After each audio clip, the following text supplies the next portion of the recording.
Tantor Audio, a division of Recorded Books, presents Reckless Honor by Tonya Burrows, narrated by Stephen Bourne.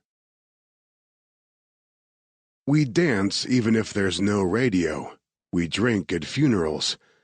We talk too much and laugh too loud and live too large, and, frankly, we're suspicious of others who don't. Chris Rose. Heart always wins out over the mind. The heart, although reckless and suicidal and a masochist all on its own, always gets its way. J. A. Redmersky. A Guide to Jean-Luc's Cajun. Allons, let's go. Allons danser, let's dance. Alors pas, of course not. Beaucoup, a lot. Bec-moi chou, bite my ass. Caton, dear, doll. C'est la vie, that's life. Cher, chat, a Cajun endearment, sweet or dear. Couillon, stupid, idiot, fool. Kunja, a curse or spell put on someone. Embrasse-moi chou, kiss my ass. Envie, desire, longing. Fais dodo, a dance party, Cajun version of a square dance. Fils du potin, son of a bitch. Frissons, goosebumps, chills. Lâche pas la patate, literally don't drop the potato, a Cajun expression meaning don't give up. Laissez-les beau temps rouler, let the good times roll. Ma belle, my beautiful. Mais, well or but, interjection. Mais là, an expression of exasperation. Mais non, but no, oh no. Mais yeah, but of course. Maudit, damn. Merci, thank you. Merde, shit. Mon ami, my friend. Non, no. Oui, yes. Pour l'amour de Dieu, for the love of God. Putain. Literal translation is whore, but it's used along the same lines as fuck in English, an all-purpose swear word. Santé, cheers. Chapter 1. Niger Delta, Nigeria. Dr. Claire Oliver stepped from the hastily thrown-together quarantine tent into a wall of oppressive humidity. Sweat already trickled between her breasts as she stripped off her mask, gown, and gloves. She placed all of the protective gear in the already full dented metal drum that served as a biohazard bin. Soon, local workers would pick up the drum and wash everything inside with a bleach solution. Disposable protective gear was an unaffordable luxury in this part of the Niger River Delta. "Do you see now why I contacted you?" Dr. Sunday Regifubara asked in her posh British accent. Nigerian-born, Sunday had lived most of her life in London until Médecins Sans Frontières, also known as MSF or Doctors Without Borders, sent her back to the land of her birth. She'd been a friend of Claire's since boarding school, and although they'd kept in touch even after Claire had moved to the States, it had been a long time since they'd last spoken. When Sunday's email had hit her inbox last week, she'd been surprised, then shocked, and a little bit curious. Sunday was an outstanding doctor and never asked for help. Until now. The thought had crossed her mind that this could be a setup, a trap. After everything that had happened in the last month, her best friend killed, mercenaries chasing her across the globe, intent on stealing her life's work, it was entirely possible. She hated that she couldn't even view a contact from an old friend without suspicion. She'd wrestled with herself over answering the email and, in the end, decided paranoia couldn't dictate the rest of her life. What good would she accomplish if she was always running and hiding?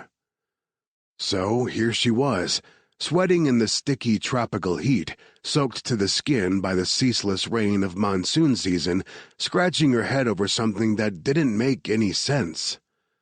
The serologic tests are coming back as hemorrhagic fever with renal syndrome? And also hantavirus pulmonary syndrome. No, that wasn't right. Too many variables weren't adding up. Hanta wasn't an African virus, and human-to-human transmission was so rare as to be non-existent. Not to mention the fact that the two forms of the virus had never shown up simultaneously in one host. They were from opposite hemispheres. HFRS was found mainly in Europe and Asia, HPS in the Americas. Claire shook her head. It shouldn't be here burning through the population like this. It's unlike any strain we've seen before, Sunday said. It's really all very strange. I thought if anyone could figure out what is happening here, it would be you. Claire looked at the quarantine tents. How many people have died? All of them. She froze and stared at Sunday in disbelieving shock. What did you say? Sunday's lips flattened into a grim line. All of them have died, Claire. It has a 100% fatality rate. What? Horror tightened Claire's throat as she again looked at the tents. 150 people convalesced inside the makeshift hospital, hoping the foreign doctors could help them. Men, women, children, seniors, babies, even 2 pregnant women. There had been a toddler in one of the last beds before the decontamination zone. She'd stared at Claire and Sunday in the protective spacesuits with dull, fearful eyes. All of them, she repeated in a whisper and pictured the girl slowly bleeding out while her kidneys failed.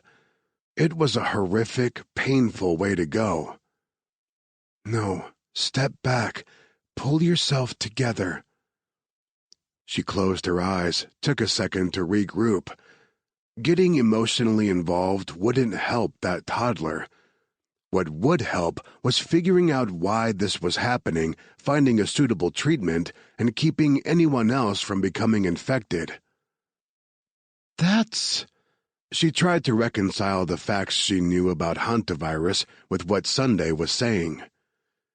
Depending on the strain, hantavirus has at most a 30% mortality rate. Could it have mutated? Maybe 2 strains combined into a daughter virus? I suppose it's possible. Claire turned away from the tent and faced her friend. But if this was a natural mutation, we'd have seen the mutated strain in Asia or Europe or South America. Even the U.S., somewhere the virus is already prevalent. Not Nigeria, a country where there has never been a known case. It doesn't make sense. Could someone have traveled here with it? Claire considered the nearest village with its thatched roof homes. There was no electricity or running water. The locals were all uneducated fishermen, eking out a simple life along the banks of the Niger River. Again, it's possible. It'd be more possible if this were a city, but... She waved a hand, encompassing the surrounding area. This isn't a major travel hub. Even if someone came here with the virus, they shouldn't have been able to transmit it to anyone else. Concern drew a deep groove between Sunday's brows. You said natural mutation. If it was a natural mutation, we'd have found it elsewhere. You think this is unnatural? I don't know. It was a puzzle, and Claire had never been able to resist a puzzle. The village where this started is just a few kilometers east of here? I want to see it. If I can find the virus reservoir, I'll know more about the infection. No. Sunday grabbed Claire's arm. You're white. The whole area is owned by Egbasophytes. They'll think you're with the oil companies and see you as a potential payday. So what else was new? Lately, it seemed everyone was after her for a payday. She'd spent the last month running from mercenaries who wanted her research. God only knew who had hired them, but someone knew about Akiso and wanted to capitalize the antiviral's Panacea ability to kill virus-infected cells without harming healthy ones. She'd spent most of her adult life working on Akiso, and she'd be damned if she let some asshole big pharma company steal her research so they could turn around and sell it for ridiculous prices. If only she'd been able to continue her research in peace. Akiso would help these people. She was sure of it, but she and her old med school roommate, Dr. Tiffany Peters, had only just started trials on human cells in the lab before the world turned sideways and Tiffany was killed. Oh, she missed Tiffany. She often caught herself reaching for the phone to call, only to remember her best friend was gone. She gazed toward the east, thought of the village. Who else there was infected? Had this started with an infected rat population? Or was this something worse? Something more sinister? She wouldn't know without an investigation, and she couldn't investigate if she kept running from Tiffany's killers. She gave herself a moment, only a moment, for the fear, then pushed it down and locked it up. That way there'd be dragons, and their names were paranoia and anxiety. It wasn't productive to let them off their chains, especially when people were dying. Sunday's hand still clenched her forearm. Claire covered it with one of her own and gave Sunday's fingers a reassuring squeeze. I understand your concern, but you contacted me for help. Sunday gave an abrupt laugh. Same old Claire, always fearlessly chasing trouble.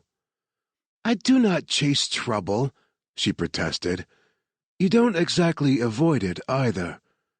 Sunday studied her for a moment, then sighed. And I see your mind's made up about this. If you want my help treating this virus, the village is our first step. Sunday lifted a hand and waved a large man over. He had skin like onyx and thick lips that spread into a big white grin as he approached. He said something to Sunday in the local language, and Claire didn't need to understand to know it had been intimate because Sunday's lighter skin flushed dark with embarrassment. They were lovers. Or if not, they would be soon enough. Good for them. Claire looked down to hide her smile, while Sunday smacked his arm and replied in an affectionately chiding tone. This is Adedeo Temetope, Sunday introduced. He is our local guide. Call me Deo, he said and held out a hand. I've heard much about you, Dr. Claire. Claire smiled at him and accepted the handshake, then raised a brow at Sunday. I haven't heard nearly enough about you. Sunday poked her in the ribs with an elbow, and Deo's grin only widened. But then Sunday got serious. She wants to see the village. Deo's grin faded. It's not safe. Claire huffed out a breath in exasperation. So I've been told, but I can't begin to help until I know what I'm dealing with, and I won't know without an investigation. She planted her hands on her hips and stared the two of them down. So will you help or not? Chapter 2. Things could be worse. Things could be worse. Things could be worse.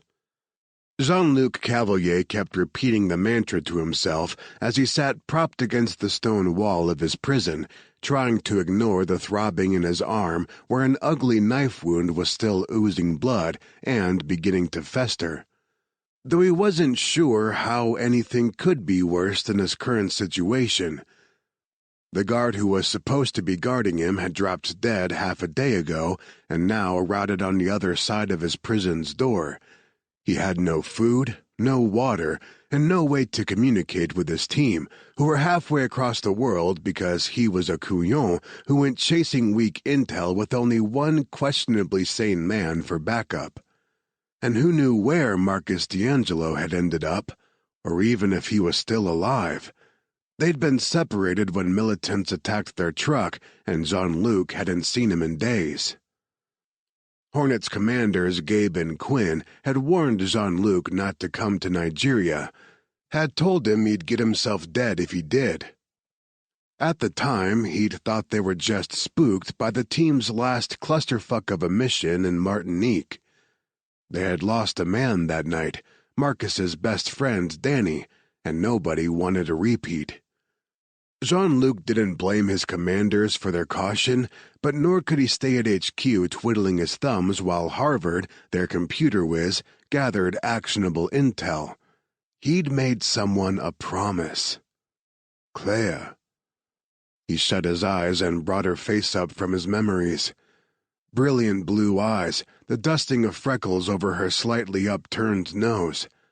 Her shoulder-length bob of blonde hair that somehow looked both severely professional and ungodly sexy at the same time. She was petite, not a lot in the way of curves, but mad, her mouth. She had lips made for kissing, upper lip slightly fuller than the lower. She wasn't all beauty. She had a brain to match, and a tongue sharp enough to draw blood. She fascinated him. Claire was the reason he'd disobeyed orders and endangered his career as a linguist for Human Inc.'s hostage rescue and negotiation team. She was the reason he was here. When he'd helped her escape Martinique, he'd promised to find her again, to help keep her safe. He didn't intend to break that promise. Which brought him back to his current predicament. It could be worse. Yeah, maybe if aliens invaded, that would be worse. The apocalypse would be worse. 4 horsemen, end times and all that. But barring those scenarios, nothing was fucking worse than this.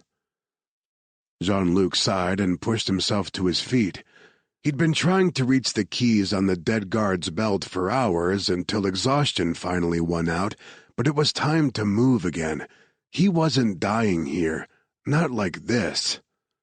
He bellied up to the bars and reached his good hand through. He could almost catch the guard's shirt between his fingers. He just had to stretch a little farther. His fingers brushed the edge of the t-shirt, but he couldn't get a grip on it. For the first time in his life, he wished he didn't have such muscular arms and shoulders. He only needed another inch and he'd have a fistful of fabric. He stretched, felt the rusted bar dig into his biceps, ignored it, and stretched more, and nothing. Pourtant! He couldn't reach. He sat up and leaned the side of his face against the bars. He was shaking and sweating from the effort he'd expended. Exhausted. Every muscle in his body ached, even his goddamn eyelids. He hoped his current state was due to the beating he'd taken, plus a lack of food or water, and not whatever had killed the Fils du Potent who was currently stinking up the place. Because he did not want to go out like that guy had, leaking blood from multiple orifices while coughing up his lungs. Man, he'd seriously screwed up this time. He wasn't going to be able to talk, fuck, or kill his way out of this mess. When he first arrived in Africa 2 weeks ago, he'd had a purpose, a plan, and a partner in crime. He'd find Claire and keep her and her research safe. He'd failed her so spectacularly 2 months ago in Martinique that he hadn't been able to get a good night's rest since. His need to find her became all-consuming until he finally narrowed his search to Nigeria. Marcus had come along, chasing, or maybe running from, his own demons. Had Marcus stayed in Nigeria after they were separated? Had he called in the rest of the team for help? Probably not. They'd gone against direct orders by coming here. That act of defiance had likely been the end of their careers with Hornet. For all he knew, Tucker Quinton, CEO and founder of Human, had written them off. He shouldn't have come here. This time last year, he wouldn't have. He would have shrugged Claire's problems off as her own to deal with and gone about the rest of his life without much concern. But when his grandmother died unexpectedly 8 months ago, his whole world had tilted sideways. The foundation he'd built everything on had crumbled. He'd been determined to fuck and drink away the grief and had been doing a damn fine job of it until he'd crossed paths with a voodoo queen on Mardi Gras and she'd cursed him with celibacy. Now, Jean-Luc Laissez-les-Bon-Temps Rouler Cavalier was gone, and he didn't recognize the person he'd become. He wanted his old life back. Go on dangerous missions and rid the world of some bad guys, come home and drink himself stupid, have some fun with a woman or two. Lather, rinse, and repeat. He'd liked it that way, hadn't seen any need to change a thing. So why the fuck had everything changed? Claire. It all came back and centered on her. His life had only been sideways and unstable until he met her. But that night in Martinique, when she looked across the poolside bar with those sea-blue eyes and flatly told him his rendition of the Pina Colada song was off-key, that was when everything flipped fucking upside down. He wished he could hate her for it. He didn't. Even now, the need to find her chewed at him. Jean-Luc heaved in a breath and straightened away from the bars of his prison. If he didn't find a way out soon, he might as well dig his own grave in the hard-packed dirt beneath his feet, because this was where he'd bite it. He climbed to his feet, paced around the small space, looking for something, anything to aid his escape. A crack in the wall, a loose bar in the door. But his captors had known what they were doing when they chose his prison. Nothing short of a grenade was getting through these walls. Dig a grave. Now there was an idea. Maybe he could Shawshank his way out of here. Only problem was he didn't have a rock hammer or 20 years to dig his way to freedom. He looked down. His captors had taken his boots and his feet were bare and filthy. He dug one toe into the dirt floor. It was hard-packed, but not so much that it was like concrete. It could still be moved. He gazed over at the barred door again. There were about 3 inches between the bottom bar and the dirt floor. He wouldn't need to dig a hole deep enough to fit his entire body, just one big enough to allow him to reach those damn keys. The throbbing in his arm spoke up right then, reminding him this would be a one-handed endeavor. May, things could be worse. He shook his head once, dropped to his knees in front of the door, and started digging. Chapter 3. The village was perched precariously on the riverbank, a cluster of newer mud huts with rusted tin roofs mixed in with the more traditional stilt houses made of wood, bamboo, and palm fronds. A dripping rain had started during the bumpy drive over and now drummed steadily against the roof of the old Toyota truck MSF took into Port Harcourt for supply runs. The truck had no AC, so it was either keep the windows down and get soaked, or roll them up and potentially die of suffocation in the stifling heat. Claire chose the rain. With humidity sitting at 100%, her tank top and capri pants already felt waterlogged anyway. Claire studied the village through the windshield as the wipers did their best to keep up with the now pelting rain. No sign of people. Because of the rain? Or because they were all dead or dying. "Are you sure you want to do this now?" She turned in her seat to smile at Deo. She'd learned a bit about him during the drive. Like Sunday, he had left Nigeria for an education, though his had been in the United States, and had only recently returned to his homeland to help his people in the Niger Delta. He'd come from a village very much like this one, and the strain around his mouth told her he was playing the what-if game in his head. What if this had happened in his village, to his family? "I need to do this now," she told him. He didn't argue. He only pushed open his door and went around to the back of the truck to start unloading the rat traps they'd brought. Claire pulled up the hood of her raincoat and tried to ignore the dark hole of dread opening up in her belly. She shoved open the door and hurried to help Deo with the traps. "Do you know which house the index case came from?" "I no," Deo said, then corrected himself for her benefit. "I don't know." She'd spent enough time in Africa to understand the many versions of pidgin English, but she didn't correct him. She picked up several of the rat cages. "All right, we'll start with food storage areas and work our way from there." They worked quickly, placing traps in all the likely places, and saw not another soul. This wasn't right. Even with the downpour, there should be people, animals, sound. But the village was a ghost town. She stopped in front of one of the houses.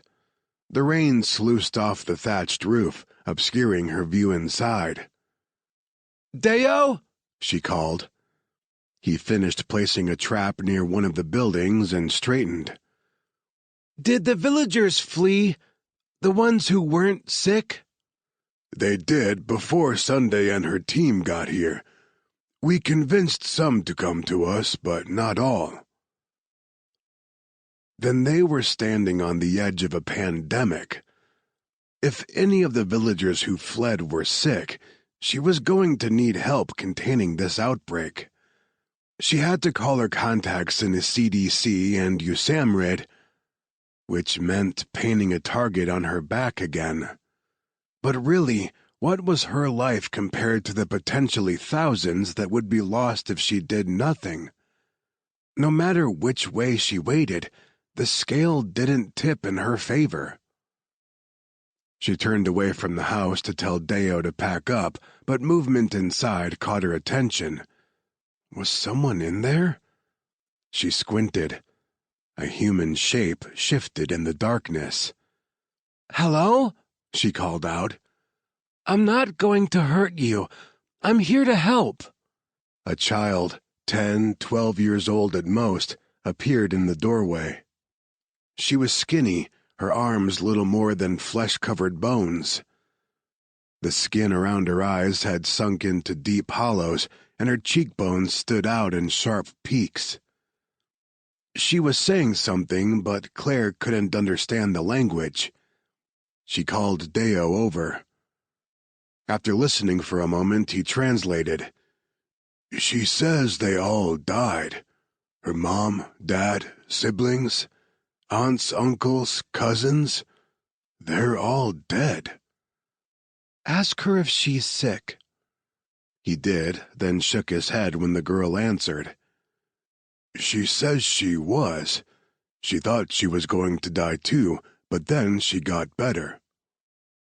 A survivor. The virus was survivable, and now they had someone with antibodies that could be studied. This little girl could be the key to saving all of those people at the MSF field hospital. "What's your name?" she asked. The girl must have understood because she responded without needing translation. "Abire." "Abire, okay. I'm a doctor from the United States. Do you know where that is?" Abire looked to Deo for a translation, then nodded and inched from the house. The rain plastered her colorful dress to her body, highlighting how thin she was. "Okay, good." Despite her bulky protective gear, Claire knelt down so the girl could see her through her face mask. "I'm here to stop people from dying and you might be able to help me. Would you be willing to come back to the hospital with me? We'll get you some food and fresh clothes. You'll be safe. And you might be able to help us save some people." She held out a gloved hand and waited for Deo to translate. The girl hesitated, then reached out and placed her hand in Claire's. It was tiny, frail. Claire had always been a petite woman, too thin and too short, but she felt like she'd break the child's hand if she held too tight. "Did you place the last of the traps?" she asked Deo as she straightened. He nodded. "All right, let's go back to the hospital. Abire." She waited for the girl to look up at her. "Do you know who got sick first?" As they made their way back to the truck, Deo translated. The girl spoke for a long time, gesturing to the south. Claire glanced in that direction, saw nothing but a thick tangle of mangroves and palms. Deo asked some questions. Abire responded. Finally, Deo nodded and turned to Claire. "The first was a local boy, Joyful Solomon, who had run off to join the Egbasu fighters. They have a camp not too far from here and recruit from the village often. He left earlier this summer, but returned home about 2 weeks ago because he was sick. Within 3 days, it had spread to his whole family. By the end of the first week, over half of the village was infected. By the end of the second week—" He motioned to the village with a sweeping gesture. "This." Claire shook her head in awe. If this started 2 weeks ago, then the virus spread and killed at alarming rates. They had to contain it now before it spread to nearby cities like Port Harcourt. She spotted one of the traps she'd laid and knew without a doubt their efforts of the last few hours weren't going to turn up anything. If Joyful Solomon was the index case, he didn't contract the virus here. He brought it here, which meant he contracted it elsewhere, likely the Egbasu camp. Which also meant he may not be the index case. She had to go to the camp. Deo must have been reading her thoughts, because before she even opened her mouth, he said, "No, Claire, it's not safe." "Nowhere will be safe if this virus makes it to the cities." They reached the Toyota and she paused as Deo helped Abire into the cab through the driver's side. He shut the door, met her gaze over the hood. "I have to go," she said. "With or without you, it's your choice." Deo swore colorfully in both his native language and in English. "You're going to get us killed." "You've seen what this virus does to people. We're all dead if we don't stop it. Your family, Sunday's, mine. We're on the precipice of a Black Plague-level event here." He said nothing for a long time, lifted his face to the sky and let the rain pelt his face shield. Finally, he looked at her again. "Do you truly think it will get that bad?" "With nearly 100% fatality rate? Yes, Deo, I really do." All right. He opened the truck's door again. "I'll take you to the Egbasu camp." Chapter 4. Coordinating Abire's return to the field hospital was more time-consuming than Claire anticipated. Sunday was as thrilled about the survivor as Claire had been. There were questions to ask, an exam to perform, blood to draw. 3 hours after Abire was given her own cordoned-off space within the hospital, the thrill had worn thin, and Claire was restless to check out the Egbasu camp. It took far too much time to gather rat traps and supplies for any sick they might come across.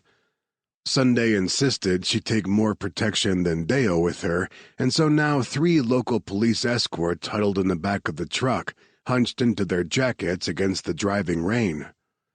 The ride to the camp felt endless.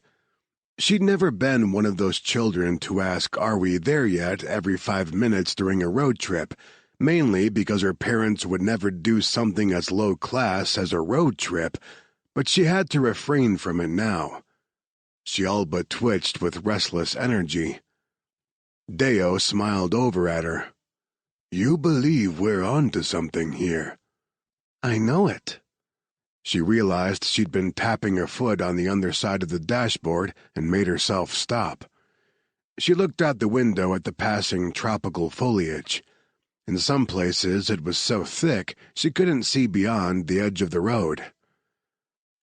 "Have you ever heard of Joyful Solomon before?" "No, but I wasn't raised here. My village is more west, closer to Lagos." Claire heard the worry in his voice and set a hand on his muscular arm. "It hasn't spread that far yet." "I hope not." "It hasn't, but it will if we don't get ahead of it. We need more information." She dropped her hand and gazed out the windshield. The rain seemed to be letting up. Less downpour and more steady drizzle. It was the best she could hope for at this time of year in southern Nigeria. "Joyful Solomon is definitely our first case in the village, but we need to know if he was patient 0 or if someone else gave it to him while he was at the camp." Deo's grip tightened on the steering wheel. "We will run into resistance with the fighters. They won't want to help you." She made a non-committal sound. She wasn't going to say it out loud, but she suspected they wouldn't find anyone alive at the camp to resist. They rode in silence until Deo pulled the truck to a stop in the middle of an overgrown, barely there road. "We have to go on foot from here." Claire pushed open the door and jumped out. "Everyone, listen up. Masks, face shields, and gloves from here on out. You may feel like you're suffocating, but do not take any of the equipment off until I tell you we're clear." She studied the 3 police officers. They all wore uniform shirts, but that was the only thing that indicated they were police. One was in shorts, another in flip-flops, and the third had on rubber rain boots. She shook her head and pointed at the trio. "If we come across any bodies, you are not to go anywhere near them."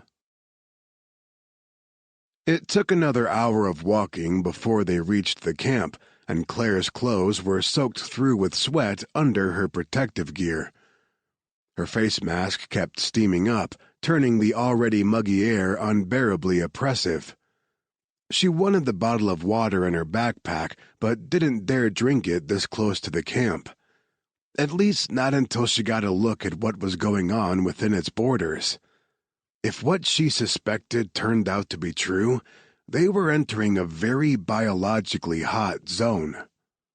Deo held up a hand, indicating they should stop, and took cover behind some foliage. Claire crouched by his side. The 3 officers stopped moving and dropped the rat traps they carried with a clatter of noise. Claire shushed them, then turned her attention back to Deo. He scanned the clearing up ahead with a pair of binoculars. If his mask was as clouded as hers, she didn't know how he could see anything. It also didn't help that fog had rolled in from the river, giving everything an eerie, dreamlike quality. "What do you see?" she asked. He replaced the binoculars in his pack. "Nothing." "I'm not surprised. Your mask is clouded and the fog—" "No." He turned to her. "I don't see any movement. There should be movement. This time of day, there should be smoke from campfires. They would be making dinner. It's quiet." "Like the village?" He gave a solemn nod. "Exactly like the village." Their gazes locked and held for a beat.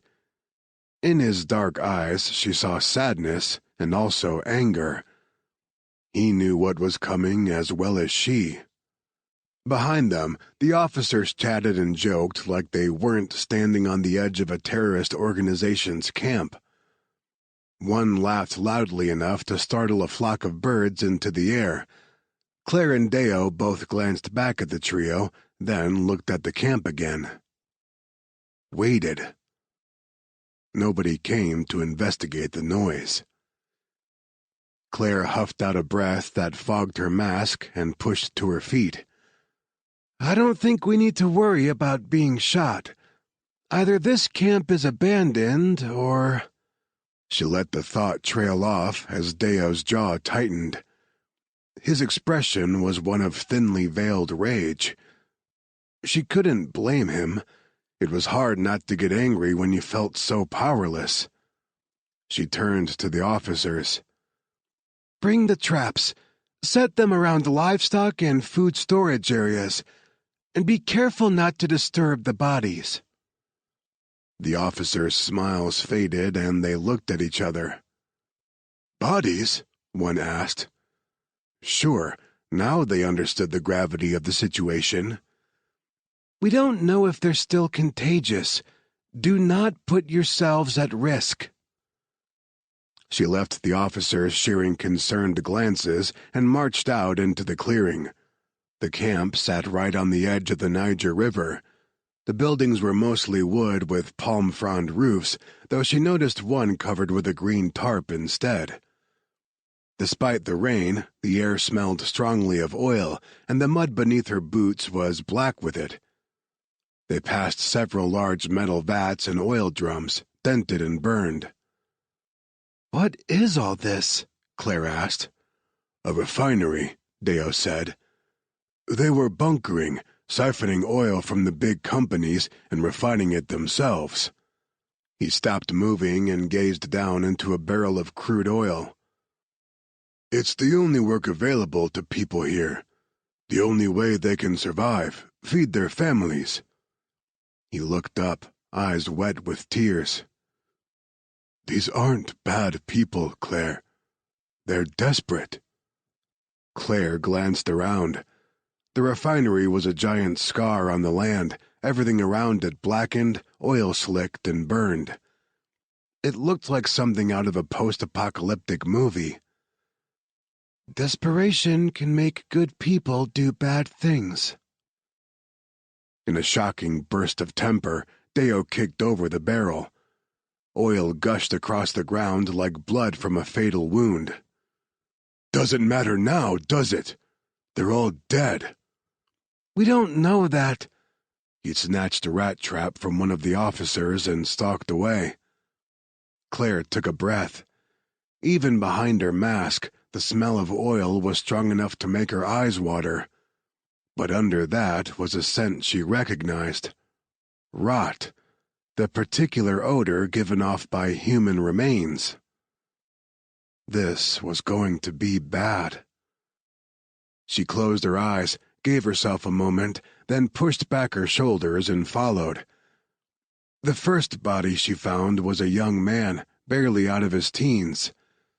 He sat slumped over in a rickety plastic chair near one of the huts. That was one of the most disturbing things about hemorrhagic viruses. The virus killed slowly, until it didn't. One minute a victim could be talking to you, the next they'd be gone. The kid probably never even realized he was dying when he sat down there. She peeked inside the nearest hut. More bodies, all of them young men. She guessed the oldest of them had been maybe 25, 26. Some of them still clutched guns in their hands as if they could fight off the virus with bullets. Some looked nearly alive, while others had been dead long enough that they no longer appeared human. The smell was horrendous. Her eyes filled with tears, and she blinked hard to hold them back. She didn't want to see more, but she made herself move methodically from one building to the next, counting the dead and checking for survivors. They could use more survivors like a Bure, but if there had been any from the camp, they were long gone. How many other frightened young men had run home sick and dying, carrying the virus to their loved ones like joyful Solomon had? How many other villages or camps had been wiped out? Had it already spread too far for the medical teams to have any chance of successful containment? She walked over to the next hut in the line and was just about to look inside when a commotion on the far end of camp caught her attention. She ran toward the noise and found the police officers wrestling with a fourth man. Definitely not an Egbasu fighter or even a local. He was white, with blonde hair that hung in limp, dirty tangles over his shoulders. His clothes were stained and torn, and he wore no shoes. He held his own against the officers, but he favored one arm, and his movements were growing sloppy. It wouldn't be long before they overpowered him. The rain picked up, and the blond man slipped in the mud. As he fell, he ripped off one officer's mask. The officer let out a scream of rage and kicked him. The others joined in. "Stop!" The downpour drowned out her command. She took a step forward, but suddenly Deo was there. He put a hand on her shoulder to stop her, then waded in to break up the fight himself. The officers were all skinny, and the three of them together weren't as big as Deo. Thankfully, things ended quickly. Claire rushed to the white man's side. He hadn't moved since going down. She set a gloved hand on his shoulder and very carefully rolled him to his back. Shock sizzled through her. The face was leaner, the angles of his jaw and cheekbones sharper, but she still recognized him. How could she not, when his face had haunted her dreams for weeks? He'd come for her. She hadn't fully believed he would. She swept the knotted strand of hair back from his face. "Jean-Luc?" He opened gunmetal blue eyes and blinked up at her as rivulets of rain streamed over him. She leaned over, using her body to shield him. He stared at her for a long moment like he couldn't comprehend what he was seeing, then his lips spread in a grin that was a shadow of the one she remembered. "If you like pina coladas," he sang softly, "and getting caught in the rain." She laughed around the lump rising in her throat. The first time they'd met 2 months ago, the night he'd saved her life, she'd scolded him for being off-key while singing that song. "You're still off-key." "Am not. I'll have you know my mama always said I'm an excellent singer." He turned his head to the side and coughed hard. When the fit passed and he smiled at her again, blood stained his lips and teeth. Her heart nosedived into her stomach. He was infected. Chapter 5. Jean-Luc couldn't believe he'd found her. Okay, technically she'd found him, but semantics. After weeks of searching, here she was, leaning over him dressed like a spaceman. Wasn't exactly the reunion he'd pictured, and he certainly hadn't planned to be flat on his back, feeling like a whole Mardi Gras parade had danced across his body. But still, she was here. He could reach out and touch her, know she was alive and safe. He did just that, reaching out his good arm and trailing his fingers across the front of the weird mask shielding her pretty face. "What's with all this, ma belle?" Then he noticed the tears rolling down her cheeks. He tried to sit up, but the fight had drained the last of his energy. He dropped uselessly back into the mud, which actually felt lovely. He hadn't realized how hot he was until he felt the cool mud against his back.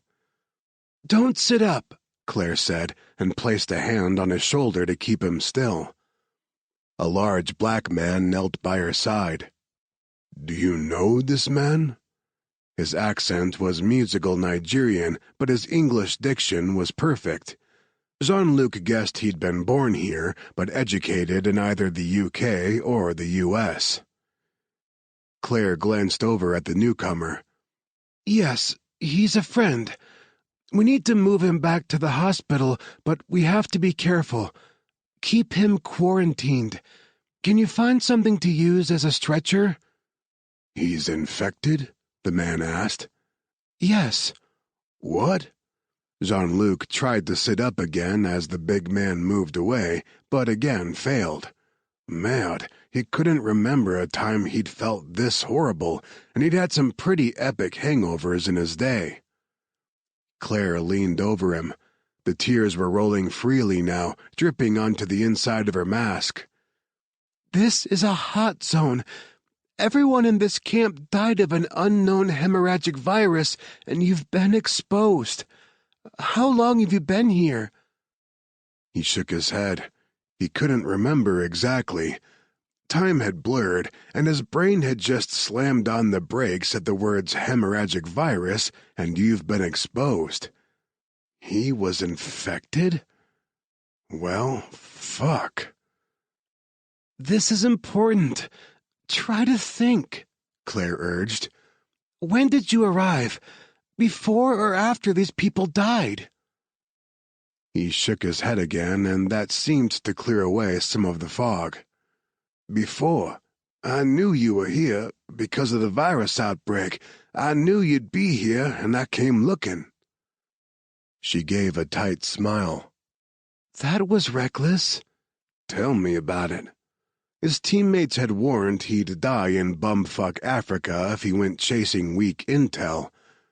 Wouldn't they love to know they'd been right? And hell, what about Marcus? Had he been infected when they were separated? Was he dying in agony somewhere in the jungle? Because judging by how Jean-Luc felt now, this was going to be agony. He suppressed a cough and turned his head to scan the camp. "I figured if I found the nearest WHO or MSF field hospital, I'd find you, but these assholes ambushed our vehicle. They thought they were going to ransom us to some big oil company for money." "Us?" "Marcus D'Angelo, a teammate, a friend. He came with me. He wanted to find you too." He saw her brow crinkle and couldn't blame her confusion. She'd never met Marcus, so why would he risk his life to save a stranger? "Marcus has his own reasons," he added before she could ask. She nodded as if that was explanation enough for her. "Then what happened?" "We were separated during the ambush. I need to find him, if he's sick too." She covered his bad hand with her gloved one. "I'll ask around as soon as we're back to the hospital. What happened after the ambush?" "They put me in a cell." He pointed to the building with his good arm. Claire turned to look. The dead guard had started rotting in the heat and rain and had ballooned. Just the memory of the smell had bile rising up in Jean-Luc's throat. Then they started dying, just dropping like flies. The guard, he was sick, coughing blood all over everything, his nose bleeding. He was delirious, but he kept talking to me, taunting me, telling me about how much money I was going to make them. Then he just slumped over and he was gone." "How did you get free?" Claire asked, still staring at the guard's body. It had to be obvious. "I dug under the bars enough to reach him and pulled him over." A lump of sickness rose in his throat, and he had to look away. He could still feel the man's dead flesh sloughing away under his hand with each tug. "I got him close enough to take the key." He'd vomited in the mud once he was free, but he left that part out. It wasn't exactly sexy. Then again, neither was dying of a hemorrhagic virus. He'd lived his entire adult life a man-whore, and now he was going to die celibate thanks to that curse the voodoo queen had laid on him. Now he'd never get the chance to break it. He'd never get a chance with Claire. Mad. He'd really, really wanted that chance.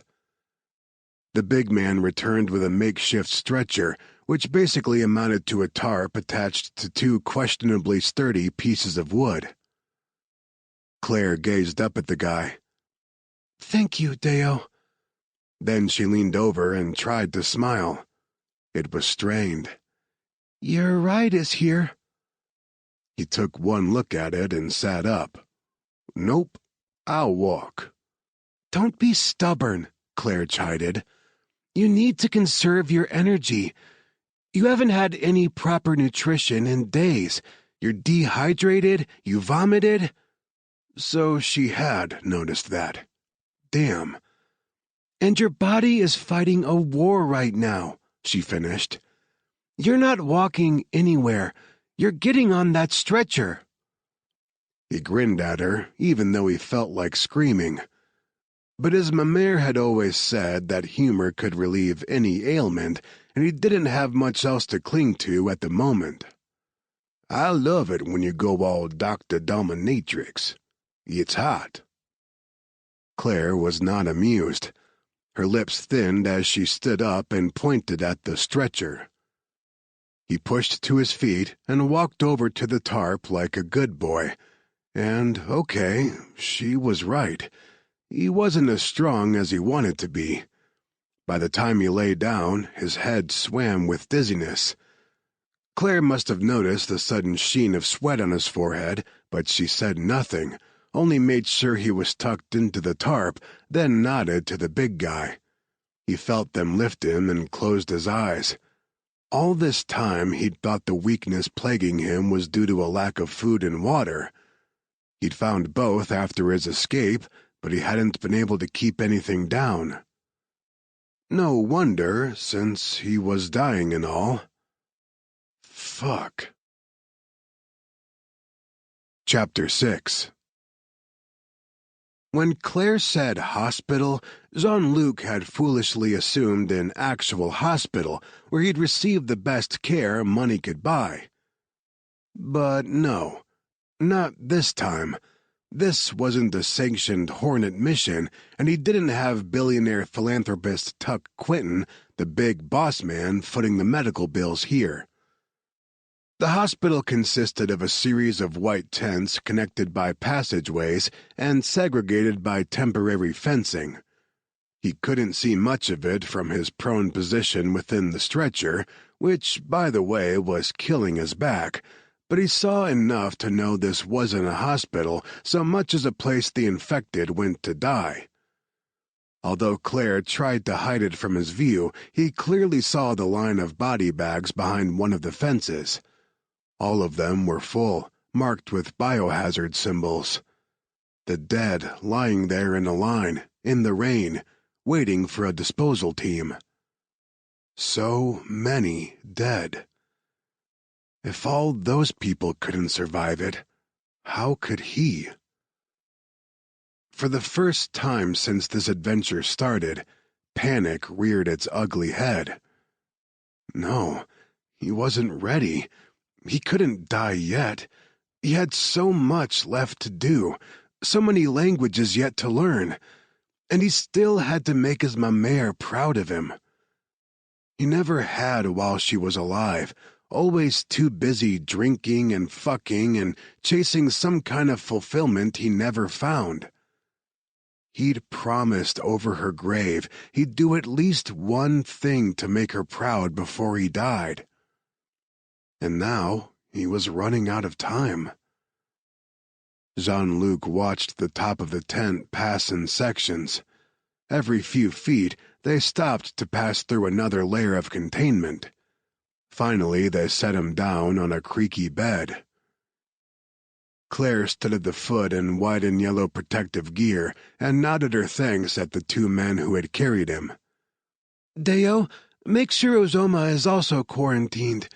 We have no way of knowing whether he was exposed when his mask came off." Jean-Luc groaned inwardly. The mask hadn't just fallen off. He'd pulled the damn thing off.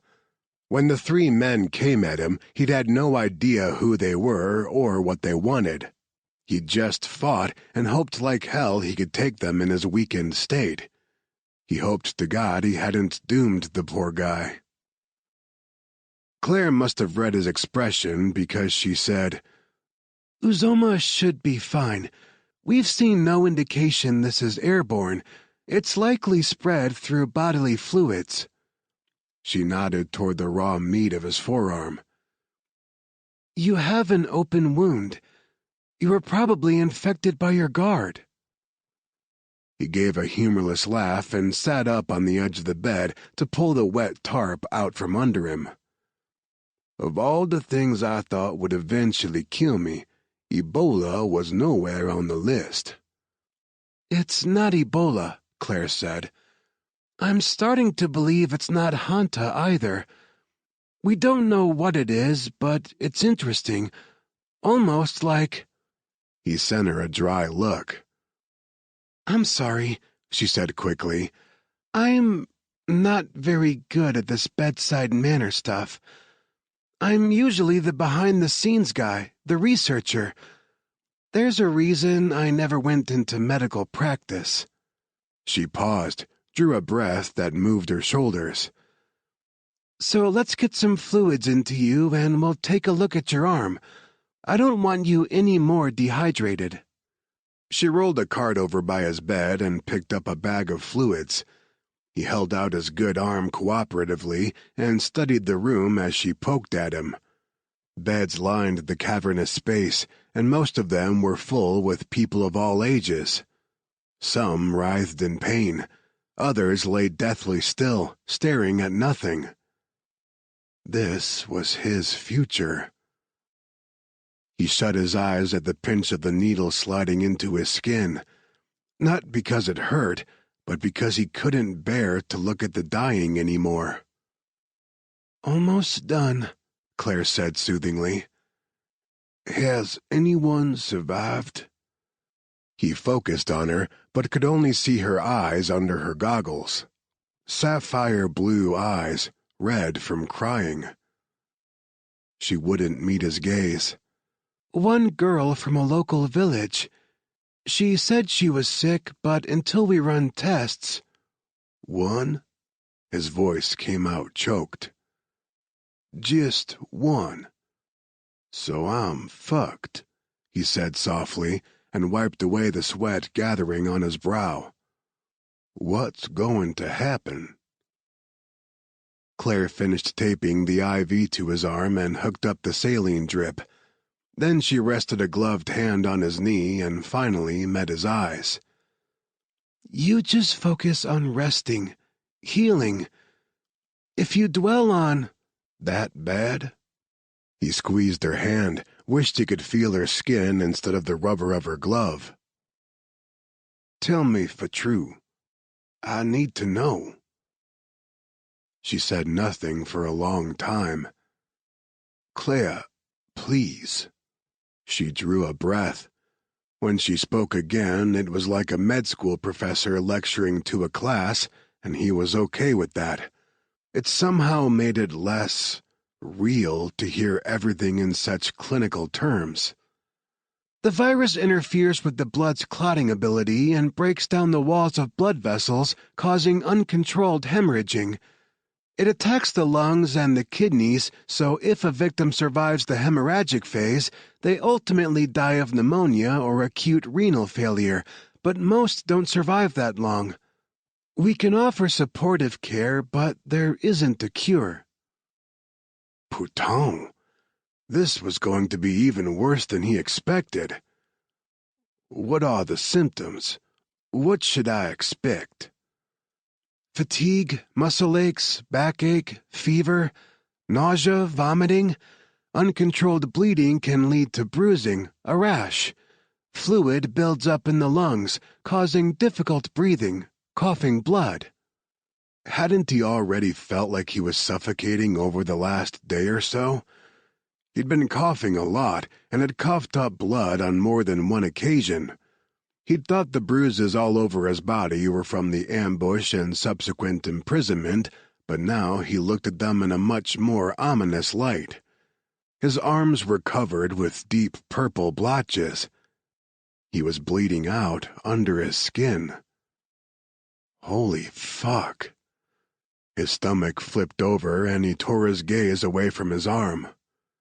How long do I have, Doc? She shook her head.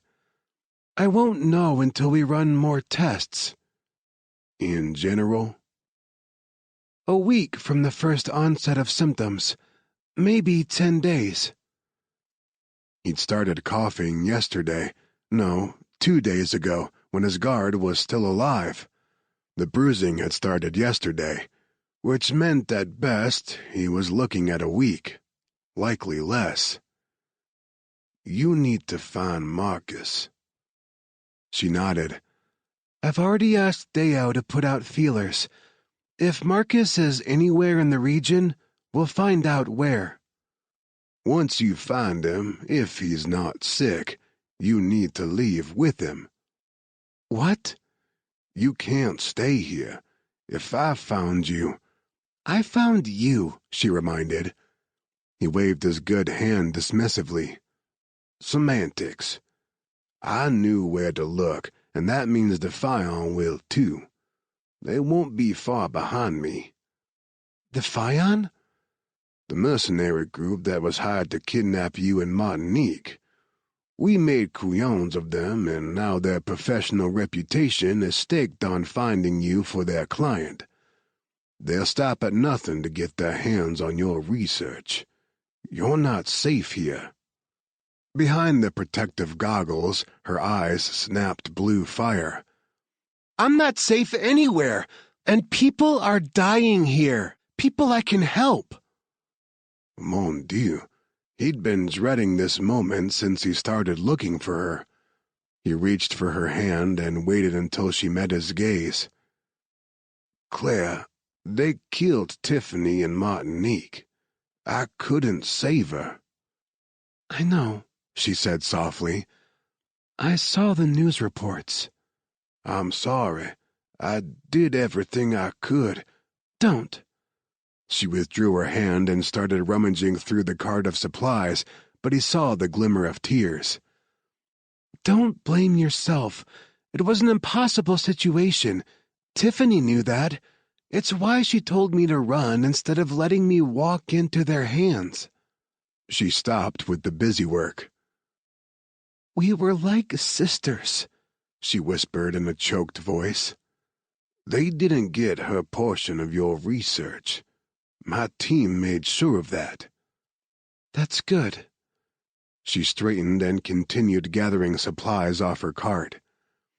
Let's take a look at your arm. Claire. He caught her hand again and made her face him. You need to leave. People are dying here, but think of how many more will die in the years to come if you don't finish your research. He indicated the room with a sweep of his good arm. Akiso will change so many lives, especially in places like this. If the Fion gets hold of you, they'll pass you off to Bioteric Pharmaceuticals.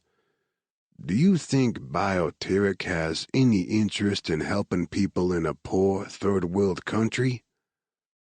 Bioteric? She released a long breath and shook her head. I should have known they were behind Martinique.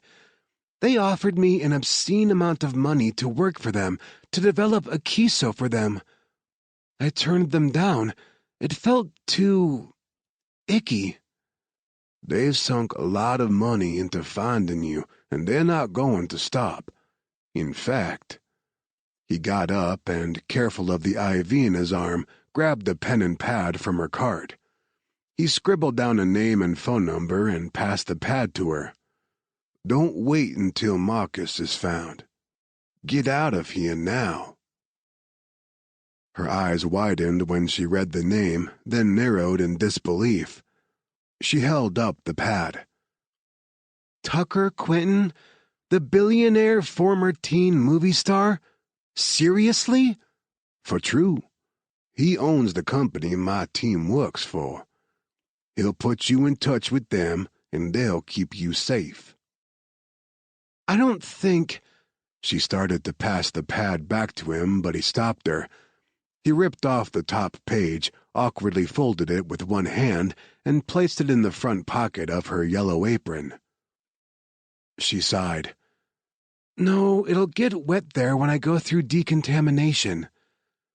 She took a small iPad off the cart and pulled the paper from her pocket. She tapped the screen for a moment, then set both down. "There. Emailed it to myself." "Promise you'll call him." "I will." But she glanced away as she said it. "Claire." She looked back at him. "I'm not leaving you until you're better. Now sit down before you fall down. I need to look at that arm." Moody. She wasn't going to listen. Bless her heart, she was as stubborn as his mare had been. Still, he did as he was told, partly because, she was right. If he didn't sit, he was going to fall over. He felt weak as a kitten. "We both know I'm not going to get better, Shah." "No, we don't know that. You've had better medical care throughout your life and have a stronger immune system than anyone else in this hospital. If anyone can pull through this, it's you. Can someone bring me a suture kit?" she called to one of the nurses over her shoulder. While they fussed over his arm, Jean-Luc thought of all the body bags lined up outside. Claire was grasping at straws, hoping for a miracle that would never happen. With the way he'd lived his life, he didn't deserve one anyway. If anyone deserved a miracle, it was the toddler crying out in pain 5 beds over, or the skinny teenage girl across the way who had been shyly staring at him with sunken eyes since he'd arrived. "Well, it's infected," Claire said 10 minutes later after much discussion with one of the other doctors. "It's still bleeding because of the virus, and we can't close it until the infection clears. We'll pack the wound, start you on antibiotics, and get you stitched up in a few days." He didn't bother pointing out that he probably wasn't going to be alive long enough for an infected wound to kill him, so what did it matter? It made her feel better to be doing something, and he wasn't about to take that away from her. He sat patiently while she and a nurse worked to pack the wound. When they finished, she stepped back and smiled. "Good as new." He looked at the white bandage extending from the top of his wrist to nearly his elbow. There was a mummy joke on the tip of his tongue, but he didn't have the energy to be funny right now.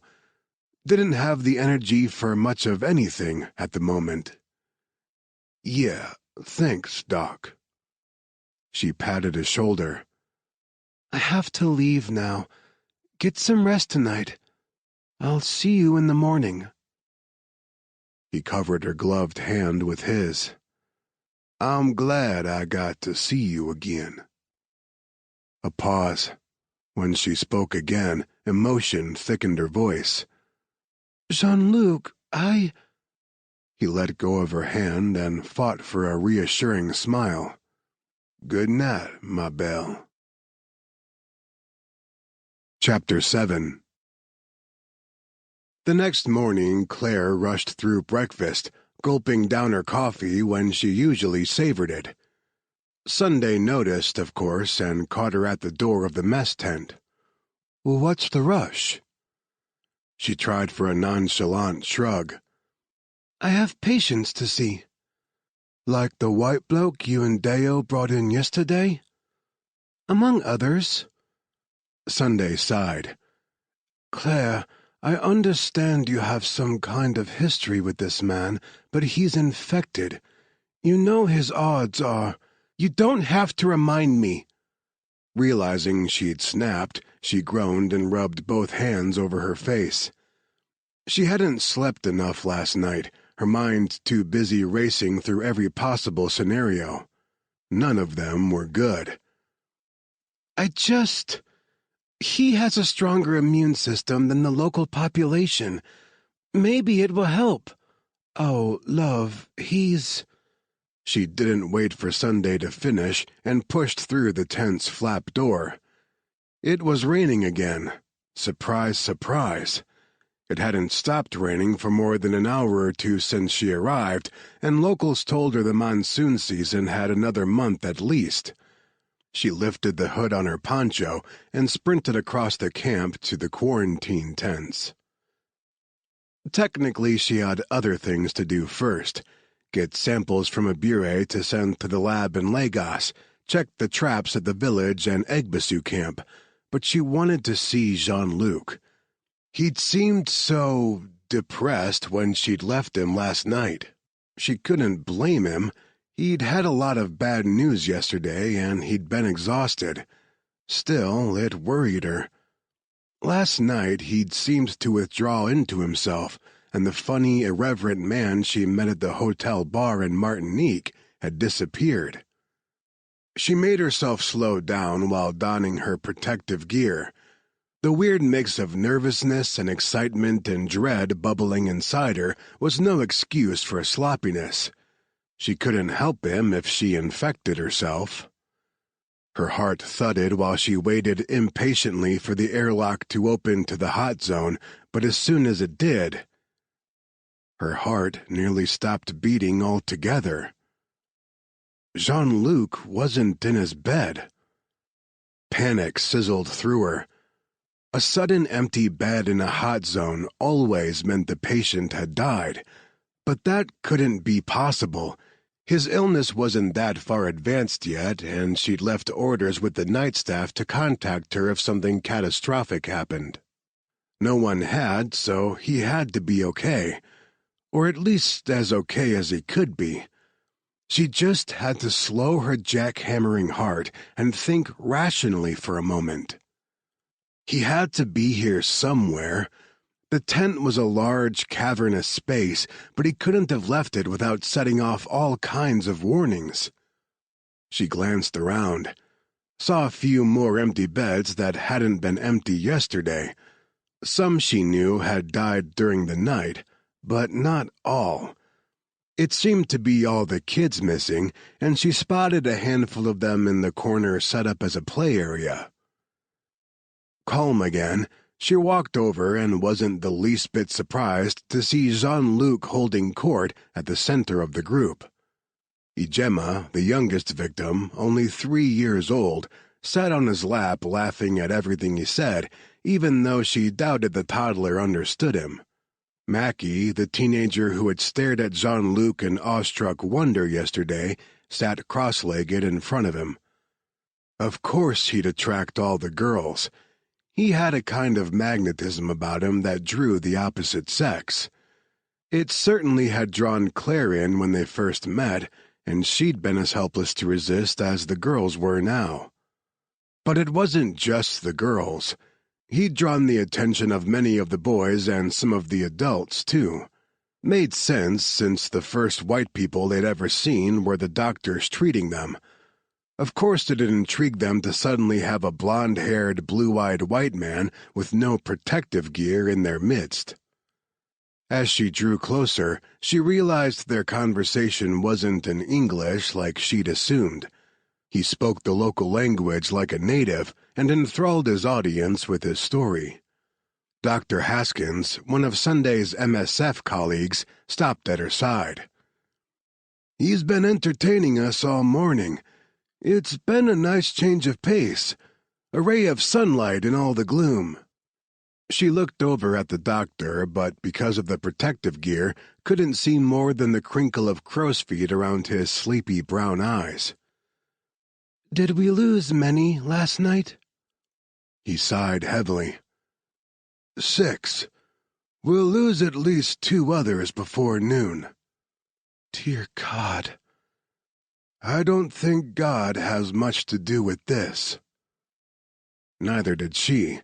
Although she'd dutifully gone to church every week with her parents as a kid, she'd found it harder and harder to believe in a benevolent, loving God while watching good people all over the world die of horrible diseases. This whole situation is bad. The worst I've seen in my 20 years of working in hot zones, Haskins agreed. He patted her shoulder twice. My shift's just about over. Will you be okay until the morning crew comes in? Yes, go on. Get some sleep. He glanced over at the group gathered around Jean-Luc, then shook his head. Doubt I will, but I'll try. She knew what he meant. In cases such as this, you either passed out cold from overexhaustion, or you stayed up remembering the faces of all the people you hadn't been able to save. Jean-Luc must have sensed her presence because he glanced over just then and grinned. He was pale, his eyes red-rimmed, and still it didn't detract from his beauty. She ignored the little bump of her heart and walked over. You've made friends. Mackie took hold of Claire's hand. Her eyes were wide in her thin face. Jean-Luc says he's from a place called New Orleans. He says it's magic. Have you seen it? I have. She smiled down at the girl and remembered the last time she'd visited. There was no denying the vibrancy of the city. It had a feel all its own, a power, a pull. One less scientifically minded than her could even call it magical. It is a very special place. I want to see it too, Mackie said longingly. The words were nothing less than a spear through Claire's chest. The pain of it left her speechless. The girl shouldn't even be here. She lived in Port Harcourt, and she would have been safe had she not been innocently visiting her grandparents when Joyful Solomon brought the virus to the village. Her grandparents had died before MSF arrived, and her parents died shortly after. At 15, she was all that remained of her family. Jean-Luc reached over with his good arm and affectionately tugged on the end of the colorful scarf wrapped around Mackie's head. You will, Coton. We gotta get better first, but then I'll take you there. She shook her head. I don't have money. Don't you worry about that. You focus on getting healthy, and I'll get you to New Orleans. The girl stared at him like she was half in love. Who could blame her? It was hard not to fall for that smile and wicked charm. Speaking of, Jean-Luc said, and handed the toddler off to the woman who had been caring for her since her mother passed. We should all go back to our beds now. The doctors will be in soon to check on everyone. He looked at Claire, and for the first time she noticed the exhaustion straining his smile. He was looking for an out. We need to pass out morning medications, she told the group in her most doctorly voice. If everyone could please go back to their beds. Mackie was the first to move. I'll get better, she said, even as a thin trail of blood leaked from her nose. She swiped at it, looked at the streak of red on her hand, and set her jaw. I will get better. I have no doubt, Jean-Luc said with another smile. Go on now, Chat. He waited until everyone was gone, seemed to gather his strength before pushing out of the plastic chair. He moved slowly, like he wasn't sure how steady he'd be on his feet. Claire took hold of his arm to help steady him. How are you feeling? Took everything I had in me to drag my ass over to that chair this morning, but everyone was so damn sad. I had to do something. You gave them a bright spot of hope. That was kind of you. If they don't have hope, they have nothing to fight for. She helped him over to his bed. When did you learn the local language? He sat down and released a long, exhausted breath. I studied up on the plane ride. She stared at him, blinked, realized she was staring, and looked away. You learned that much Ija during a plane ride? No, I learned the basics. how it's put together, essential vocabulary words. Then I close my eyes, he did just that, and listen to the flow of it around me. It's beautiful, musical. After a moment, he opened his eyes again. I'm nowhere near fluent. It'd take a solid 6 months to a year of hard study to reach fluency. Wow. She knew 5 languages, but she only claimed fluency in 3, English, French, and Spanish. She was decent with Portuguese and rusty with Swahili. And it had taken her a lifetime of study to learn that much. You have a gift. Gift of gab. A smile touched his lips, then faded. My mare always said so. Said I'd have been a snake oil salesman in another life. Your mare has a lot to say. She had the gift of gab, too, but her circumstances being what they were, she never got the education to capitalize on it like I have.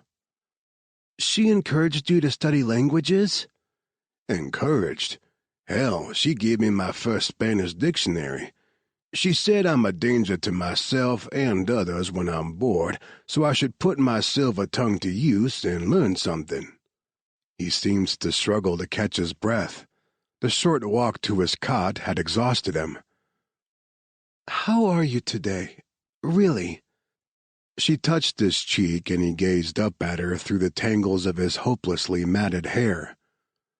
No worse than yesterday. Those muscle aches you mentioned? Yeah, feels like the greatest boxers of all time took turns using me as a punching bag. Arm hurts like a son of a bitch, but that's small potatoes. No, it's not. I'll have some pain meds brought to you. Just then, a coughing fit erupted from a bed 2 down from his. The older man writhed in agony as he struggled to breathe. Give the meds to him, Jean-Luc said, his gaze locked on the man. He needs them more than I do right now. She opened her mouth to reply, but the man's coughing grew more violent. She glanced over and realized he was in serious distress. Blood so dark red it looked black spewed from his mouth with every cough. She raced to his bedside, reaching him seconds before the nurse on duty. His lips and gums had gone blue. He wasn't getting enough oxygen. He jackknifed off the bed with the next cough, and blood splattered her respirator's face shield. For one heart-stopping moment, she worried about the integrity of her suit. Had she secured everything properly in her rush to see Jean-Luc? Had she snagged the suit on anything since coming into the hospital? But the panic was short-lived. The man heaved one last time and went limp, collapsing half off his bed.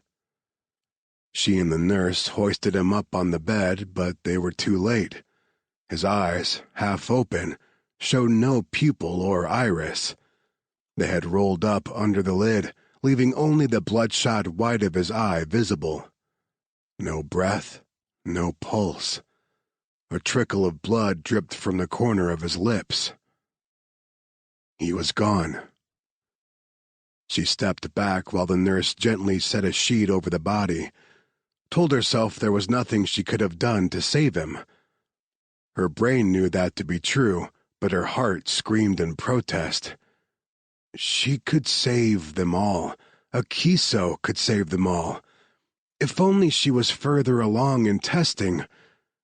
But she wasn't, and using these people as guinea pigs would be unethical when they barely understood what was happening to begin with. Most of them believed the virus was some kind of witch's curse or black magic. She looked over her shoulder at Jean-Luc. Through the blood spatter, she saw him sitting up on the edge of his bed, his fingers dug into the mattress beside each hip. His complexion had gone white, his expression shocked horror. And then, as the realization that he was facing a similar end sank in, came the fear. It was written on his face in stark lines.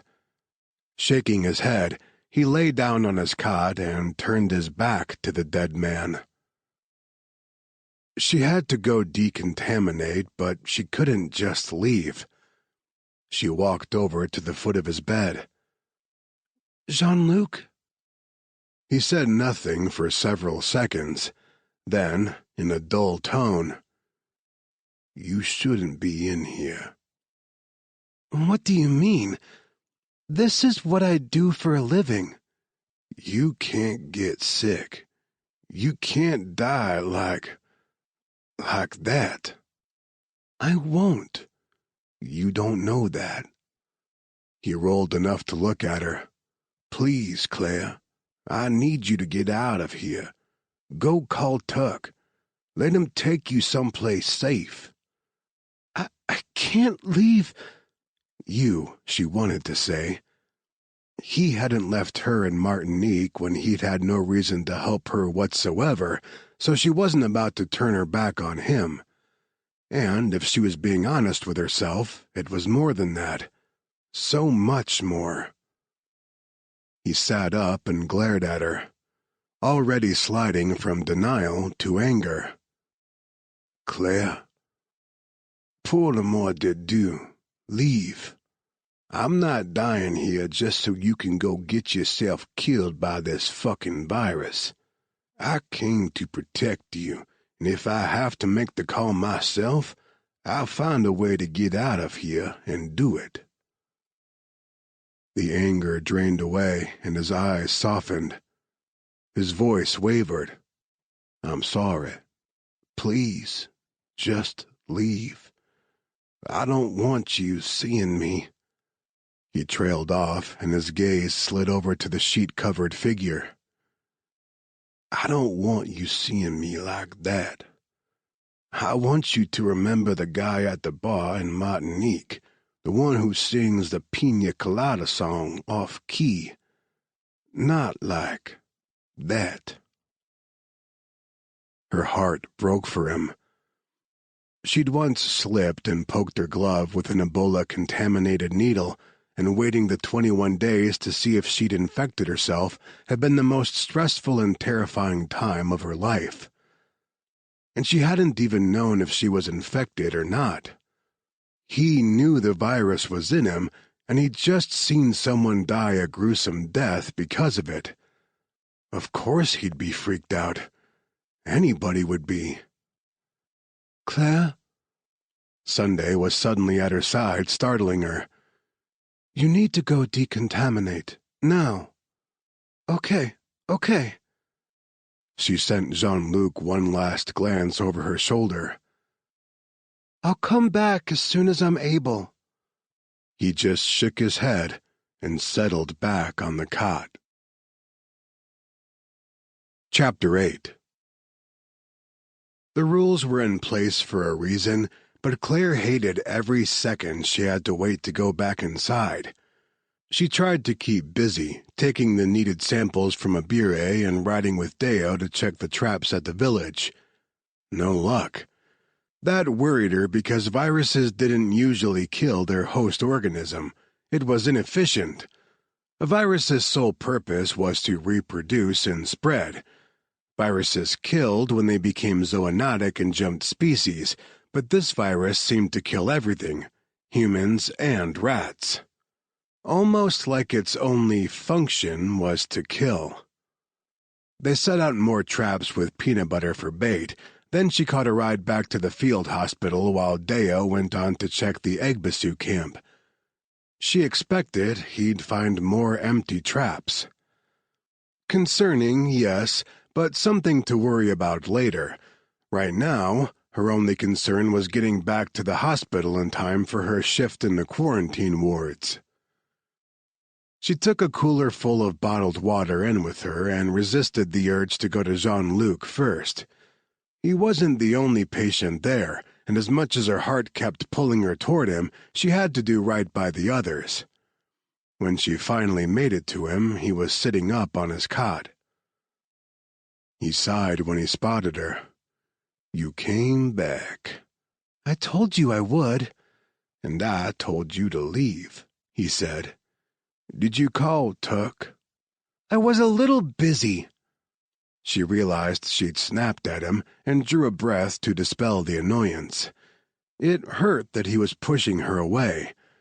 As a doctor who had spent her career dealing with victims of some of the worst pathogens the world had to offer, she understood his reasoning. She'd seen other infected do the exact same to their friends and family. She'd consoled those friends and family. But being on this side of it hurt. She'd never realized how much. She wheeled the cooler to a stop beside his bed. "I have water for you."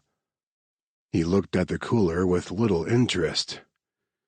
"You won't let me die with a shred of dignity left, no?"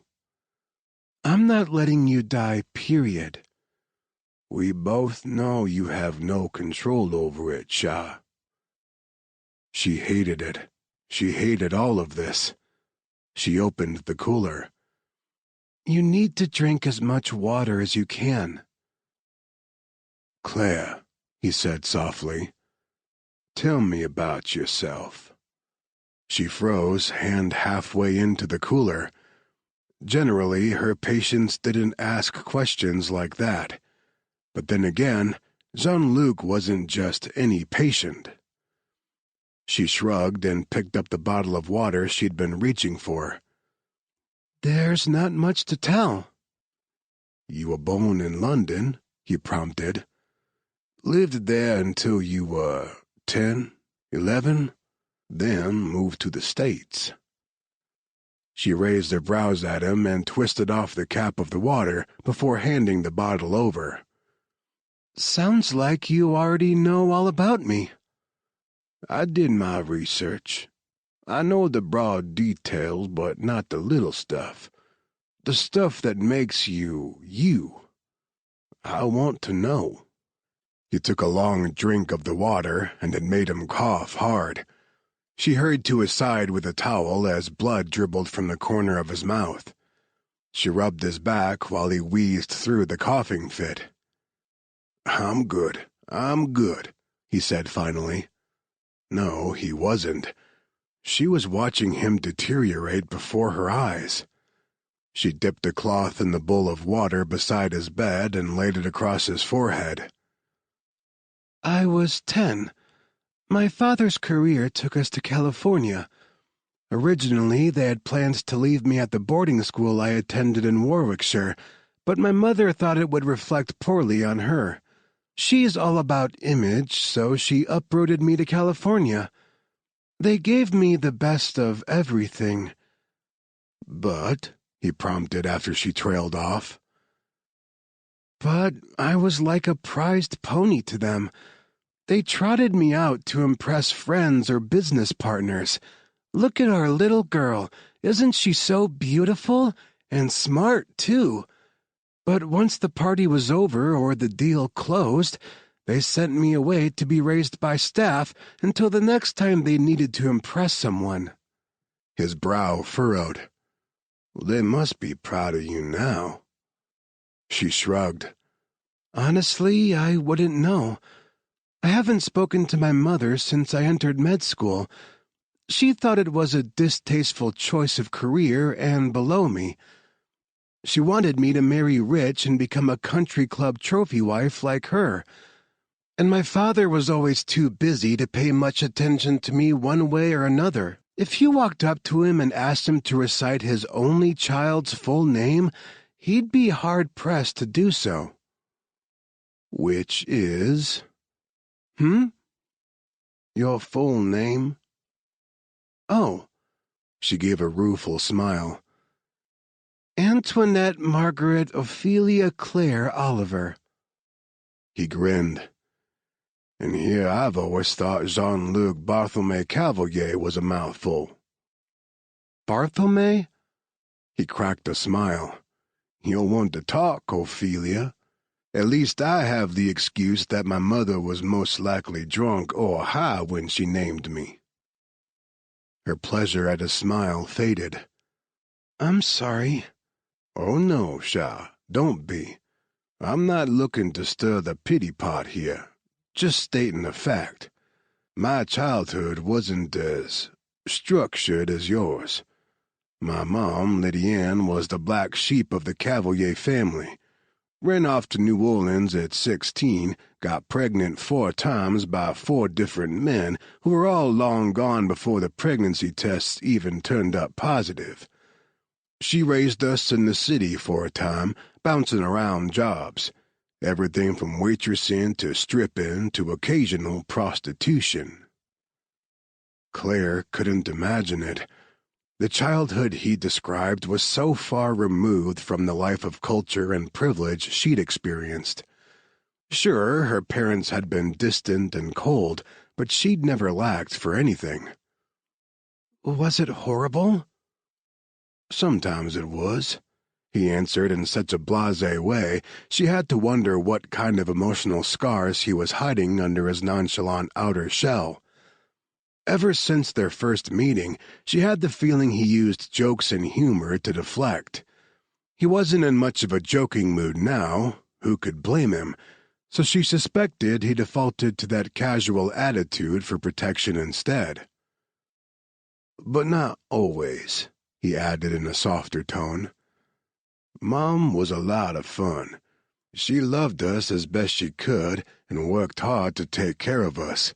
When she was sober. During one of her longer stretches of sobriety, she ironically worked in one of the touristy bars on Bourbon Street.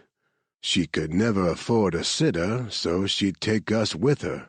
I'd sit in a booth in the back, watch over my brothers and sisters, and just soak in the color, the life of the place. I was 9 when Mom nosedived off the wagon into drugs. Child Services took us away from her and placed us with her mother. She smiled. Your infamous ma mère? Oui, ma mère Edme.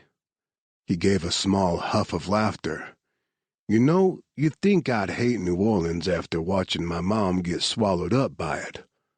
Man, no. I love that city with my whole heart. She wasn't surprised. The city must have felt like the only link he had to his mother, and despite all of her shortcomings, Claire could tell he'd loved Lydia Ann like all sons love their mothers. Were things better once you were placed with your grandmother? He nodded.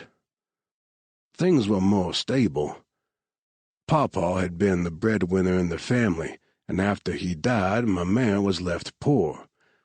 She never finished school, only worked part-time at a local diner, and didn't have room in a house for 4 kids, but she made it work. We were never lacking for love, and we never had to worry whether we'd get our next meal or not. Moving in with her allowed us to be kids again. Marielle was less afraid of everything, Etienne less angry. Rosaline, my youngest sister, finally started talking at 5 years old. Ma mère saved us by taking us in. You love your grandmother a lot. A statement, not a question. Claire could see the love he had for the woman in the softness of his smile whenever he spoke of her. She was... His voice caught and he trailed off, cleared his throat. She was our rock, our foundation. Everything's felt shakier since we lost her. I'm sorry. I didn't realize she had passed. An aneurysm back in January. It was fast. I always thought too fast, but... He glanced around at all the sick people in the room. I'm glad it was fast. She would have gone mad sitting around, contemplating her mortality while her body slowly died. She would have hated it. Like you do. Claire didn't say that out loud, though. Instead, she asked, Do you know what happened to your mother? She died during Katrina. He said it flatly, no inflection in his voice to indicate how he felt about it. It wasn't the answer she'd expected. Oh, God, Jean-Luc, I'm so sorry. She was long gone before the storm. By then, she'd drank away anything that resembled the woman we loved. I hadn't seen her in at least 10 years. Last I'd heard of her, she'd been homeless, begging on the streets, trading sex for drugs or alcohol. I'm told I had another brother, but we don't know what she did with him. He was a toddler at the time and hasn't been seen since the storm. That must have been difficult for your family. It was a rough year for all of us, but especially for my mare. She searched and searched for the kid until the day she died. Were you in New Orleans during the storm? No, I was already working with the CIA, and they had me in some war-torn place or another. I can't tell you where exactly. A lot of that shit's still classified. CIA, she repeated in disbelief. Classified? Yeah, and I was more than a translator for them. He stared at her for a long time with his bloodshot eyes as if gauging her reaction. When she didn't respond, he asked, "Does that bother you, Shah?" She thought about it. She didn't know what he'd done for the CIA, but she could guess. A man with a photographic memory who had the ability to perfectly mimic any language? Yes, they would have used him as much more than a mere translator. And in Martinique, she'd seen firsthand how deadly he could be with a knife. Did it bother her? Yes, of course it did. From the look in his eyes, it bothered him as well. But, and she knew this was the real question he wanted answered, did it make her scared of him? No, not at all. Honestly, she didn't think anything could at this point. We all have pasts, she replied finally. He grunted. Some are worse than others, and I'm starting to regret a lot of the decisions I made in mine. Don't. She touched his hand. Don't do that. He turned his palm toward hers and laced their fingers together. I've made bad decisions. Haven't we all? He shook his head slightly. My mare always said I was too much like my mom for my own good. She tried to steer me away from that life, but I still managed to find my way back to Bourbon Street. Time and again I let her down. She died disappointed in me. I don't believe that. Maybe you disappointed her on occasion, but what child doesn't let down their parents or grandparents from time to time? It sounds like she loved you very much, and if she wasn't proud of the kind, funny, intelligent man you became, then she was a foolish old woman.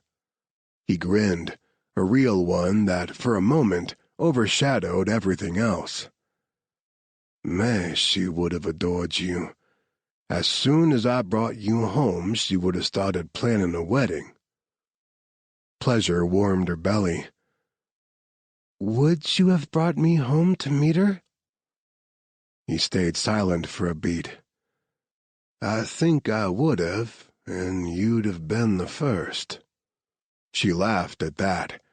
I'm flattered, but you can hardly expect me to believe you've never taken another woman home to— Never.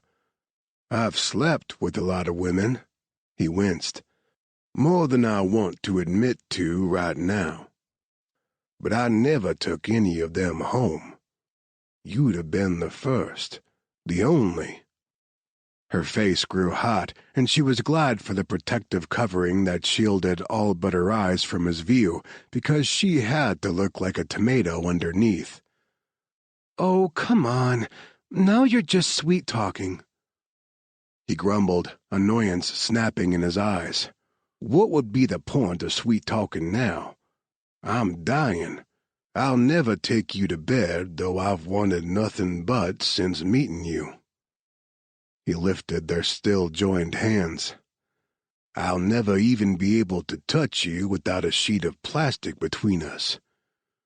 So what exactly do I gain by sweet-talking you now? I'm only telling you truth. Of all the regrets I have, coming here, finding you, is not one of them. Chapter 9. Claire didn't know how to respond. If he hadn't come for me, he wouldn't be sick now. How could he not regret that? So she steered the conversation to lighter topics. Favorite foods: him étouffée, her fish and chips with a side of mushy peas. Music: him everything, her mainly instrumental. Movies: 28 Days Later, she said. He raised a brow. Yeah? Love me a good zombie movie. Oh, and also Outbreak. He laughed, which set off a coughing fit. Color me surprised, he wheezed when the fit subsided. Dr. Virus Hunter loves virus movies. Not going to lie, Outbreak started my fascination. He shivered with fever, so she tucked a sheet around him, smoothing it out over his chest. Let me guess. Your favorite is a comedy. Of sorts. Up. Okay, yes, he'd managed to surprise her. Her hands stilled on his chest. Up? The animated movie? Yeah. It's got everything. Romance, tragedy, adventure, talking dogs. What's not to love?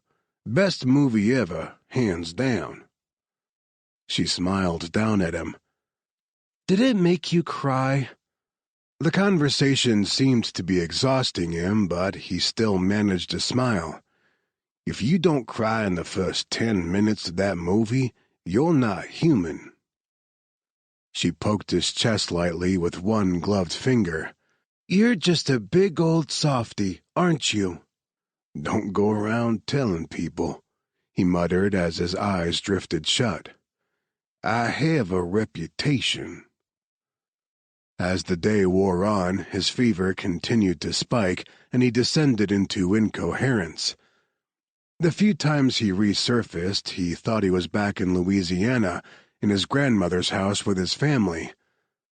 If her heart wasn't breaking open, she might have been amused by the thickened Cajun accent and how he kept calling her by his youngest sister's name, insisting she stole his beignet when he wasn't looking. She gripped his hand and mopped sweat off his brow. Shh, I'll get you another beignet. As soon as you're better, I expect a trip to New Orleans. He blinked up at her and his glazed eyes seemed to clear. Claire? He croaked. Her heart thumped. Yes, it's me. I'm right here for you. His chest heaved, and blood-stained tears streamed from the corners of his eyes. I don't want to die like that old man. Her own tears dropped on the inside of her visor. She shook her head to clear them away. You won't. If I get that bad, put me out of my misery. I don't want to go out that way. You'll get better. You'll see. Tell my brother and sisters I love them. And tell my friends. May, tell Tuck I'm a dumbass, but joining Hornet was the best decision I ever made. And I'm sorry I won't be at Seth and Phoebe's wedding, or see Gabe and Audrey's baby. Find Marcus and make sure he's safe. He's hurting right now and is gonna get himself killed too unless he has our teammates at his six. He needs them. And you, his voice broke on a cough, you're the most beautiful woman I've ever met. I wish we could have had more. I wanted more. You can tell all of them yourself. And as for us... She had to stop because her throat constricted, making speech impossible. I want more, too, so you need to fight this. You can fight this, Jean-Luc. He stared up at her with raw fear. Do you believe in the afterlife? In hell? She rocked back, stunned by the question. I don't think so. Well, that was a weak answer. He needed something more solid from her than that. She shook her head and steadied her voice. No, I don't. He was silent for a moment. I haven't been a good man. I always joked. He coughed, wheezed. Always joked the devil would come collect my soul himself. It was a point of pride. But now I think he really is coming. I see him getting closer every time I close my eyes, and I'm scared, Shah. Her throat tightened around a painful knot, and she had to swallow several times to find her voice. Don't be. I'm right here, and I won't let him take you. I'll do everything in my power to help you. You're too good for me, he muttered, and moments later lapsed into unconsciousness. She stayed with him, wiping his hot skin with a damp cloth. Logically, she knew his fever had him seeing devils and demons, but she couldn't make herself leave for fear that they would indeed come take him away. She wanted to stay by his bedside all night, but Sunday eventually convinced her it was too dangerous. What if she fell asleep and pulled off her mask? What if she fell out of the chair and ripped open her suit? If she infected herself, she'd be no help to him or anyone else. She took one last look at Jean-Luc's still form, terrified it'd be the last time she saw him alive. He was deteriorating faster than she'd anticipated, and anything could happen during the night. She cried through the entire decontamination process, couldn't help herself and couldn't seem to stop.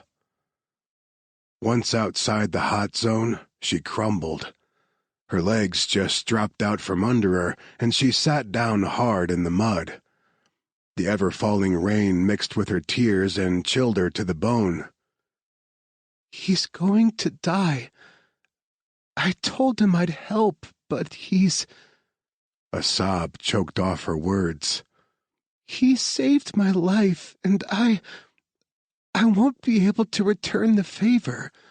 I can't save him. Oh, love. Sunday knelt down, clasped her in a hug, and held her until the crying jag faded into hiccups. Then she pulled back and clasped Claire's face in her palms. You need some palm wine, yeah?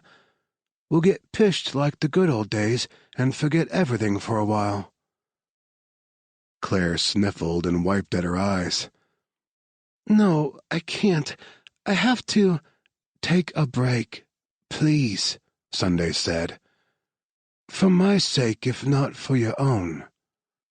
The mess tent was quiet, everyone else having already retired to their own tents for the night.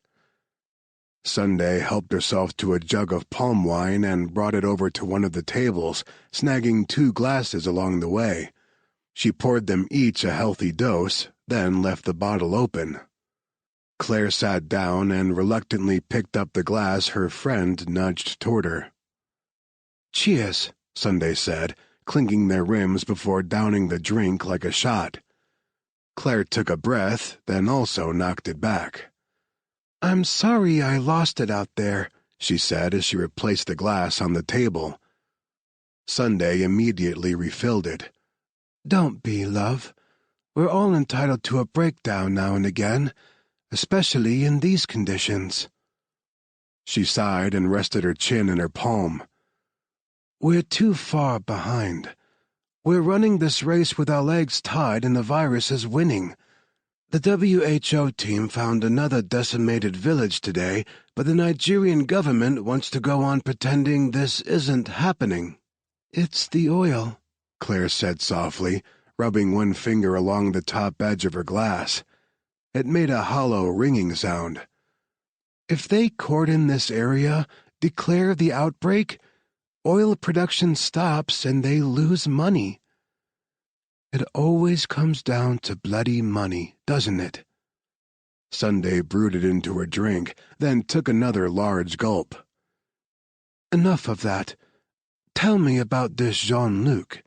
How did you meet him? Claire took a smaller sip of the sweet, foamy wine, then set her glass down. She knew from experience palm wine could be deceptive. Because it didn't taste alcoholic, it was easy to get drunk, and as tempting as the idea was, she wanted a clear head tonight in case Jean-Luc needed her. She stared down into the milk-colored liquid. He hit on me. She smiled a little, remembering his swagger. He'd been so sure of himself, and she figured he saw himself as God's gift to womankind. I turned him down flat. Sunday gave her a dry look. Now, I know he didn't follow you all the way to Nigeria for a second chance. No, he didn't. We met again later that night at the hotel bar and talked for a bit. I liked him. He was funny and charming and sexy. A devilish gleam lit Sunday's eyes. So did you shag him? I might have. She lifted her shoulder in a half shrug. Honestly considered it, but we didn't have the opportunity. She hesitated, wondering if she should say more. Probably not, but she was already warm from the wine and it loosened her tongue. We were at the Trinity Sands Resort in Martinique. Sunday jolted, spilling some of her drink. Oh my God! You were there when terrorists took over the hotel? They hadn't been terrorists. There had been no political or religious motivation behind their actions, only greed. And they had been after her and Tiffany for their research, but she left all that out in her retelling.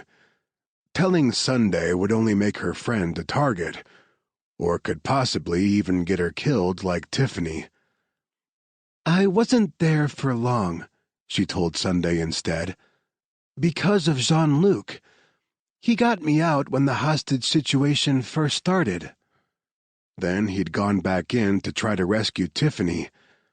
Every preconceived notion she'd had of him had vanished when he'd done that. Sure, he was cocky and arrogant, but he'd had no reason to risk his life for Tiffany other than Claire had asked him to. Under all the snark and bravado, he had a good heart. One that was currently failing him as she sat here getting drunk. She realized tears had started pouring again and set her glass down with a thunk. I can't let him die. I won't. She stood up.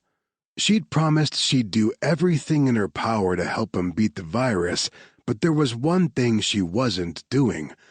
The one thing she knew with all her heart would save him. I need to go to Lagos. What? Sunday also stood. When? Right now. She hadn't been completely idle while running for her life. She'd purposely traveled to places she knew she'd be able to continue her research on Akiso. Tiffany had died because the wrong people found out it worked on human cells in the lab. With the tweaks Claire had made since, it would work on Jean-Luc. It had to. It had to. It was dawn before the plane Claire chartered made it out to the field hospital. The pilots were too afraid of the virus to stay on the ground long. They'd barely touched down on the muddy runway before they were itching to take off again, but it was long enough for Claire and Sunday to load some broken equipment and samples from Abire and the other infected patients. The equipment would be either fixed or replaced. A lab would run tests on the samples and start working on an effective treatment using Abire's antibodies, if she indeed had them. At last, Claire climbed into the cargo hold. "Let's go, the pilot said. "In a moment." She turned in the doorway and met Sunday's gaze. "You'll look after him?" "You know I will. I'll be back by sunset." Deo walked up holding a duffel bag on his shoulder. He paused long enough to give Sunday a light kiss, then joined Claire in the plane. "What are you doing?" she asked. "You're not going alone," he said and secured the door. He tapped twice on the back of the pilot's seat and said something in the local language. The pilot didn't need to be told twice and soon had the small plane airborne again. Claire watched out the window as the ground fell away and hoped to God she was doing the right thing. The flight was only a bit over an hour long, but it seemed like the longest of her life. The pilots were much more relaxed landing at the busy Lagos airport. They even offered to help unload, apparently forgetting they were carrying the very thing that had so frightened them back at the field hospital. A rental van already waited for them. Claire didn't know where it had come from and could only marvel at Deo's efficiency. The man knew how to get things done.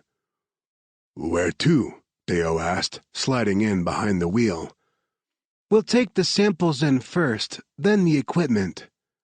And while he was distracted, she'd slip away on her own errand. As efficient as he was, and as much as Sunday trusted him, Claire wasn't sure she was ready to tell him all of her secrets. Besides, her secrets got people killed, and she liked him too much to risk that. Chapter 10. Lagos, Nigeria. Mercedes Rhea couldn't sleep. For the past week, she'd lain awake every night, staring at the cracked ceiling while an overworked floor fan pushed muggy air around her shitty one-bedroom flat. Every time she closed her eyes, she saw one of three faces. Dr. Claire Oliver, the puta who had managed to evade her for weeks. Jerome Briggs, the man who had failed to obtain the doctor in Martinique last month and had paid for his mistakes with his life, and Harrison Stead, who was the only father figure Mercedes cared to remember and also the head honcho at Defion. More than the others, it was his face, lips pulled into a tight frown under his gray mustache, dark eyes condemning, that kept her from sleep. Despite their close relationship, if she didn't start producing results, Harrison would send someone to give her the pink slip. And you didn't walk away from one of Harrison's firings. Just ask Jerome Briggs. She couldn't fail this mission like he had. Mercedes gave up on sleep and swung her legs out of bed. Her lover was still out cold, snoring softly, face buried in his pillow, the sheets twisted around his legs. After months apart, they'd finally met up and spent the entire night drinking and fucking. Any sane person would be asleep after that. Naked, she crossed the one-room apartment to the groaning old fridge and took out a bottle of water. The place was dismal, but it came furnished and cheap at less than $3,000 a year. She'd paid for the whole year up front, mostly to keep away any nosy landlords, but she hoped to God she wouldn't be here that long. Sebastian lifted his head from the pillow. "What are you doing?" "Needed water. Hot as Hades here." "What time is it?" He fumbled for his phone on the rickety table beside the bed and squinted at it with one eye. "Shit, did you even sleep?" "Some." She finished the water in one long gulp, then tossed the bottle aside and walked past the wall covered with photos of Dr. Claire Oliver and all of her known colleagues. She stopped next to the window and stared out at the garbage-strewn alley below.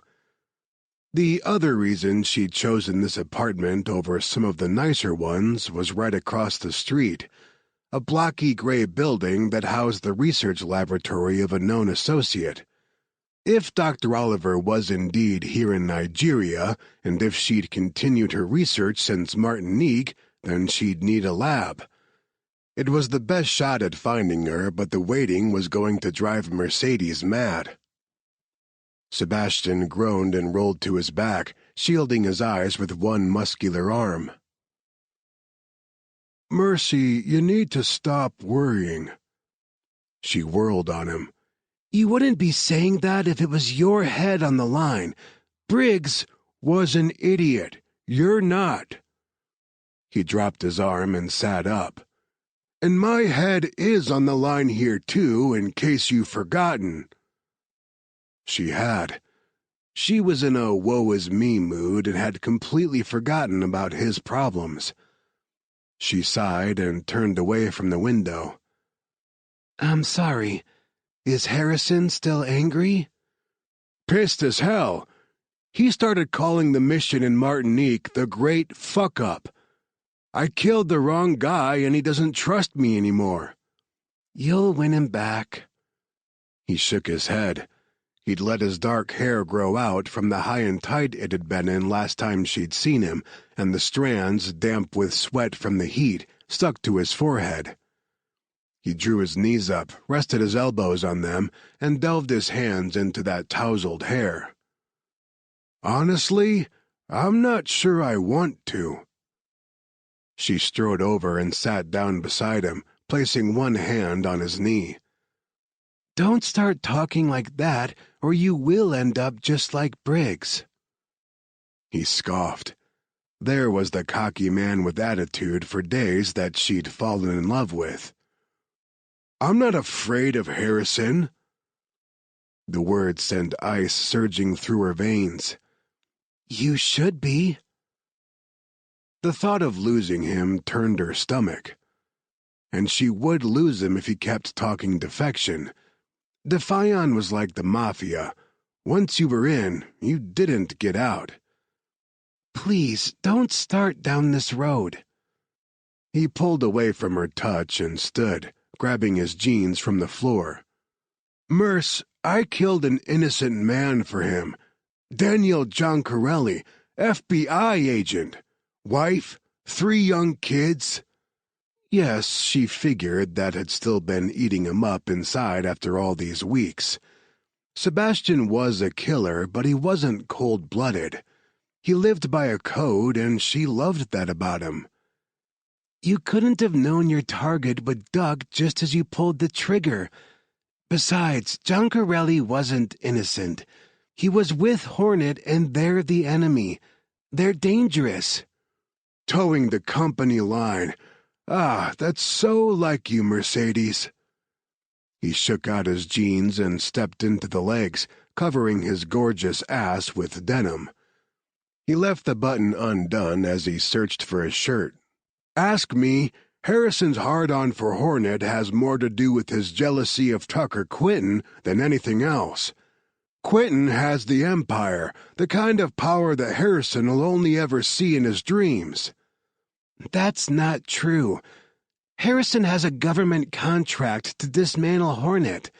They're considered a threat to—" Sebastian snapped his shirt off a nearby chair and pulled it on without buttoning it. "To the good old U.S. of A.? Bullshit. It's all bullshit. Open your eyes, baby. Your love for Harrison is blinding you to his faults, and he has many." With that, he picked up his boots and stormed out. Mercedes sat there in stunned silence for several seconds, then scrambled to find clothes and chased him out. He was already at the lower floor. She leaned over the banister. "What are you saying? You're not going to complete your mission?" He gazed up.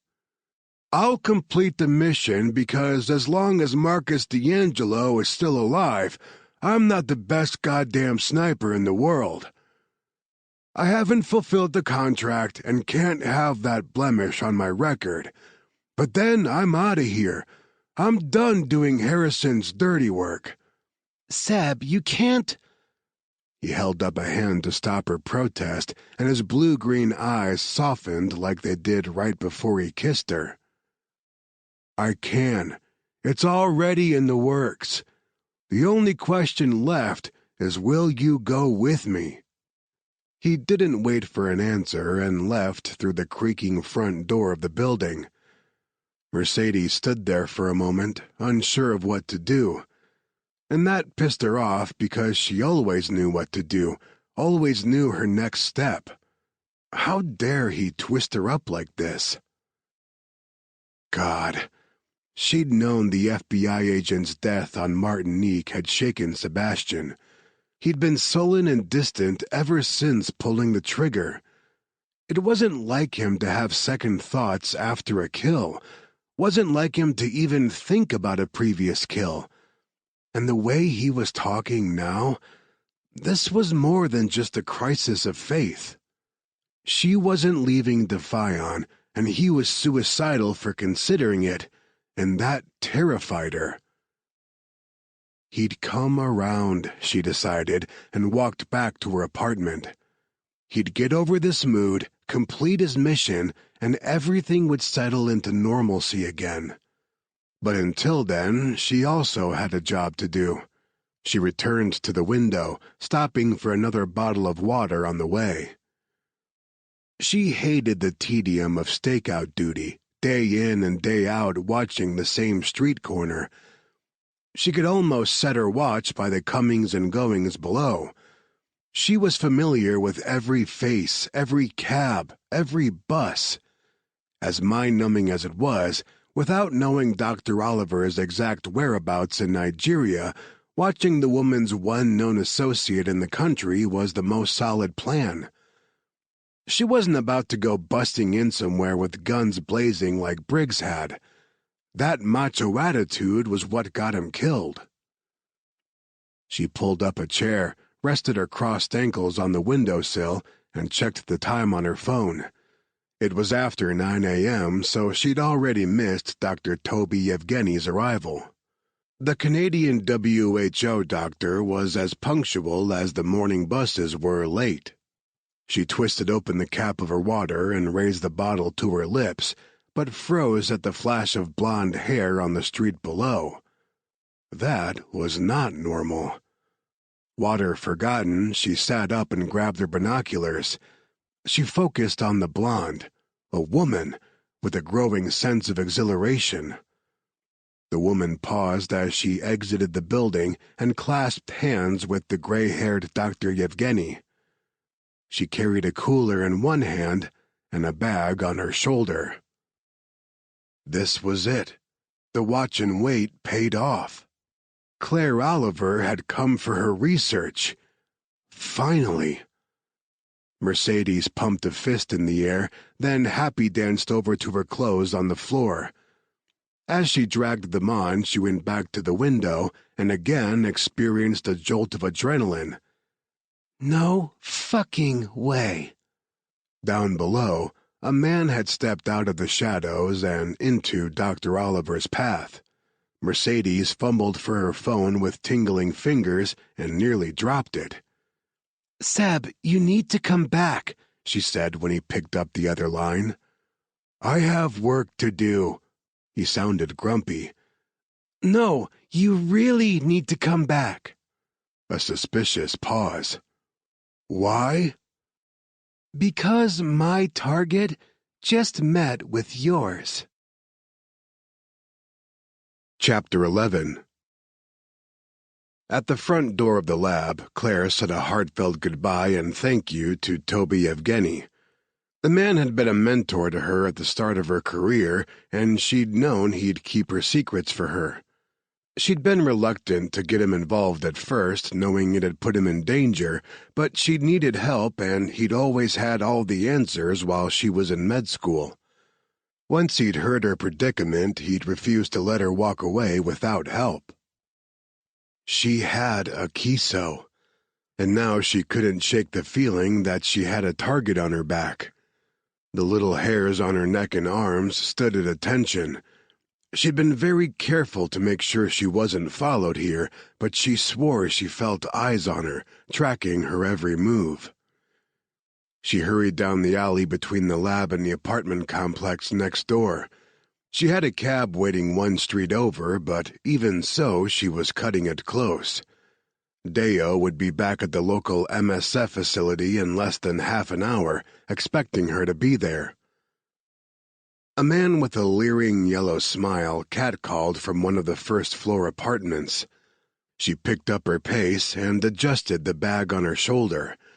It was full of all the research she and Tiffany had done before Tiffany's death, and the strap dug in painfully. She should have told Deo where she was going. Better yet, she should have let him come with her. He was a big guy. If nothing else, he'd deter the catcalls. Up ahead, a man stepped out of the shadowed alcove of the apartment building and blocked her path. At first she thought he was just another catcaller, but he wasn't a local. Olive-skinned with curly dark hair that was too long and unkempt, he looked a bit wild. His dark brown eyes focused on her with an intensity that was beyond startling. Definitely not someone she wanted to run into in a dark alleyway back home, not to mention one in the middle of Lagos, Nigeria. Oh, God, what if he was with Defion? Her heart kicked and she stopped in her tracks, then took a step backward as he continued to approach. She risked a glance behind her.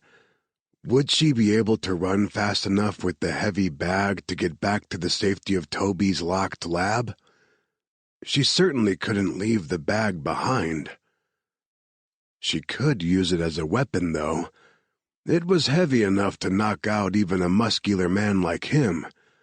But that would require he get close enough that she could swing it at his head, which was something she wanted to avoid. "Dr. Claire Oliver?" he asked. His voice gave no hint of his intentions. She continued backing away. "Do I know you?" "No." As if realizing he'd frightened her, he stopped several feet away and raised his hands, palms out. "But you know a friend of mine, Jean-Luc Cavalier. You met him at the Trinity Sands Resort in Martinique." Some of the tension eased out of her spine, but she wasn't completely ready to trust this man yet. Just about anyone could find out that information if they wanted to. "Tell me something about him only his friend would know." His brows arched in surprise, then, after a moment, he nodded. "He has 2 younger sisters and a brother, Marielle, Etienne, and Rosaline. He was raised by his grandmother, who died earlier this year, and he's been off-kilter ever since." "Anyone can find that out with an internet search." Another lift of the brows.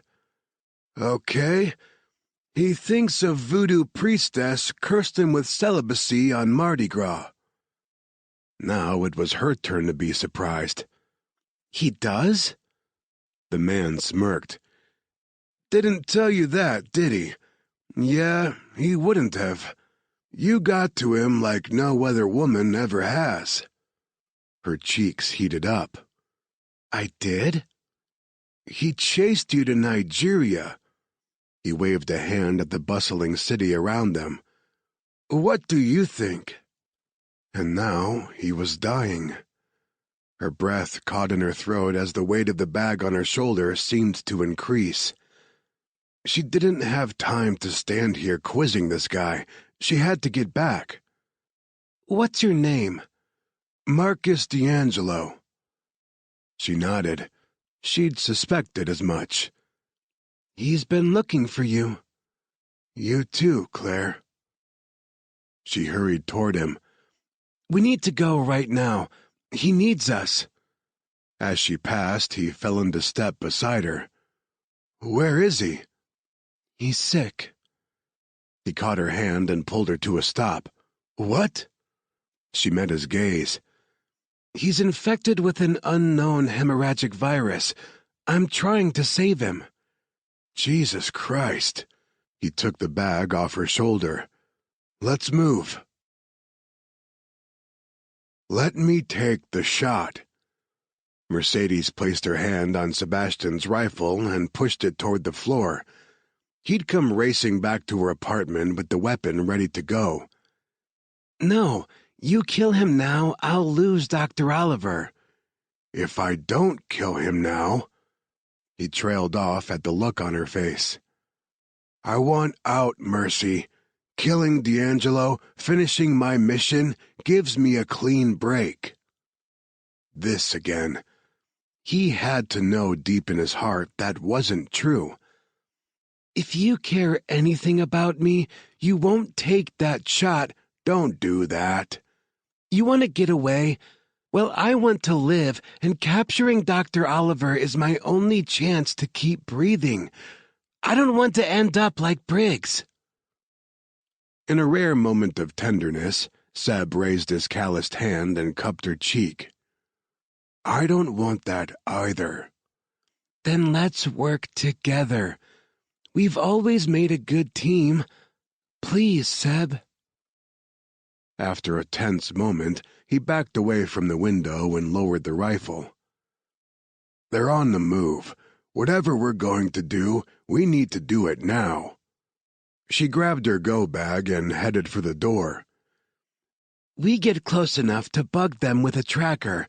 Then, once I know where Dr. Oliver is holed up, you can have your shot at D'Angelo." Deo waited next to the rental van, arms crossed over his large chest, a frown dragging down the corners of his lips. He pushed away from the vehicle when he spotted Claire on the busy street. He was pissed. She couldn't blame him. He'd taken on the role of her protector, and she'd ducked away the first chance she'd had. "Where were you?" His eyes narrowed in on Marcus. "And who is that?" She decided to answer the second question because it was easier. "A friend." Marcus seemed just as skeptical as Deo was of him. "Who are you?" Claire huffed. "Also a friend." She held out her hands to keep them apart, half afraid they'd start a brawl right here on the street if they got too close to each other. "Guys, can we save the dick measuring contest? We don't have time. A skinny teenager smacked into her from behind, and she very nearly went sprawling into the potholed road. Both Deo and Marcus jumped forward to catch her before she fell flat on her face. She couldn't say why, but their actions annoyed her. She could take care of herself, damn it. She'd made it this long without bodyguards and had done just fine for herself. She pushed them both away and straightened, checking her pockets. She'd had about 10,000 naira, the equivalent of about $28, folded up in her side pocket, but the bills were gone. "Figures." She searched for the little thief, but he was long gone. Didn't matter. She turned back to the guys. "We have to go." Deo stepped back to block the door of the van. "We don't know him. He's not going back with us." She looked at him, silently pleading. They were wasting time. Every second they stood here arguing was a second closer Jean-Luc slipped toward death. After a hesitant moment, Deo stepped aside. "I don't like this." She touched his hand as she climbed into the seat. "Please, trust me." Mercedes peeled off the equivalent of $20 and handed it over to the kid, who grinned up at her with yellow teeth. She had no doubt he'd also pickpocketed Dr. Oliver while planting the bug, but that was okay. The street kid would be eating well for the next week on this one job. In fact, she kind of wanted to give him more. She'd been in his position once and knew what real hunger felt like. What the hell? Not like it was going to break her. She gave him what amounted to another 20, and his eyes rounded in shock. He'd likely never had so much money in his life.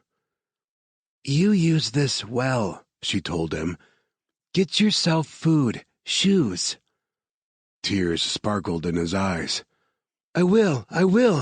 Thank you. She jerked her chin, afraid she'd tear up if he continued thanking her. Come on, get out of here. She walked a block to where Seb waited in his car. He smiled as she slid into the passenger seat. You're a softy, Merce. When she glared at him, his grin only spread. Not saying it's a bad thing. It's one of the many things I love about you. She shifted uncomfortably in her seat. He'd been dropping the L-bomb a lot lately, and she was never sure what to say in response. He seemed pretty sure the thing they had was love, but how was she supposed to know? Before Sebastian, the only thing she'd ever had resembling a loving relationship was with Defion and Harrison Stead, but that was always with the caveat that she'd do as she was told and always return successful from a mission.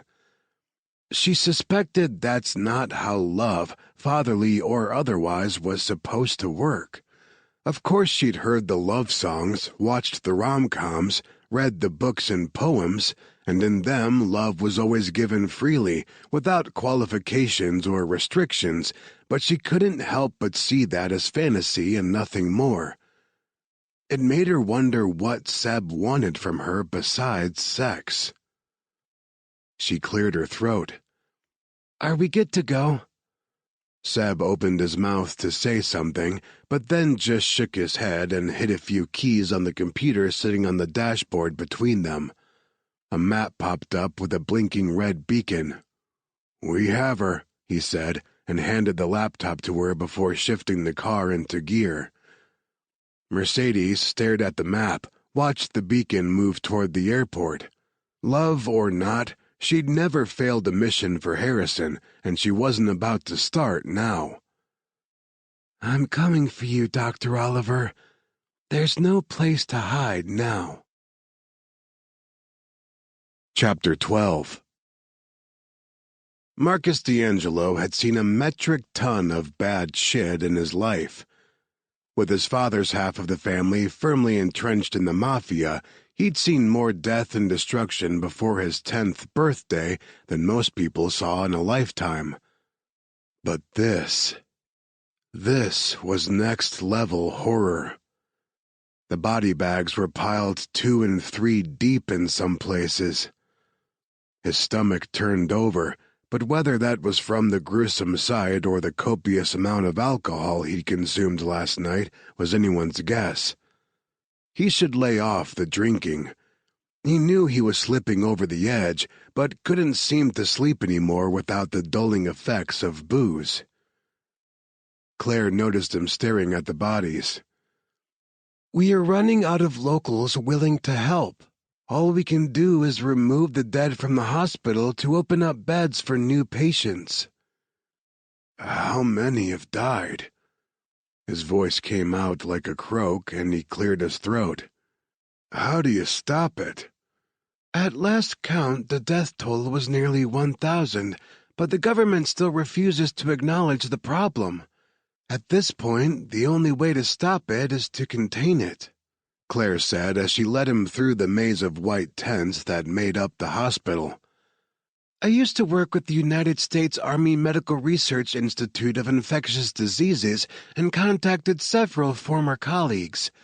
Along with the WHO and CDC, USAMRIID will put pressure on the Nigerian government to throw money at the problem, but until then, we're working with limited resources.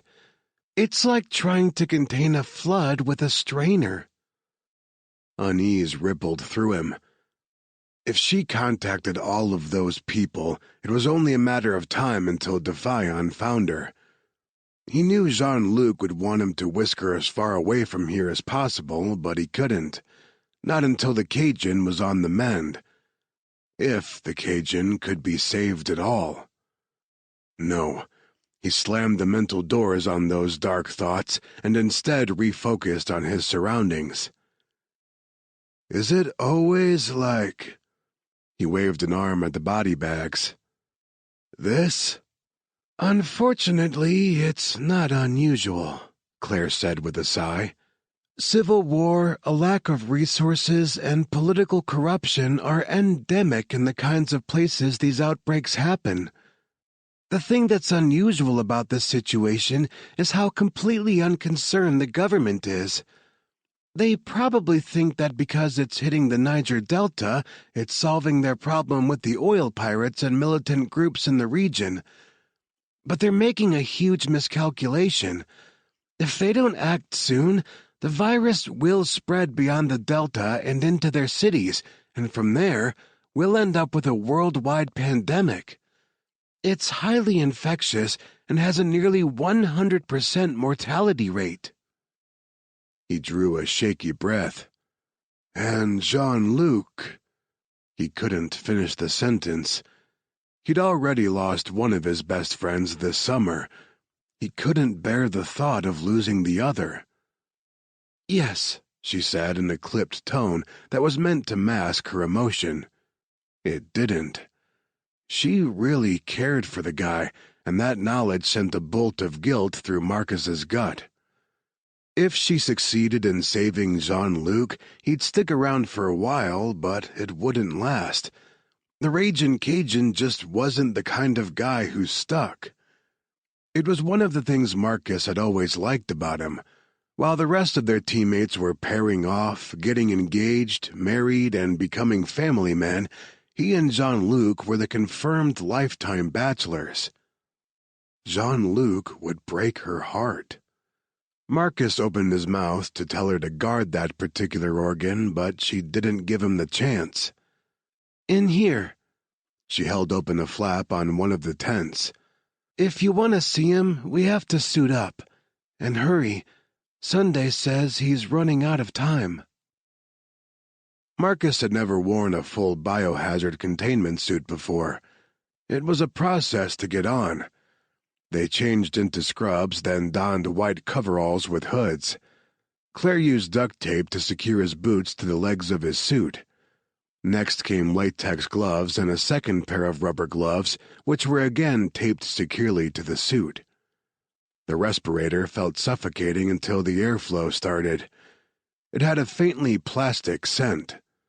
Claire taped his hood to his mask, and then he stood there sweating while a nurse helped her through the same process. Finally, they crossed into the first of the containment units, what Claire called the warm zone. Usually, Claire said, this area would be full of patients recovering from the virus. He looked around at the empty space. There was one bed and a skinny girl sat on it, watching them with apprehension.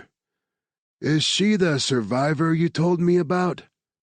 We don't have her test results yet, so it's premature to call her a survivor. We don't know that she ever had the virus. But yes, that's Abire. She lifted a hand and waved. Abire hesitated, then waved back. Claire paused before they crossed through an airlock into the next tent. This is the hot zone.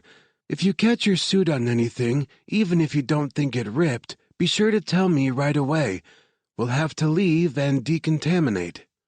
He nodded. Claire moved forward but stopped when he didn't immediately follow. She glanced back. You don't have to do this, you know. He looked at the airlock separating them from the hot zone, and for the first time in his adult life, he knew real fear. It was a sour taste on the back of his tongue, a roiling in his stomach, a cold sweat dripping down his spine. He didn't want to go in, but... Jean-Luc is in there? Yes. He thought of Danny dying in his arms on that Martinique beach and drew a sharp breath of plastic-scented air. He was already more than half broken by the experience, and it'd likely shatter him to watch Jean-Luc die, but he sure as hell wasn't about to let the guy die alone, surrounded by strangers. Claire touched his arm, drawing his gaze to her. He could only see her blue eyes through the mask, but they were fierce, intelligent. She was the furthest thing from Jean-Luc's usual airhead type. I am going to save him, she said. I just have to have his consent first. She was so determined and so unafraid to walk into a place where one tiny tear in her suit could mean death. He felt like a coward next to her. He straightened his spine and told himself to man up. Let's do this. Claire led the way, and even with the mental pep talk he gave himself as they crossed from the warm into the hot zone, he was woefully underprepared for the sight that greeted him. People everywhere. Some were laid out on stretchers on the floor. Sheets stained with blood and who knew what else covered the ones who had passed. Jean-Luc was here. He was one of these people crying out in agony. Marcus's heart had climbed into his throat by the time Claire stopped at the foot of a bed. He didn't want to look. He couldn't look. And he couldn't not look. Dark, bruise-like splotches covered Jean-Luc's arms and chest.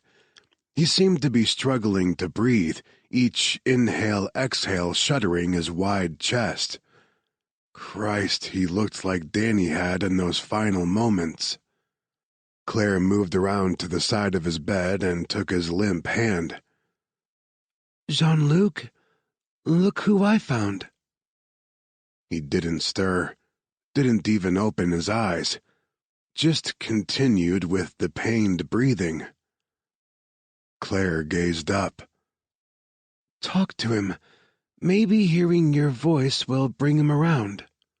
Marcus opened his mouth, but nothing but an odd croaking sound came out at first. He tried again. Hey, man. You got yourself into some shit this time. Still nothing. Claire shook her head and flagged down a passing nurse. Has he regained consciousness since I left this morning? He hasn't. I'm sorry, Dr. Oliver. No. She leaned over Jean-Luc and pried open one of his eyes. We can't be too late. We can't. Marcus was no medical professional, but even he knew the lack of reaction to her penlight was a bad sign. A wave of dizziness washed over him, and he gripped the end of the bed so hard the frame creaked. Claire grabbed Jean-Luc's shoulder and shook him. Come on, you need to wake up. I can't save you if you don't wake up and talk to me. Please. Her voice broke. Tears streamed from her eyes, and her face mask fogged. If we don't do anything, he'll die? He asked hoarsely. She was openly sobbing now and weaved her fingers through Jean-Luc's. Nobody's recovered yet. And if you give him the antiviral drug you've been working on, he'll be a guinea pig. Yes. But without it, he's dead anyway. He made up his mind. Do it. Her head snapped up. What? I'm his healthcare proxy. Everyone on the team had chosen one last year after their leader, Gabe, was shot during a mission and had nearly died. At the time, he'd thought it an unnecessary precaution, but now he was grateful Jesse, their medic, had pushed for it. He couldn't lose another friend. I say do it. Give him a kiso. Claire straightened and stared at him for a beat. There was no mistaking the hope in her tear-filled eyes. Are you sure? This is absolutely a shot in the dark. I don't know the correct dosage or anything really, except it worked in the lab tests. You do understand this could kill him, or worse. He waved a hand at the bed. What could be worse than this? Yes, I'm fucking sure. I'll sign anything you need me to. I'll take the heat if things go wrong. I'll say I forced you. Even he heard the hysterical edge to his voice, but this was too much. Danny and Jean-Luc were both on the short list of people he loved most in this world. "Please, Claire, he's like a brother to me. I can't lose him. Work your magic." "It's not magic." She chewed on her lower lip and gazed down at the small red cooler she had brought in with them, then looked at Jean-Luc's still form on the bed. He followed her gaze to the only true friend he had left. It wasn't right seeing Jean-Luc like this. The man was so full of life, light, laughter. The epitome of laissez-les bon temps rouler, as Jean-Luc himself would say. Claire finally moved. She released her grip on Jean-Luc's hand and grabbed the cooler. "This is crazy," she muttered as she opened it and removed a package of dry ice. "He wouldn't want it any other way."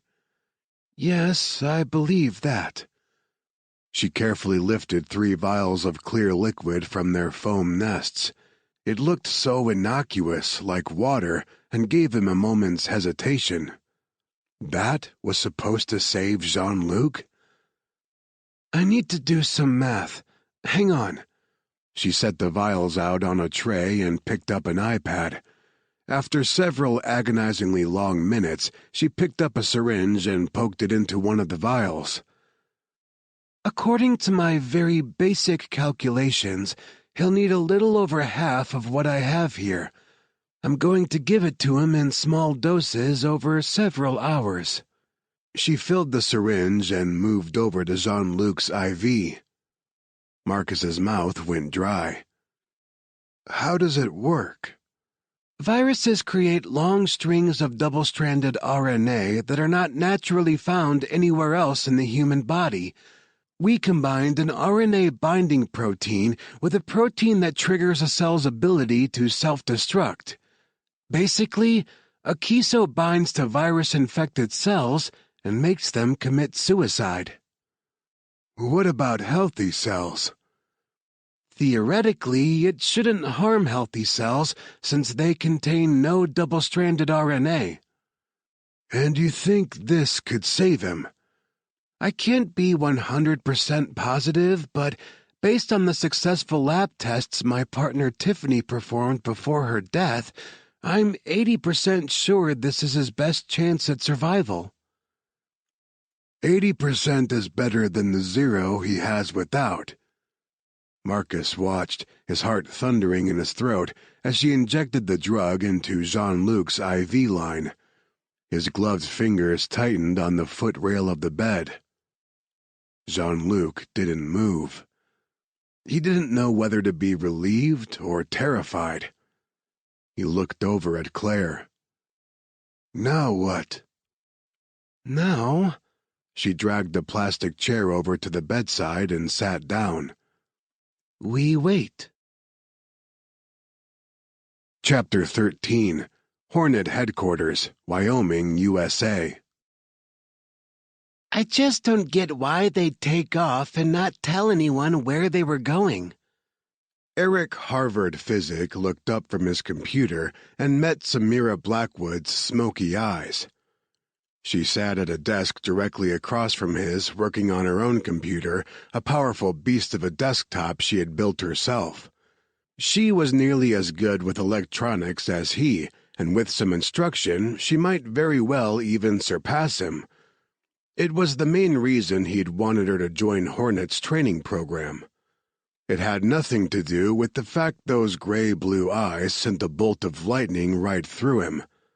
Nothing whatsoever. He was her mentor. She was his student. Their relationship was a professional one and always would be. He refocused on his computer. It was a very Jean-Luc thing to do. He's never been good at thinking things through. Even when we were CIA, he— Whoa, Sammy said. "You were CIA?" He saw her eyes widen with shock and mentally cursed. Last thing he needed was for her to have a case of hero worship. He ducked his head and typed nonsense on his keyboard to make himself look busy. "Just an analyst." And apparently he'd never be anything more. He'd worked his ass off for years training with Hornet, building muscle and combat skills to prove he was as good in the field as he was behind a computer, but everyone still saw him as the kid. The team's baby, meant to be coddled and protected, never to be trusted with their lives beyond his ability to collect data. Never mind that he just turned 25 and was plenty capable of doing whatever a mission called for. He scowled at his screen. He'd thought if anyone would give him a shot at more, it'd be Jean-Luc. Seems he'd thought wrong. Still, that's awesome. Sammy pushed away from the desk and leaned back in her chair. She'd had the chair custom-made to resemble the Iron Throne, which he secretly thought was cool as hell. Do you think they realize how worried everyone is? Or how worried he was? He'd known Jean-Luc for close to 7 years, ever since the CIA recruited him at age 18. They'd worked ops together. They'd left the CIA and joined Hornet at the same time. He'd thought they were friends. And even with all that history, the guy hadn't trusted him enough to find the intel he needed after the disaster that was Martinique. Another 24 hours, 48 at most, and Harvard would have had Dr. Oliver's location. The team could have gone in together after her. Instead, Jean-Luc had gone off half-cocked and had asked Marcus, of all people, for help. The one guy on the team who wasn't on steady emotional ground. Harvard? He dragged himself back to the conversation. That's right. She'd asked a question. I'm sure he knows and doesn't care. Jean-Luc's a selfish bastard, a wizard with languages, hilarious, tons of fun, but he doesn't usually think about anyone but himself. Come on, Harvard, that's not fair. She waved in a vaguely eastern direction. The whole reason he left was because he was worried about someone else. Dr. Oliver. Yeah, and he had to admit that made no sense. He'd never seen the Cajun get so twisted up over a woman, but it wouldn't last. Nothing ever did where Jean-Luc was concerned. He's only interested in Claire because he's attracted and she is unobtainable. After he has her, he'll forget about her and go on to his next flavor of the week. He'd really do that to her? Yes. He sighed, realizing he sounded bitter. Sammy was right. He was being unfair. But he'd gone his whole life without anything approaching a family until he met Jean-Luc. The Cajun had wormed past all of Harvard's firewalls and had even been the one to suggest Hornet might be a better fit for his career goals after they both left the CIA. Before that, it had always just been him and his computer, his one true friend, against the world. He hadn't needed anyone else. Jean-Luc leaving like he had felt like a betrayal and cut so deeply he was surprised he didn't leave bloodstains on his keyboard. Maybe he'd been better off on his own. And that was dangerous thinking. He'd gotten into trouble when it had been just him and his computer. That was how he'd landed on the CIA's radar to begin with. Exhaling hard, Harvard took off his glasses and rubbed at his tired eyes. Yes, Jean-Luc was a selfish bastard, but it was his job to find the guy and bring him home. He put his glasses back on and walked over to Sammy's desk. "Show me what you have." He'd been busy with the string of recent hacking attempts on their network and, out of necessity, had passed the job of locating Jean-Luc and Marcus off to her. Well... She swung around to her keyboard and pulled up several cameras. Assuming they're in southern Nigeria like Jesse thinks, I'm monitoring all recent video footage in the area, focusing on Lagos and Port Harcourt since they're the biggest cities near the outbreak. I figure if Jean-Luc and Marcus find Dr. Oliver, they'll head to the nearest population center to make arrangements for exfil. I fed all of their pictures into the program and got a couple potential hits on Marcus and Lagos, but the computer was only 20 to 30% sure. She printed off a page and handed it to him. Those are from a week ago. The page showed 5 extremely blurry photos of a man who looked like Marcus, or any other man with a Mediterranean heritage. The pictures were too blurry to make out anything other than dark, wavy to curly hair and olive skin. No distinguishing features. I've also been tracking their cell phones, she continued, but there's been zero activity since they left the States. They know I can track their phones even when turned off. I tracked Gabe that way once when we lost him in Colombia. No, they got burners. Harvard set down the page. You're right to focus the search on Marcus. Jean-Luc was trained by some of the CIA's best operatives.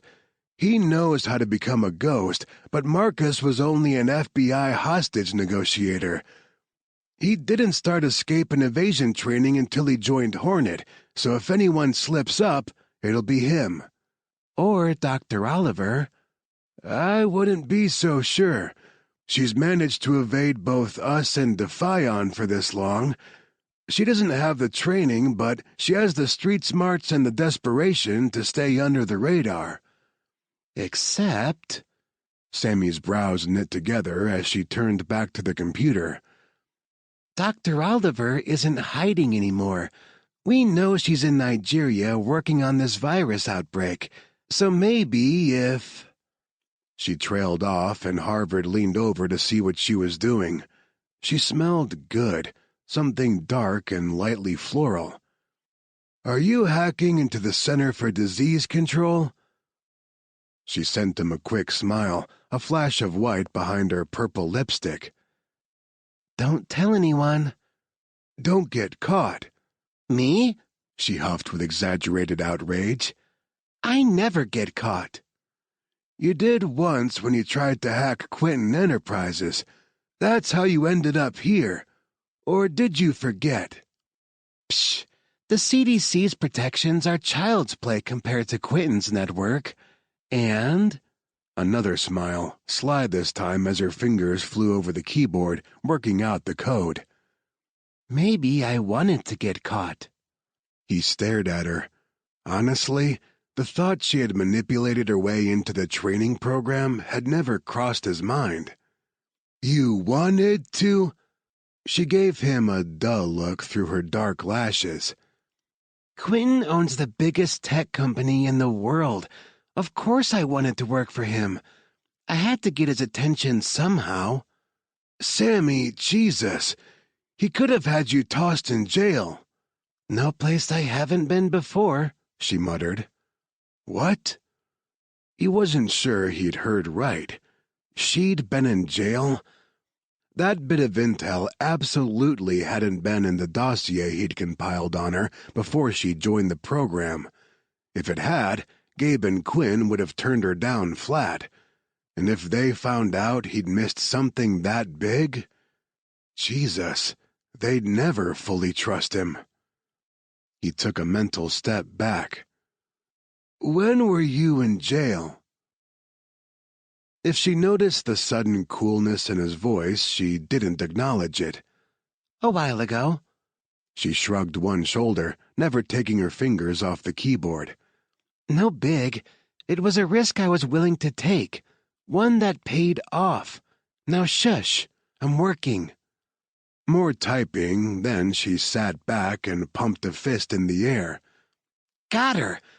Dr. Oliver is at a Doctors Without Borders field hospital near a village about 35 miles southwest of Port Harcourt, right smack dab in the middle of the hot zone. She winced. Shit, this virus sounds nasty. Harvard crowded in behind her to read the screen. "How did you find her?" "She's mentioned in a CDC field report, and wherever the doctor goes." "Jean-Luc is sure to follow. Yes!" He smacked a hand on the desk, making her jump. "Sammy, you're brilliant. Pure genius." She grinned up at him, all sparkle and mischief. "My former life of crime pays off occasionally." Refusing to acknowledge the jumble of emotions and physical reactions coursing through his body that made him want to do something decidedly un-mentor-like, he took a step back. "Send me that info." She saluted. "Sir, yes, sir." He snapped up his tablet on his way out the door and raced down the hall of the training facility, sliding around a corner and nearly colliding with the solid wall that was Jeremiah Wolf, medic trainee. "Whoa," Wolf said, bobbling the bottle of water he was carrying. "Where's the fire, man?" Harvard ignored him and kept trucking until he reached Travis Quinn's office. Quinn had been Hornet's executive officer once upon a time, and although he was now running the training program, he still held a behind-the-scenes command role within the team. The door was closed, but he didn't bother knocking and burst in. Ian Reinhardt, the team's explosives expert, sat in the chair across from Quinn's desk with a pissed-off expression on his face. No surprise there. His expression basically only came in different flavors of pissed off. Quinn sat behind the desk, pinching the bridge of his nose like he had one of his headaches. Again, not a surprise. Everyone got headaches when dealing with Ian and the massive chip on his shoulder. Both men glared over at the intrusion. The only one who seemed happy to have a visitor was Ian's dog. Tank hopped up and, tail wagging, bounded over for a head scratch. Despite his hurry, Harvard couldn't resist the puppy eyes. Nobody on the team could, and Tank knew it and used it to his full advantage. "What?" Quinn growled. Harvard gave Tank's ear one last scratch, then strode in and slapped the tablet down on the desk. "We found them." Chapter 14. MSF Field Hospital, Niger Delta, Nigeria. Jean-Luc opened his eyes to the worst headache of his life. The light stabbed his retinas like ice picks, and he slammed his lids closed again with a groan. What on God's green earth had he drank last night? And how much of it? He'd lived through some epic hangovers, but he'd never had a headache like this, like his skull was one heartbeat from an implosion. After several seconds of breathing through the pain, he experimentally cracked one eye open. Okay, not pleasant, but tolerable. He opened the other eye and slowly turned his head on his pillow to assess his surroundings. The bed next to his sat empty, and he remembered the old man dying horribly there. Mad. He remembered everything now. Not a hangover. He was dying of an unknown, incurable hemorrhagic virus. No wonder his head thundered like drums at a rock concert. Except, he actually felt better than he had in days. He was thirsty as hell, but the pervasive ache that had made even lifting his head a chore had disappeared. He raised his hand in front of his face, shocked to see the deep purple bruises on his arm fading. Was he healing? He didn't dare hope. Where was Claire? She'd be able to tell him what was going on. Very carefully, he pushed himself upright and heard a surprised gasp, followed by a crash nearby. He glanced over to see a nurse had dropped the tray of food she'd been carrying. She stared at him as if she'd seen a zombie rise from the grave. Her eyes, the only thing he could see under the protective suit, nearly bugged out of her head. "Where's Claire?" The question came out unrecognizable in any language, and he tried to moisten his lips, but his mouth was desert dry. He tried again, carefully enunciating, "Dr. Oliver?" She nodded mutely and ran toward the exit.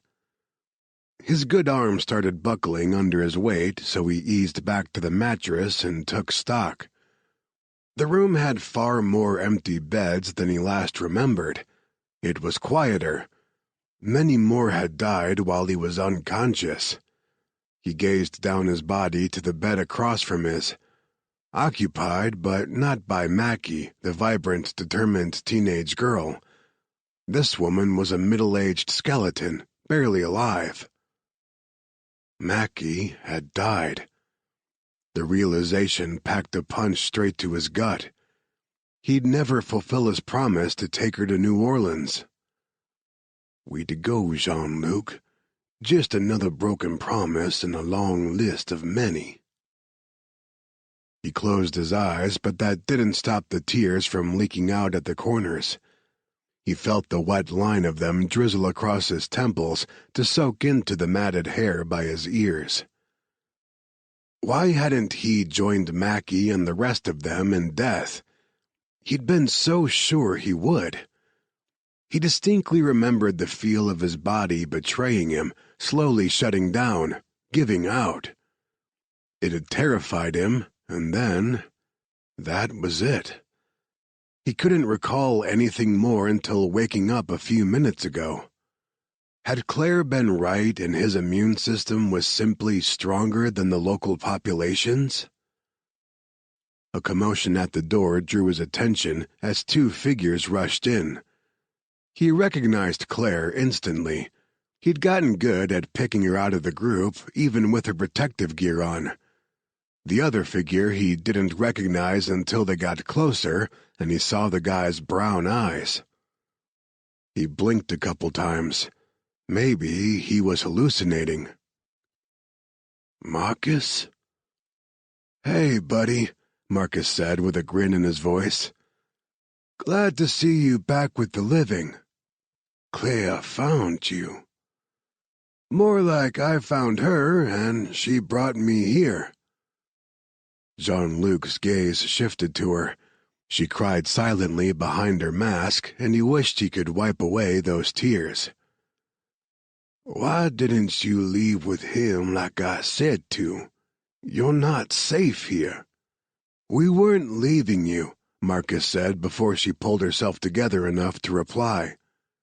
"Couillons," he muttered and let his head fall back on his pillow. "Both of you. I'm not worth your lives." Claire sniffled and blinked hard to dry her tears. "How do you feel?" He considered the question for a moment. "Alive," he finally decided. "Not good, but I'm alive, and I'm pretty sure I shouldn't be, so I'm not going to complain about a headache." "Is that all that hurts? Just your head?" "Yeah," he said after checking with his internal painometer. "Think so. I'm thirsty and weak, but the only pain is my head." He looked at the bandage on his injured arm. "My arm's not throbbing anymore. I don't feel like I'm drowning. Can take a full breath without coughing up a lung." Claire and Marcus exchanged an inscrutable look. Damn their protective gear. He couldn't read their expressions. "It worked," Marcus said, something like awe in his voice. She shook her head. "Let's not get ahead of ourselves. I'll have to run tests." "Wait, tests?" Jean-Luc didn't like the sound of that and pushed himself upright again. He scowled at the two of them. "What worked?" Another glance between them. Claire finally dragged up a chair and sat down so she could meet his gaze. Her blue eyes, still red from crying, danced with happiness. "Marcus told me he's your healthcare proxy. Is that true?" He glanced suspiciously at Marcus, then nodded. Okay, well... She drew a breath that sounded a bit like Darth Vader due to her mask. You were dying, Jean-Luc. 3 days ago you slipped into unconsciousness. Wait, 3 days? Last thing he remembered clearly was begging Claire to not let him die like the old man 2 beds down had. That had been 3 days ago? A chill scraped down his spine. All those hours were nothing but a black hole to him. Claire nodded. You were in a coma, unresponsive to stimuli. After I found Marcus, he gave me permission to give you a kiso. He stared at her, then squeezed his eyes shut and pressed his fingers to his temple as his headache got worse. You gave me a drug that's never been tested on humans? It's been tested on human cells, Claire protested. But not on humans. No, you're the first. Don't be pissed at her, Marcus cut in. I made the decision. He knew he should probably be angry, but he wasn't. At all. He'd been so close to death he could all but smell the fires of hell, but Claire's research, her life's work, had brought him back. She had saved him. He wanted to jump up and hug her. More than that, he wanted to kiss her until they were both gasping and breathless. The good kind of breathless that made your fingertips tingle and promised twisted bedsheets later. He wasn't dying. A rusty laugh rolled out of him as an overwhelming sense of relief made him giddy. He had the best fucking friends a guy could ask for. The best. He didn't deserve them, but he would. He'd make sure they never regretted saving his sorry ass. Claire was smiling. He couldn't see her mouth under her mask, but her eyes crinkled and he could hear it in her voice. Would you like some water? Oh, I'd kiss you for some water. May, I'd kiss you just for the pleasure of kissing you. He jerked his thumb toward Marcus. I'd kiss him for some water. She laughed softly. Nobody has to kiss anyone. That's a shame. Kissing is one of life's greatest pleasures. Marcus snorted. Oh, yeah, he's back to his old self. Chapter 15. The headache didn't fade for several hours, but after some water and a sick man's meal of bread and broth, he was already feeling well enough that lying in bed with nothing to do was starting to make him twitch. Marcus and Claire had been forced to leave. Apparently, they could only spend so much time in the hot zone before they had to decontaminate, and he was left to twiddle his thumbs while Claire ran tests on his blood. He sat up and watched the medical staff tend to the sick. So many had died while he'd been unconscious, but the staff was still outnumbered. They needed help, and while he didn't have much in the way of medical training, he did have 2 hands. One emaciated patient 2 beds down reached weakly for a water bottle beside his bed and knocked it over. Remembering how dry his own mouth had been, Jean-Luc jumped up and grabbed the bottle before the entire thing spilled out onto the floor. The man looked at him with pleading, bloodshot eyes. I got you, mon ami, he whispered and slid a hand under the man's head to help him sit up. He lifted the bottle and poured a little into the man's mouth. It made the man cough and turn his head away in rejection. Water flowed down his chin and chest. Dieu, Jean-Luc knew exactly how that felt. Drowning in your own body. It was hell, and he felt more than a little guilty that he was healing while everyone else in here was dying. What had he done to deserve salvation? Didn't seem fair. Rest, mon ami. I'll come back in a bit. He settled the man back into bed and set the water bottle aside, then moved on to the next patient to see if there was anything he could do to help.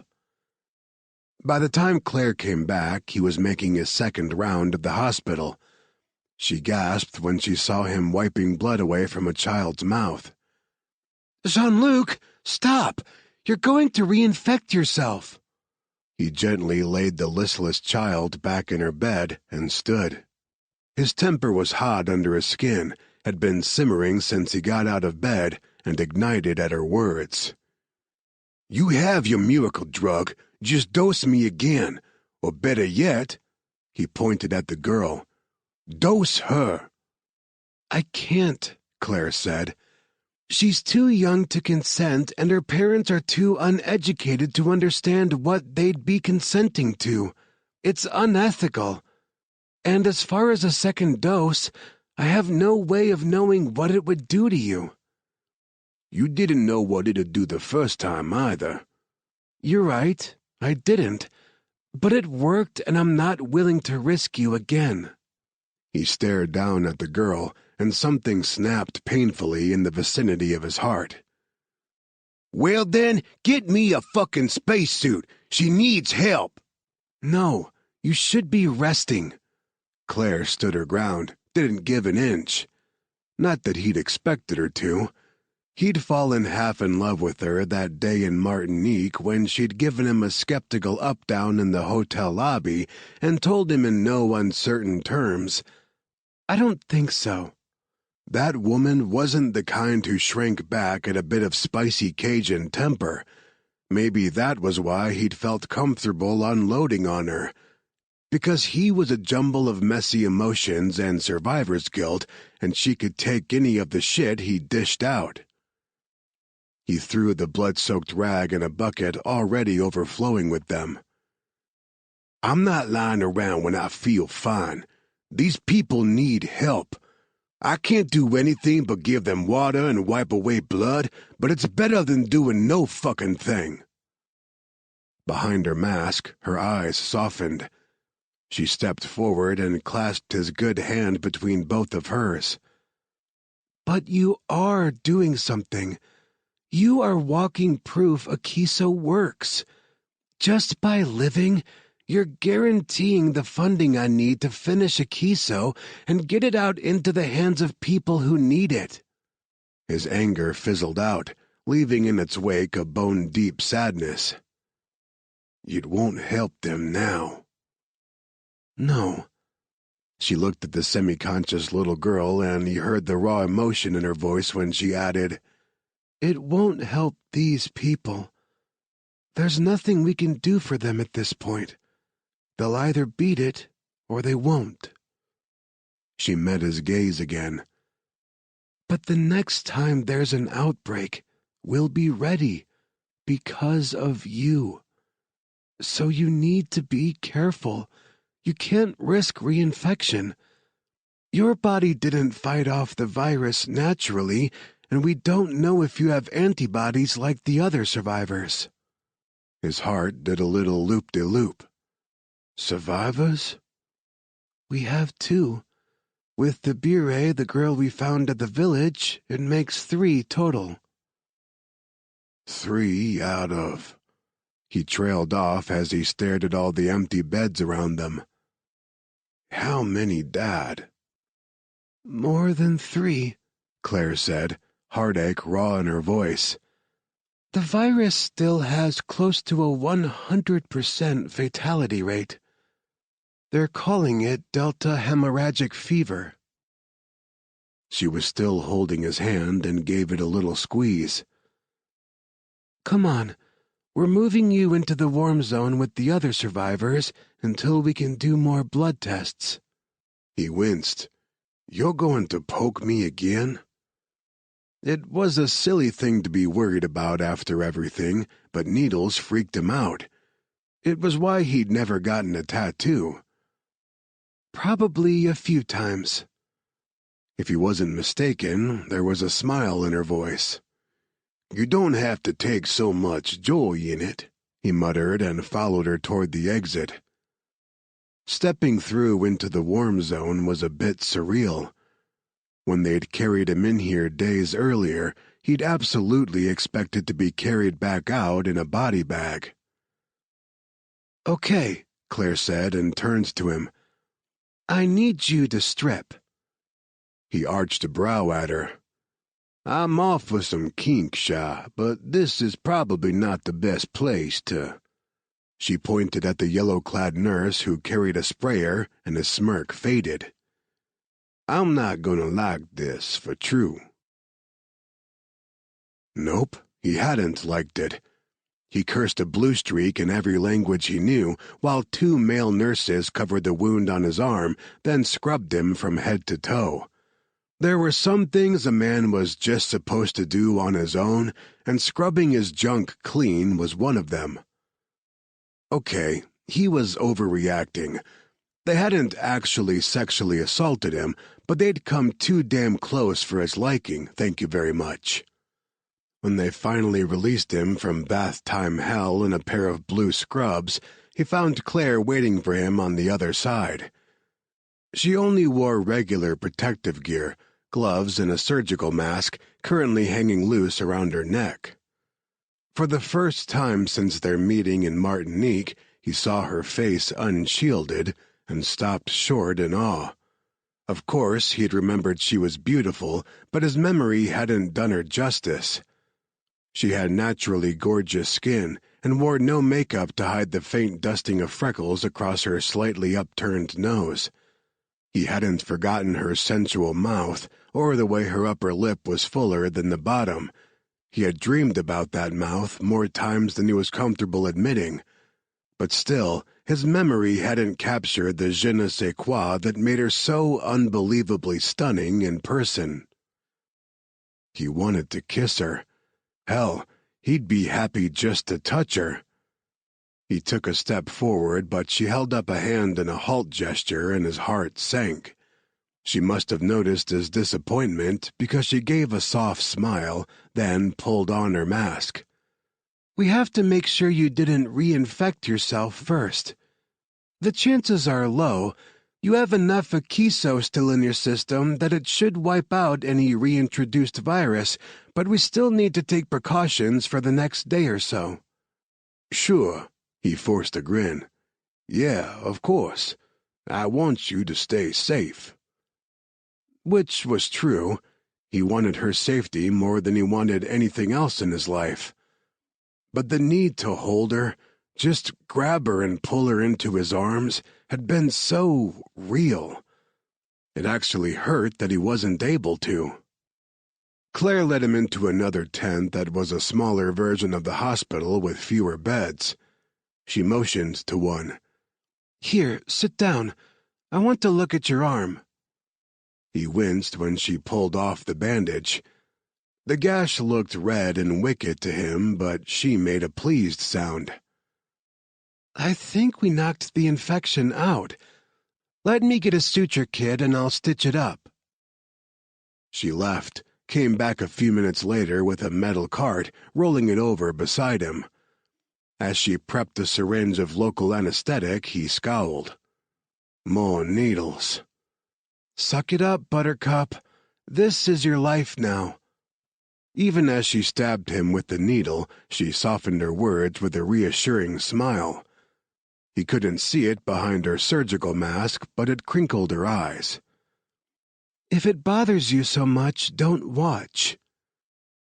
As his arm went numb, he watched her thread the needle and broke out into a cold sweat. Yeah, not watching was a good plan. He was such a couillon. His weapon of choice was a knife.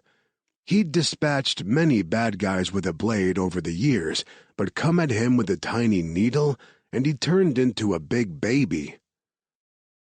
Instead of watching Claire close the wound, he took the time to study the rest of the room. He found himself holding his breath, scanning the few faces of the survivors. He didn't recognize any of them. Why did that put a knot in his stomach? Claire finished the final stitch and touched the back of his hand.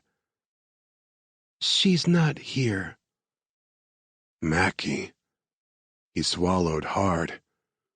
When did she die? About a day before you woke up. He swore softly. I gave her false hope. Jean-Luc.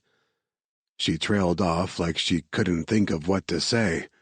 In silence, she placed a fresh bandage over his neatly stitched wound, then tried again. No, you didn't give her false hope. You gave her hope, period. You gave her New Orleans, and dreaming about the city was a way to escape the inescapable for her.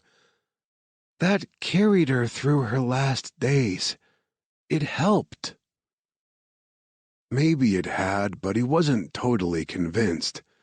He remembered the way Mackie's dark eyes had lit up when he spoke of his hometown. Was it better to dream of a place you'd never see, or to never know of its existence at all? The question brought his headache thundering back, and he squeezed his eyes shut. She was such a smart girl. Had a light inside her. He opened his eyes again and met Claire's gaze. You have the same light, Shah. Don't you ever let anyone put it out, including me. You would never hurt me. She said it with such certainty he winced. She didn't know him. Not really. She didn't know about all the women he'd taken to bed, sometimes more than one at a time. Some had been married, which had meant little to him as long as it didn't end with him getting his ass handed to him by an angry husband. He'd spent his entire adult life leaving a trail of broken hearts and marriages wherever he went, and she thought he wouldn't hurt her? Ha! He was poison, and she should stay far, far away from him. But when he opened his mouth to tell her so, he couldn't find the words. He was too ashamed of himself. For the first time in his life, he was ashamed of how he'd lived it. Rather than say what was on his mind, he settled back on the bed and faked a yawn. I'm feeling a bit run down. A lie? In fact, he felt better than he had in a long while, and the flash of concern across Claire's features only twisted the knife in his heart. Here he was lying to her, causing her to worry, just because he couldn't face his own fucked-up self. She deserved better. Chapter 16. How did you kidnap a doctor from a hot zone without risking infection yourself? Mercedes had been working on the problem for days, ever since she and Seb tracked Dr. Oliver to the field hospital and set up camp on the opposite side of the river. She'd considered prying Claire out of her tent in the middle of the night, but the woman hardly slept, and when she did, it never seemed to be in her own quarters. Through her binoculars, she watched the woman come out of the largest of the tents, the main hospital, she guessed, and walk over to join Marcus D'Angelo where he stood in front of one of the smaller tents, likely the mess hall judging by all the traffic going in and out. Beside her, Sebastian tensed and raised his rifle. He's right fucking there. Let me take the shot, Merce. Let me finish the job and we can run away. Disappear and start again. Mercedes placed a gentle hand on the barrel of the rifle and pushed it toward the ground. Rain pattered against the leaves around them, reminding her strangely of children, of tiny bare feet running. It also made her think of Seb as a father. He'd be great at it. A natural. She, on the other hand, well, that wasn't the kind of life she'd ever lead, as much as Seb wanted it to be. You know there's no disappearing from Defion, she said, especially if I bail before my job's complete. Your brother did it. Her spine snapped straight at the mention of her brother, and she couldn't help the coolness that seeped into her voice. But damn it, Seb knew the topic of her brother was off limits. He never escaped, and you know it." With a sigh, Seb lowered the weapon and shook his head. "Okay, sorry. That was out of line, but you gotta listen to me, Mercy. What are your options here?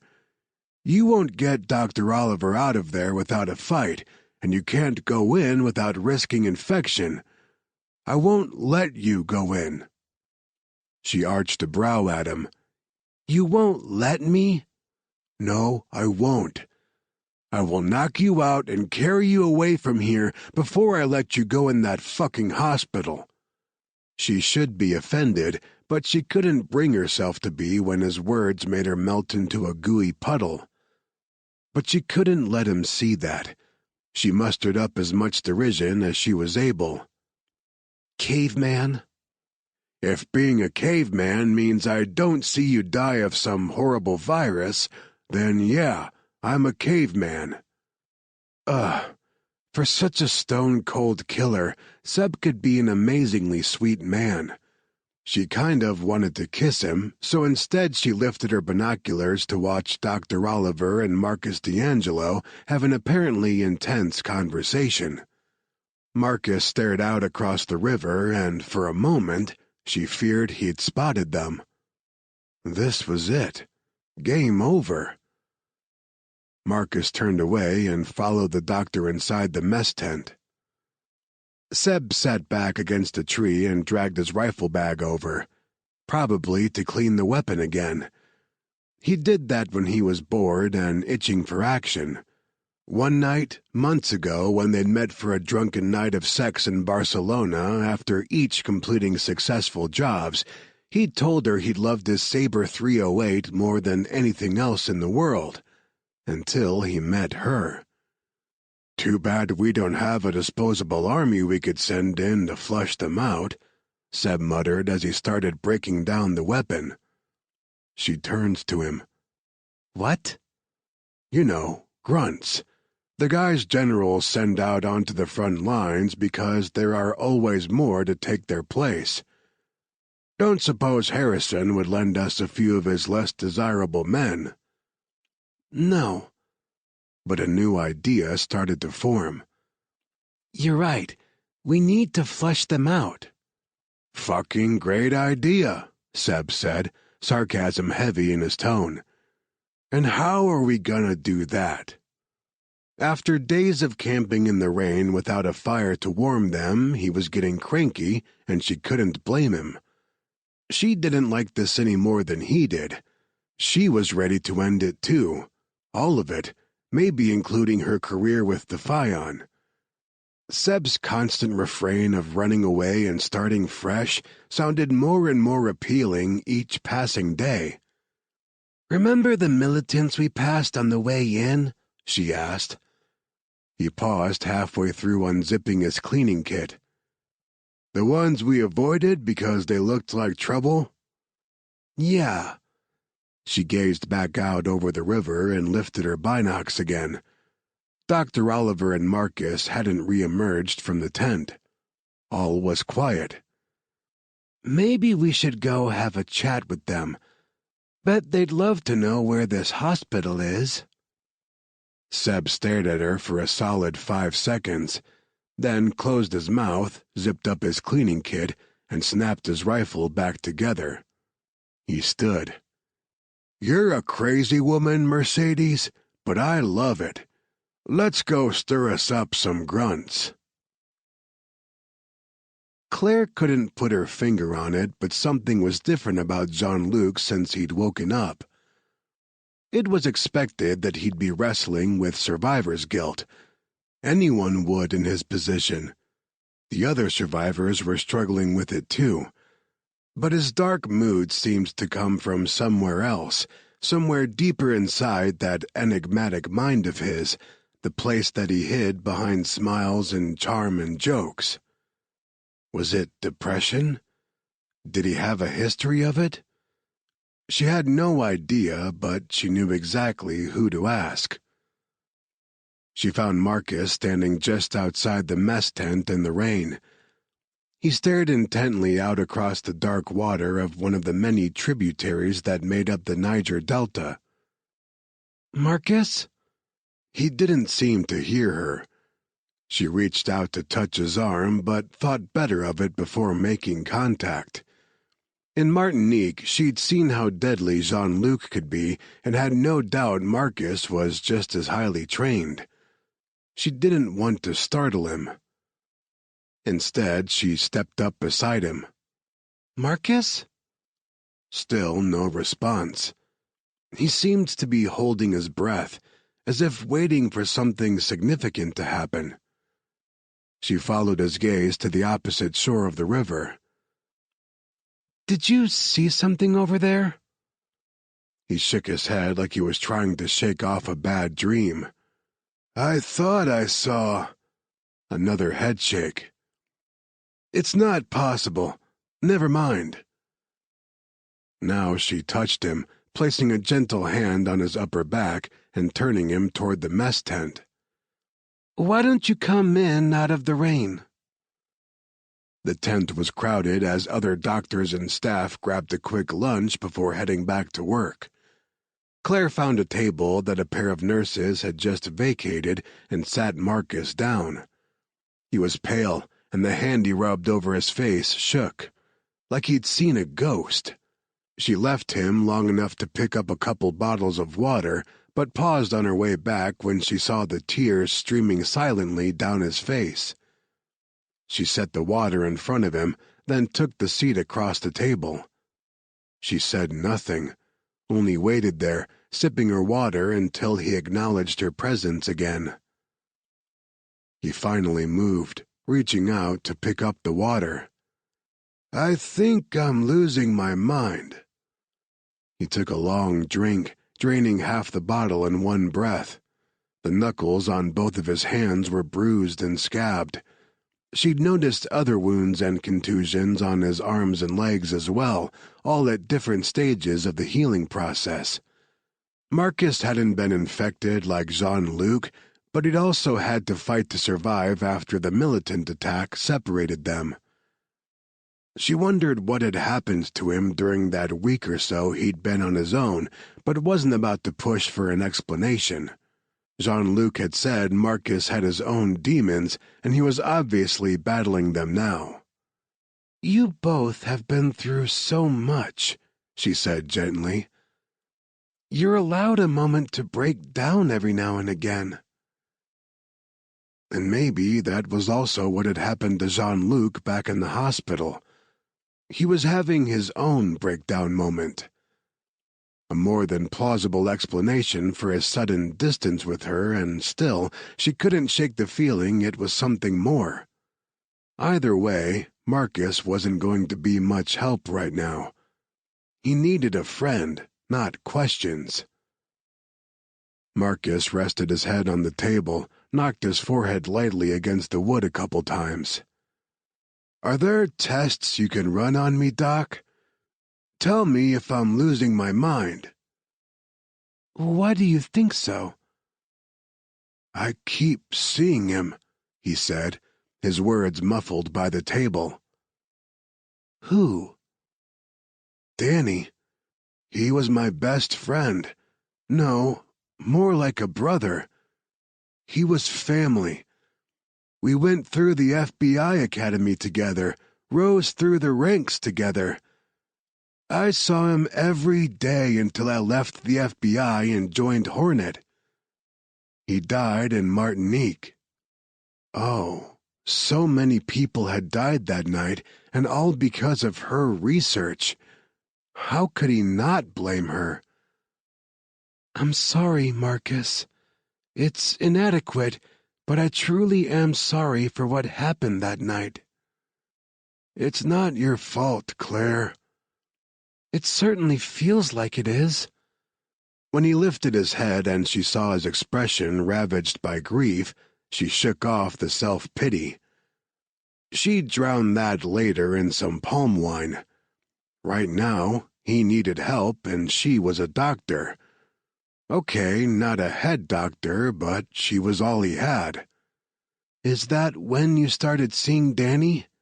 After Martinique?" "No. It was after Jean-Luc and I got separated here in Nigeria. I was trudging through the jungle trying to find civilization, and I didn't know if I was gonna make it. I have survival and combat skills, but I'm no Rambo. I was in bad shape. I'd whacked my head hard when we were attacked, and I wasn't quite with it. I fell, passed out for a while, and when I opened my eyes, I saw Danny in the distance, like a mirage. I crawled over to the spot and found a road. Some workers from one of the oil companies scooped me up and took me to their facility, had their doc bandage me up, then put me on a flight to Lagos. I thought I saw Danny because I hit my head, but that was weeks ago, and you saw him again, Claire finished and nodded in the general direction of the river. Outside just now on the opposite bank. Like a mirage. He looked defeated as he sat up and screwed the cap back on his water bottle. Am I bonkers? No, she said flatly. You're grieving. He sniffed hard and swiped at his eyes. How's Jean-Luc? And that, she knew, was the end of that conversation. She took a sip of her own water before answering. He's not himself. He's... She searched for the right word. Sad. Grieving? Marcus said with an edge of sarcasm in his voice. She didn't let it bother her. He was snapping at her because she was the only person available, just like how Jean-Luc had snapped when she found him wiping blood off that poor girl's face. Maybe. Was he also close with your friend Danny? Marcus shook his head. They were friends, sure, but not like... He stopped. It hurt everyone on the team when Danny was killed. He's the first man we've ever lost. So Danny's death probably hadn't affected Jean-Luc the same as it had Marcus. Maybe his sour mood had been just survivor's guilt after all. Has Jean-Luc ever suffered from depression? The Ragin' Cajun? Marcus laughed, though there was little humor in it. To hear him tell it, he's the happiest man on earth. Do you believe that? Listen, Marcus sighed and stood up. Jean-Luc avoids. It's what he does best. He learns new languages so he doesn't have to think about anything too deep, and when that doesn't work, he uses alcohol and sex. And, word of warning, he'll use you too if you let him. He'll use you too. Marcus's words replayed through her mind as she watched him leave. She stayed seated for a moment, then shook her head and shoved to her feet. It was only midday, but after getting so little sleep this week, she was beyond exhausted.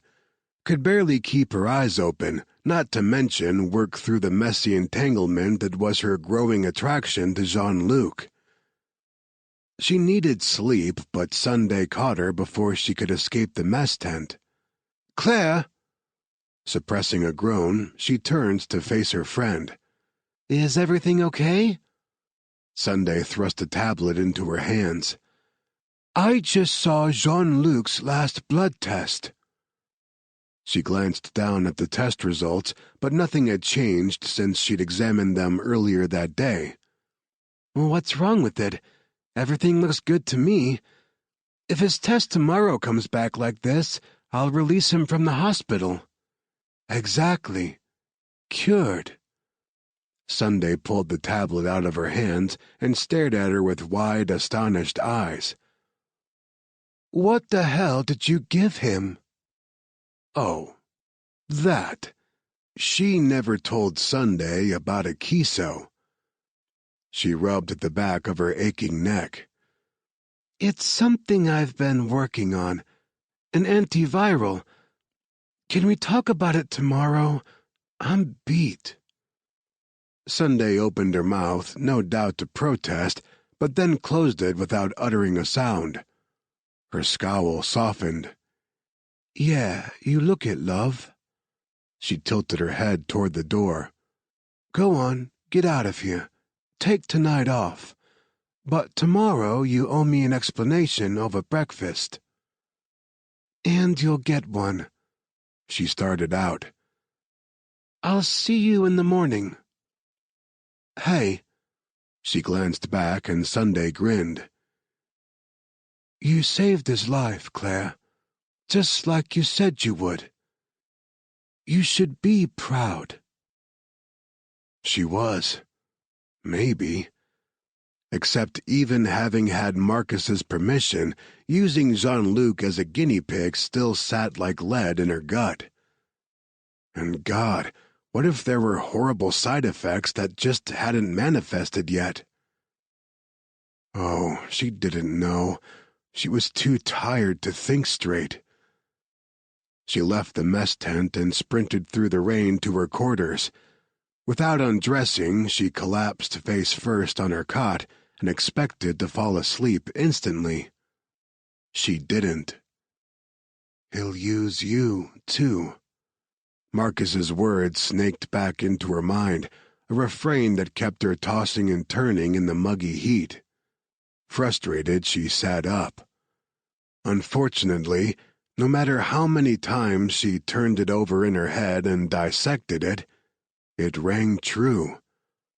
Jean-Luc would use her to dull whatever psychological pain he was trying to avoid. And maybe she'd let him use her. After all, he couldn't break her heart if she never gave it to him, right? Too late, a small voice said in the back of her mind. Chapter 17. Jean-Luc's first thought when he spotted Claire in the doorway of the exam room the next morning was, "She's not wearing any protective gear." His second, "Jesus, she's beautiful." "How do you feel?" she asked. "Like a pincushion." He scowled over at the nurse preparing to stick another damn needle in his arm. "You like poking me, don't you?" The nurse, a local woman from Port Harcourt, gave an ultra-sweet smile. "You'll feel a little pinch now." He hissed out a breath and looked away as the needle slid into his vein. Claire smothered a laugh and he turned his scowl on her. "You're enjoying this," he accused. Her smile faded into what he thought of as her serious doctor face. "Of course not. You're the first human test subject of a Kiso. We'll have to check your blood regularly for a while, but if the test comes back like your last one, you're cured." She waited until the nurse finished up, nodded, and smiled her thanks. After the nurse left, she looked at him with a pained expression. Mad. She had bad news. There had been some kind of unanticipated side effect, or the drug wasn't doing its job anymore and he would get sick again. He'd awakened in a good mood, which had dampened when he found out he had to be poked again. Now it vanished completely. He pulled the edge of his t-shirt over the bandage the nurse had left on his arm. Between that one and the large bandage over his stitches on his other arm, he really was starting to look like a mummy. He leaned forward and rested his elbows on his knees. "What is it, Doc? Let me hear it. I can handle whatever you're about to lay on me." To his surprise, her cheeks pinked. He'd never seen her blush before and found it strangely appealing. With her face all rosy, she looked sweeter, softer. Not his usual type of female, but for the first time in months, his cock stirred in response. "Well, there you are, mon ami. You checked out for half a year, but the pretty doc blushes, and now you're all let's play? You're such a dick. Literally." Claire sucked in a breath through her nose, and he realized he'd been scowling at her again. He tried to smooth out his features and gave an encouraging smile. He had to focus. She had bad news, and here he was with his brain firmly lodged in his cock. She pushed back her shoulders as if fortifying herself, then reached into the pocket of her lab coat and held out a little jar to him. I need a semen sample. And his mind went right back to his dick. The stirring became a full-blown hard-on. That's so. He smiled slowly and knew it was more predatory than intended when her hand wobbled. He sat back in the chair and let his legs fall open just enough that it'd be hard for her to miss exactly how her words had affected him. Yes. She cleared her throat, strode forward, and shoved the jar into his palm. We have to test it for the virus just like your blood. So don't take all night. I'll be waiting outside. He caught her wrist as she made to turn away. Or you could stay and watch. The thought of it solidified his erection to near pain and deepened his voice to a growl. Or help. She stared down at him for a long moment, her lips parted slightly. It wasn't embarrassment flooding her cheeks with color this time. No, he knew women, knew their bodies, and that was want, lust, need. He wasn't alone in this attraction, which made him feel less dirty for wanting her as much as he did. Holding her gaze, he pushed down the borrowed scrub bottoms and freed himself. She didn't move away. Her gaze flicked down and her tongue darted out to wet her lips. She probably didn't even realize she'd done it, but the act had him aching with need. Oh, envie. You give me the frissons when you look at me like that. He closed a hand around himself and started an easy up-down rhythm. She lifted her gaze to his. Her eyes were dazed, slightly out of focus. Her lips soft, wet, and inviting. He wanted to kiss her. They couldn't, though. Not yet. Envie? She whispered. A craven. He continued to work himself and stared at her mouth, imagining how her lips would feel against his, imagining how she'd taste. A desire. You've been mine since I first laid eyes on you. She swallowed hard. How could you have wanted me? I told you off the first time. Yes. His cock bucked in his hand. At the time, he'd been perplexed and annoyed by her initial coolness, but now that he knew her, it was so fucking sexy. He kind of wished she'd talk to him like that more often. Would you tell me off now? No. The word was barely a breath of sound as she watched his hand move. It turns me on when you shoot me down. When her eyes snapped to his, he gave his best devilish grin. I'm not used to rejection. I've always gotten more yeses than nos. I'll just bet you have. Her gaze cooled just a bit and she stepped back. Glad to see the infection didn't damage your ego, Mr. God's gift to womankind. How's this for rejection? I'll be outside when you're done. He watched her go and groaned as his climax pumped from him. Having her speak to him in that cold, clinical tone shouldn't make him go wild, but it was so different from any response he'd ever had from a woman. She was different. It was probably better that he goaded her back to that clinical distance. God knew he wanted her, but she was worlds better than him. For all of his womanizing ways, he knew and respected when one was out of his league, and Claire absolutely was. He looked down at himself. The turn of his thoughts had shriveled his cock. Or maybe that was the voodoo celibacy curse kicking in to torture him some more. May, at least she got her sample. Chapter 18. The militants weren't hard to find, but they had traveled a ways in the opposite direction of the hospital, and getting to them took longer than Mercedes liked. After hours of cruising through the labyrinth of mangrove-lined rivers and creeks in a boat, Sebastian finally spotted the camp. The militants had spotted them as well, and were already running toward the shore with weapons in hand. "This is crazy." Seb shut down the boat's engine and made sure his rifle case was securely hidden beside his seat. "What if they're infected?" "We won't get close enough to catch it." "They might just kill us, you know. It's what I'd do." "They won't." Mercedes walked to the front of the boat and held up her hands as the militants swarmed out onto a dock and waded into the water, weapons aimed. They all wore masks made of beanies with holes cut out for the eyes, and they were all heavily armed. "Who are you?"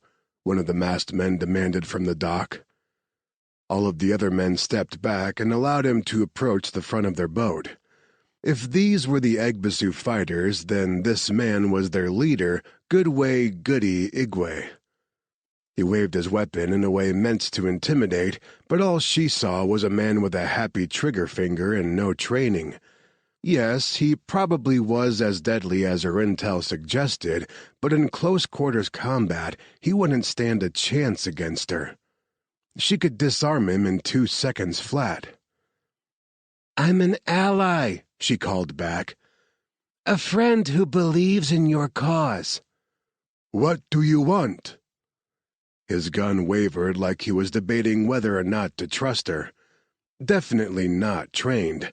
And if she wasn't mistaken, he was high on something, probably the mixture of alcohol and liquid cocaine these guys drank to ward off spirits. His eyes were bloodshot behind his mask. Either that or he was infected with the hemorrhagic virus Dr. Oliver came here for. The boat and dock came together with a clunk and he boarded. "Please don't let him be infected." "What do you want?" he demanded again.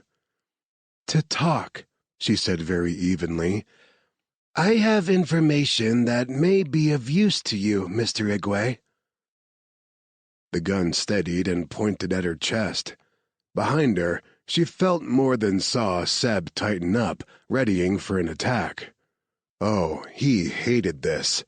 If he had it his way, she'd stay safe at home while he went out and did the dirty work, which was exactly why their relationship had been doomed from the start. She wasn't that kind of woman, and he wasn't the kind of man to accept that. "Is your information worth more than I could get ransoming you?" Goody asked. "Yes," she said, although she doubted it was true. Then again, Harrison Stead might not pay a ransom if she was sloppy enough to get herself caught. His fatherly love likely didn't extend that far. The thought hurt, but she shoved it aside. "I know you've lost men recently. A whole camp." "A prisoner, too. He's worth a lot of money." Again with the gun waving. "Did you take him and make my men sick?" "Would I be here now if I had?" After a moment humming with tension, he relaxed and lowered the gun.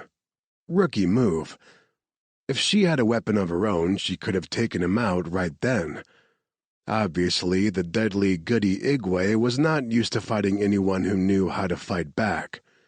These men claimed to be fighting for a noble cause, fighting against government corruption for their people and their land, but they were cowards at heart, more interested in attacking soft oil execs in the dark than fighting a real war.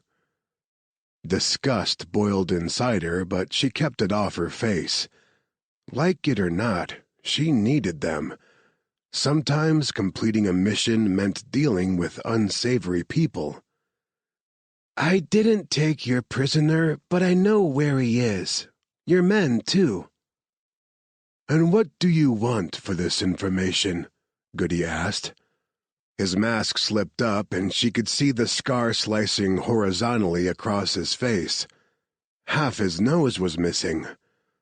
Her intel didn't say how he'd received the scar, but local mythology claimed he did it to himself as an offering to the war god Egwusu, for whom his group was named, to make himself bulletproof.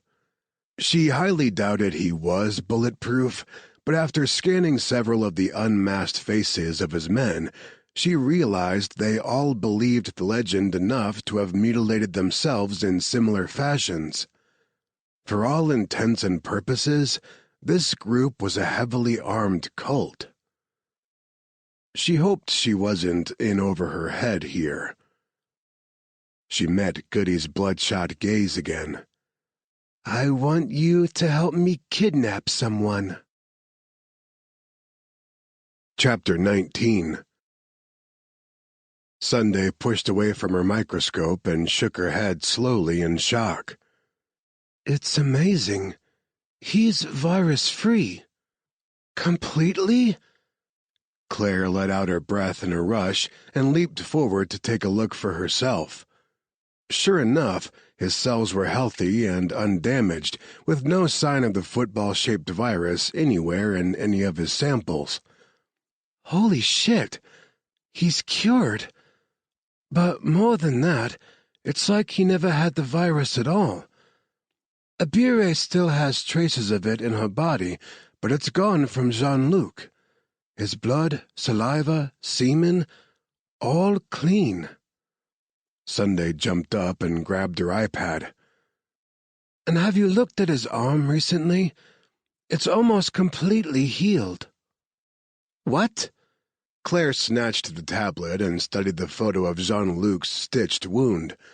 A wound as deep as that took weeks to heal, but Sunday wasn't joking. His arm looked as if it had been treated for weeks rather than only a few days. He could probably even have the stitches removed. "How is this?" "You tell me. You're the mad scientist." "No, Akiso couldn't have—" She trailed off. She had been tweaking the formula to aid in healthy cell regeneration after the drug killed the virus. Had that caused his accelerated healing? "I didn't expect that." "Do you know what this means?" Sunday squealed like an excited little girl and bounced on her feet. "You've made a super drug. If this works on all viruses, you've cured Ebola. Oh my God, HIV!" Claire held up her hand in a slow-down gesture, even though inwardly she was bouncing as well. "Okay, let's not get ahead of ourselves. We don't know about potential side effects, or... Has he complained of any side effects?" She looked down at the photo of his arm again, still stunned by what it was telling her. "Only headaches. He said they were bad at first, but are weakening the stronger he gets. He's also restless, but I'm not sure if that's a side effect or if it's normal for him. Marcus says he gets twitchy when he's bored." "Well?" Sunday plucked the iPad from her hands and held it away when she tried to take it back. "Go relieve his boredom." Claire put her hands on her hips and scowled at her friend. "Sunday, no, it's not like that." "It's not? Because Abebe told me after she drew his blood this morning, you stayed with him while he gave his semen sample." Her cheeks heated, and she had no way of hiding the color she knew blazed there. Damn her pale skin. "Okay, so there is something. But he needs more time to heal, and... Excuses, excuses. He is healed, Claire. You saw his blood work. He's fine." She smirked. "In more ways than one. Don't tell Deo I said that." "Where is Deo?" "He took a day to go check on his family. He's rightfully worried. And you're changing the subject." When Claire said nothing in response, she rolled her eyes and set the iPad aside. "Well, at the very least, go spring him from the hospital and take him to the mess tent for a decent meal." "Okay." Why was her heart hammering? Excitement? Nervousness? Maybe both? Probably both. Because Sunday was right, and there was something between her and Jean-Luc. A spark that had been there from the start, and it thrilled and terrified her. "Okay," she said again. "That I can do." As she walked toward the door, Sunday called, "And think about the other." Oh, she'd think about it all right. She'd thought of little else since she'd watched the man masturbate. It had left her feeling voyeuristic, dirty, and so achingly hot. She'd fantasized about touching him more times today than she cared to admit. And now she could. But should she? Even if she shouldn't, would she anyway? Maybe. Sure, there was risk involved, but she had a feeling he'd be worth the potential of a broken heart. So worth it. Still, she hadn't worked it all out in her mind yet, and until she did, she had to keep her distance. As usual, Jean-Luc wasn't in his bed. She found him sitting with an old man, another of the few survivors, sharing a pineapple and conversing in Ijaw. That he'd learned so much of the language in his short time here was astounding. The man was brilliant, but he hid all that intelligence behind jokes and a playboy facade. Had to wonder why he felt the need. He noticed her in the doorway and said something to his companion, then got up from his seat. There was more than a bit of devil in his smile as he approached the hanging plastic sheet that separated them. "Thought I scared you away." He had, but she wasn't about to tell him that. "I don't scare easily." "I like that about you, Shaw." His gaze dropped to her bare hands. "You're not wearing gloves." "I don't have to anymore." She pulled open the plastic door and motioned him through. "You can come out. You're officially virus-free." He opened his mouth, but for a man with such an innate grasp of languages, it seemed he couldn't find the words. He took one last look over his shoulder, then stepped through the plastic barrier. "Your arm is almost healed, too," she told him just to break his unnerving silence. "We can take the stitches out today. Of all the possible side effects, that one hadn't been anywhere on my list, and—" She trailed off when he lifted his hand and let the pads of his fingers hover just over the curve of her cheek. "Can I touch you, ma belle?" She sucked in a breath, met an all-too-serious-for-him gaze, and nodded. The tips of his fingers settled on her cheek, lightly traced the line of her jaw, the curve of her neck. He breathed out softly, a man awestruck. His hand circled the back of her neck and pulled her in closer. She could feel the heat of his body.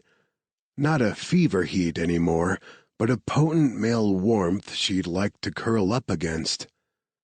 Yes, she'd wanted him to touch her like this from day one, and now that he was, she melted. Her knees wobbled before she locked them tight. As he lowered his head, she lifted her chin in invitation. But damn him, he paused before their lips touched. "Are you sure I can't infect you?" She couldn't think with his fingers wrapped around the back of her neck and his thumb lightly caressing her jaw. "Yes, I'm sure. You're cured." He muttered something in a language she didn't catch, and then his mouth covered hers. He walked her backward until her butt hit a table, then trapped her there with his big body. Logic said she should have felt confined by him, besieged, but she didn't. She wrapped her arms around him, pulled him in until her breasts flattened against his chest. On a groan, he hoisted her up with one arm and dragged her leg around his waist. Yes, this was what she needed. He tasted sweet, like pineapple, such sharp contrast to the needy demand of his kiss. Her head buzzed and wild little bursts of desire electrified her nerve endings and soaked her panties. She squeezed her leg around his hips as a hollow, yearning ache bloomed between her thighs. She'd never considered herself an especially sexual being, always too engrossed in the intellectual side of things to worry much about the physical. But the way he kissed her, devouring her like she was the best thing he'd ever had in his mouth, like he couldn't get enough, made her feel like a siren. No wonder he rarely heard the word no when he kissed like this. The thought brought some sense back, and she pressed her hands against his chest. This wasn't the time or the place. She needed to get her bearings before anyone walked in on them. Jean-Luc released her mouth, and his hand trembled ever so slightly as he dragged it through his hair. The scrubs he wore did little to conceal the bulge of his erection. He muttered something under his breath in French that sounded like fucking curse. Then he added in English, "I'm sorry, I got carried away." "Don't be." She jumped off the table and caught his hand before he could take another step backward. "I enjoyed it. This just isn't the place." "Right. Alors pas. I've been frustrated, to say the least, and the cork popped when I touched you." Frustrated by her, or frustrated in general? "He'll use you, too." Shaking off Marcus's warning, she touched her lips, loving that they felt bruised and swollen. Why was she dithering? She was a grown woman who knew what she was getting into. She dropped her hand and stepped forward, pressing her lips lightly against his. "There's been a lot of death around me lately. For one night, I'd like to feel alive. Come to my tent later.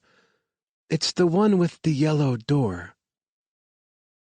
He looked as if she'd smacked him, completely stunned. "For true?" "Yes." She held out her hand, and after a moment he took it. "Let's get you cleaned up and fed first." Chapter 20. Bonheur, Xing Fu, Shasti, Felicidad, Glück, Saida. Jean-Luc knew many words for happiness, but none of them adequately described how amazing it felt to just walk through the drizzling rain on his own 2 feet. The air was hot and miserably wet, but he didn't care at all because at least it wasn't canned and filtered hospital air that smelled of bleach, blood, and death. As they crossed the hospital grounds, he fell into step behind Claire, and then stopped altogether and raised his face to the sky.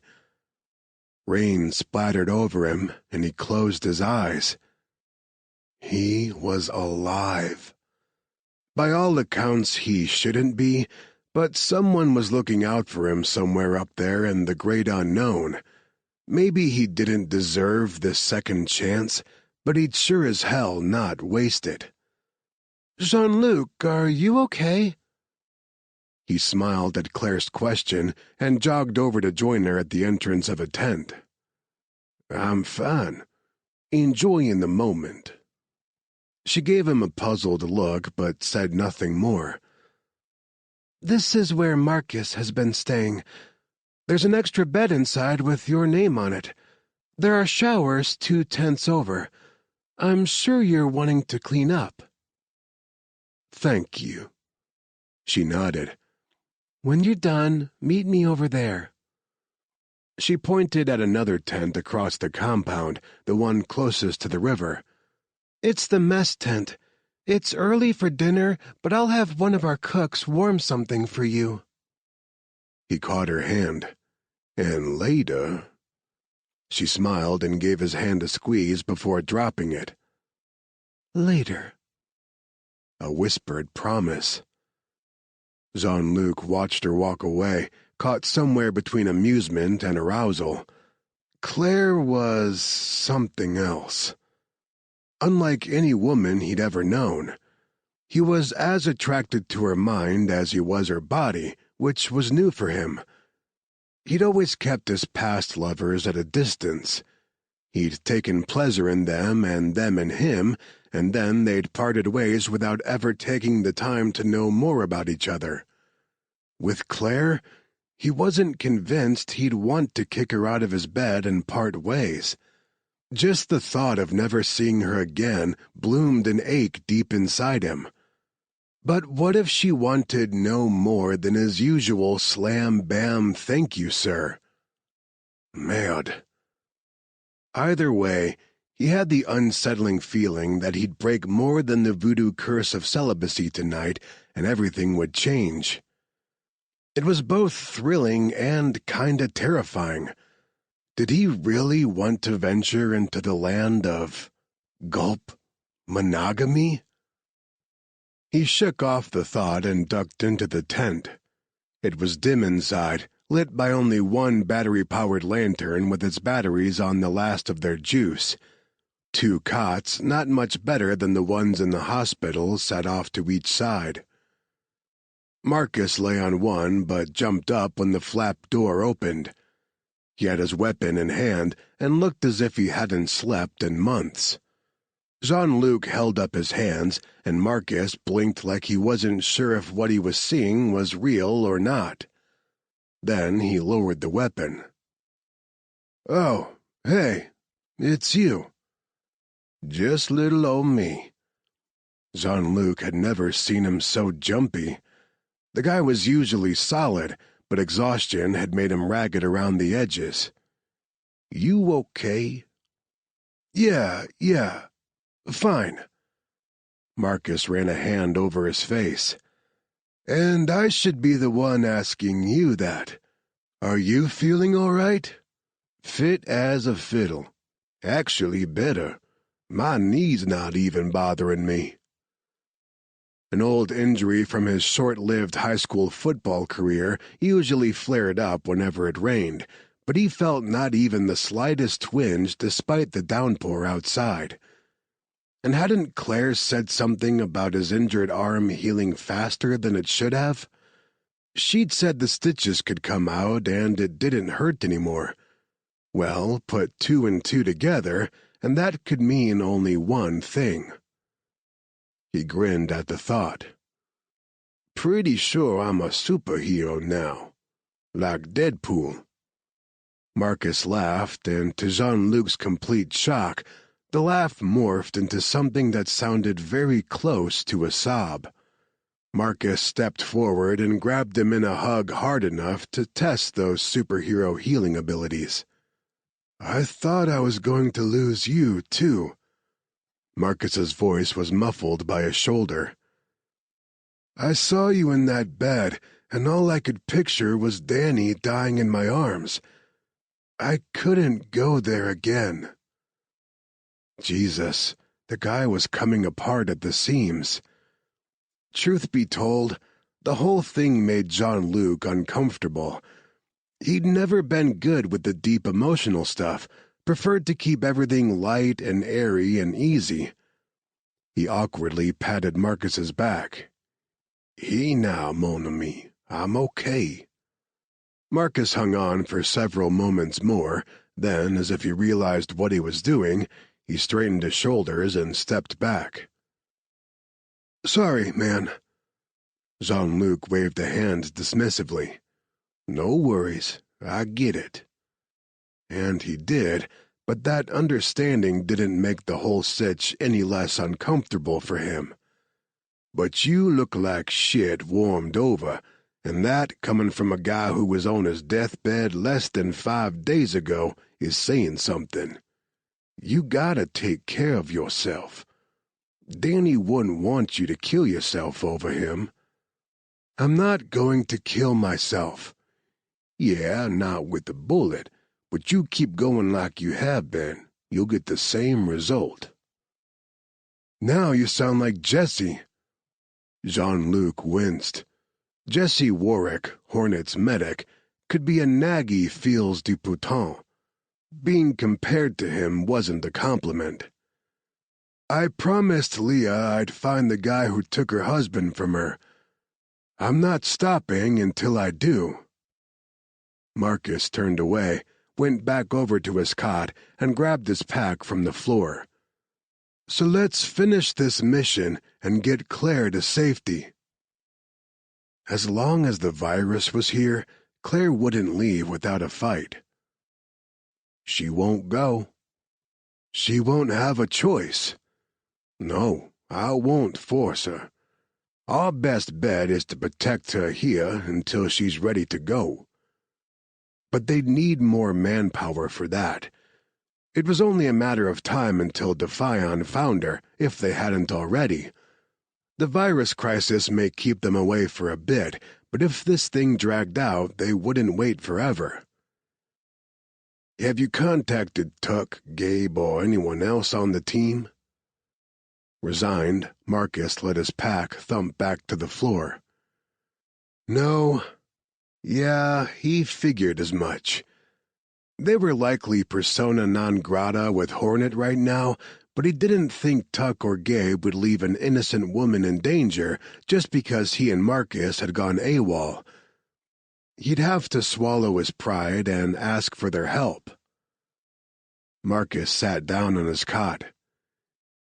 "You want to contact them, don't you?" Either the guy had picked up mind-reading abilities in the last few weeks, or Jean-Luc was broadcasting his every thought on his face. "Tomorrow," he decided. "First, I gotta know more about the virus situation. The guys are all family men now, except Dean and Harvard, but I won't even ask them to come if there's any risk of exposure." Marcus frowned. "What was it like?" He said nothing for a moment because even with his grasp of multiple languages, he couldn't find the words for the pain he'd experienced. "Remember Siddiqui?" They'd stopped the Afghan warlord from purchasing a suitcase nuke a couple years ago, but not before the violent bastard had destroyed so many lives. Or how about Roro Rivera? The little shit had been a psychopath. Or the king of the asshole baddies, Liam Miller. "Yeah, what about them?" "It was so painful. I wouldn't even wish this virus on them." And there were innocent people, children, babies, dying of it as they stood here chatting. His throat closed up. Yeah, it was bad. And now would be a great time for a subject change. He crossed to the other cot. A rucksack similar to Marcus's sat on top, and he picked it up. "This man?" "I grabbed some supplies before I left Lagos. Didn't know what you'd have, so I went on the assumption you'd need everything." He looked inside. Basic toiletries and survival gear, clothes, boots, ammo, and a weapon.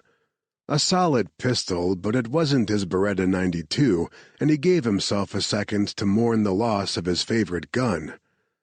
That weapon dated back to his CIA days, and had saved his ass more times than he could count. He supposed it was probably somewhere at the militant camp, but he had zero desire to go back there.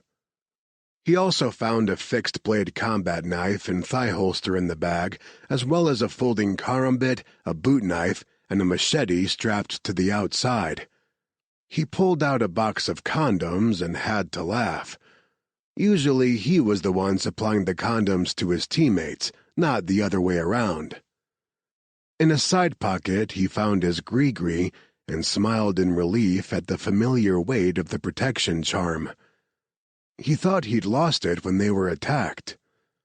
He kissed the small leather pouch and slipped the cord around his neck, then grinned over his shoulder. "You do know the way to my heart, mon ami." "Yep. Sharp, pointy objects, frilly drinks, and pretty women." "Could use one of those drinks now." And he had eyes for only one pretty woman, but he wasn't going to say that out loud unless he wanted a good ribbing from Marcus. He grabbed a fresh change of clothes and a toiletry kit. "But I guess I'll settle for a shower." "Wasn't going to say anything, but yeah, you need one." "Embrasse-moi, chou." "Dude, I'm not puckering up anywhere near your ass until you clean it." Jean-Luc gave the finger on his way to the door, but was laughing. It was good to see a little spark of the old Marcus again. Maybe the guy would be okay after all. "Meet me in the mess hall in 20. I have some questions for Claire about the virus." Marcus settled back on his cot. "Wouldn't miss it." Chapter 21. 20 minutes later, washed and dressed in something other than scrubs, his hair combed for the first time in weeks and pulled back in a tail, Jean-Luc entered the mess hall feeling human again. At least until silence fell over the room at his entry. He glanced behind him, but nope, nobody there. Even though it was early for dinner, it seemed like everyone in camp was there, and his arrival had made them all go mute. Now they all stared in awe, like he was some kind of god. And then the applause started. Now, normally, he thrived at being the center of attention, but this was awkward. They were applauding solely because he didn't die. Guess that was better than applauding after death, but no, he didn't like it. At all. Thankfully, Claire saved him. She waved from a table at the back of the room. "Over here!" He hustled toward her. Slowly, the applause faded and conversations resumed. "Merci beaucoup. That was as awkward as a fart in church." He gave her a quick, sexless peck on the cheek and regretted it instantly. That light brush of his lips on her skin wasn't enough. He wanted more, wanted to touch his lips to every inch, every secret spot on her body. Right now. The many witnesses were the only reason he didn't lay her down there on the table and find out what she tasted like. While he enjoyed public sex, he figured Claire wouldn't like that particular kink. Then again, maybe she would. There was a lot he didn't yet know about her, and he couldn't wait to discover it. He'd study her until he was as fluent in the ways of pleasuring her body as he was in 15 languages. He couldn't wait, but he took a step back from her to preserve a shred of decency. There was already no hiding how that tiny bit of contact had affected him. Marcus sat at the table with a black woman that Jean-Luc recognized. She'd cared for him while he was sick, but he couldn't remember her name. He sat down across from her and held out a hand over the table. "Don't think we've been officially introduced, Chat. Jean-Luc Cavalier." She accepted his handshake with a surprisingly strong grip for such a thin, long-fingered hand. "Dr. Sunday Reggie Fubara. Claire and I have been mates since we were tots." "You're a long way from old Blighty." She sighed. "Oh, tell me about it. I'm dying for a good pub and fish and chips. She nodded toward the heaping plate in front of him. Better than this. For the first time, he noticed the plate that someone, probably Claire, had prepared for him. Plantains, meat skewers, rice and beans. His appetite suddenly made itself fiercely known. Seemed like he hadn't had a decent meal in ages. He dug in. It's no shrimp etouffee, but I'm not complaining.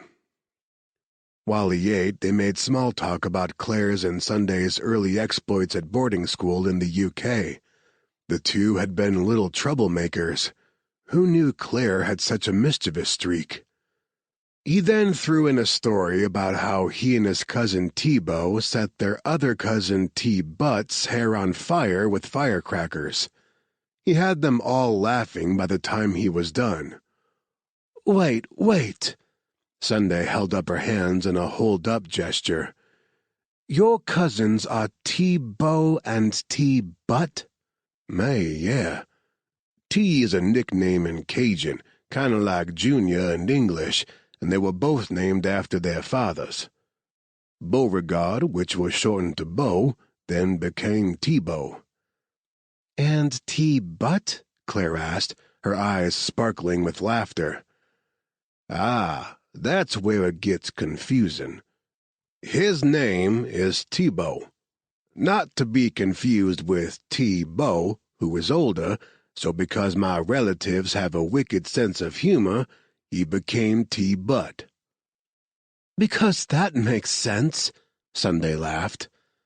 I've met his family, Marcus said. Nothing they do makes sense.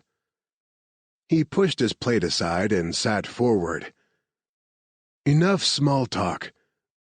Tell us about the virus. Potty pooper, Jean-Luc muttered and pushed his own plate away. Okay, so he had been using the stories to stall, but it had felt good to laugh, and he'd enjoyed watching Claire's eyes light up. He turned to her, watched that light fade, and sighed inwardly. But he is right. I want to call in our team, but I can't until I know more about what we're up against. Claire and Sunday looked at each other. It was interesting watching them both slip into work mode. The women with the open smiles and easy laughter faded away, and in their places appeared two composed, calculated doctors. Claire quickly rehashed what she'd already told Jean-Luc earlier in the week. It wasn't the hantavirus like they first suspected, and it was now called Delta hemorrhagic fever. How fast is it spreading? Marcus asked. Fast, Claire answered. So fast it's starting to fizzle out.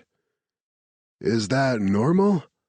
No, Claire said, and Sunday added, Not at all. Viruses live to spread, Claire explained. That's literally their sole purpose for existing. A virus and its preferred host keeps the patient alive as long as possible to allow for maximum reproduction. These outbreaks usually occur when a virus becomes zoonotic. That is, it jumps from its preferred host to humans. And that's not what happened here? Jean-Luc asked. No, I really don't think so. If this was zoonotic, we'd have found the reservoir organism. But it's killed everything, human and animal. It's killing so fast it's burning itself out. An ugly idea wormed into his brain. That sounds like a perfect bioweapon. Everyone at the table said the word at the same time, then lapsed into silence. Jean-Luc swore softly.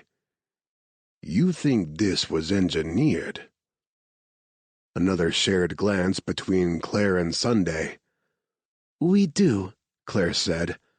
The more we research it, the more convinced I am. This is a man-made pandemic.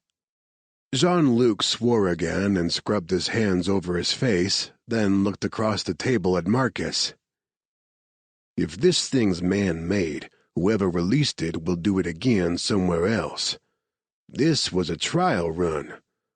We haven't seen the main event yet." Marcus pinched the bridge of his nose. "You're right. Time to call the team." "We have a sat phone," Sunday offered. Jean-Luc shook his head. "We make that call now, we'll paint a target on this hospital. Defion will be monitoring all communications from the region. We have to assume they already know you're here, Claire." Sunday's lips turned down in a concerned frown. "Defion? What's that?" Merde. Claire hadn't told her friend. He couldn't blame her for that. Trust was a hard thing to come by when you were on the run, and even your oldest friends became suspect. Defion is a mercenary group hired by Bioteric Pharmaceuticals to take a Kiso from Claire. "Oh my God, Claire!" Sunday whirled on her. "Why didn't you tell me?" Tears filled Claire's eyes. "I didn't want you hurt. They already killed Tiffany. I figured the less you knew, the safer you'd be." "Oh my God," Sunday said again. Claire wiped at her eyes and turned to face him. "We can't do anything to compromise the hospital. The infected can't be moved without killing them. Their vascular systems are too weak. Hit a pothole, they could bleed out." It was so like her to think of everyone else before herself. The woman didn't have a selfish bone in her body, which made him feel like a heel. He rarely did anything without some kind of self-serving ulterior motive. Even now, his need to protect her was purely selfish. She was too good for him, by a long shot. "Claire." He waited until she looked at him. "We have to leave. It's only a matter of time until Defion makes themselves known, and knowing what we do about a Kiso, we can't let them get their hands on it. Or you." "But—" Sunday stopped her protest with a gentle hand squeeze. "The world needs your brilliant mind more than we do, love. We both know the people here are beyond saving, but there are others you can help, as long as you stay alive." She stood and pulled Claire into a hug. "I wish you had told me all of this sooner. I'd have told you to leave, as I am now. You can't do anything more here." Claire held on to her friend for a moment, then backed up a step and wiped at her eyes. When she glanced over, Jean-Luc clearly saw the war waging inside her. It was so against her nature to put herself before others that she struggled to make the right, held the only decision. Luckily, he was selfish enough for the both of them. He'd already decided he was getting her out of here tomorrow, whether she wanted to go or not. He'd throw her over his shoulder, kicking and screaming and cursing his name, if it meant she stayed safe. She drew a breath that moved her shoulders, and her next words shocked the hell out of him. "You're right. We need to leave. There's a boat leaving on a supply run to Port Harcourt tomorrow. We can catch a ride with them. I'll go pack."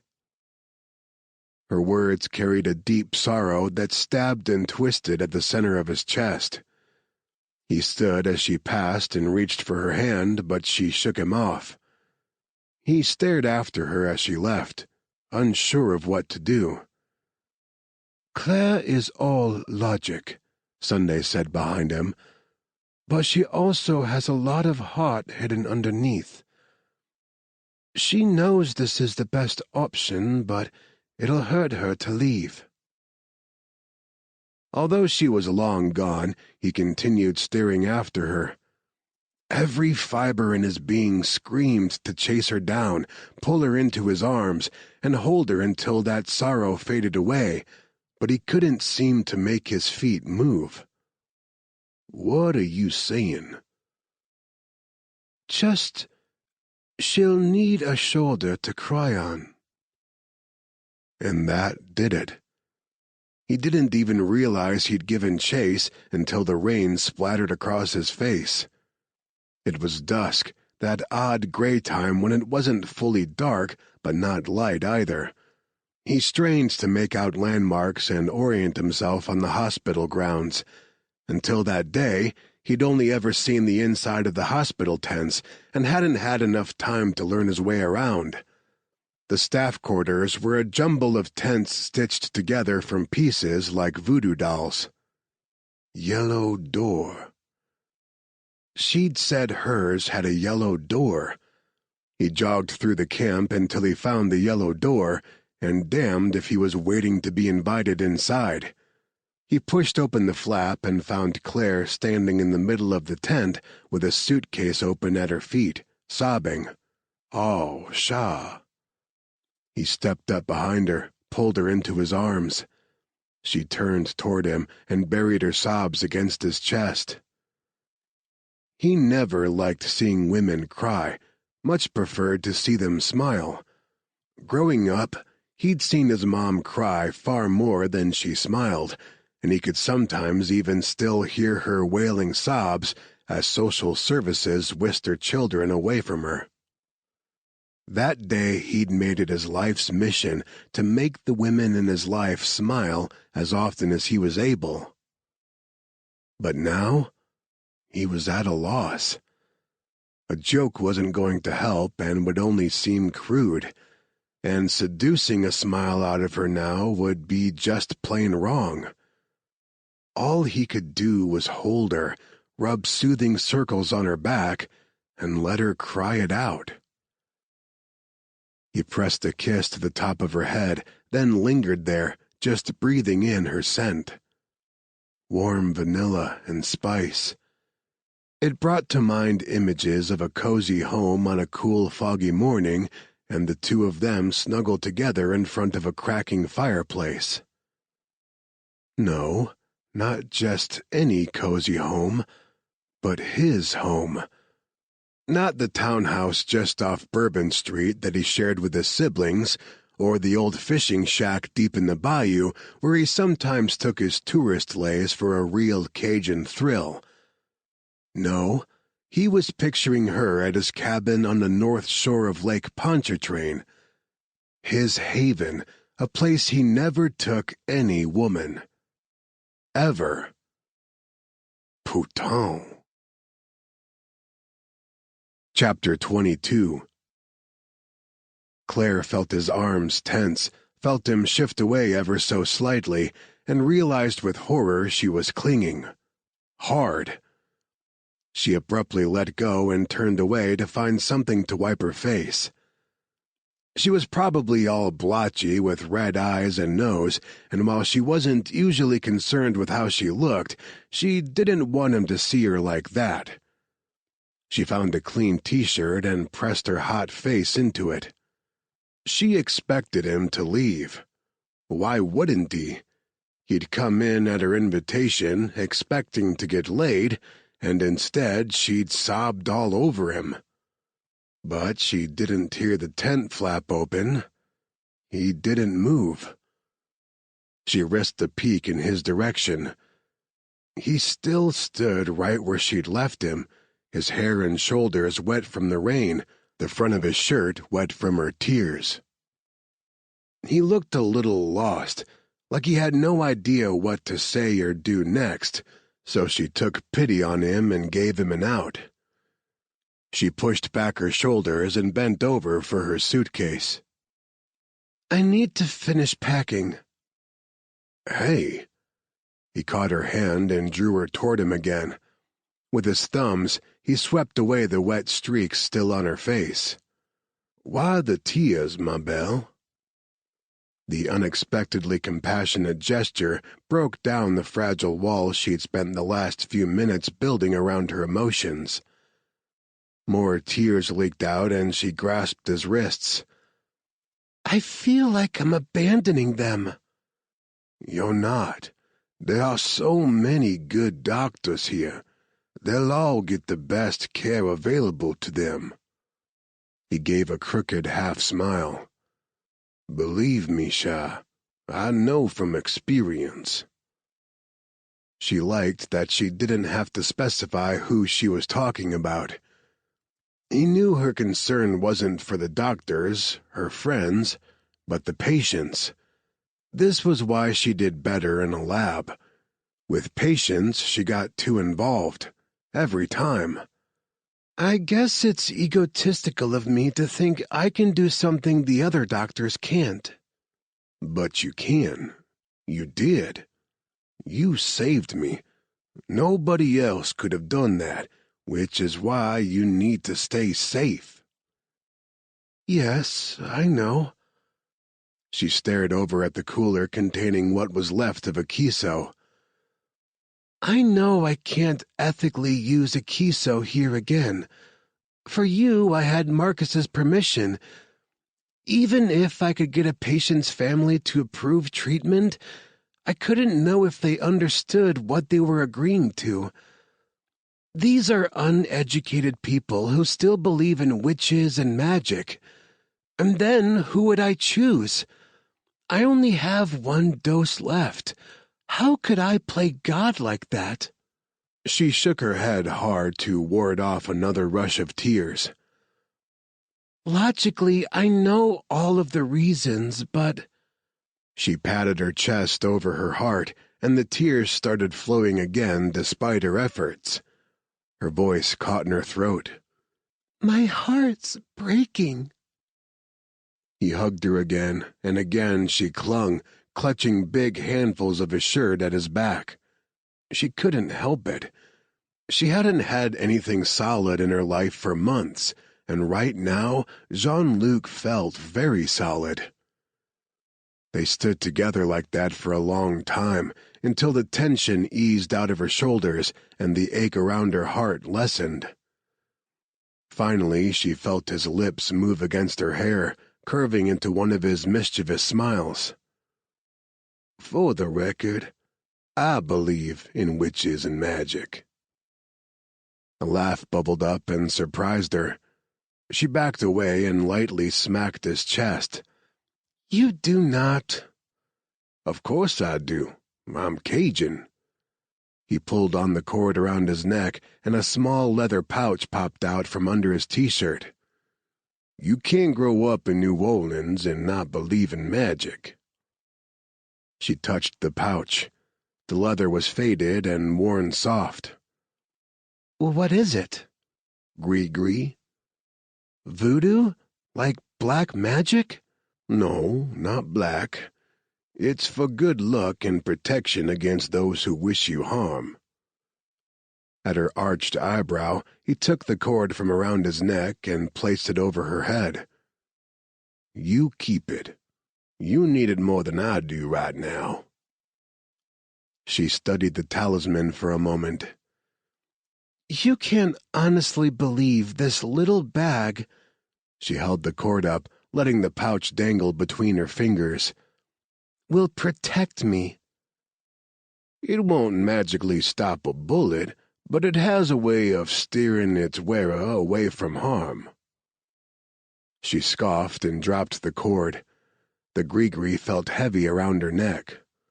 Worked great for you, didn't it? I didn't have it until Marcus returned it a few hours ago. But yeah, it was still working for me. You found me in that camp. You found Marcus, the only person who could give you permission to treat me, in Lagos. Both of those instances were pure luck. He grinned and lifted her chin with the hook of his finger. And what is luck but a little bit of everyday magic? Something fluttered in her chest as she stared up into his eyes, a light and bubbly sensation she couldn't place. Some of it was certainly amusement, With him being such an intelligent man, she hadn't expected this kind of fancifulness from him. On second thought, maybe she should have.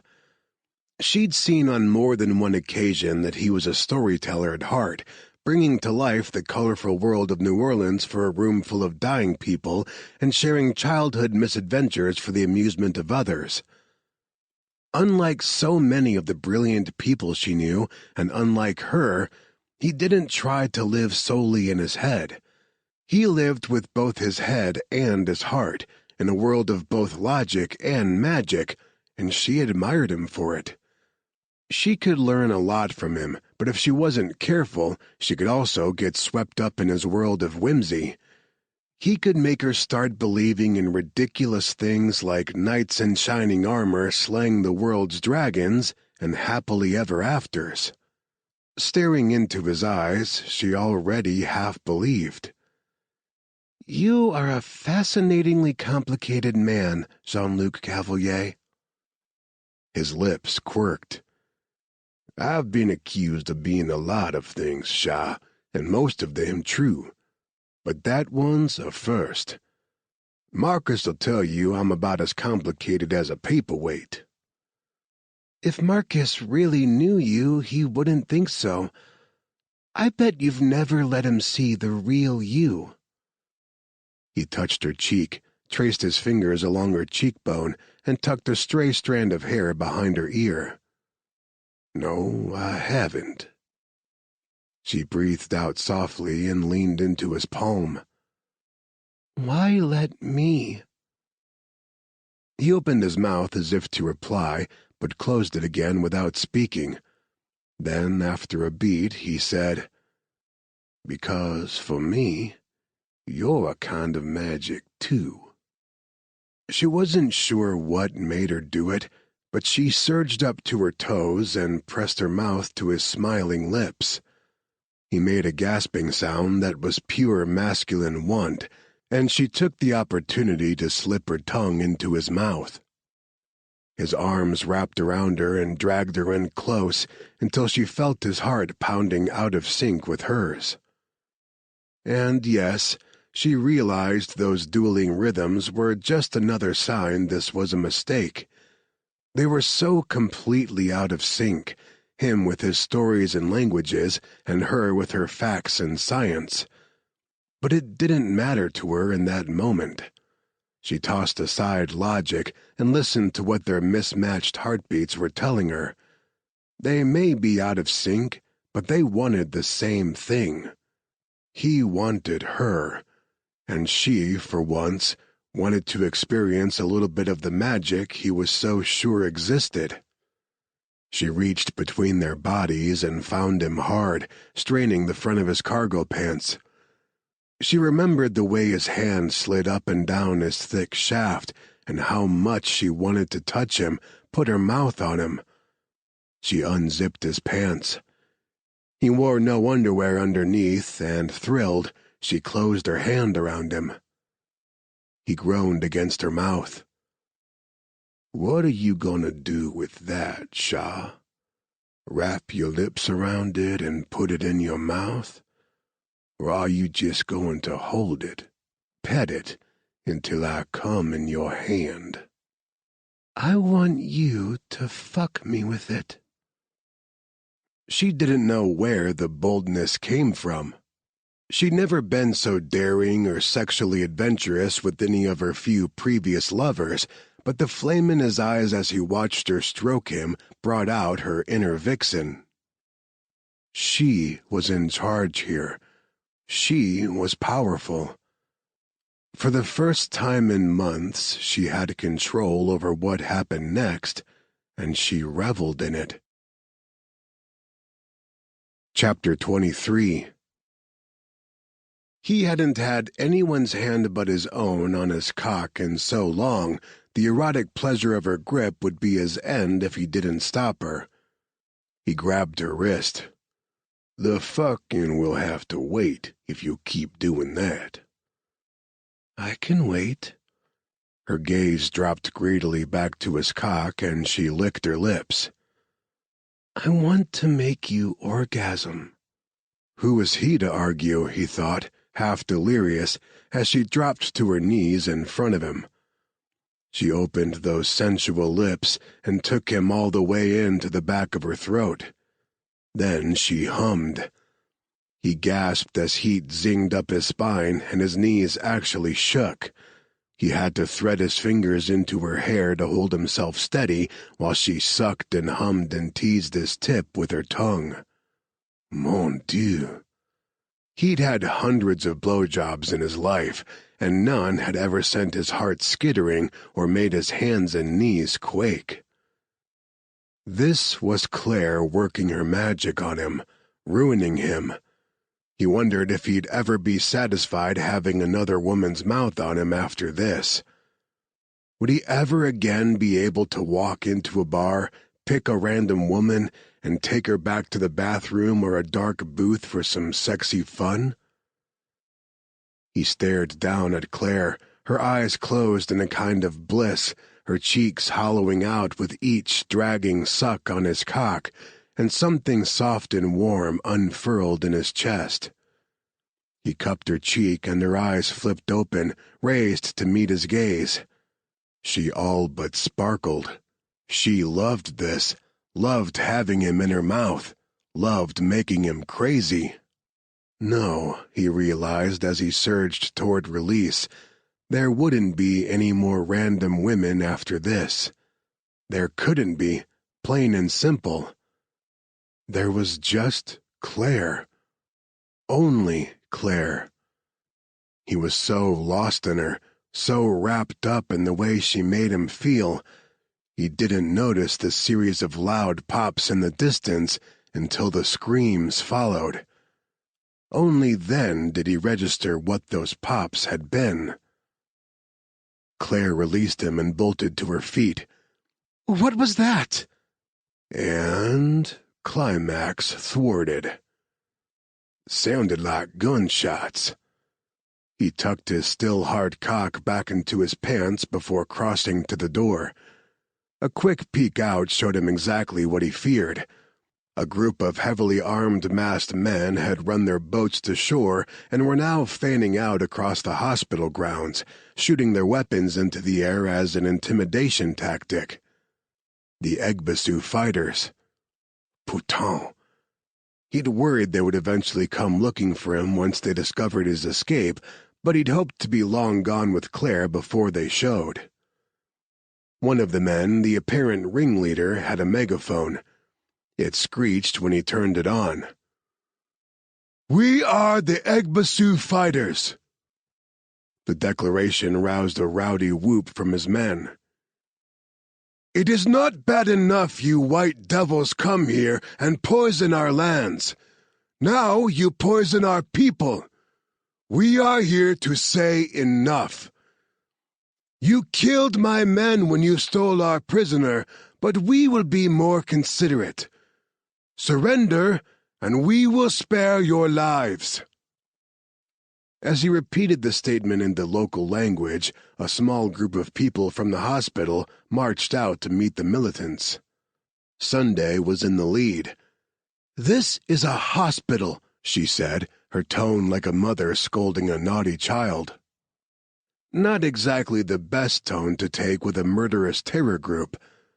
"The people here are very sick, and we're trying to help. This is a highly infectious virus. You need to leave now before you become sick as well." "Lies! You did this to our people!" A bunch of weapons came up at the same time and zeroed in on Sunday and her group of suicidal do-gooders. "Surrender, and we will not kill you," the leader said again into his megaphone. Jean-Luc cursed under his breath. "What's happening?" Claire asked. He stepped back, trying to use his body to block her view, but she ducked under his arm. "Oh my God! Sunday—" He clamped a hand over her mouth and drew her back inside the tent. "Shh," he whispered against her ear. "Don't draw attention to us." Claire broke free of his hold. "But what is she doing?" "Looks like she's trying to talk them down." "That's crazy! We have to—" Several weapons fired at the same time, and all of the color dropped out of her complexion. She lurched for the door. He caught her, but not before they both got a glimpse of the dark shapes on the ground where Sunday and the others once stood. "Search the tents," the leader said. Not on the megaphone this time, but his voice carried in the stunned silence. "Bring me everyone you find." Claire muffled a sob against her hand and turned away from the door. "It's Martinique all over again." No. Fuck no, it wasn't. He wouldn't let it be. Nobody had won in Martinique, and he'd be damned before he let that scenario play out a second time. He turned her toward her bed. "Pack fast. Essentials only, plus a queso in your research." He edged to the door again and used one finger to pull the flap back enough to peek out. Of course his tent, with all of his weapons, was clear across the field of hostiles. He was a damn couillon for not arming himself after a shower earlier. Now he was shit out of luck. He needed those weapons if they had any shot of getting out alive. At least a little bit of luck was with them. The militants had started down a different row of tents, buying them precious minutes. Claire came up behind him, sliding a backpack on her shoulders and carrying the cooler containing a queso. He pressed a finger to his lips, then indicated she should follow him. She nodded, but she looked terrified. He took a second to lean down and kiss her lightly on the mouth. "It'll be okay," he whispered. Again she nodded and straightened her shoulders. "I'm ready." That was his girl, as brave as she was intelligent. He checked the door again. Immediate surroundings were clear. He told Claire to stay put with a hand gesture, then slipped out along the shadows between tents to get a look at what was going on behind them. Chaos. Hostages sobbing as the militants ransacked each tent. The militants weren't sparing any lives as promised. They dragged people out into the rain, put them on their knees in the mud, and shot them execution style. "This is murder," Claire whispered behind him. Jean-Luc didn't jump, but his blood pressure definitely spiked. He shoved her back into the shadows and wasn't gentle about it. "I told you to stay put," he hissed by her ear. "I couldn't," she shot back in a furious whisper. "They were in the tent next door." As if on cue, 2 shots sounded from behind them, more executions, and then the tent wall shook as the militants invaded Claire's space. Jean-Luc pressed a finger to his lips and indicated for her to crouch down. The tents were close enough together, and it was dark enough now that they shouldn't be seen unless the militants physically searched between each of the tents. He listened to the militants ransack Claire's things, waited until they moved on to the next tent. Claire tried to stand, but he put a hand on her shoulder and pushed her down again. At her confused look, he signaled to stay put. Together they waited, listened. Crouched there for so long, Jean-Luc's leg muscles started to protest. He wasn't in optimal physical condition anymore. The virus had drained too much out of him. Once the militants finished with the tent next door and continued on, he took a look around. Clear except for the fresh bodies. The fastest way out of here was to take one of the boats, and luckily his tent was on the way. He had no clue where Marcus was when the attack started, but if he knew the guy, and he did, Marcus would have gone straight to the boats to hold their escape route open. Hopefully with Jean-Luc's weapons in tow. He grasped Claire's hand. "Run for the boats!" She tugged him back. "Wait! The hospital!" Several of the militants had started toward the white hospital tents. They were going to infect themselves and everyone they came into contact with. With all the new, fresh meat, the virus would flare to life. One or more of the militants would run home sick, and the whole hopeless cycle would start again somewhere else. We can't help them. But a Bure is in there. Claire, she's a kid. They won't kill her, but... No, you're not listening. The survivors are the key to a treatment. A Kiso won't be ready in time to help if someone plans to release this bioweapon, and vaccines can take years to develop. We need the antibodies in a Bure's blood. He swore long and hard. He got her point now, but resented the hell out of the whole situation. Last thing he wanted was to put Claire in danger, but leaving those survivors to the militants put the world in danger. He looked longingly in the direction of the boats. Getting to Marcus before going to rescue a Bure would take too much time. He had to go now and count on his teammate to keep their exfil route open. He ducked them back into the shadows between the tents and checked on the location of the militants who had searched Claire's quarters. They'd made their way to the end of the row and continued down the next. Hoping they wouldn't double back through the tents they'd already cleared, he pulled Claire back inside hers. It was already fairly dark inside and only getting darker, but he couldn't risk a light. He found a pen and paper among her belongings and slapped them down on a table. "Sketch the hospital layout for me." Although he'd spent a lot of time inside the place, his memory was patchwork at best. What area do I avoid, and where will I find the Bure? She nodded and sketched rectangles of various sizes, arranged 3 in a row, which she connected with lines indicating corridors. This is the main entrance. It's administration, triage. She pointed at the first medium-sized rectangle, then to each of the smaller rectangles beside it. These are storage, water supply and purification, and the generators for power. The next row back is the X-ray, lab and pharmacy, and surgical unit. He stopped her. Surgical? Where are the scalpels stored? He could do a lot of damage with a scalpel. She flinched at the sound of more gunshots outside. I don't know. I'm not a surgeon. He waved that away. I'll find them. What's next?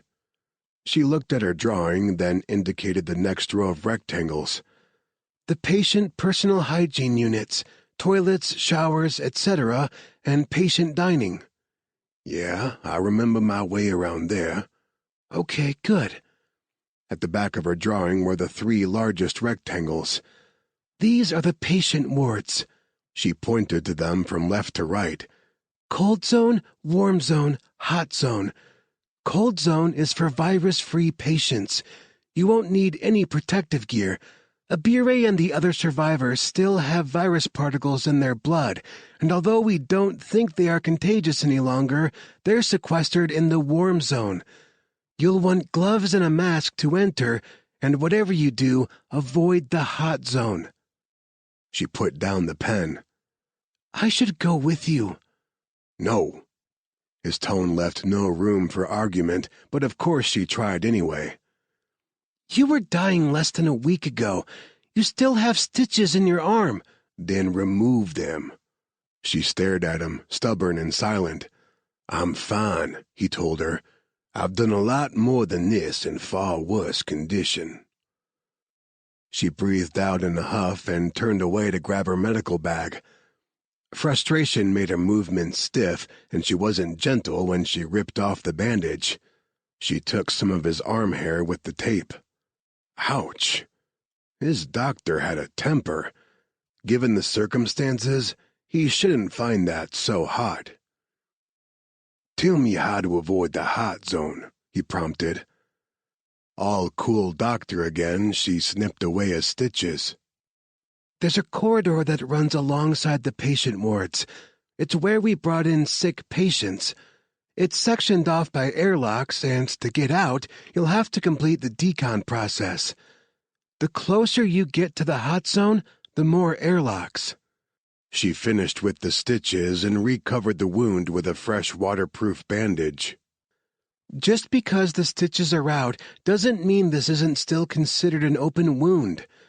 Your skin is raw, and you could easily reinfect yourself through this, so please be careful." To his complete surprise, she leaned over and pressed her lips to the bandage. His heart clenched. "Okay," he breathed out, then grabbed her rudimentary map and folded it. "Okay, stay here and hide until I return. I don't think they'll come around again.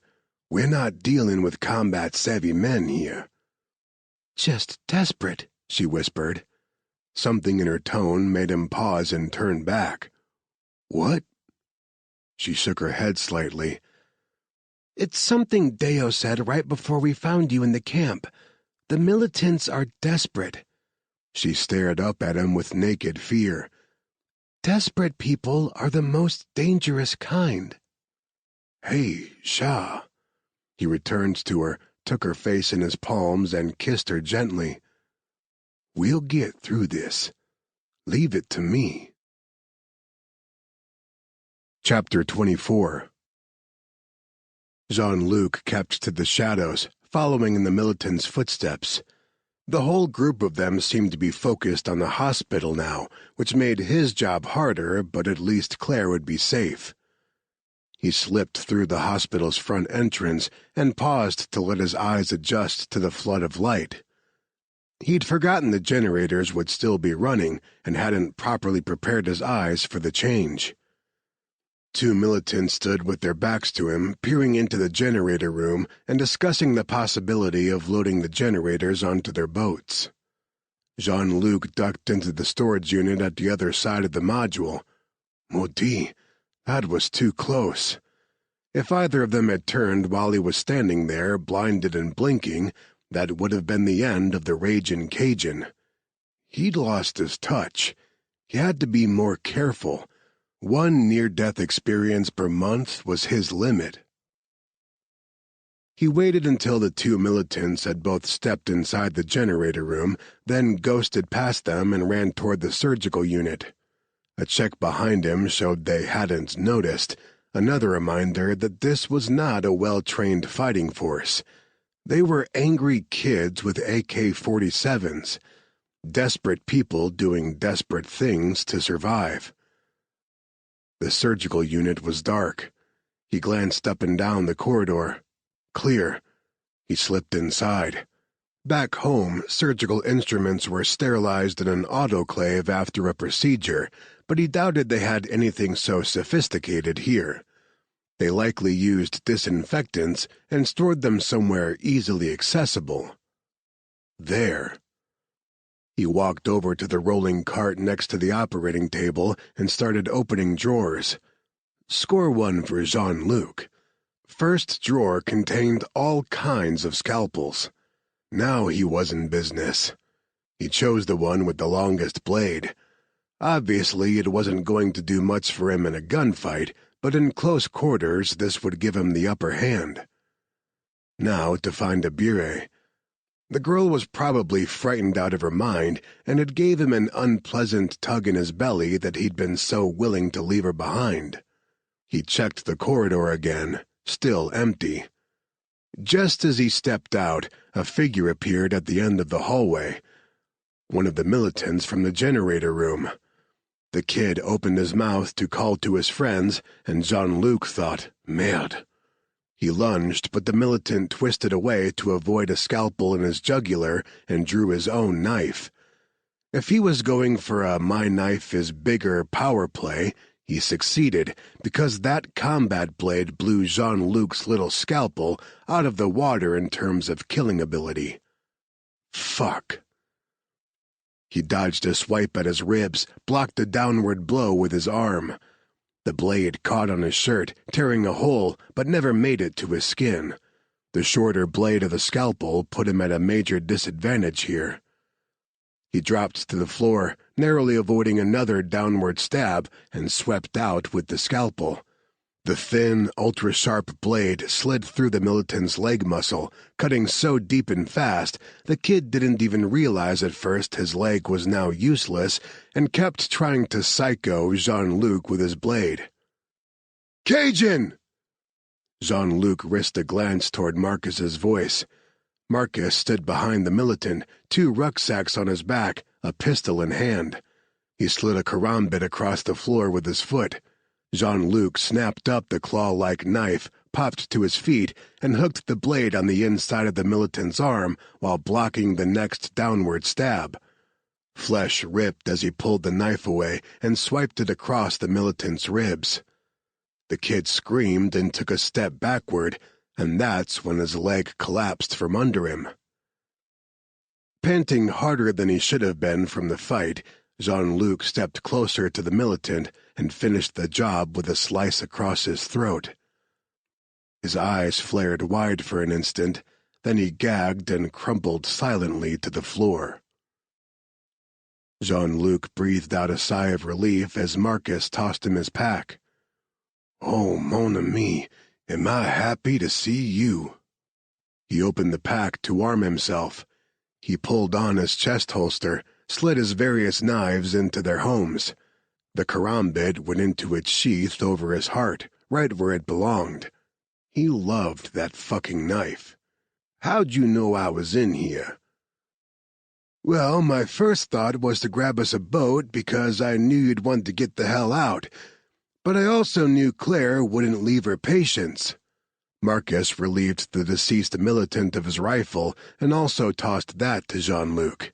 Judging by the AK he had slung over his shoulder, he'd already secured one for himself. "Took a solid guess who would win that argument." "I get the feeling you're insulting me, but a comeback will have to wait." He slid his pack onto his shoulders and picked up the AK. "We're after one patient, a Bire." Marcus fell into formation behind him. "The little girl, the first survivor." "Claire said her blood's important if this bioweapon ever gets out." "She's not wrong." They cleared the next corridor together, Marcus going left and him going right. "Clear." "Clear." "Where'd you stash Claire?" Marcus asked. "She's safe. At least until they decide to search the staff tents again." "Gotta hustle then. Know where you're going?" Jean-Luc tapped his temple. "All up here. This way." He navigated them through the patient areas to the first of the wards, the cold zone. They didn't see another hostile. "I don't like this," Marcus said after they cleared the corridor outside the cold zone. "Where are the bastards?" "If I had to guess," Jean-Luc nodded down the hall to the first of the airlocks. "In there, rescuing their countrymen from the evil white doctors." "Jesus Christ! They're going to get everyone killed. Let's get out of here. Where's Abire?" Jean-Luc again tilted his head toward the airlock. "In there? Are you fucking with me?" In response, Jean-Luc shouldered his weapon and grabbed a mask and gloves from the storage shelves lining the wall. He tossed them to Marcus before picking up some for himself. Marcus crossed himself, then pulled on the mask, swearing the whole time. "Dude, if you get me killed just to impress a woman, I'm gonna haunt your sorry ass." Jean-Luc stopped in front of the airlock and found the button to operate it. He glanced over before hitting it. "This isn't about Claire. This is about a little girl who survived the unsurvivable and doesn't have anyone else in this world. We're getting her out of here." Marcus was silent for a moment, then nodded. "Roger that." Oh God, where were they? Claire tried to stay as still as possible, crouched in the corner of her tent behind her cot, but it was hard when her heart beat a conga rhythm and every nearby sound made her jump. The gunshots had tapered off, but she didn't think that was a good thing. It meant all of her colleagues were dead and the militants hadn't found what they were looking for, so they could be coming around to search again. It was too quiet outside the walls of her tent. Too still. What if things had gone wrong in the hospital? What if she was alone again?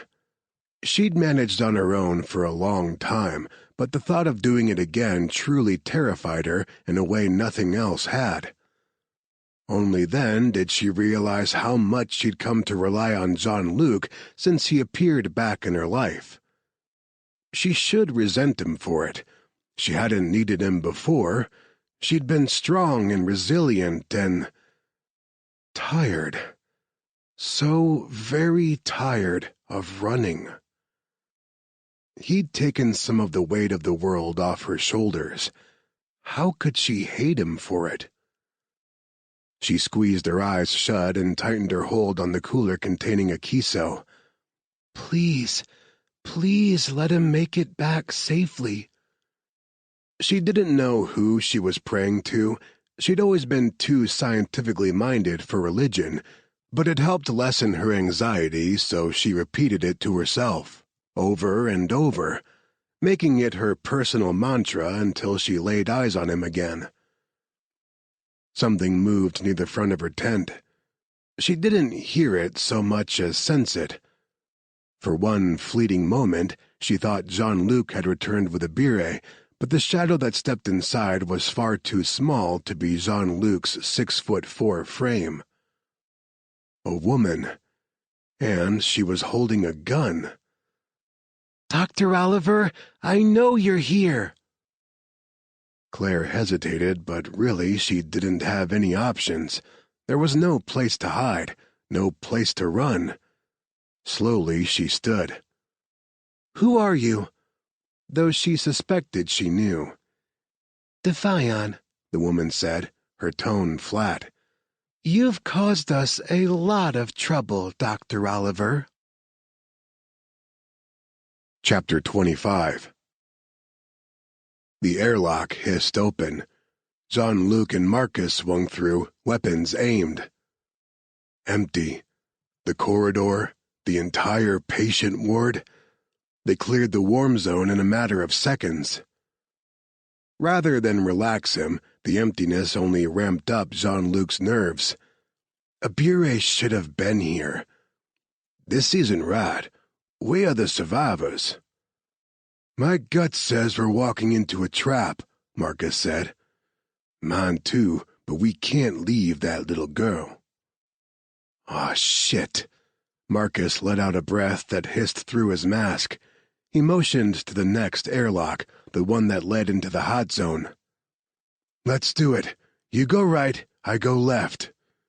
Don't touch anything. Jean-Luc hit the button and the door opened with a pop that was more felt than heard. Air rushed past them to fill the void of the opening door, negative pressure to keep the infection in. They were entering the virus's playing field now, and his stomach twisted into knots. He didn't want to go back in there. Claire would give him an earful if she found out, but they couldn't leave without making sure Abure wasn't hiding in there.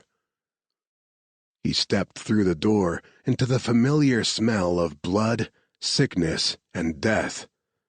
He swallowed convulsively to keep from gagging on the stench.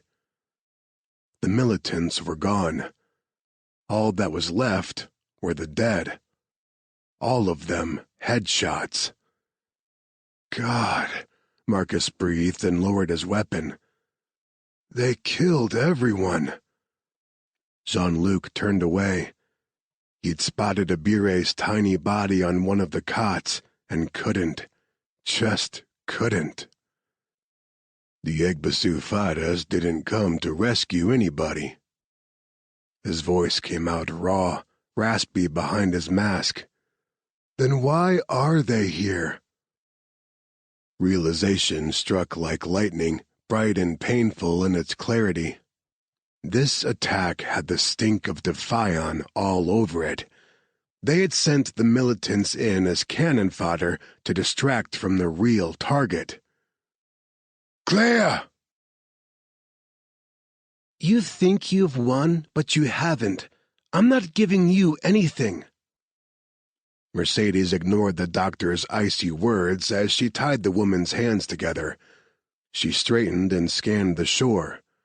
Where was Sebastian? He should have been waiting at the boat.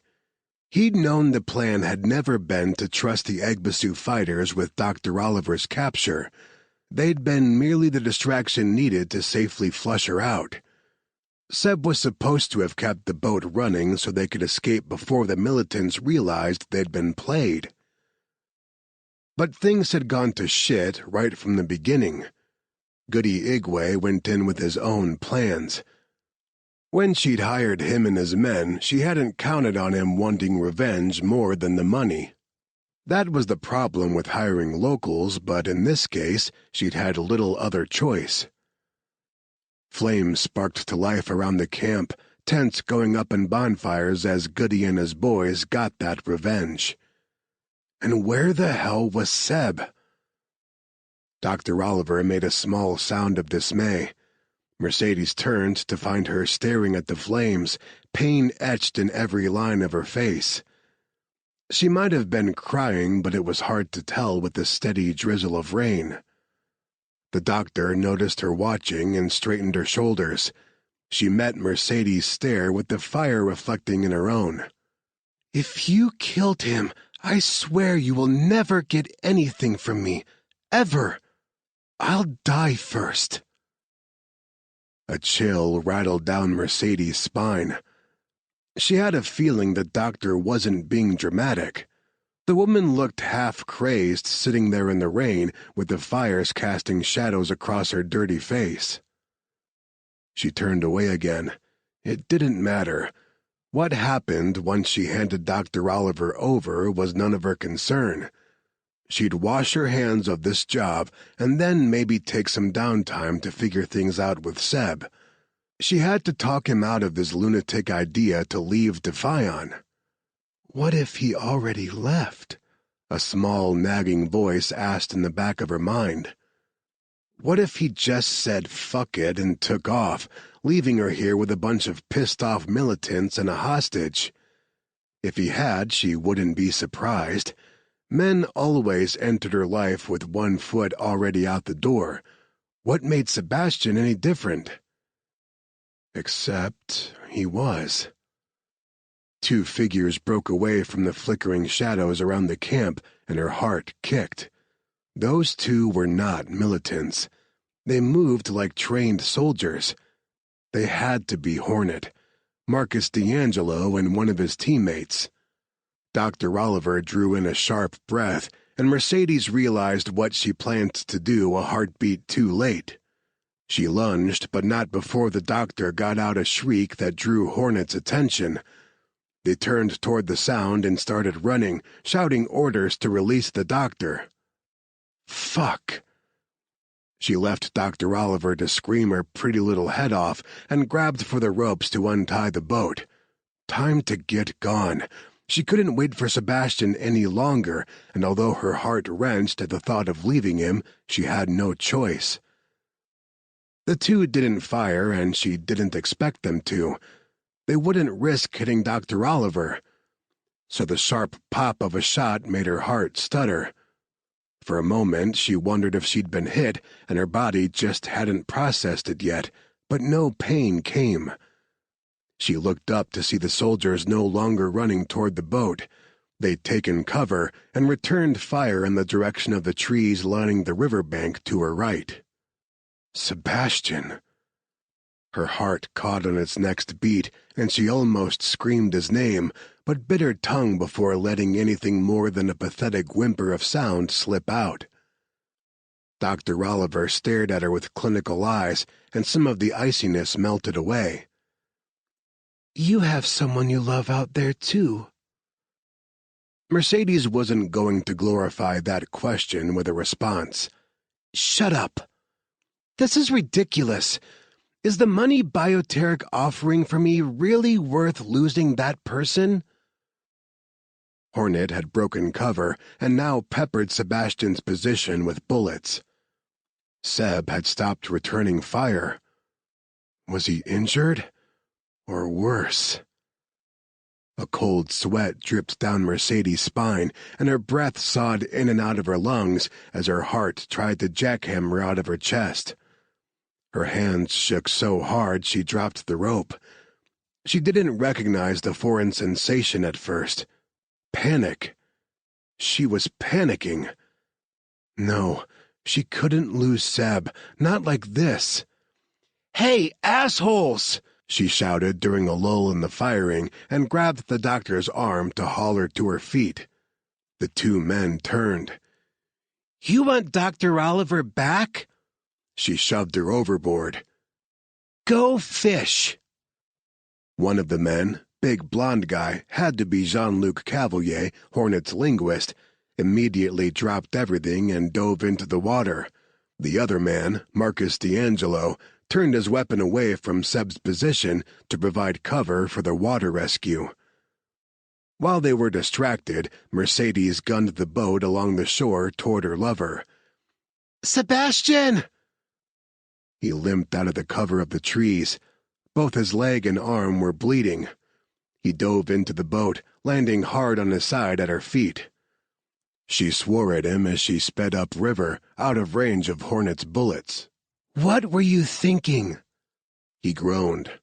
"You had your mission. I had mine. And now we both have nothing." It wasn't completely true. She had Dr. Oliver's research, but that hadn't been the mission, and she shivered at the thought of reporting only a half success. "It doesn't matter." He rolled over to his back and shielded his eyes from the rain with one arm. "D'Angelo is a tough bastard to kill, and I admire him for it. I'm done trying. Defion can get someone else for the job. I'm out. Are you coming with me or not?" Chapter 26.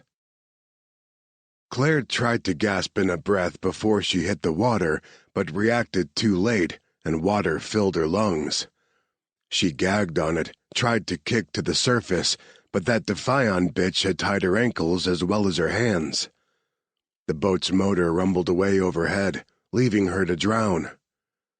She felt herself growing heavier, colder as she sank. This was it. This was how she was going to die. She didn't want this to be it, and kicked with all of her flagging strength. No use. All of her running was for nothing. Defion had her research. All she'd wanted was to help the millions of people infected with viruses, but instead all she'd accomplished was getting everyone around her killed. Tiffany, Marcus and Jean-Luc's friend Danny, Sunday. They had died for nothing. A strong arm clamped around her waist and lifted her toward the surface. Her first instinct was to cough up the greasy water and gasp for air. Her second was to fight against the arms holding her because she wasn't going with Defion. But then a familiar voice murmured calmingly next to her ear. "That's my girl," Jean-Luc said. "Cough it all out." She relaxed and let him swim her over to another boat. Marcus was aboard, motor running, and he bent down to help fish her out of the water. Dazed, still gasping for breath, she watched Jean-Luc pull himself aboard, the ropes of muscle in his arms and shoulders flexing as he did. He'd lost weight while sick, and his new, thinner frame only highlighted how muscular he still was.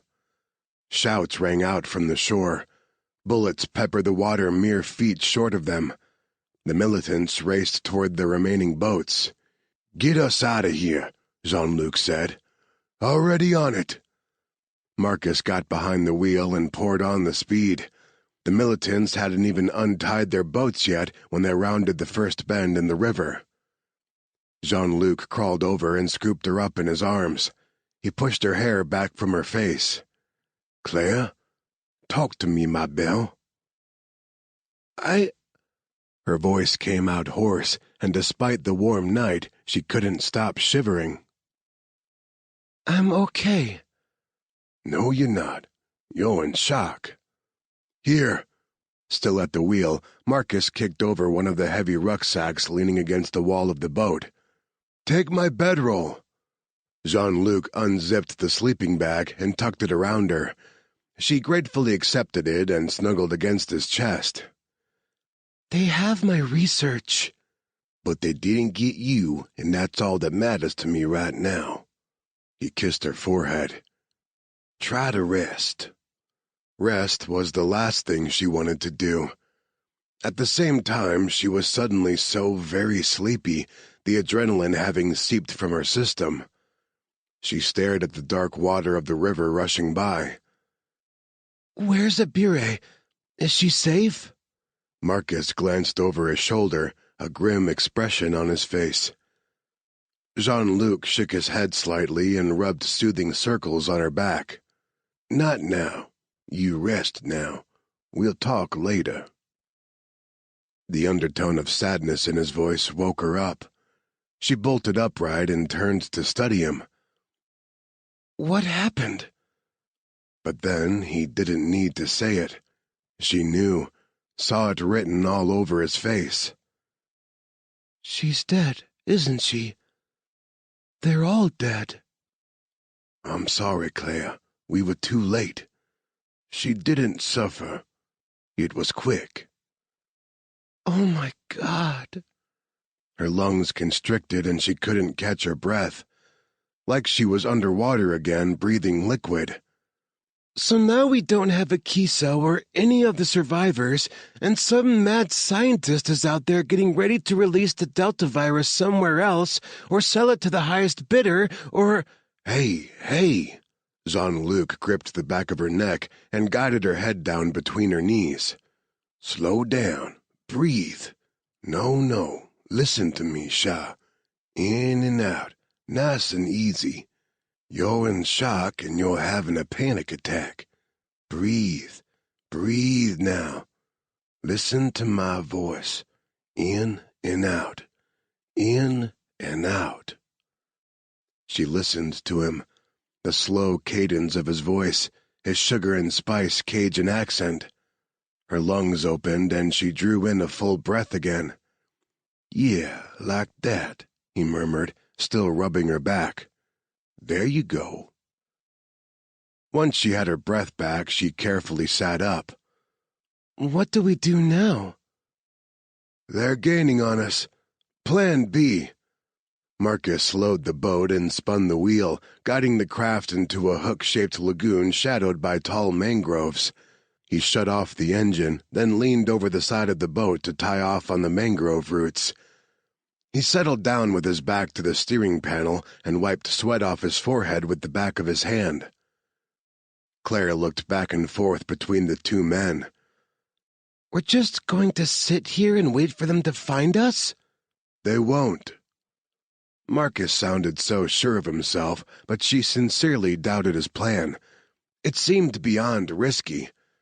She opened her mouth to argue, but Jean-Luc gently squeezed her shoulder and gave a small shake of his head.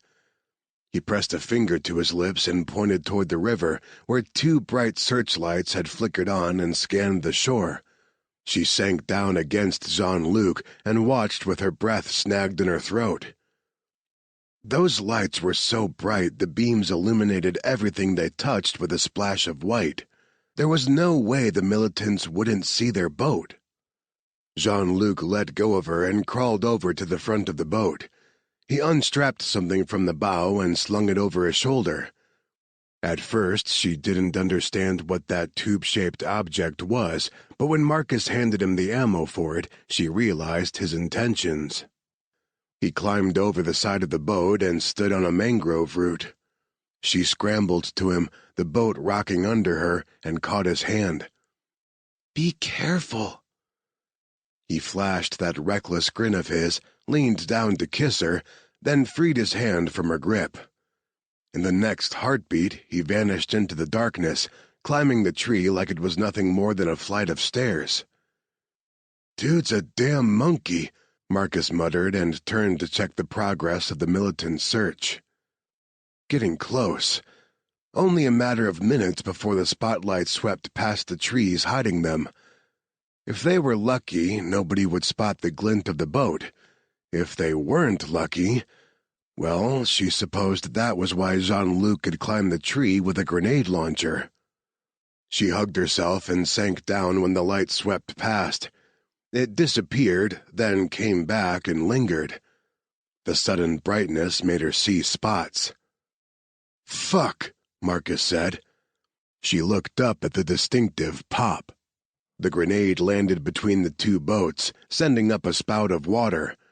Both boats swerved away and circled back to pepper the treetops with bullets. Another pop. Men shouted and dove for the water as the bow of one boat exploded. The other boats circled the sinking vessel, picking up survivors. At least 2 militants continued shooting blindly at the trees in their general direction. A bullet pinged off the windshield of their boat. Another buried itself in the driver's seat. Claire squeaked as Marcus dove for her, using his larger body as a blockade to protect her. He was going to get shot. For her. No, damn it. She squirmed away from him. Too many people had died for her already. If one of those bullets had her name on it, nobody would take it for her. Overhead, Jean-Luc fired off 3 grenades in quick succession.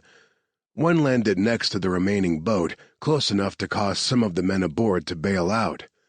The second landed in the water, right where those men floated. The third hit the boat dead on, and it exploded with such force it flipped up action movie style. Before Claire could process what she'd just seen, Jean-Luc had clambered back down the tree. He dropped the launcher and started patting her back and sides like he was looking for something. "You okay? Did those bastards hit you?" She stuttered, too stunned to form a coherent sentence. He said something in a language she didn't understand, Russian maybe, and hugged her close.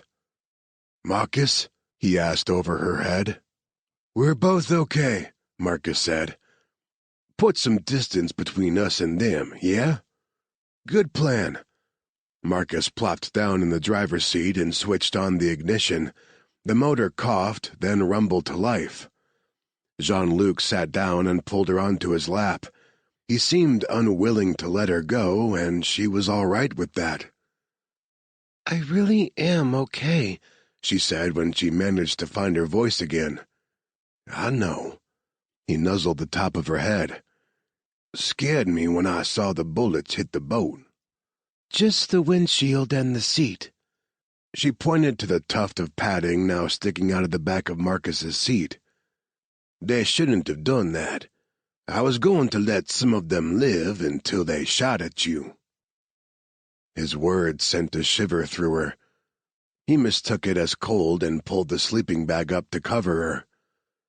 How could he be so sweet, but also say things like that with no remorse? He was the most dangerous man she'd ever met. Sure, now she appreciated his brutality because it had kept them alive, but how would she feel about it later?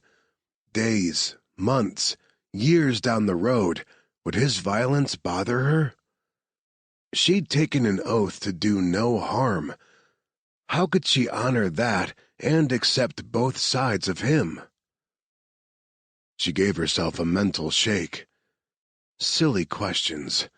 All that mattered right now was survival. Chapter 27. The boat skimmed across the water for several miles in silence, the landscape flashing by in a tangle of dark trees and the occasional tiny village perched precariously on the river's edge. Comfortable in Jean-Luc's arms and safe for the moment, Claire started to doze until the boat's speed changed. She sat up. Marcus turned off the main river at one of the creeks and pulled into another hidden lagoon. He shut down the engine and tied them to another mangrove. They had to be close to a refinery. The air smelled faintly of oil, and in the distance, flares lit the inky sky with columns of orange flames. At least it had finally stopped raining. "We'll rest here for the night," Marcus said. "It's getting late, and I don't want to draw attention to the boat." Jean-Luc nodded. "Get some shut-eye, mon ami. I'll take first watch." "I'm good with that." Marcus sat down with his back to the dashboard and dragged one of the rucksacks over to him. He unrolled the second sleeping bag and tucked it around his shoulders. "See you in an hour." Claire snuggled in beside Jean-Luc again. His shirt had ridden up and her hand touched bare skin, fingertips brushing over a puckered scar on his stomach. She'd noticed it before, but it hadn't been her priority while he was sick. But now, in the dark and quiet, she wondered. She lightly traced her fingers over the pink star-shaped mark, and he squirmed like it tickled. "Did this happen in Martinique?" she asked softly. "When you tried to help Tiffany?" He stopped her hand and lifted it to his lips. "It's why I wasn't able to come find you sooner." Emotion swamped her, so overwhelming it made her a little dizzy. To cover it, she managed a little smile. "Correction, I found you." His grin was as slow and lazy as his Cajun drawl. "Mais yeah, Shaw, you did. You did." "I never thanked you for trying to help her." "Shh." He soothed a hand over the top of her hair, which was a damp, knotted mess from the rain. "No, please don't. She saved me, you know." "How? I thought she was shot when the hostage situation began. I saw her body in the lobby." She looked up at him, waited for him to answer. He didn't say anything for several long minutes. "Tiffany was shot in the lobby, but she was alive." He stared out across the water at the flares. "I got her out of there, but we were both badly injured and holed up in one of the hotel rooms. I was unconscious and would have died with a bullet between the eyes without ever realizing what had happened. I'm told by the people who were there that she realized she wasn't going to survive her injuries and sacrificed herself to draw attention away from me. She screamed at her killer before he shot her. The sound woke me up and I was able to get out. I sometimes still hear her scream in my sleep." He closed his eyes and leaned back against the edge of the boat. "It wasn't words, but it was so full of rage it might as well have been a fuck you." He gave a faint smile. "I think we'd have been great friends." Claire sniffled and pressed her hot face into his shoulder. "Oh, yes. Tiffany would have liked you very much." "I'm sorry I wasn't able to save her. Or Sunday. I know they meant a lot to you." "They did. Sunday was my oldest friend." Her voice cracked and she cleared her throat. "And Tiffany and I were sisters in every way but genetics." Her arms tightened around him. "At least by saving you, she gave me a gift before she died." "A gift, huh?" Again she heard a smile in his voice as he nuzzled her ear. "Am I more a box of chocolates or a bouquet of roses?" "You're a chia pet," Marcus said, his eyes still closed. "The gift nobody asks for but always gets." Without missing a beat, Jean-Luc shot back, "No, that's you, Curlicue. I'm as sleek as a pampered house cat."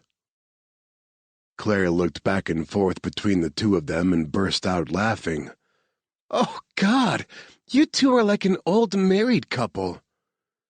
"Alas, I asked him once," Jean-Luc said wistfully, "but he turned me down." "You didn't have a ring," Marcus said. He still hadn't opened his eyes, but his lips curved with amusement. "You can't propose without a ring, dumbass." She laughed until her sides hurt and tears streamed down her cheeks.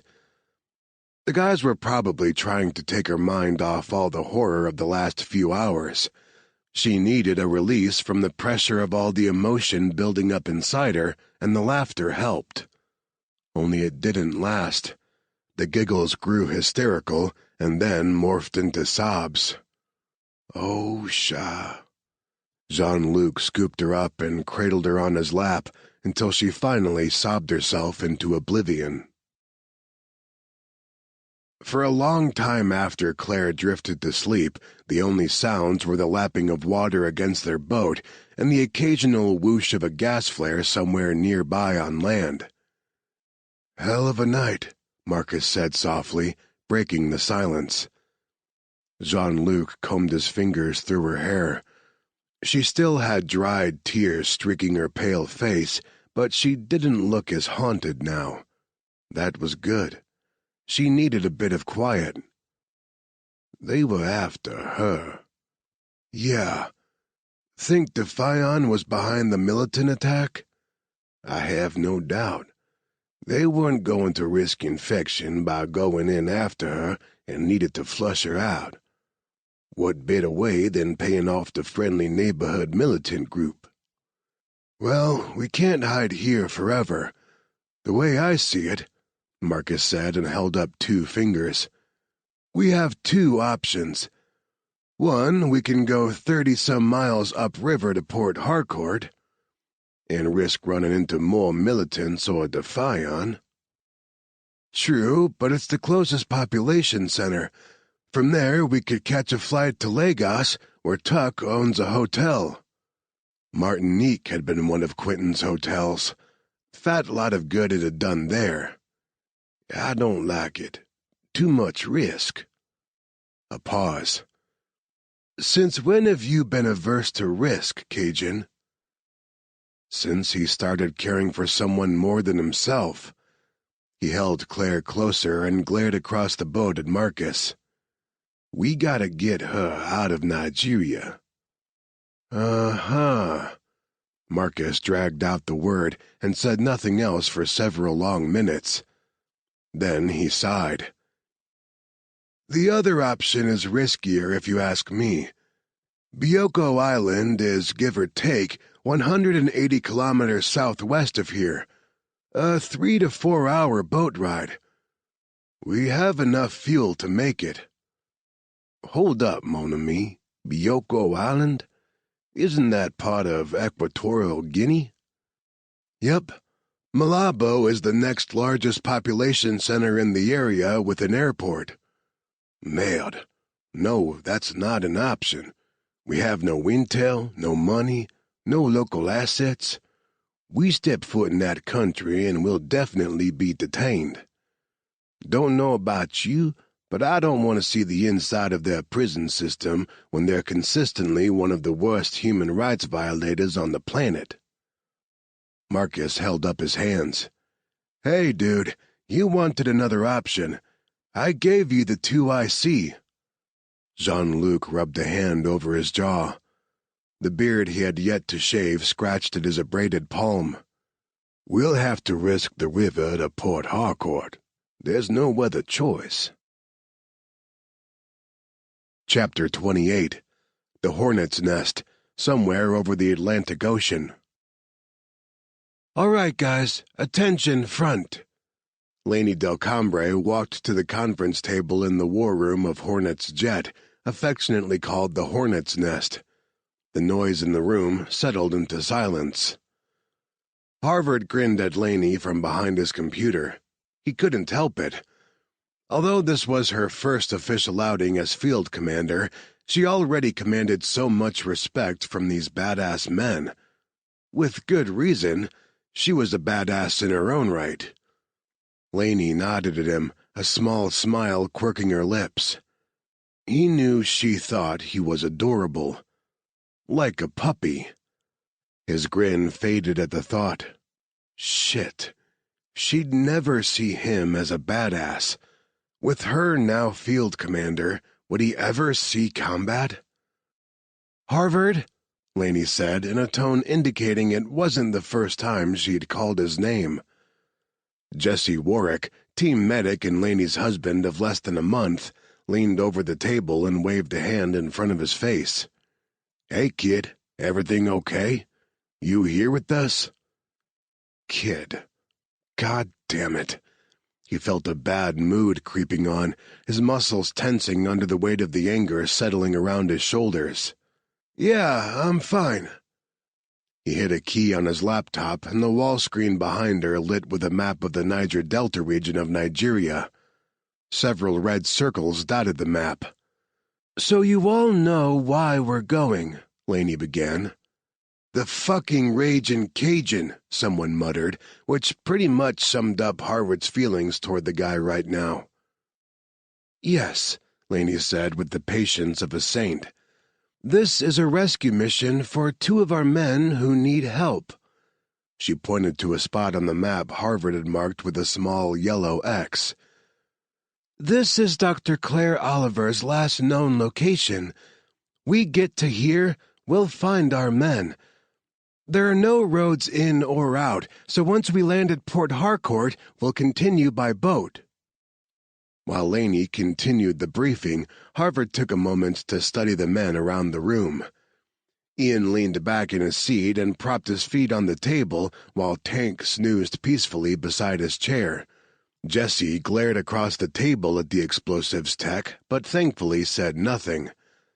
Last thing they needed was another blowout between those two. In the seats usually occupied by Jean-Luc and Marcus were 2 of Tucker Quinton's men on loan for this mission. Devlin was a tall, intimidating, square-jawed man with black hair and eyes that hinted at some Asian blood. He only went by the one name, Devlin, no last name, which Harvard didn't trust. He'd once run a search on the guy out of curiosity and, yeah, a bit of paranoia.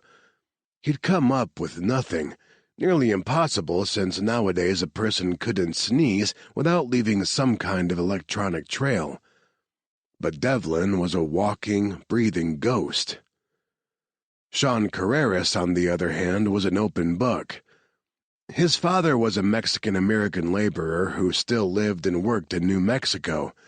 His mother, half white, half Apache, was a high school Spanish teacher who had died of cancer when Sean was still quite young. He grew up in Santa Fe with several siblings and joined the Army out of high school. He smiled easily and laughed a lot. Harvard liked him. A notification popped up on Harvard's screen, drawing his attention back to it. He'd put a flag on any new content related to the Niger Delta or the virus, and it had picked up a breaking news story. He switched to a private window that was not attached on the wall screen and opened the file. As he read, the bottom dropped out of his stomach. "Holy fuck!" Laney stopped talking and everyone looked at him. He sent the news article to the wall screen so they could all see the headline and immediately began running searches for more information. "We've got problems. Doctors Without Borders Field Hospital attacked by militants amid deadly outbreak." "Oh, damn," Jesse said softly. Laney stepped back to read the article. She said nothing for a long time, only stood there shaking her head. When she spoke, tension made her voice tight. "How many casualties, and were any of them ours?" "I don't know yet." "Do your thing, kid." "I'm not a kid." Annoyance sparked through him, igniting the anger he'd been trying to keep banked. Like he hadn't started combing through news sites, looking for more intel the moment he found the article. "The reports coming out of that area are sparse. The authorities don't even know what's happening right now, but it looks bad. Really bad." "I'll call Tuck," Carrera said and stood up. "He might have contacts in the area." "What's the plan now?" Ian asked. Everyone turned to face Laney again. Even Tank sat up and looked at her with perked ears as if waiting for her response. She stared at the article on screen for a long moment. "We're still going to Port Harcourt. That hasn't changed. It's the largest population center in the area. If Jean-Luc and Marcus were at the field hospital with Dr. Oliver and they escaped, they'll find their way to the city. It's their best chance of making contact for an exfil. For now, it's going to be a waiting game until we have more intel. If any of you have sources that can help, tap them. We'll regroup and come up with another plan in—" She checked her watch. "An hour. I need to brief HQ about this development." The room cleared out, everyone muttering about this unwelcome turn of events. Laney slumped into a chair at the head of the table and let out a huge sigh. "Don't know why I'm so surprised things went sideways on us. They always do." Harvard tried for a smile. If it looked as phony as it felt, it wasn't going to fool anyone. "We'll figure it out. Do you want me to get HQ on a video conference for you?" "Yeah, might as well get it over with." Laney frowned as she studied him. "Hey, are you okay?" "Of course," he said, putting more concentration into setting up the video call than was strictly needed. "Why wouldn't I be?" "You seem angry. I don't think I've ever seen you angry before." "I'm fine. While you're filling in Gabe and Quinn, I'll call Sammy, see what she can dig up about the hospital attack." He gestured at the computer. "This is all set. You just have to hit the call button." He started to stand, but she set a gentle hand on his arm. "You know I'm not Gabe and Quinn, right?" she said. "They're excellent leaders, but they expected a certain level of stoic machismo from y'all, and it caused issues. I don't expect that. If you're having a problem, talk to me. Let me help you work through it." He wanted to tell her how much it hurt that Jean-Luc hadn't trusted him enough to help rescue Claire, how badly he wanted to contribute to the team, how much he hated being called kid. Sure, he was the youngest of the group and the least experienced with combat, but god damn it, they wouldn't even give him a shot to prove himself. He was so tired of everyone underestimating him. He couldn't tell her, though. Wouldn't let it show. From now on, he'd keep everyone at a professional distance. How many times had he been foolish enough to get attached enough to anyone to open himself up and allow them to hurt him? Hadn't he learned a long time ago the only thing in his life he could trust was his computer? It never lied to him, never abandoned him. It was his oldest, truest friend. He didn't need any others. "I'm fine," he repeated. "Excuse me, I have work to do." Chapter 29, Port Harcourt, Nigeria. Mercedes plugged in her phone. The battery had drained during their overnight boat ride to Port Harcourt, and she couldn't help the sense of relief at having to put off the call she had to make. She sighed and gazed up into the wall-mounted mirror over the dresser. Sebastian lay asleep on the hotel bed behind her. He wore nothing but his boxers, his arm and leg both bandaged. The leg turned out to be nothing but a grazing flesh wound, but she'd had to dig a bullet out of the muscle of his arm. He'd lost a lot of blood overnight and had finally passed out during the improvised surgery. It had been 2 hours since she cleaned and bandaged his wounds, and he hadn't woken up yet. She paced the foot of the bed. She had no idea what to do now. If she made the call to Harris instead, reporting her half-success, she would be all but signing her death certificate. Of that she had no doubt. She knew how ruthless Harrison could be. She'd always admired that about him, but she'd always been his star employee, his golden child. She'd had no reason to be afraid of him. Until now. And she was so afraid, but not only for her own skin. Seb wanted out, and he wasn't even going to finish his last mission before leaving. If he finished the contract and killed Marcus D'Angelo, he might have had a chance that Harrison would let him go without a fight. Seb was as good as dead. And it wouldn't just be Defion coming after him. It'd also be the people who put the hit out on D'Angelo in the first place. He was dooming himself to a life as a hunted man, and nothing she said would change his mind. Her phone beeped, indicating the battery was now charged enough to work. She froze and stared at the thing like it was something fatally poisonous. She didn't want to touch it, didn't want to pick it up and make that call. But she had to. What other choice did she have?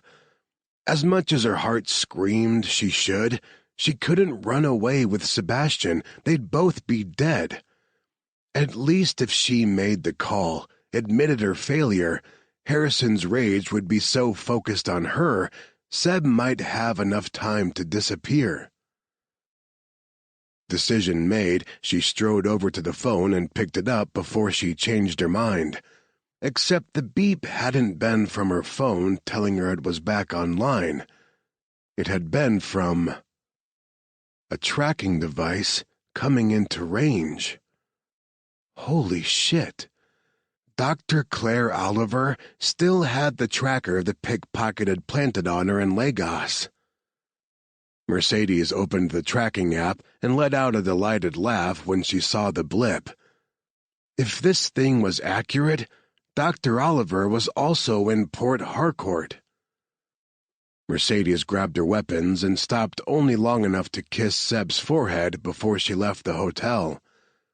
This mission wasn't about impressing Harrison anymore, or even saving her own skin. This was all about Sebastian. When she returned successful, she'd have leverage to talk Harrison into allowing Seb to live. This mission wasn't over yet. Jean-Luc tapped his brand-new burner phone against his palm and watched Claire through the window of the clothing store, where she'd gone to find something that wasn't ripped and mud-stained. They already drew enough attention by being 3 of the few light-skinned people in the city. Last thing any of them wanted was to stand out because they looked like they'd been through a war zone, too.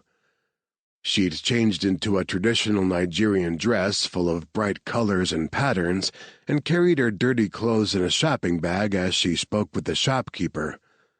With her hair in a stubby ponytail, the new outfit made her look younger, softer, more fragile. So fragile. She wasn't made for a life of dodging bullets.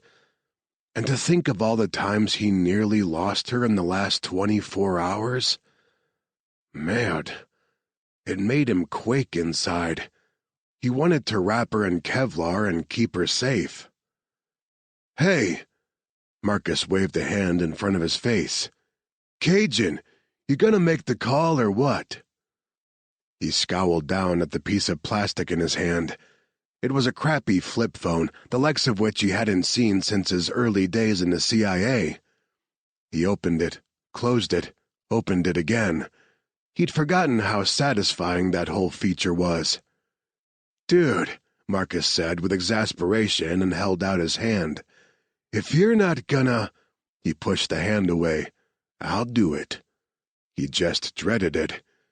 He didn't know how the team would react to him reaching out for help now, but this situation had ballooned into something he and Marcus couldn't handle on their own. They needed Hornet. Time to swallow his pride. He flipped open the phone again and dialed Harvard's number from memory.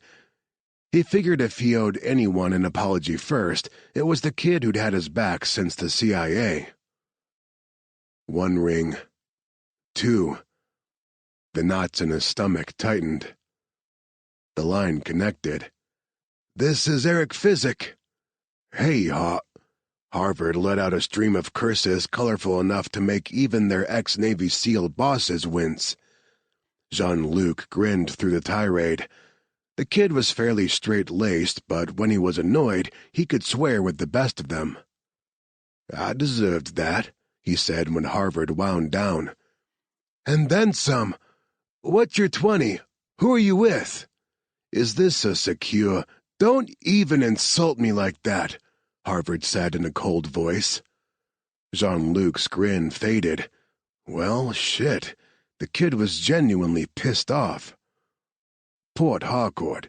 Marcus is with me, and we have Claire." "Good. We're on our way to you. ETA 0300.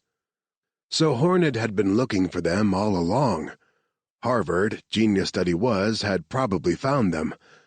He wished the thought didn't knot him up inside with guilt. Before he could figure out how to best approach apologizing, Harvard said, "Stay put.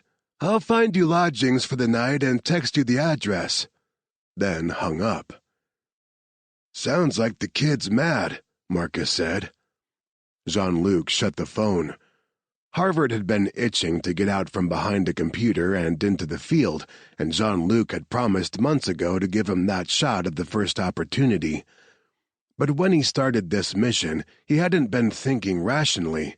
He hadn't wanted logic. He'd been following his reckless heart, and damn the consequences. He'd been wrong to cut out the rest of the team. He sighed and rubbed at the ache in his temple. "I'm sure Harvard isn't the only one pissed. I'm probably going to be hitting the unemployment line when we get home." His phone vibrated as the promised text came through. He opened it, memorized the address, then grabbed a map from the side pocket of his rucksack. A hotel. He wasn't at all surprised to see it owned by Quentin Enterprises. Tuck owned half the world and probably had shares in the other half. He showed the map to Marcus. "At least now we have a safe house." Marcus scowled at the address. "Not sure how safe I'd consider any of Tuck's hotels after Martinique." He snorted and refolded the map. "My thoughts exactly, but we're out of options and it's only for the night. The team's already in the air and scheduled to land at 0300. He pocketed the map and turned on a smile as Claire joined them. "All set, Shah?" She eyed him suspiciously, then Marcus. She dropped the shopping bag. Her shoulders tightened and her guard visibly went up like she was expecting another blow. "What's going on? Did something happen?" He realized then how they must have looked to her. Marcus grim-faced, and him forcing a smile he didn't feel. He dropped the act and ran a hand over her hair. No, it's nothing bad. It's actually good news for once. We have a place to stay tonight where we'll be safe." "Then why do you both look like someone died?" "Not someone," Marcus muttered as he turned away to find them a cab. "Something. Our careers." Jean-Luc watched Marcus go, concerned by his lack of reaction to the idea. In fact, he didn't sound at all broken up about it. More like resigned, accepting even. But that had to be a worry for another time. Jean-Luc cupped Claire's cheeks in his hands and drew her attention back to him. "Our team is on the way. They'll arrive tonight, and we'll leave Nigeria with them tomorrow." "What about my research? Akiso, we can't leave it." "And we won't." He smoothed a kiss over her furrowed brow. "We'll get it back. I promise we will, but my primary concern right now is your safety. If Defiant gets another chance at you, they'll take it, because you're more valuable than the research by itself." She turned away from him. "I hate this."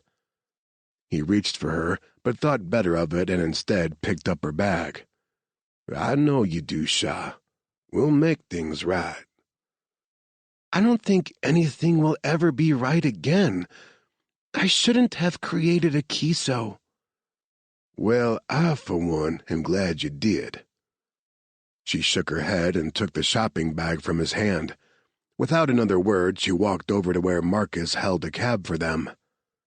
Defeated. It was the only word that came to mind as he watched her walk away. Defiant had finally crushed her spirit, leaving her a shell of her former self, and he hated them desperately for that. His fingers clenched into fists at his sides. If he ever got his hands on a Defiant agent, he'd make them pay for putting that look of pained hopelessness in her eyes. Chapter 30. The hotel was expecting them. Shouldn't have surprised Claire given Jean-Luc's connections, but it did. The staff handed over the keys to 2 suites without question or payment and ushered them to the top floor of the hotel. Jean-Luc hesitated at the 2 doors, then very slowly held out one of the keys to her. "If you need anything, we'll be right." He was trying to be a gentleman. She understood that, but she didn't want a gentleman right now. She was exhausted, numb, and needed to remember what it felt like to be alive. She closed her hand around his and tugged him toward her. Yeah, okay." Marcus motioned to the door over his shoulder with the key card. "I'll just, take this one then. Reconvene at 0300? "For sure," Jean-Luc said. "Try to get at least a little bit of sleep, all right?" With that, Marcus unlocked his door and disappeared inside. "I don't plan to sleep," Claire said as she turned to unlock their room. She was done being coy about this. She nearly died last night. Now, in the light of day, it seemed foolish not to take what she wanted, and she wanted Jean-Luc. Had since she first saw him at the hotel in Martinique, and their rendezvous in her tent last night hadn't sated her. If anything, it only made her desire sharper, more urgent. The door opened to a cozy living-dining combo with deep, cushy furniture and a large TV on one wall. Through a set of double doors was a king-sized bed and a master bath with a huge soaking tub. It was every bit as luxurious as she'd expect a penthouse suite to be back home, and she marveled at the amenities as she went from room to room. She couldn't remember the last time she'd been surrounded by such creature comforts. Before her life on the run began in Martinique, she'd been in the Amazon jungle for 2 months researching Zika. She hadn't had a bath in too long. She returned to the living room and found Jean-Luc collapsed in one of the chairs. He looked exhausted. He needed the night she had planned as much as she did. She took off her dress and let it drop to the floor. The rustle of fabric drew his attention, and he glanced up. His eyes flashed bright with lust.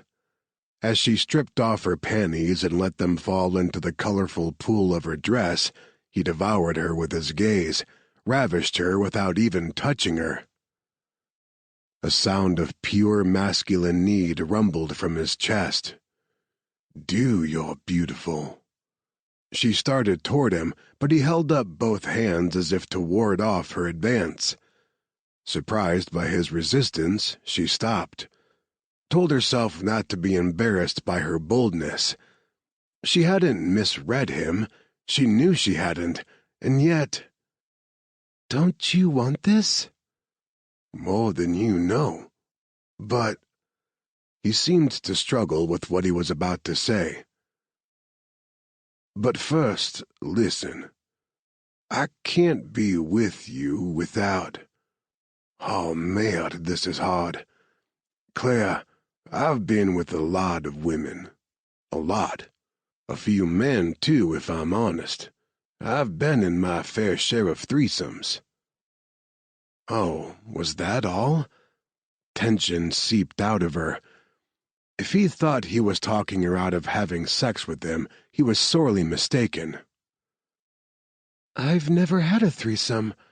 What's it like?" His eyebrows lifted.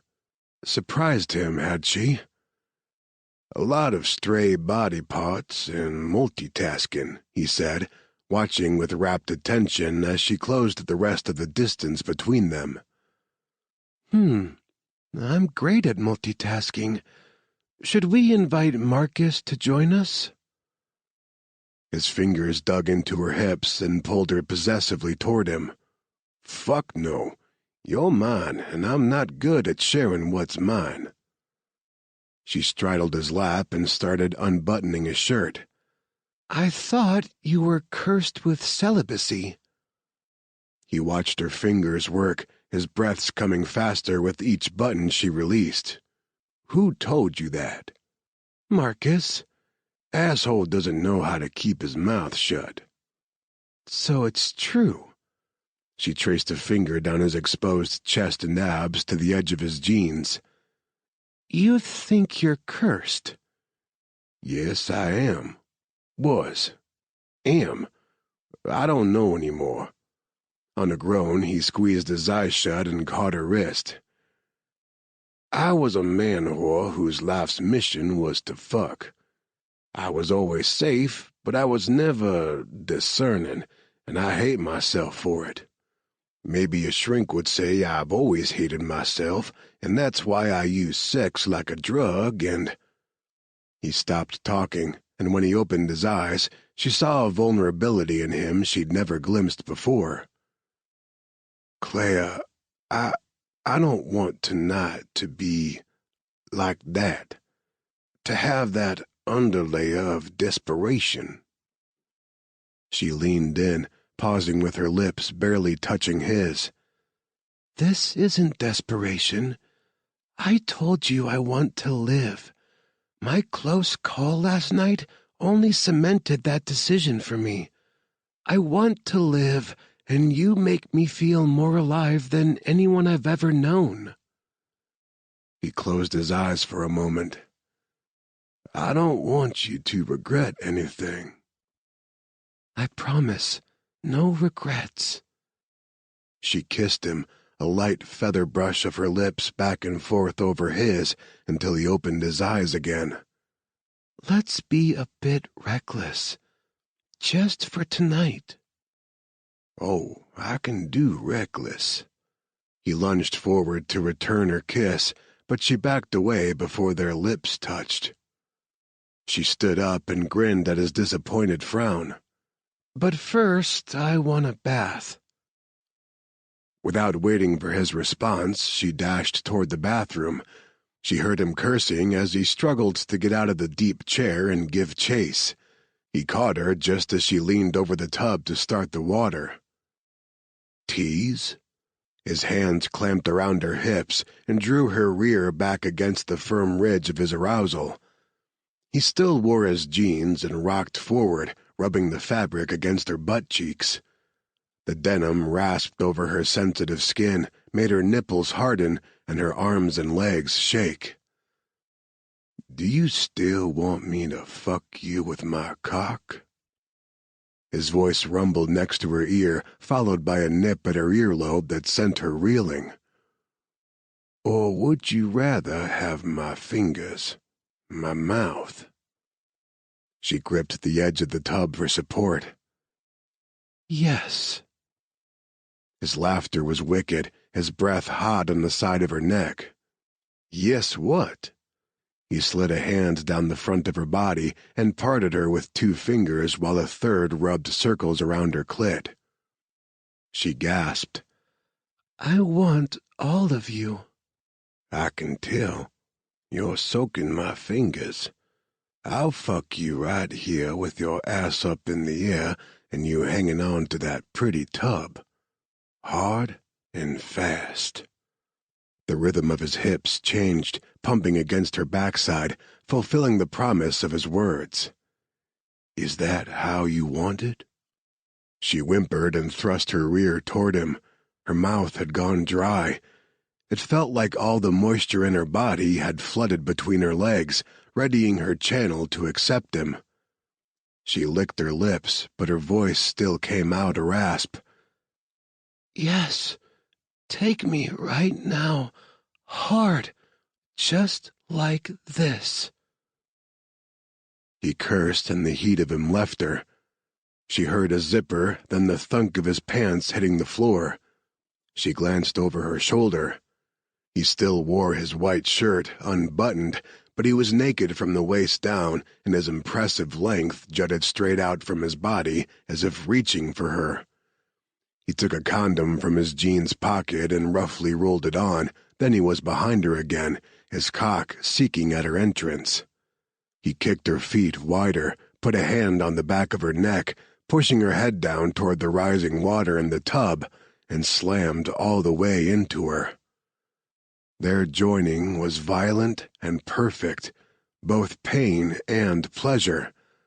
His other hand was still between her legs, teasing her clit so that every thrust had pleasure coiling tighter and tighter in her belly, sizzling out across her nerve endings.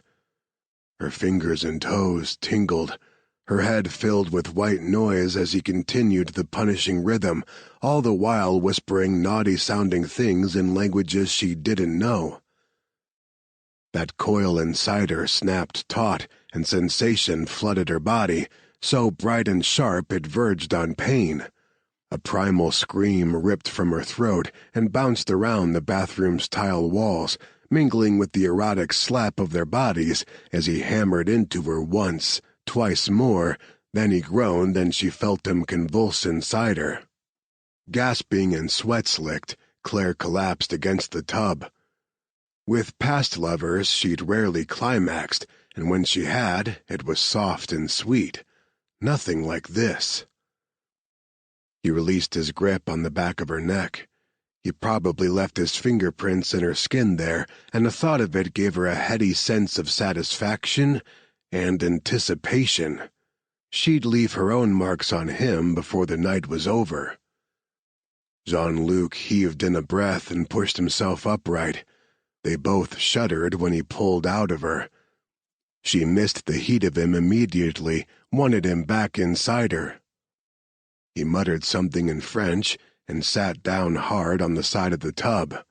His hand shook as he removed the condom. "Did I hurt you, ma belle?" She laughed because what he'd just done to her body was the furthest possible thing from harm. She reached over to turn off the faucet before it overflowed, then sat down beside him. Steam rose invitingly from the tub. She dragged her hand through the hot water. "No, you didn't hurt me." "May, I might have hurt myself." On a groan, he pushed to his feet and tossed the condom in the trash. When he turned back, his expression softened. "Oh, chat, vous êtes si belle. You're so beautiful."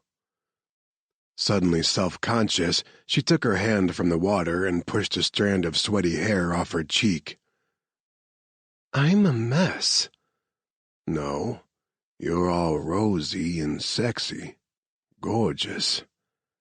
I already want you again." She held up a hand as he prowled toward her. "Bath first." He scowled at the tub like it had just insulted his mother, then sighed dramatically. "All right, 10 minutes."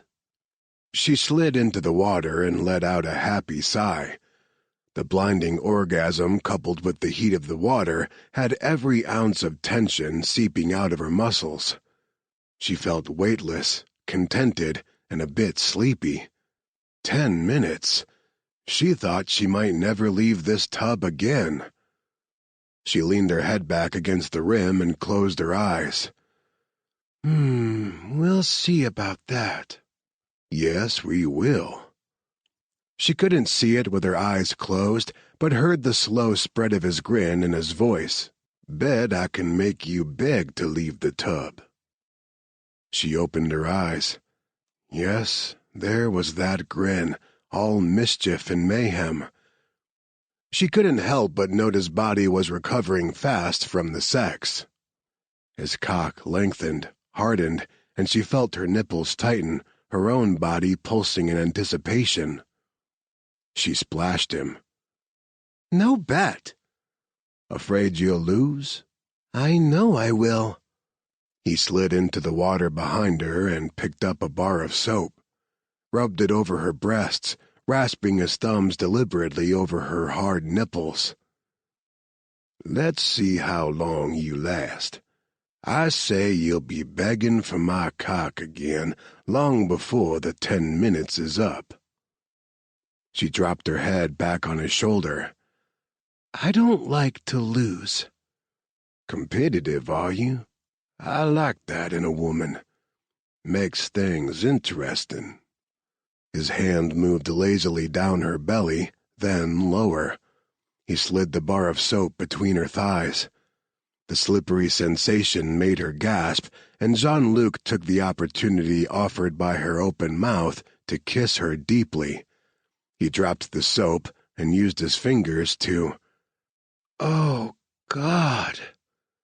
That thing he did, relentlessly drawing circles around her clit without ever actually touching it, made her crazy.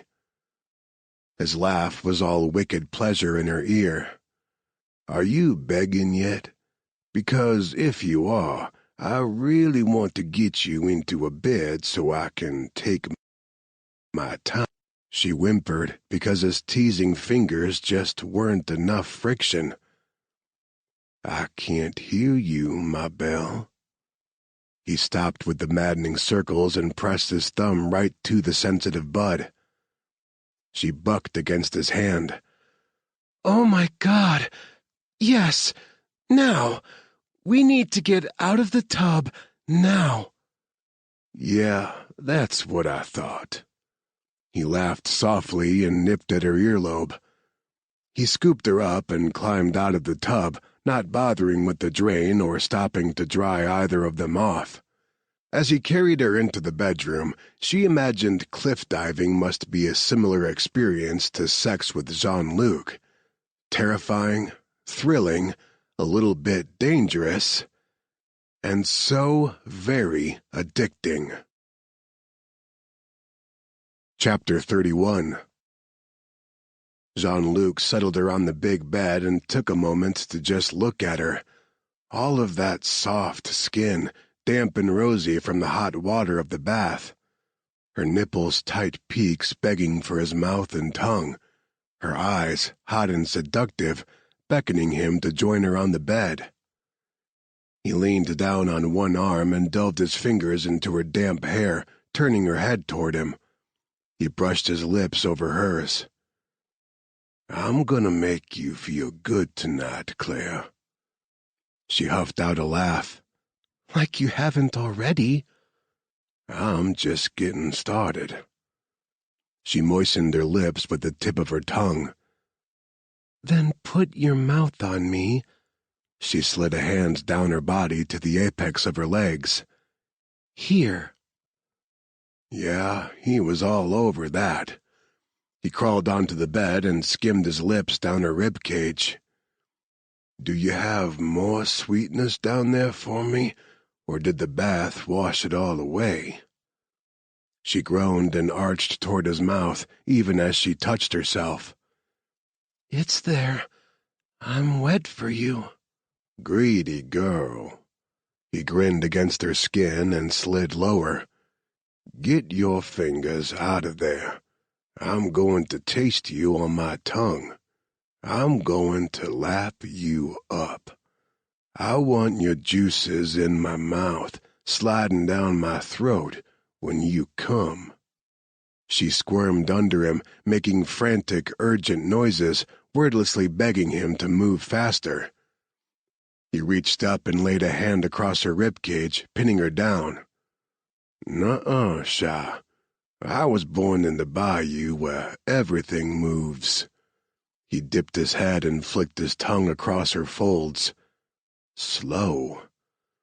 "Oh, please, just—" She made a sound of pure sexual frustration and tangled her fingers into his hair, digging her nails into his scalp as she pushed his head down. The bite of pain sent a jolt of lust straight down his shaft. It'd be so easy to sit up, pull her legs up over his thighs, and bury himself to the balls. She wanted it. Her pussy was ripe for it, open and waiting. But he'd gone too fast earlier in the bathroom. He'd had an itch that desperately needed scratching and hadn't been the kind of lover she deserved. He slid 2 fingers into her opening and nipped at her inner thigh. Her sharp intake of breath and the involuntary clench of her walls around his fingers told him she was into it. He circled her clit with his tongue, felt her grow slick with need. "You want my cock instead of my fingers, don't you?" All you gotta do is ask for it. I'll slide all of it in. Right here." He curled his fingers inside her, searching for the sweet spot to send her flying. He knew the exact moment he found it. Her breath caught, and color blossomed across her breasts and filled her cheeks. Her head fell back, her eyes closed. He'd teased her to the edge of another climax in the tub, and now he was going to deliver. She was right there, poised on the edge. All she needed was a little push. He leaned down, breathing in that gorgeous vanilla scent that stayed with her even after a bath. He flicked his tongue out, swirled it around her clit until her back bowed off the bed, and then he sucked it fully into his mouth. She let out a breathless scream as her body convulsed. As she fell apart under his mouth, his hands, she ripped the sheet off the mattress with one hand and about yanked his hair out of his head with the other. He fucking loved it. And they weren't even close to done yet. He was so hard and sensitized that rolling on a condom was a trial in control. "Open your legs wider," he said, voice rougher than he'd wanted. But mad, he was hanging on by a thin thread here, and he needed inside her before he let go. "Oh my God," she whispered, still trembling through the aftershocks of the G-spot orgasm. "I don't think I can move. I've never felt anything like that. I've lost control of everything." He'd take care of that. Scooping up her legs, one on each arm, he plunged into her in one hard stroke. If he wasn't already on his knees, the way she screamed, her pussy clenching around him, would have sent him there. He groaned and slammed his hand against the wall, trying to keep them steady as he ground into her deep and slow. Beneath him, Claire arched against him, her hand fluttering down to where they were joined, her mouth falling open on a low moan. Jean-Luc cursed in half a dozen different languages. The sight of her delicate fingertips tracing his thrusting cock, watching her open and take all of him. Oh, he'd done a lot of kinky shit over the years, but none of it compared to this. Doing this with Claire felt different. It was sensual, powerful, no manic desperation to be found. That empty ache inside him he was always trying to fill with booze and sex, it had disappeared. All this time, he hadn't needed sex. He needed Claire. He stared down at her, awed that she had the power to make him feel whole for the first time in his adult life. Her breasts bounced gently with each slow grind of his hips. He hadn't noticed it in the bathroom, but she still wore his gree-gree on the cord around her neck. Despite her doubts about its power, she hadn't taken it off, because he had been the one to give it to her. The idea thrilled him. I fucking love watching you take me like this. You look like a goddess right now, Claire. Do you like feeling how I fuck you?" She gasped. "Jean-Luc, oh, I'm going to come again." She dragged a hand through her hair and held it back from her face. Sweat glistened along her temple in pretty little droplets, and he leaned in to lick it off. "I want you to. Let me feel that pussy milk me. Squeeze me dry." He knew the moment she climbed over that peak, and it wasn't because of the way she frantically grabbed his shoulders or the hoarse cry he smothered with a kiss. Like the sex, it was a slow orgasm, and her walls clamped around him in waves that would have destroyed a weaker man. Hell, they might just destroy him. His balls drew up tight, and his muscles tensed as his own release roared through him. When he could see again, he stilled and stared down at Claire, trying to burn every detail of her into his memory. She was so pretty, with her eyes closed, skin flushed and dewy, and her hair a mess. He'd be content to stay here with her like this forever. Which didn't scare him as much as it once would have. In fact, he kinda dug the idea. Was that how it had started with all his friends who had given up their bachelorhood? First the chemistry, then the mind-blowing sex, and then something more?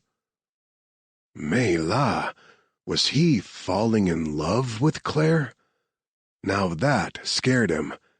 He was no good for a woman like Claire, and he had no business letting himself even think in those terms, no matter how his heart clenched at the idea. He pulled out of her and shifted away. Better to keep things light, easy. He liked easy. "I think you found religion," he joked. "Hmm?" She pried one eye open to squint at him. He grinned and forced his shaking muscles to move so he could deal with the condom. "You were certainly praying to God a lot tonight. Or maybe that was my name you were praising?" She snorted and tossed her pillow at him. "Okay, smartass." "Why, yes, I do have a very smart ass." He gave his hips a little shake on the way to the bathroom. "Thank you for noticing." She groaned but couldn't quite hide the amusement in her voice as she called after him, "Stop patting yourself on the back. It's not flattering." In the bathroom, he tossed the condom and cleaned up. The tub was still full and they had spilled water all over the floor. He took a moment to throw down a towel and pull the plug in the drain. 2 bottles of water sat on the counter next to the sink. He drained one, then grabbed the other to take out to her. On his way back to his bed, he picked up the pillow she'd thrown at him. "Just saying, you've had 3 orgasms tonight, am I right?" "I was right about you when we first met," she said, and sat up to accept the water. "You think you're God's gift to womankind." Not all womankind, he thought. Not anymore. The thought of having sex with a parade of nameless women again, or in fact with any woman but Claire, actually left him feeling queasy.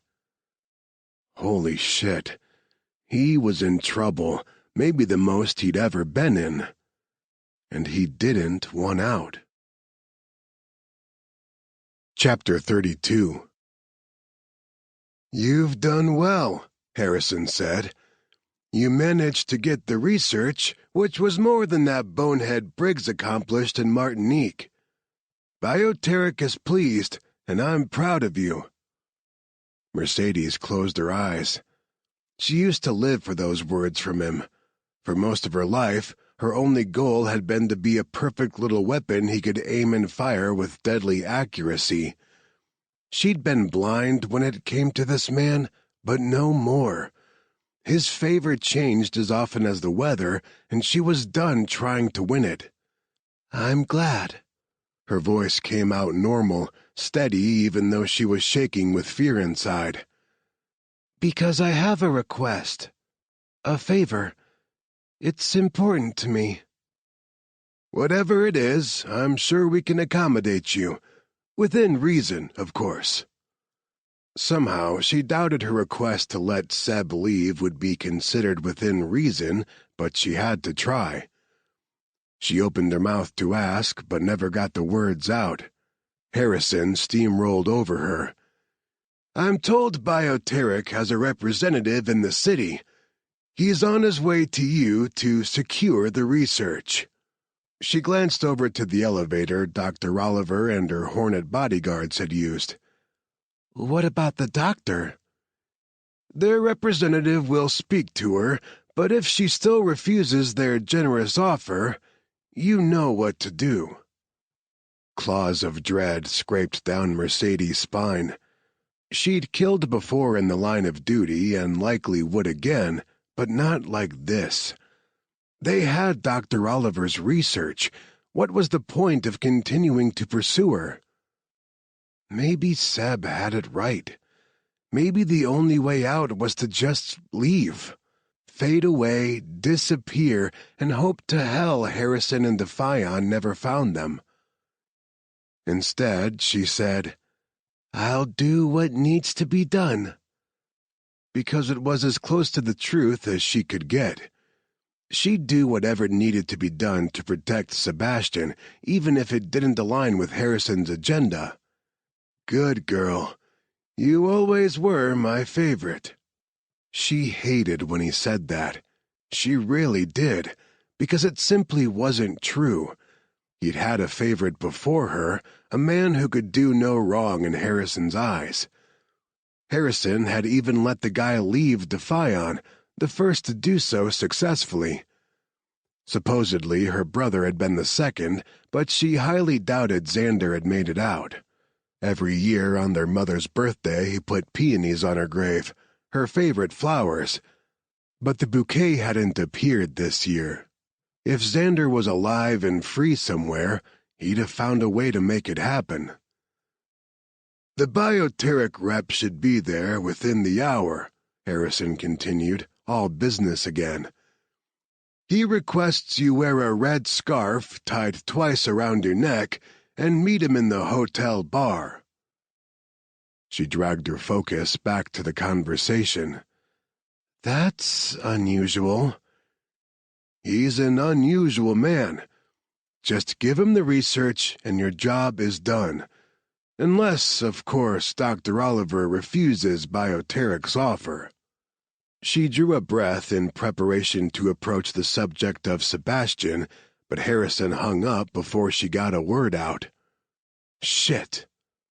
She pocketed her phone. Red scarf. Okay. A quick trip through the hotel's gift shop netted her the requested scarf. It had little gold accents all over it. Ugly, but it did the job.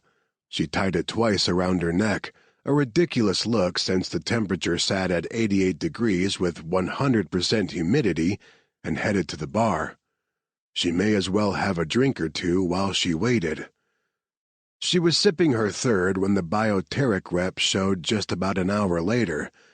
She made the man the instant he stepped into the bar.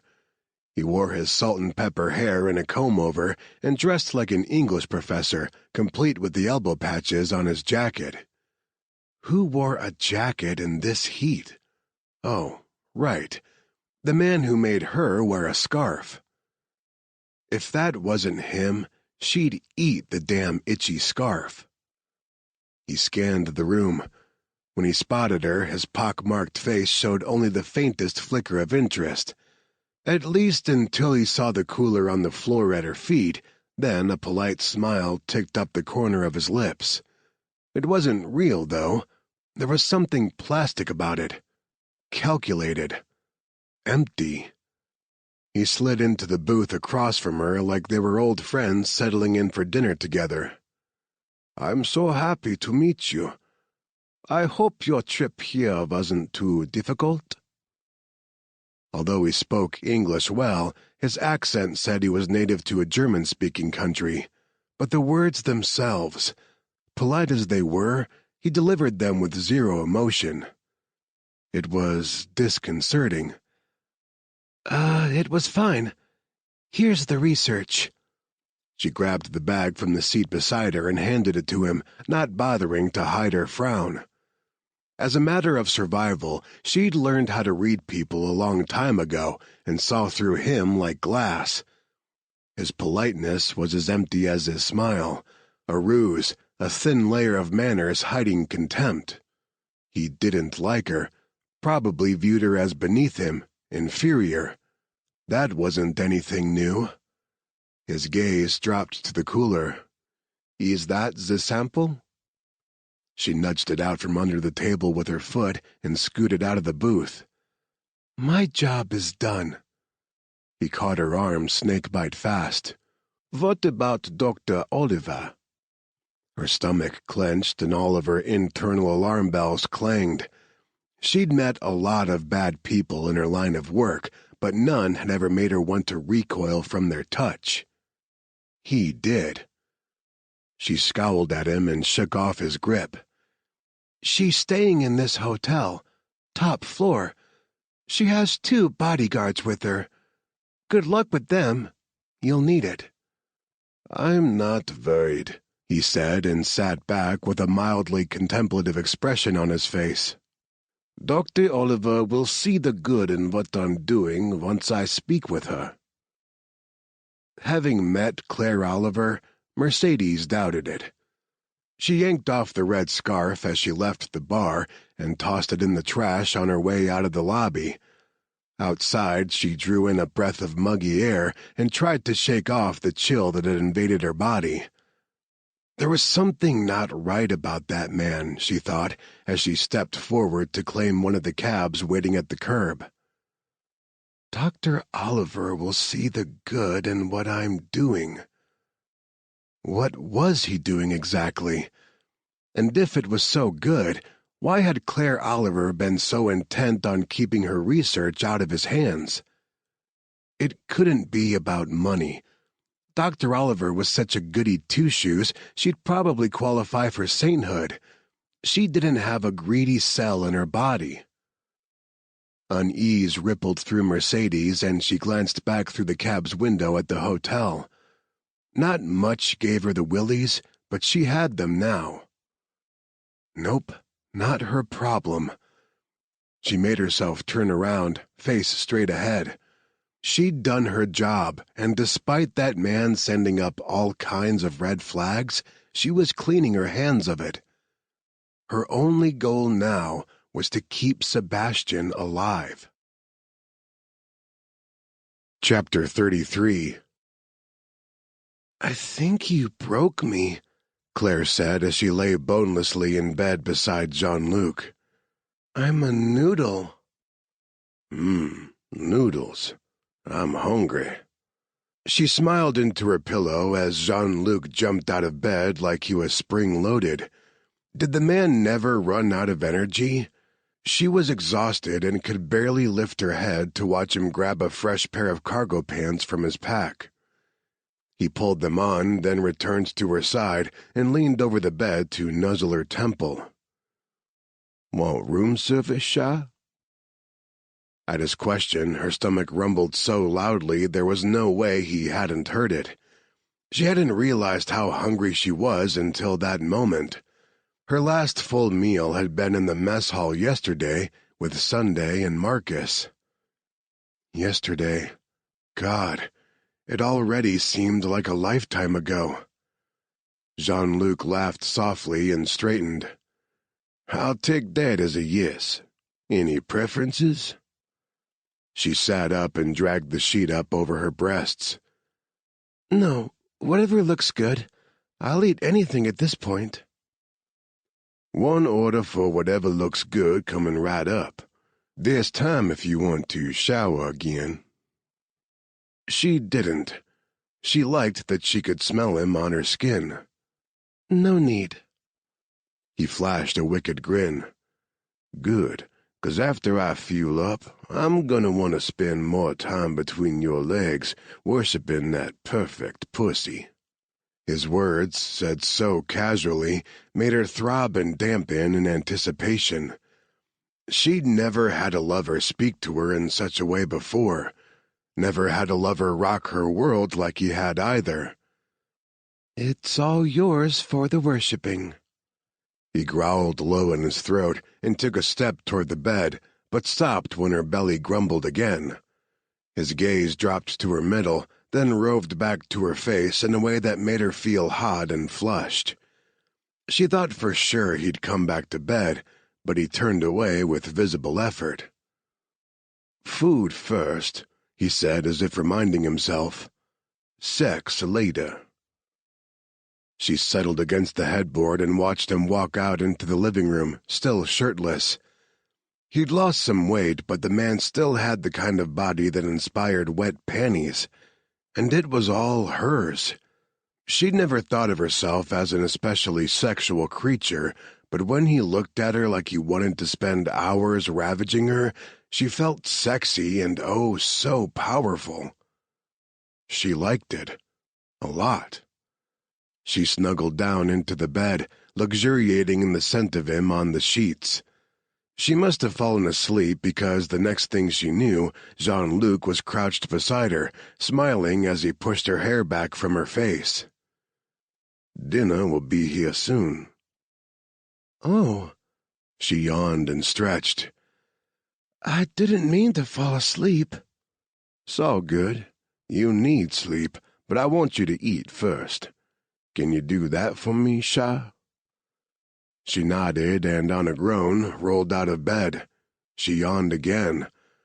Her head was fuzzy like she'd been awakened mid-dream. She looked at her pile of clothes on the floor and frowned. She liked the Ankara dress, thought it pretty, but it was short and form-fitting. She really didn't want to put it back on. Jean-Luc must have read her mind because he went to his pack again and pulled out a t-shirt and sweatpants. "Here, they'll be big, but the pants have a drawstring. More comfortable than what you had on before." "Thank you." She took the clothes with her into the bathroom. She used the toilet, washed her hands, then studied herself in the mirror. Oh boy, she looked haggard. The bags under her eyes would definitely be charged overweight fees at the airport, and here she was with no makeup to fix it. Ugh. How could Jean-Luc look at her now and see anything he wanted sharing his bed? She turned on the cold tap and splashed her face a couple times. That helped. When she glanced up in the mirror again, she not only felt more alive, but she looked it. Some color had returned to her cheeks at least. Jean-Luc's t-shirt fell nearly to her knees. The sweatpants still sagged even when cinched as tight as they would go, but he was right. The outfit was much more comfortable than the dress. She padded out to the living room to find him standing in front of the TV, flipping through the channels. He noticed her in the doorway and shut it off, but not before she caught a glimpse of a news report about the militant attack on the hospital. The picture of Sunday sent a spear of pain through her chest. Another friend lost, all because of her. "I'm sorry," he said quickly. "It's okay." She walked over to sit in one of the cushy armchairs. She pulled her knees up to her chest. "Has the story gone international?" "Yeah." He set the remote aside and went over to the table, where his gun lay on a towel amid a mess of supplies. He must have been cleaning it while she slept. The room still smelled faintly of gun oil. She nodded to the weapon as he cleared off the table. "Do you think you'll need that?" "If there's one thing the CIA taught me, it's better to be ready and not need it than to need it and not be ready." "Yeah, I suppose so." A knock sounded at the door. His hands were full, so she uncurled from the chair and went to answer it. "Wait, Claire!" He dropped everything except for the weapon and took up position by the door. "Really?" She scowled at him. "Nobody knows we're here. It's room service." "Probably, but I'm not taking chances. Check the peep." She sighed. Just one night she wanted a bit of normalcy. Was that too much to ask? She answered her own question. Yes. Right now it was. There was nothing normal about having a group of mercenaries try to kidnap you not once, but twice. Jean-Luc was right to be overly cautious. Resigned, she rose up on her toes and checked the peephole. It wasn't room service. "Deo? Oh my God!" She threw open the door. "What are you doing here? How did you find us?" He looked gray and wild-eyed. He gasped for breath like he'd sprinted up the stairs. "I came as soon as I heard. Is Sunday... Where is she? This hotel was our rendezvous in case we were separated." Claire's heart broke all over again. In her mind's eye, she saw Sunday collapsing into the mud, a bullet between her eyes. No, she shut down that mental image. "I'm so sorry, Deo." She didn't make it." His expression crumpled and he leaned an arm on the doorframe. "I had hoped. I wanted her to be with." He sucked in a sharp breath and nodded to himself as if making up his mind about something. "It doesn't matter now. We have to leave. They're coming for you." "Who's coming?" Jean-Luc asked and stepped up beside her, still holding his weapon, but now down at his side. He set a protective hand on her shoulder, and the simple touch fortified her in a way nothing else could. "The people who want her research," Deo said, desperation thick in his voice. "But they already have it," she protested. Deo returned his attention to her. "They want you too, and they're here. I saw them." "How do you know?" Jean-Luc asked, still suspicious. "I recognized one of them. Claire, she was there when we went to Lagos. She was following us, and I made sure to lose her, but she's here now with backup. If I tricked the front desk into giving me your room number, it's only a matter of time until they do too. I ran up the stairs to find you before they did." Oh, God, was this ever going to end? Heartsick, she glanced back at Jean-Luc. "If that's true, we can't stay. I don't want to be the cause of another hostage situation." Jean-Luc said something in another language that sounded like a string of profound cursing. Russian again? It seemed to be his go-to preference for swearing whenever he was extremely upset. "Hang on," he said. "We gotta go, man," Deo said. Jean-Luc ignored him and disappeared for a second, then came back with his rucksack and a phone to his ear. "Marcus isn't answering."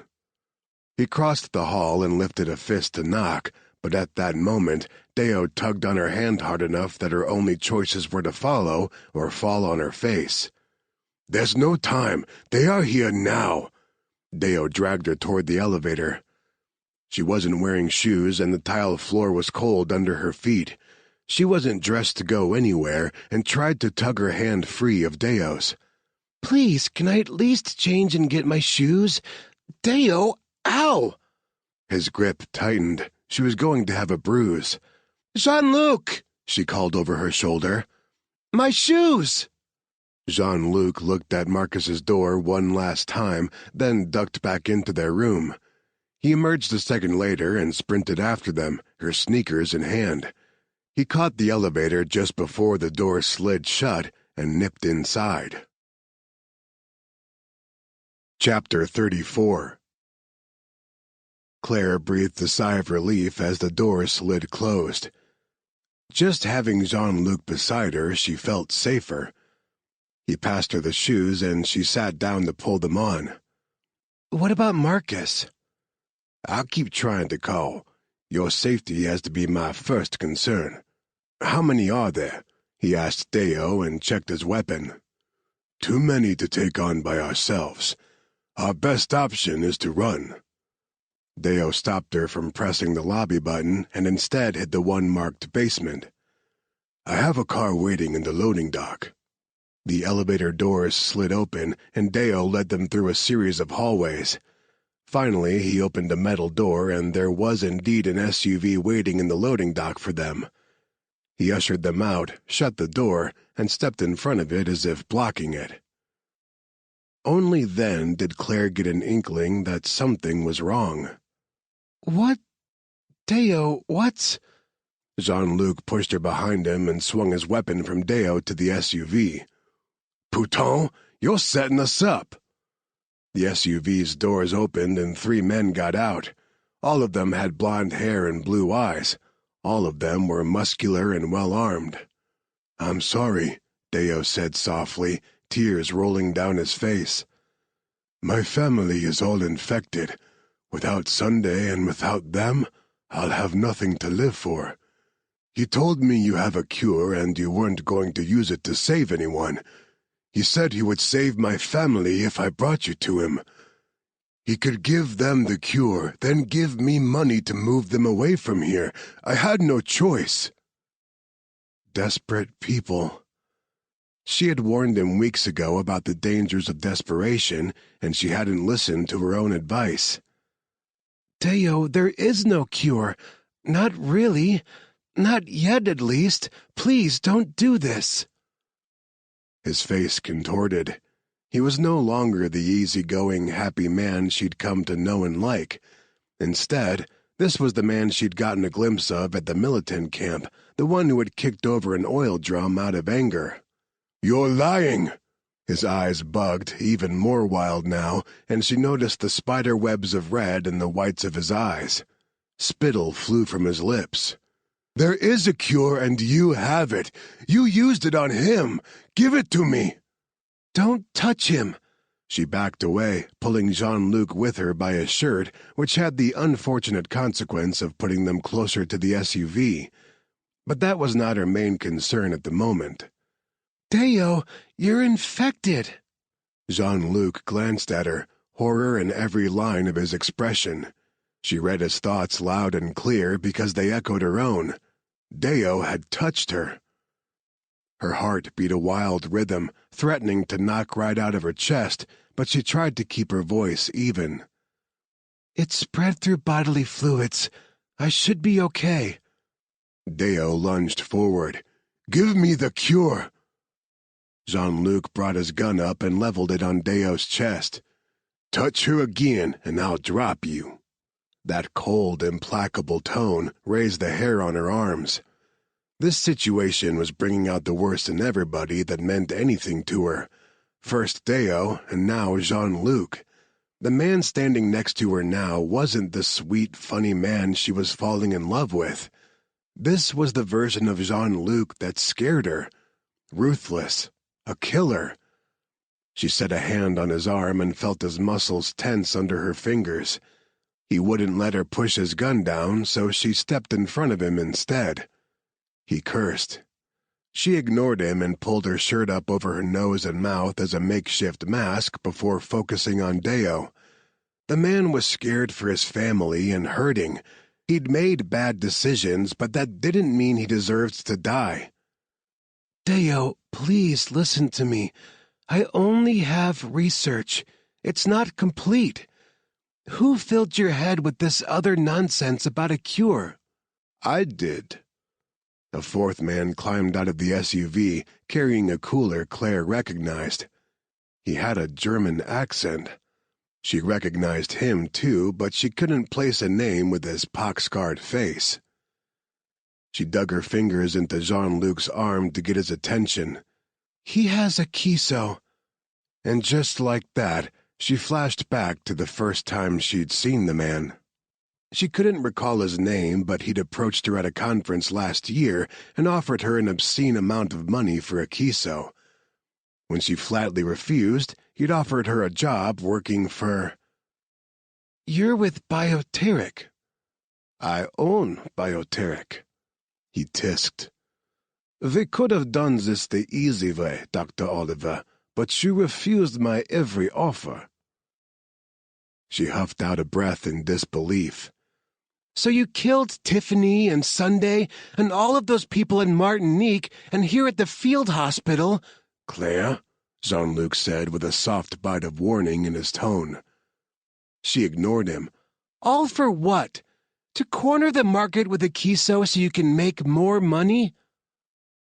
The man gave a serene smile that contorted his scarred skin, pulling it tight in weird ways, making him look like a Halloween skull. "No, Dr. Oliver. Don't you understand by now? This is much bigger than money, as you'll soon see." He made a slight hand motion, and his bodyguards drew their weapons in unison, performing like trained dogs. Every single barrel targeted Jean-Luc. "Now, get in the car, and we won't kill this man." She didn't believe that for a minute. As soon as she set foot in that car, they'd open fire on Jean-Luc. They couldn't leave him alive to come after her. "No." She didn't think. She just ducked under his arm and used her body to block his.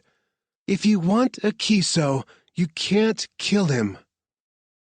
she'd piqued his interest. She recognized the flare of it in his eyes as he considered Jean-Luc. She could also feel Jean-Luc all but vibrating with rage at her back. Whether he was angry at her or Bioteric was anyone's guess. "And why not?" the man finally asked. "He is not a scientist. He is nothing but a mercenary." She glanced back at Jean-Luc, hot tears blurring her vision. But she still saw his features pulled taut, his eyes spitting hatred at the scarred man. "I'm sorry," she mouthed, because although she was about to save his life, she was likely also about to condemn him to torture. "He has to come with us," she said, turning back to the Bioteric man. "He's the first human test subject of a Kiso." He studied Jean-Luc with cool calculation in his blue eyes. "Interesting. I had no idea you've made so much progress." He motioned to his bodyguards. "Bring them both." The guards crowded in, one keeping his weapon aimed at Jean-Luc while another disarmed him. Jean-Luc struggled until she caught his gaze and mouthed, "Please, don't." They'd kill him.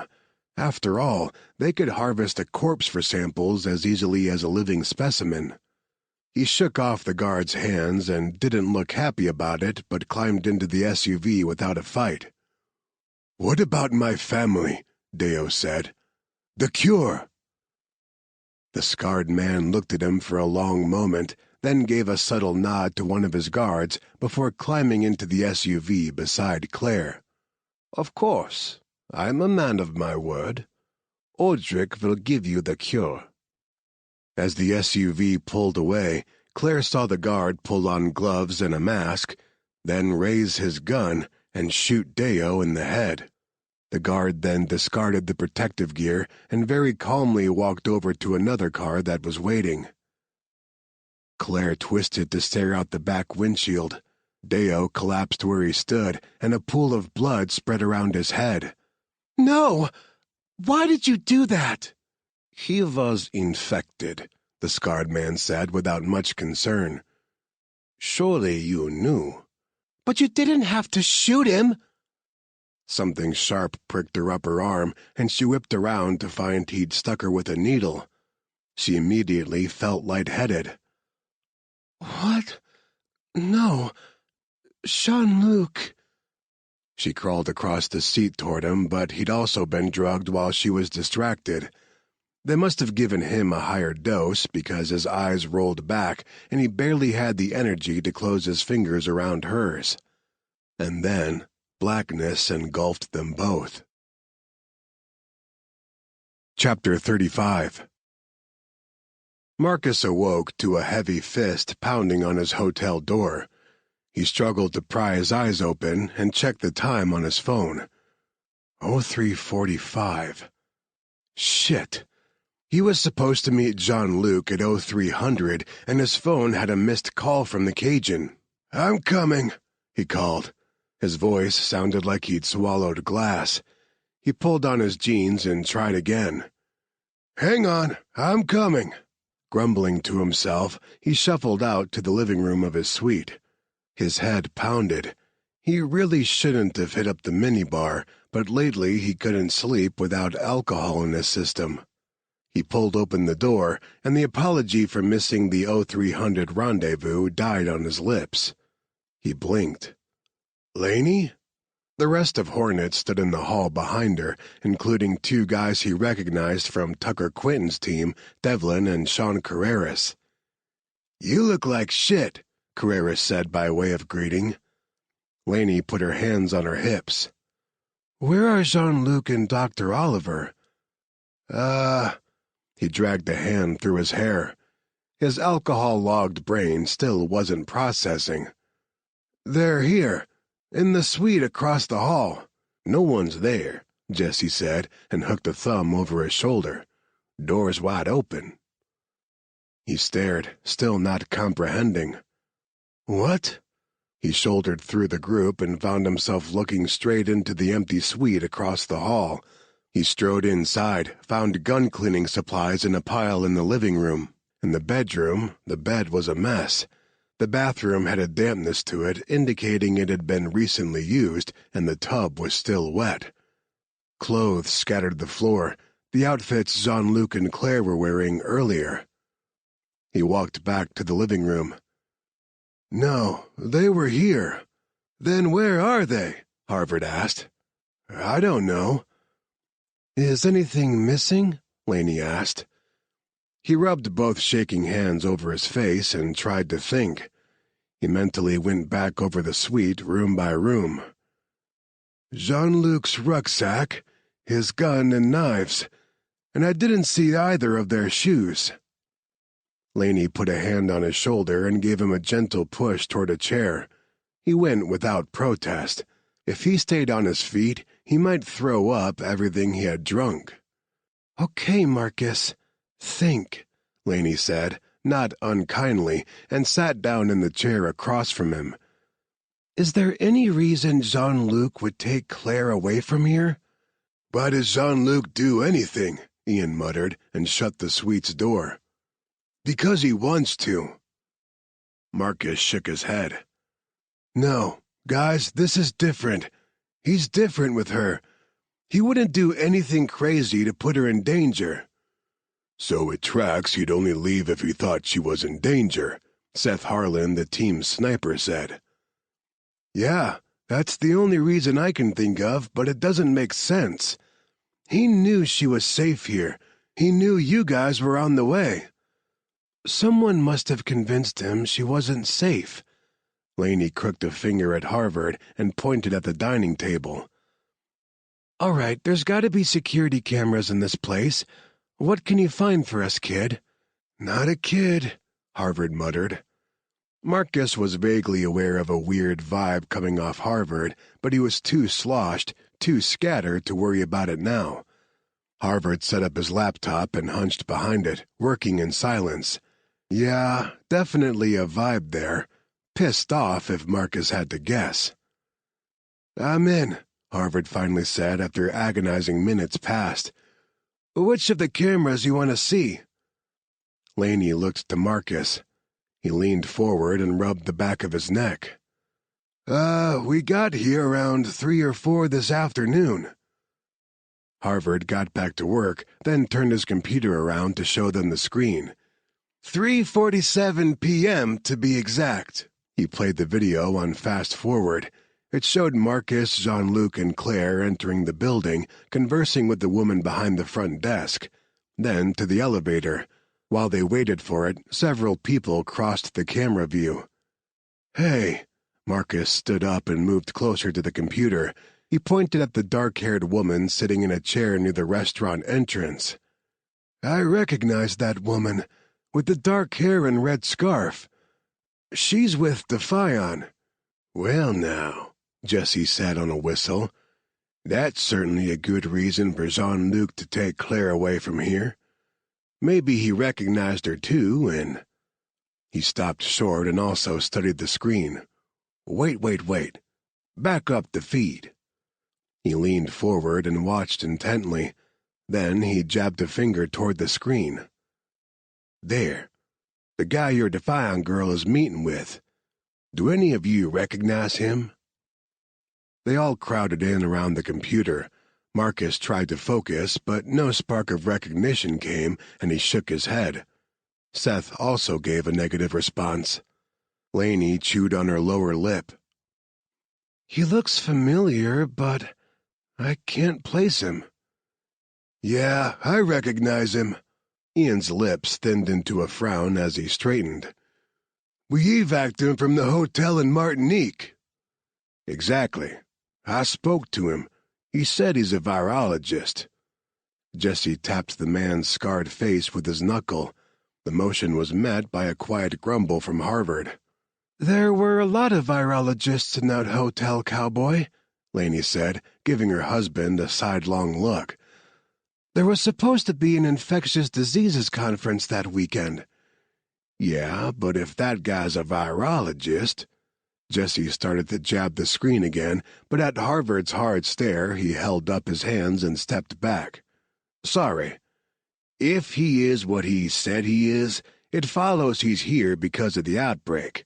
So I want to know what he's doing sipping cocktails in a hotel bar in Port Harcourt when the virus is killing people a full day's boat ride southeast of here.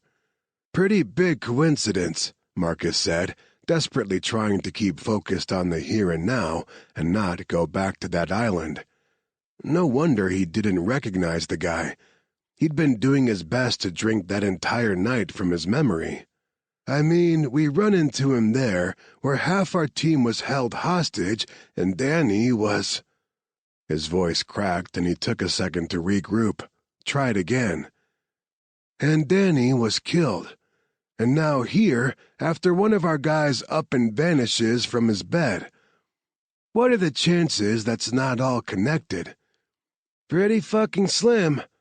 Harvard turned back to his computer. Gentlemen, do we have a name? Everyone looked to Jesse. Oh, damn. Give me a sec, he said and pinched the bridge of his nose. So much happened that night, and I can't remember exactly. Something German or Austrian, I think. He had a slight accent. He'd sustained a dislocated shoulder during the hotel evac. Gray hair, pock scars all over his face, thin, slight build, mid-50s. Can you get an ID with that? Can I? Harvard scoffed and cracked his knuckles. I'm insulted you even had to ask. Okay, Laney said on a drawn-out sigh and grabbed her phone from the table. While Harvard does that, I'll update the big bosses. She looked exhausted, and who could blame her? Her first mission as their new field commander, and the straightforward rescue had morphed into what? A hostage sitch? They didn't have enough intel to know for sure what happened to Jean-Luc and Claire, and now Laney had to report that big fat goose egg back to HQ.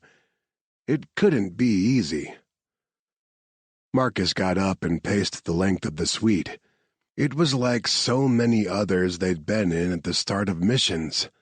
Another hotel, another mission. Usually Marcus loved all of it, but losing Danny had drained the joy out of everything for him. Now he was just restless, and so very angry.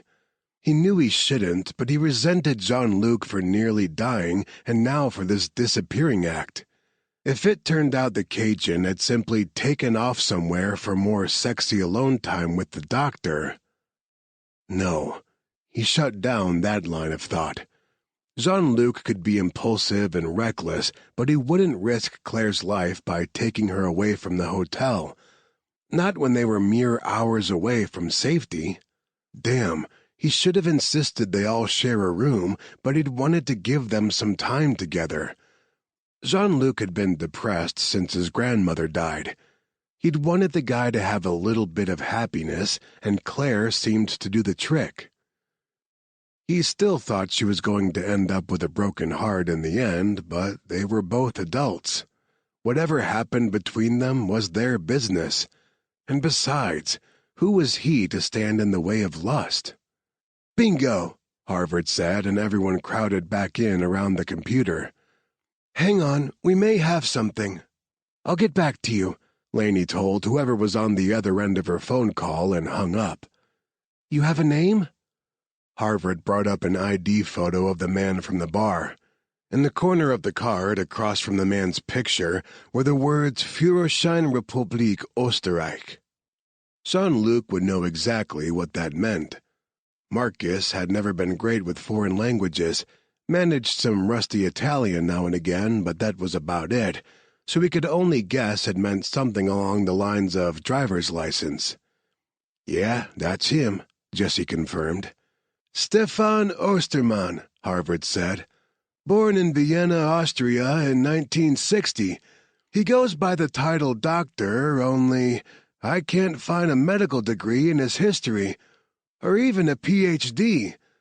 Looks like he attended med school in the mid-'80s, but he never finished. "What's he do for a living if he's not a doctor?" Jesse asked. "Far as I can tell, he is independently wealthy. He's never had a job." "So," Laney drew the word out, her brow furrowed in confusion. "Why was he at the hotel in Martinique? Why attend a virology conference?" "And," Marcus added, as a pit of dread opened up in the bottom of his stomach, "why is he here?" "Fuck," Harvard breathed and hit a key. A website popped up. "Osterman has bought a lot of businesses, including Bioteric Pharmaceuticals." Marcus froze and looked at each of his teammates, cold down to his marrow with fear. "Bioteric has Jean-Luc and Claire." Chapter 36. The knock on the door had them all turning. Weapons came out and up. Tank, who had been snoozing up until that point, leaped to his feet, ears pricked and full alert, muscles quivering, ready for the attack command from his master. Ian and Seth, the closest two men to the door, flanked it and readied their weapons. Laney stepped forward, but Jessie caught her hand. She gave him the look, the one she often gave him when he got too overprotective, the one that said, "I love you, but let me do my job, dumbass." He swore softly, but let go of her hand and grabbed his own weapon. Harvard pulled up the hotel surveillance cameras on his laptop. "Okay, it's a woman, late 20s, early 30s, Hispanic. She's alone and appears unarmed, but I can't see all of her to confirm. She's holding her hands above her head. She just waved at the camera like she knows I'm watching." Shit, Marcus thought. That can't be good. He kept his weapon up as Laney approached the door and cautiously opened it. Ian yanked the woman inside, and Seth patted her down.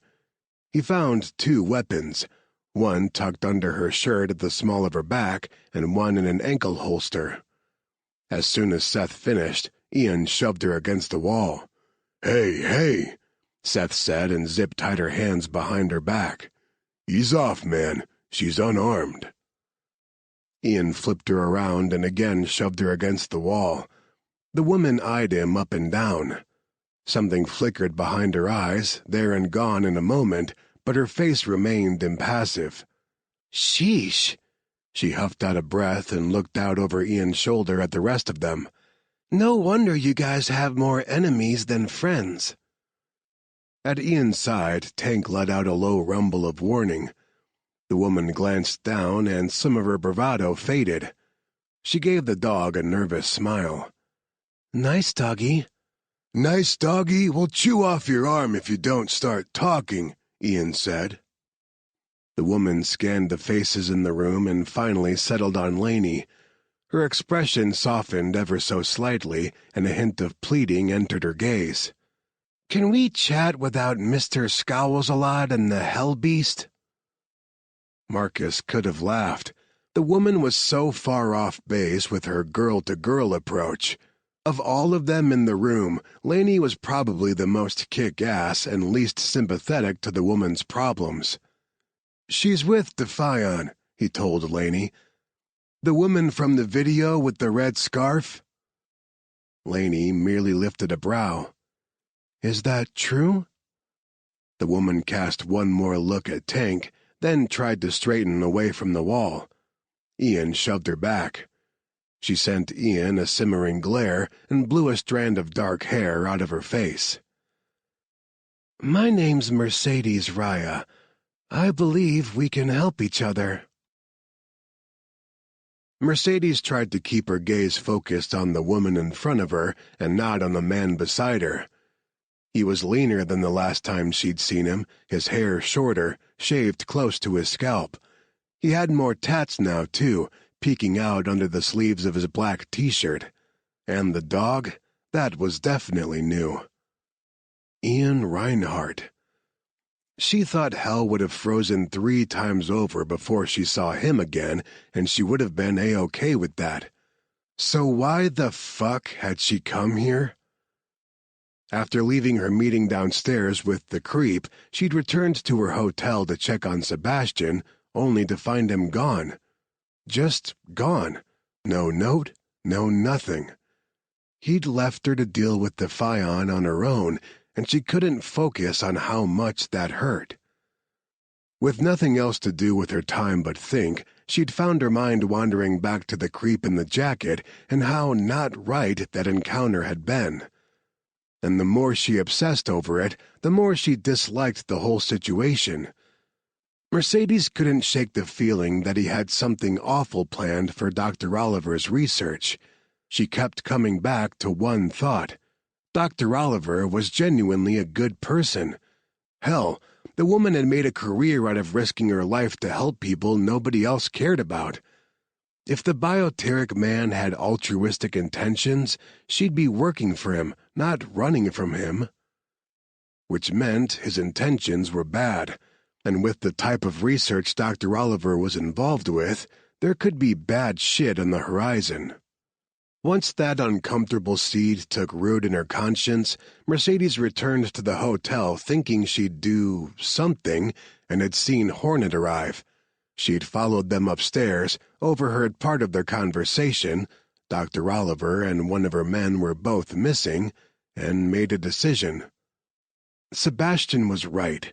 If she wanted out of Defion, she just had to leave. And she did want out. With him. She knew exactly where he'd gone. She could follow him and they could disappear together. But first she needed to do this one thing so her conscience would be clear. The Hornet woman finally moved. She walked forward, hands on hips, and eyed Mercedes up and down. She was a pretty woman with skin a few shades darker than Mercedes' own, tall and fit with long hair that spiraled around her shoulders. She had a simple wedding band on her left hand, nothing frilly, and wore cargo pants and a t-shirt just like all the men in the room. The men all seemed to defer to her, which Mercedes had to admit was pretty kick-ass. The few women working for Defion were never given a position of power.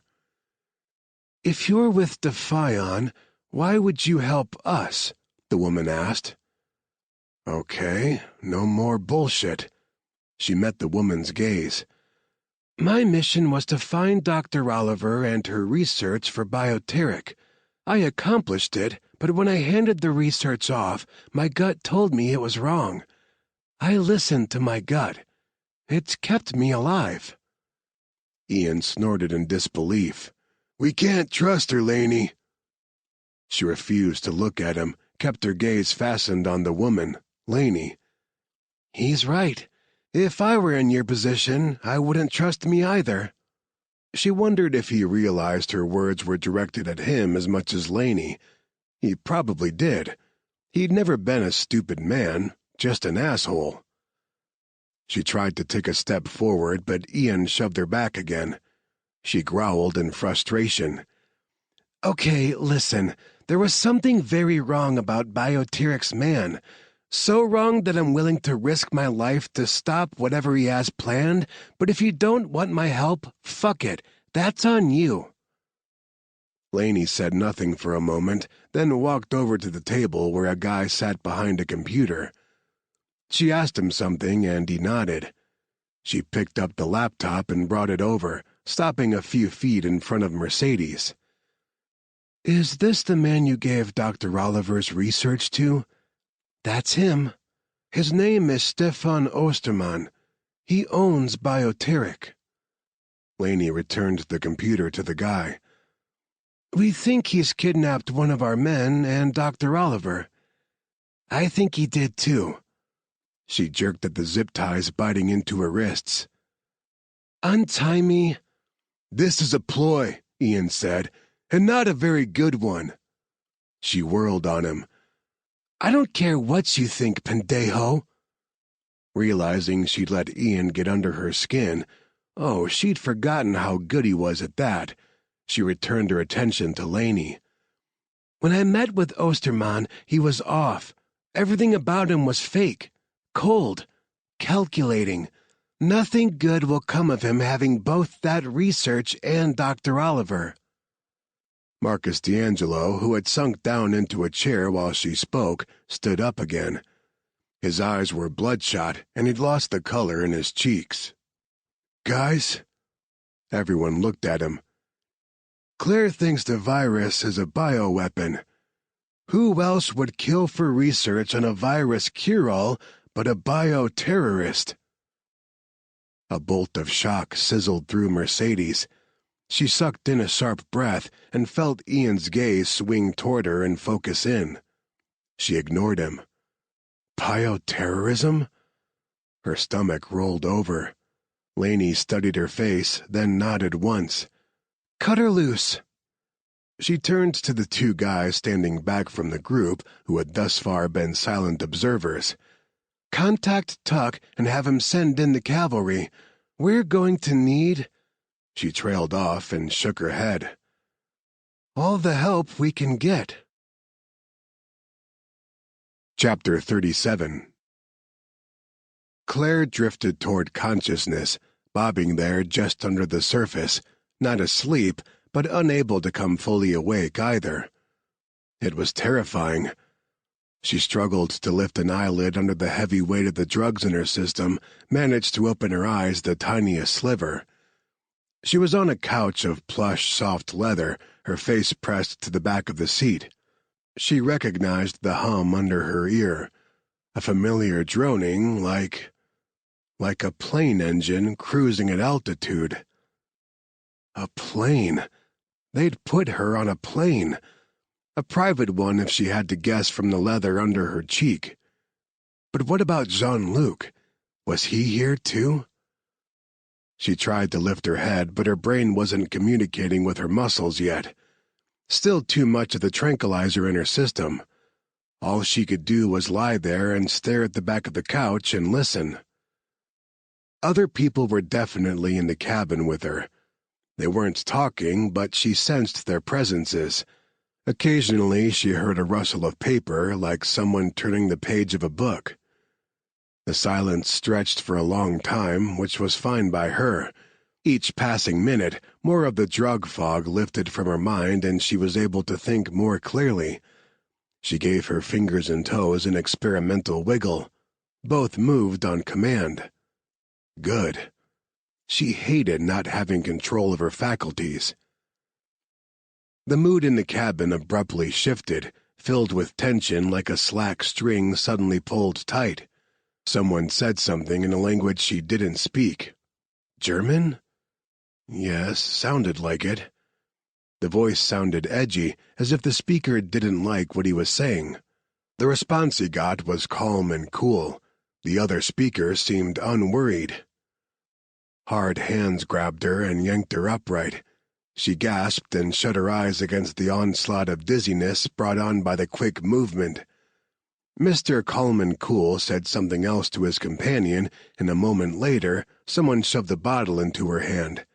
She opened her eyes and looked at it. Water. Oh, she wanted it. Her tongue felt like a cotton ball, wicked of all moisture. The seal around the cap hadn't been broken, but she didn't dare trust it. For all she knew, her captors could be trying to drug her again. Drink. She looked up and found the pock-scarred man in a seat across from the couch, her research scattered on the table in front of him. It's not drugged, if that's what you're worried about, he added without looking up from the page he read. If I wanted to drug you, I'd just have Aldrich stick you with a needle again. She glanced over at the stone-faced man sitting at the other end of the couch. Nothing in his expression gave him away, but something about his posture exposed how unhappy he was with the current situation. Aldrich. She recognized him. The man who had killed Deo without a second's hesitation. Go on, the scarred man said. Drink. You're probably experiencing cottonmouth. I'm sorry for that, but it couldn't be avoided. What have you done with Jean-Luc? She tried to ask, but slurred the words. Resigned, she fumbled off the cap on the water. She had to risk it. Her mouth was too dry to talk, and she wanted answers. She took a small experimental sip and waited. When the light-headed floaty feeling of the drugs didn't return, she drank until the bottle was empty. "I don't think we've been properly introduced," the man said while she drank. "I'm Dr. Stefan Ostermann." "You're no doctor," she said. Her voice still sounded like gravel, but it was better than last time. "Doctors take an oath to do no harm." "Harm?" He scoffed and sat back in his chair. "I'm trying to save the world, not harm it." She stared at him in complete disbelief. "How can you say that when you've killed so many people in your pursuit of me?" "I've killed no one." "No, you just order it done," she snapped, then drew a breath to calm herself. Ostermann didn't even blink in the face of her outrage. She wondered if he ever felt any emotion at all. "Do you really think that putting the distance of a mercenary between you and the people you've murdered relieves you of guilt?" "I have no blood on my hands, but I wouldn't regret it if I did." Ostermann's eyes narrowed a fraction. "I don't understand your concern about Deo's death. He betrayed you." She swallowed the anger burning at the back of her throat and carefully set her empty bottle down on the table between them.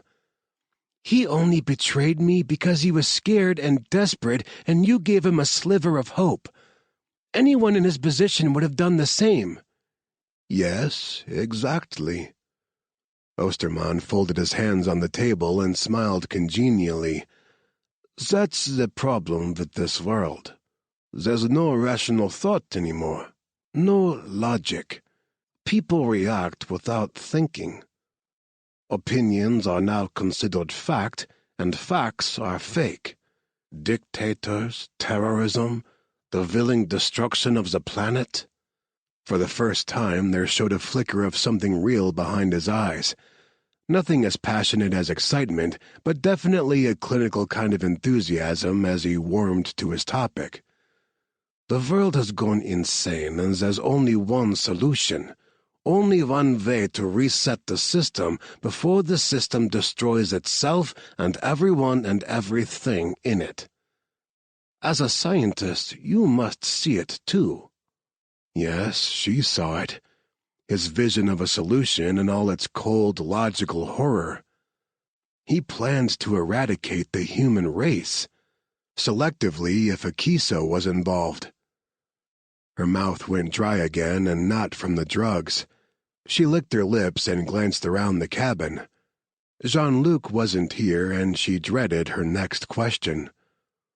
"What did you do to Jean-Luc?" "Don't worry, he's protected. As all precious cargo should be." "He is not cargo." Ostermann raised a brow. "No?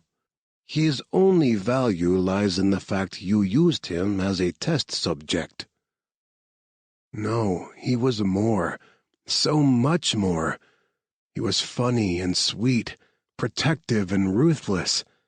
He laughed loud and loved hard, told stories, sang off-key, and danced to his own beat.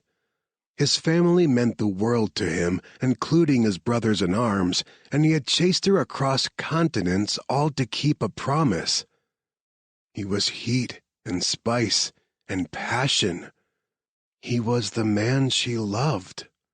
Jean-Luc was more than a test subject, but Ostermann, with his icy logic, would never be able to understand why. Ostermann sighed heavily, then pushed out of his seat and joined her on the couch. "I'm going to build a better world, Claire." He took her hand, patted it. "We're going to.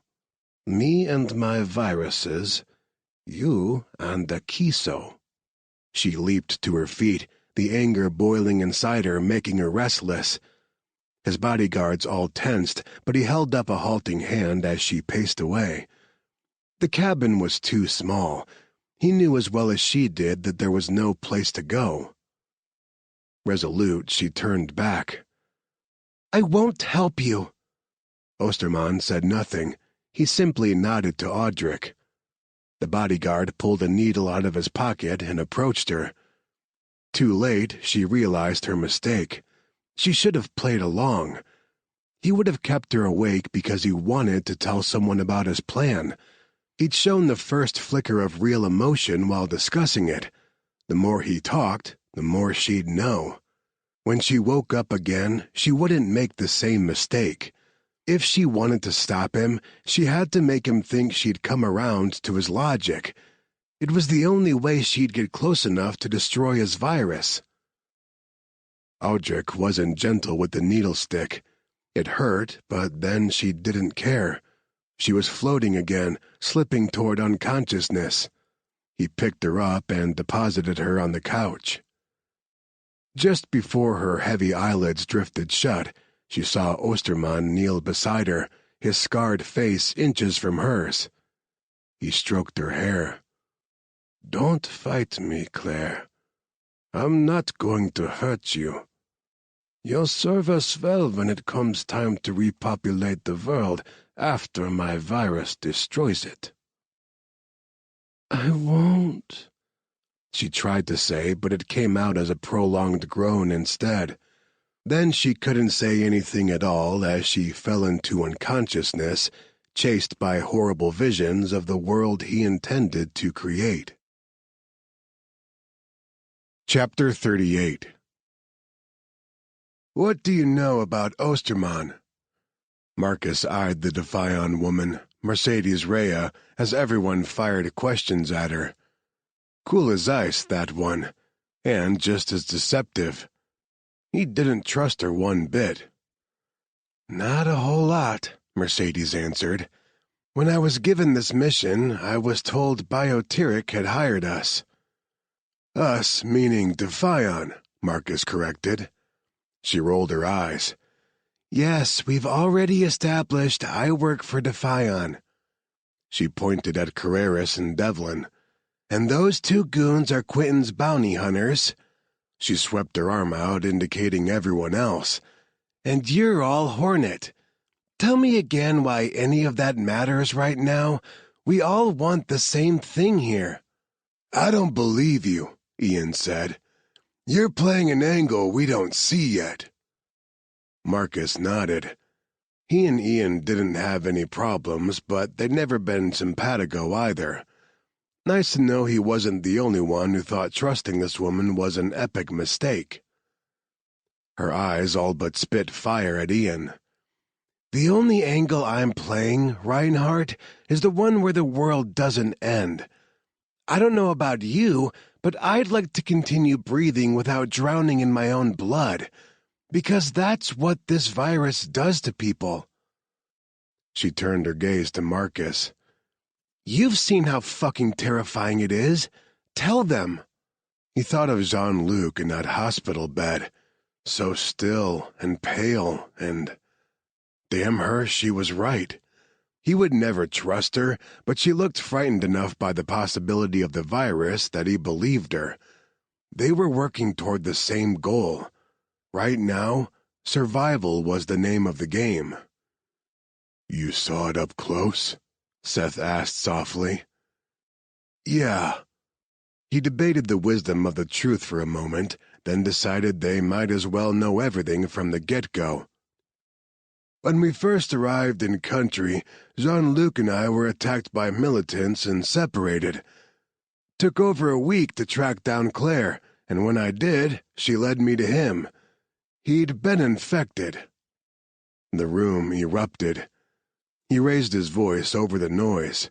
"Yo, guys, he's okay. Claire saved him." Jesse frowned, his brows drawn together under the brim of his ever-present Stetson. "She saved him? How? Everything I've read about this virus. She gave him a kiso, and it worked." Again, the room exploded. Marcus rubbed at the ache between his eyes and paced over to the window. Something was going down in the parking lot, he noted, without much interest. Until he saw a body on a stretcher being zipped into a bag. He spun around. "Harvard!" he called over the noise. "You still in the security system?" "Yeah, of course. Bring up the basement, parking garage, loading dock, anything like that." Harvard nodded and went to work without question. Laney walked over to stand beside him at the window. "You got something?" He nodded toward the mess of official vehicles below. "They just found a body." She tensed, her spine going rigid as she stared out the window. "Jean-Luc?" He shook his head. "It was a black man, but I'd bet my entire movie collection Jean-Luc's involved somehow. You don't have two people go missing and a body show up in the same night without a connection." He glanced over his shoulder. "Anything yet, H?" "I'm working on it," Harvard said testily. It wasn't like him to snap, and this was the second time in as many days he'd lost his temper. Marcus walked over to him. "You okay?" "Jesus Christ, I have like 50 searches running simultaneously. I'll let you know when I have something." He grabbed a pair of noise-canceling headphones and slipped them on, effectively shutting everyone out. Marcus held up his hands and backed away. "What's his deal?" "He's been like that since you and Jean-Luc took off," Seth said. "I thought he was just annoyed at you two, but he's snapping at everyone now." "I think it's an improvement," Ian said. "It's about time the nerd grew a spine and told you guys to fuck off once in a while. I'm proud of him." "You would be," Mercedes muttered. Ian's lips compressed into a scowl. "Huh. Some weird vibes there." Marcus wagged a finger between the two of them. "You two know each other?" Their gazes met. Ian turned away first. He knelt down to pay attention to Tank, and the move was as effective at shutting out the conversation as Harvard's headphones. Mercedes made a face at his back. "No, I just don't like him. Ever meet someone and hate them on sight?" She shifted her gaze to Marcus. "I like you, though, D'Angelo." "You don't know me." "Oh, you'd be surprised how much I know. About all of you." Something there in her tone, something like amusement, sparked against his temper. She was laughing at him, laughing at all of them, and she knew. The cork popped on the rage he kept bottled up deep inside him, sudden and violent. He saw red and a target painted right across her forehead. He didn't realize he'd lunged toward her until Ian blocked him. "Hey," Ian snarled, "back off! She knows who killed Danny!" He lunged again. Several sets of hands wrapped around his shoulders and arms, his teammates hauling him backward. "Ask her! She fucking knows!" Laney jumped between them. She spared Ian a look over her shoulder, which he must have taken as an order to leave because he grabbed Mercedes by the arm and hauled her out of the suite. Then Laney focused all of her attention back on him. "Marcus, listen to me." He didn't see her at first and barely registered she was speaking to him. All he saw was Mercedes, the first and only lead he'd found to Danny's killer, ushered away by one of his teammates. A howl of pure black hatred ripped out of him, so raw he barely recognized it as his own voice. Two soft hands clasped his face and held firmly, forcing him to meet sympathetic brown eyes. "Laney." Her lips were moving, but the words echoed like she was at the end of a very long tunnel. "Easy," she said. "Shh. Take it easy now." Everything went out of him in an instant, and he sagged against the arms holding him. He noticed now that Jesse and Seth had been the ones to grab him, hold him back. The two men deposited him in a chair. Laney knelt in front of him. "Marcus, I promise you we will find Danny's killer. He was one of us, and Gabe, Quinn, Tuck, and I will not give up until he's avenged." His face felt hot, his eyes gritty. When he rubbed a hand over them, his palm came away wet. Fuck, he was crying. I promised his wife. I promised Leah I'd find the bastard. I know, and we will. But right now, we can't. Our focus has to be Jean-Luc, Dr. Oliver, and this bioweapon, okay? We have to find them, or else this world will no longer be safe for Leah and her kids. Do you understand that? It hurt. It physically pained him like a knife twisting in his gut, but he nodded. Laney, you can't expect me to work side by side with that woman. For all we know, she killed Danny. That's fair, Laney said. Make no mistake, no one here sees her as an ally, but if it makes you feel better, she's now officially our prisoner. We'll use her to find our people, then take her back to HQ and question her about Danny's murder.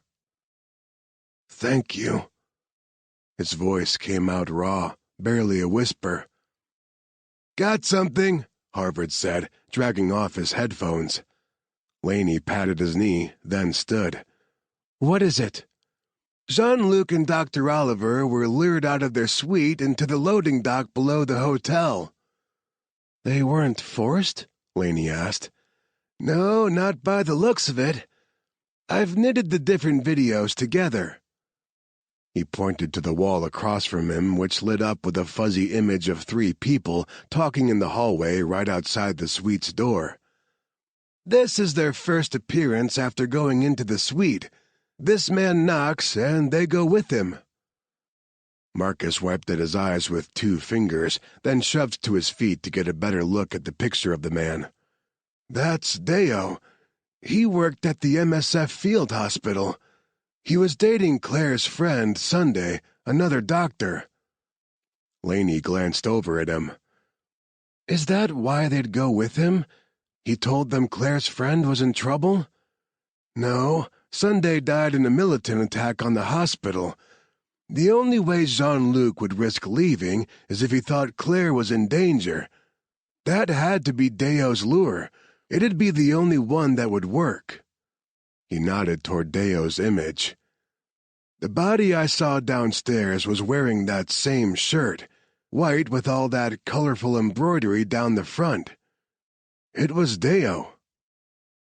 On screen, Jean-Luc crossed to Marcus's door and raised a fist to knock, but something off-screen caught his attention. He ducked back into his and Claire's suite, then came bolting out with his pack and her shoes in hand. Damn it, Cajun, you should have woken me. Even as the thought crossed his mind, a nagging voice in the back of his conscience whispered, You wouldn't have heard him if he had tried. You were passed out drunk, remember? He clenched his fists at his sides and watched the video play out. The scene had switched to the elevator. Jean-Luc was anxious, checking his weapon while Claire pulled on her shoes. Deo swayed from foot to foot. At one point, Deo looked straight into the camera, and Marcus's stomach dropped into his toes. His eyes. What? Someone asked. Even though the camera recorded only in black and white, he recognized the spiderweb pattern in Deo's eyes. He's infected with the virus. Shit, Jesse said. The camera switched again. Deo led Jean-Luc and Claire down a hallway. Another switch, another hallway. Finally, the picture showed the loading dock. Marcus watched with silent horror as the abduction played out. We need to find Stefan Ostermann, Laney said. Marcus shook his head. They had bigger problems than Ostermann. Deo was definitely the body he'd seen out the window, which meant every single one of the people who handled his corpse was now contaminated by infected blood. Marcus turned toward his teammates. We need to get out of the city right fucking now. There's about to be another outbreak. Chapter 39. It wasn't the first time Jean-Luc woke up to find himself hung over, naked, and strapped to a bed. He hoped it wouldn't be the last. Well, at least as far as the naked and strapped to the bed part went, because that particular kink he very much enjoyed. If Claire was into it, he hoped to try some bondage as their relationship progressed. But his current situation? Not kinky, not sexy.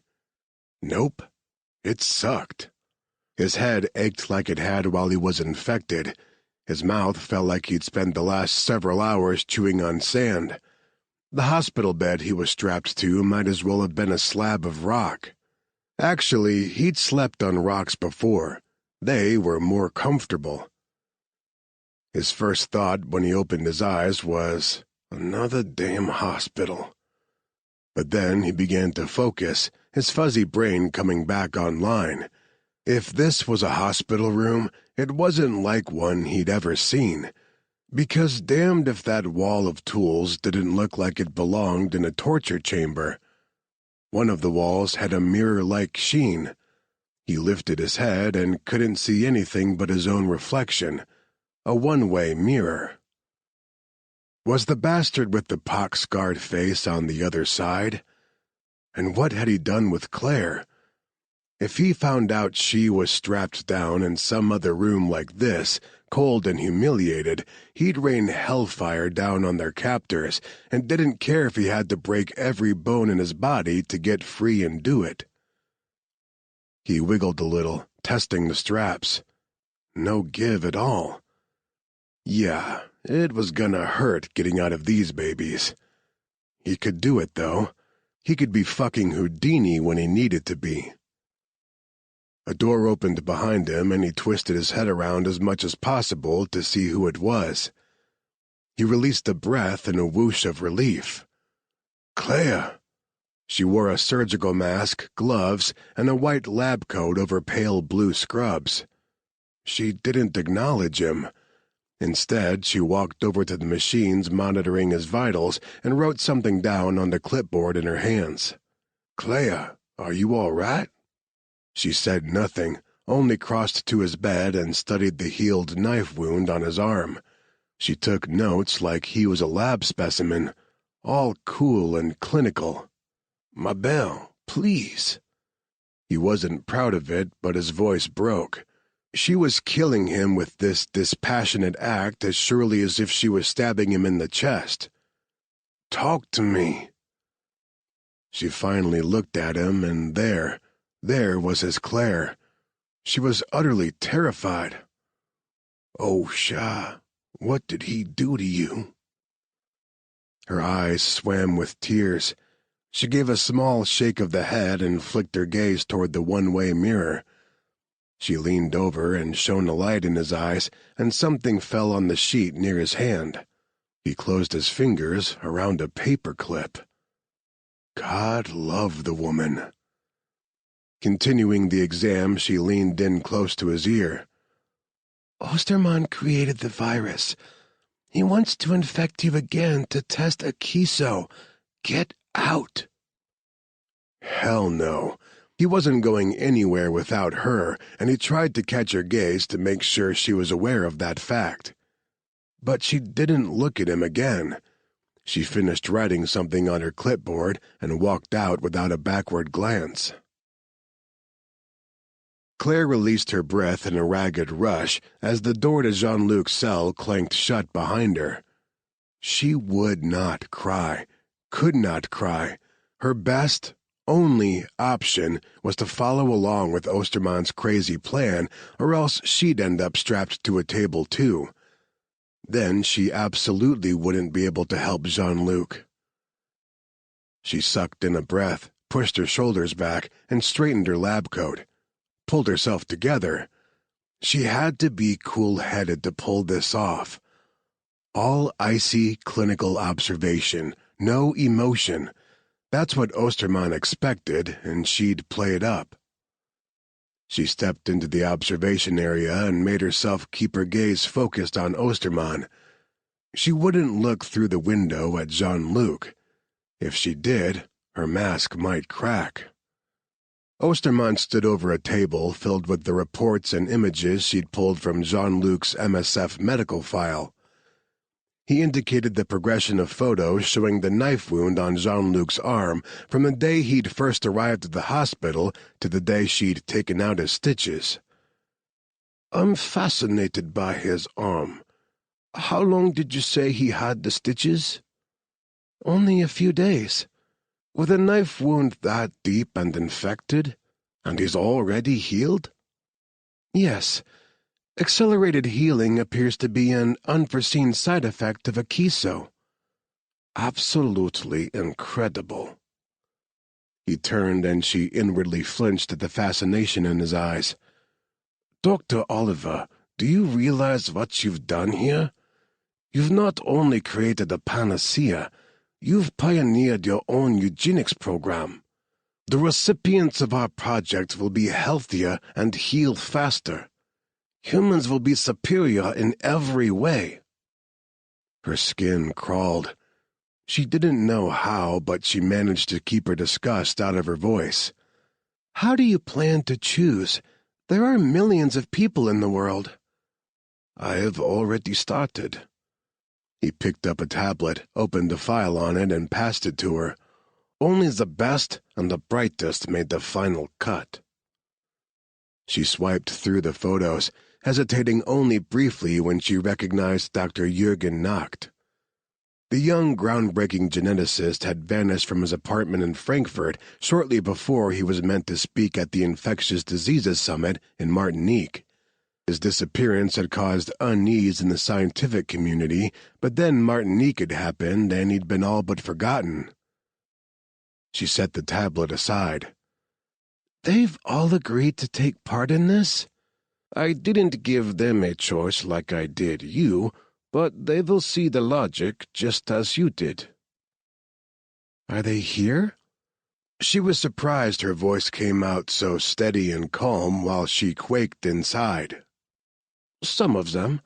I suspect the rest will come willingly once I put the plan into motion." He had an undetermined number of people held hostage somewhere in this castle? Oh, God. "Where are they? I'd like to examine them, make sure they're all healthy enough." "Keep him talking, Claire. Find out as much as you can. You can do this." "Will your bodyguards be included?" He tisked. "We're only selecting the best humanity has to offer. Those men are little more than thugs, completely expendable." "How many in total do you plan to save? I need to know how much Akiso to develop. Enough for thousands?" He waved a hand dismissively. "You're thinking too big. It will only take 160 people to repopulate the Earth." "Yes, I've heard that theory, but it is only a theory," she said carefully, wondering how far she should push him. "There are concerns such a small population would suffer a damaging decrease in genetic diversity. There are too many variables involved in reproduction." "That's why I've secured 2 geneticists. They'll help us avoid that pitfall."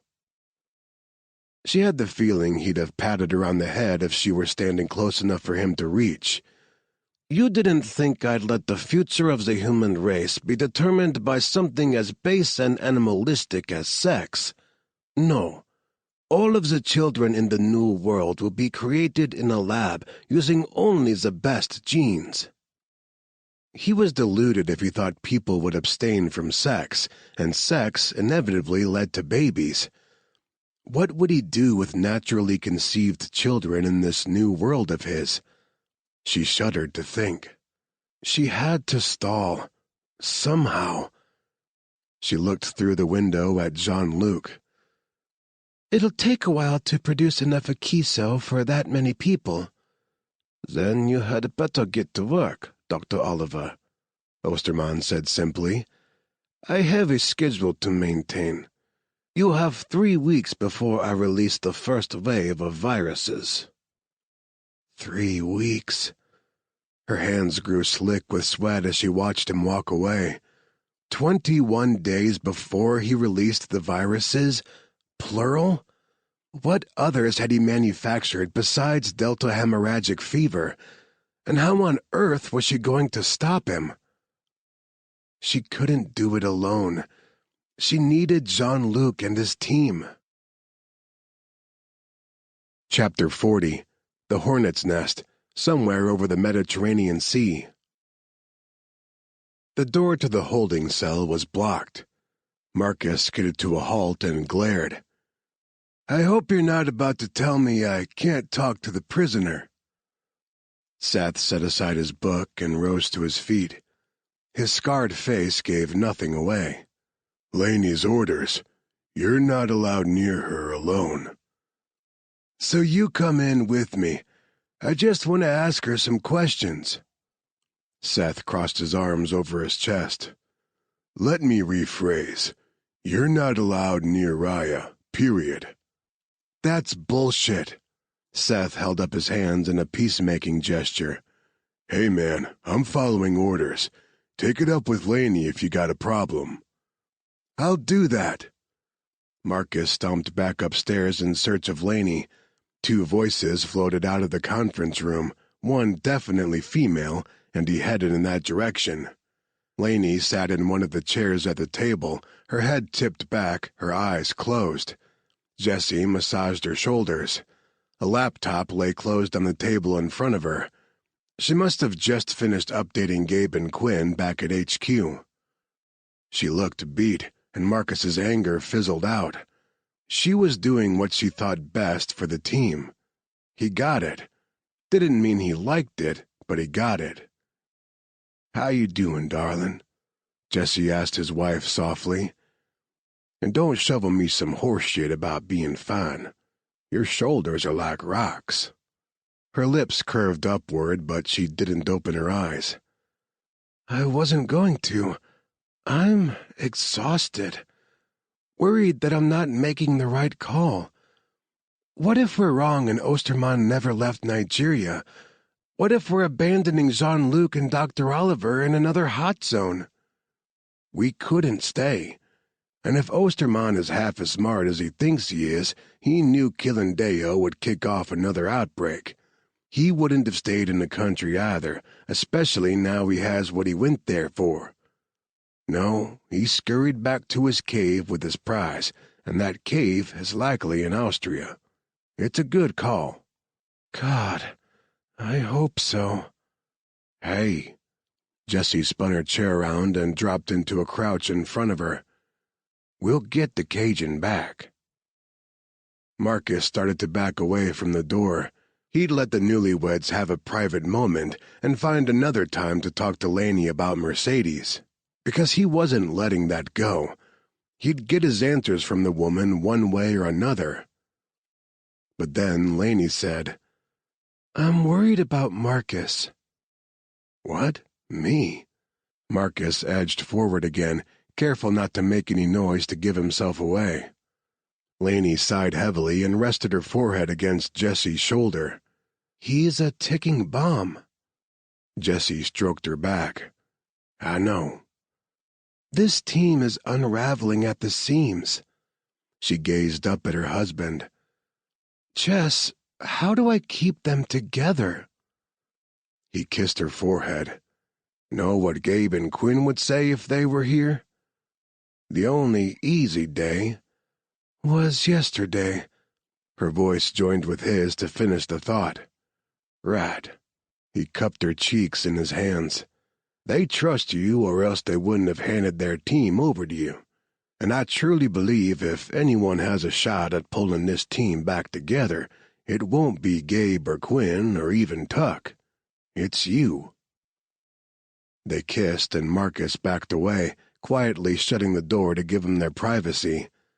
He strode toward the main room on the jet where everyone usually hung out when they weren't sleeping or planning a mission. A ticking bomb? That wasn't fair. He had every right to his anger. Anyone in his position would feel the same. Some bastard had killed his best friend, a good man. The absolute best, actually. Danny had done nothing to deserve the prolonged, bloody death he'd experienced. His final moments still haunted Marcus's dreams. Yeah, so maybe he was a ticking bomb, but he didn't plan to explode until he found Danny's killer. Harvard was alone in the main room, kicked back in one of the jet's leather recliners with his gaming computer on his lap. He had his headphones on again. Marcus caught a glimpse of a first-person shooter game as he sat in one of the other recliners. Probably Call of Duty. It was the kid's favorite, something Jean-Luc had always lovingly teased him about. Harvard ignored him. For all the reaction he showed, Marcus might as well have been a ghost. Okay, they had more than enough problems already and didn't need to be dealing with whatever bullshit had Harvard's dick in a twist. Last thing he wanted was to have it out with the guy, but someone had to before they found Jean-Luc and got this mission rolling. Groaning, he rubbed the back of his neck, then relaxed in his seat and stared at Harvard. It took a long time. Kid was stubborn, had to give him that, but Harvard finally pulled off his headphones. "What do you want?" "All right, kid, spill it. What's your issue?" "I don't have an issue." Harvard got up and walked over to the table he used for all of his tech stuff. He checked on a desktop computer, then another laptop, then went back to the desktop and typed something that looked like gibberish to Marcus. The computer understood it, though, and promptly set to work fulfilling the command he'd given it. A big middle finger emoji appeared on the screen. Harvard grabbed the laptop and stalked toward the door. "I have work to do." Marcus watched him go, then looked at the emoji again.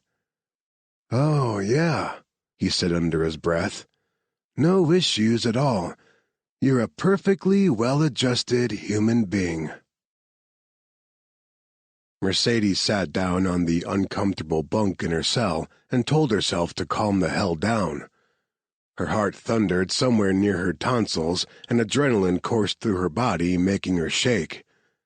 Hearing Marcus D'Angelo's voice outside her door had sent her into fight-or-flight mode. The look in his eyes when she'd inadvertently given away too much about what she knew, he'd wanted her dead. No, more than that. Death would be too fast and simple. He'd want to hurt her until she gave up Sebastian. Maybe she should give Sebastian up. It had served the bastard right for leaving her without a word. If he hadn't up and left, she wouldn't have made the colossal mistake of offering Hornet her help. If he hadn't left... She thought of Sebastian's cozy cabin in the Swiss Alps. He'd bought it under a long series of aliases as an escape hatch. She'd laughed at him for it, but he'd always known the day would come he'd have to leave to Fion. He'd squirreled away money and cleanskins for both of them so they could start fresh. If he hadn't left, they could be on their way to the cabin together right now. If she'd been brave enough to leave with him, she wouldn't be trapped in this cell on a plane full of her enemies. Movement outside the door caught her attention, and she stiffened. Had Marcus come back to try again? She could only make out the rumble of male voices this time, the conversation too low to hear their words, but it didn't sound tense. Not like last time. She got up and moved closer to the door. If they were discussing her future, she wanted to know what they had planned. Her guard, the horribly scarred sniper Seth Harlan, was talking. "Marcus did try to get in a few minutes ago, but he backed off when I told him Laney's orders." His companion was too far away from the door, and she could only hear a muffled response. "Other than that," Seth said, "it's been quiet. She hasn't made a peep." A sound like two palms clapping together, then heavy footsteps faded away. Several minutes ticked by in silence. Then the door opened. Her newest visitor was better than Marcus, but only marginally. She clenched her fists at her sides until her nails dug into her palms as Ian Reinhardt's frame filled the doorway. What do you want?" He said nothing for a long time, only studied her with his dark, unreadable eyes. His hell-beast sat down next to his boots and also studied her, head slightly cocked. The tip of one of the dog's erect ears folded over when he tilted his head, and his bushy tail swiped back and forth across the floor. Okay, when the dog wasn't growling at her, he was pretty damn cute. "You can't tell them how we know each other," Ian finally said, drawing her attention away from his dog. The words sounded like he'd had to rip them from somewhere deep inside himself. "What? Afraid your new friends won't like you anymore if they knew you were one of us?"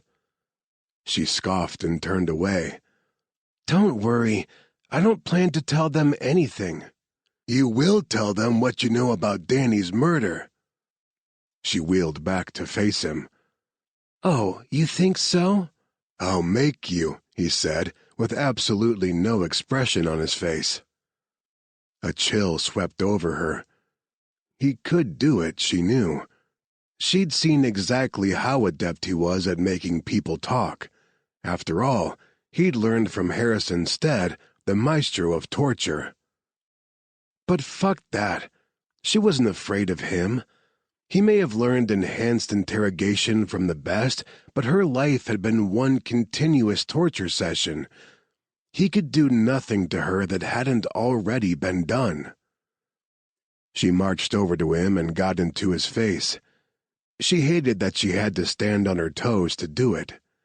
"You lay one hand on me, Reinhardt, and I'll spill all of your dirty secrets." His lip curled. "Your loyalty to Harrison is misplaced." Her stomach flipped. Sebastian had said pretty much the same thing to her not all that long ago. "At least I am loyal," she snapped.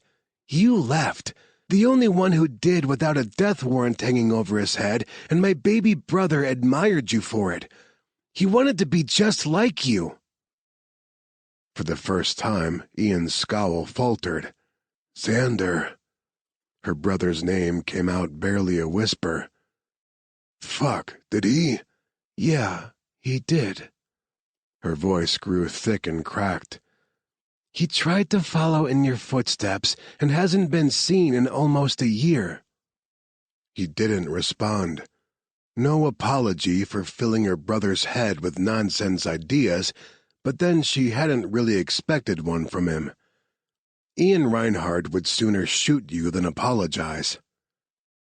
His sneer returned in full force. "I did what I had to do to survive. I sold my soul to Harrison for my freedom." She huffed out a breath in disbelief. "And then what did you do? You ran off and joined the enemy." "You're fucking right I did." He backed out the door and whistled softly between his teeth for his dog.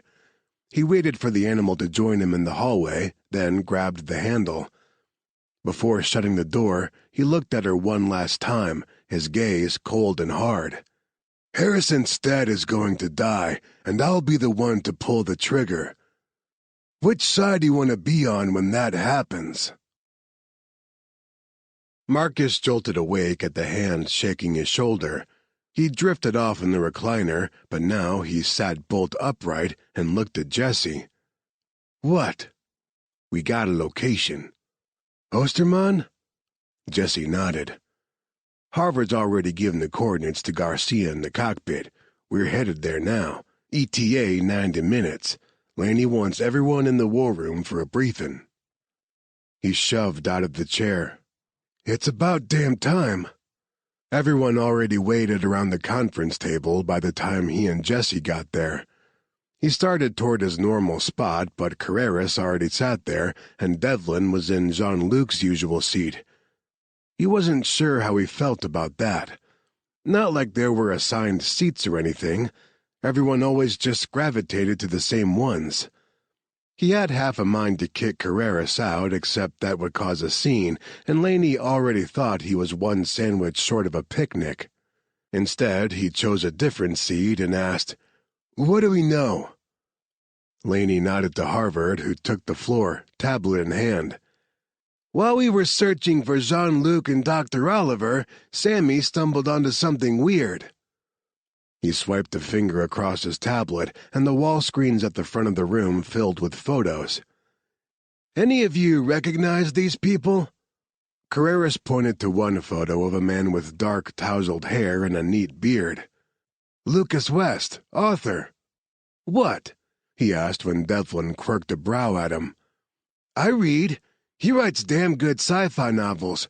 One was even made into a movie a few years ago. He snapped his fingers a couple times. "Hang on, it'll come to me. Memnonia," Harvard supplied. "Yeah, that's it. About colonizing Mars with the best people humanity has to—" He trailed off and narrowed his eyes at the screens. "No shit. No fucking way. Is that what Osterman's doing?" Harvard motioned to the array of photos. "These 20 people have all disappeared in the last 6 months. All of them are widely considered the best in their fields. We think Osterman's holding them, so we should expect more hostages than just Jean-Luc and Dr. Oliver." Marcus held up his hand in a hold-up gesture. He was still blurry from sleep, and they'd lost him. "Wait, I'm not following. Osterman wants to colonize Mars?" "Not exactly," Laney said.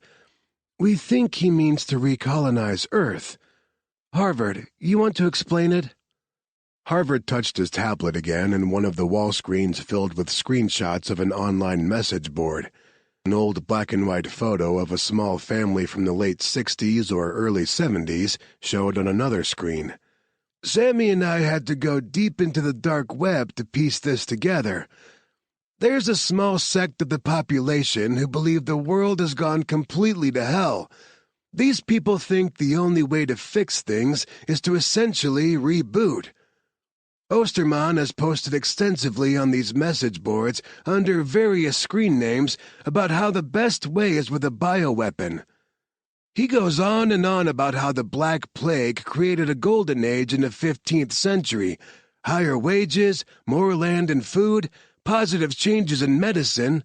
"The plague was a bacterial infection," Jesse interrupted. "Unless he's found a superbacterium resistant to all antibiotics, he won't be able to replicate it in the modern world." "So he developed a virus instead," Marcus said softly, and tried to shove the image of all those body bags at the MSF field hospital out of his head. "A virus that kills everything. That's why he wants Claire's research, to help protect himself and the people he chooses to save." Harvard made a sound that could have been an agreement. "He's a calculating man, and I'm sure he factored that all into his decision to use a virus for his weapon, but it wasn't the only reason. The scars on his face?" He motioned to the family photo with his stylus. "When he was 12, his family traveled to Yugoslavia, where he and his nanny, a Nigerian native named Cuento, caught smallpox during one of the last known outbreaks. The nanny died. He survived, but was left disfigured. As far as we can tell, he blamed Cuento for getting him sick." Marcus sat back in his seat. "Explains why he used Nigeria as the testing ground. That's also when he became obsessed with viruses, and his obsession has only grown as he's aged. On these message boards, he goes on and on about how viruses are humanity's perfect catharsis. It's disturbing." "Well, that's awesome," Marcus said, and couldn't help the sharp edge of impatience in his voice. "But knowing about the man's past and his freaky fetish for Ebola doesn't do shit for us if we don't have his location." Harvard's mouth turned down at the corners as he glanced over, and Marcus winced inwardly. Okay, he was being an asshole. The kid had done a lot of work, and here he was brushing it all off as useless. "I mean," he trailed off because, yeah, he'd meant what he said. Maybe he could have phrased it better. He tried gentling his tone. "Do we have his location?" After a second, Harvard returned his attention back to his tablet. While Sammy dug into Osterman's past, I looked for his base of operations. He owns a lot of properties all over the world, but I narrowed the parameters to places big and secluded enough to hold a bioweapons lab. Assuming he'd want his lab somewhere near his primary residence in Vienna, Austria, I also looked for any of his Austrian properties with a history of receiving medical supply shipments. He tapped his tablet, and the screen behind him filled with a castle on a hill, surrounded by a moat. It looked ancient, with a lone turret spearing the misty sky, surrounded by high stone walls. The kind of place knights on horseback defended. This is Wasserfestung. Google tells me the literal translation is water fortress. It's located on a small lake in the Austrian Alps. Built as a defense fortress in the 14th century, the same century as the Black Plague, which is probably why Osterman bought it in a private sale 20 years ago.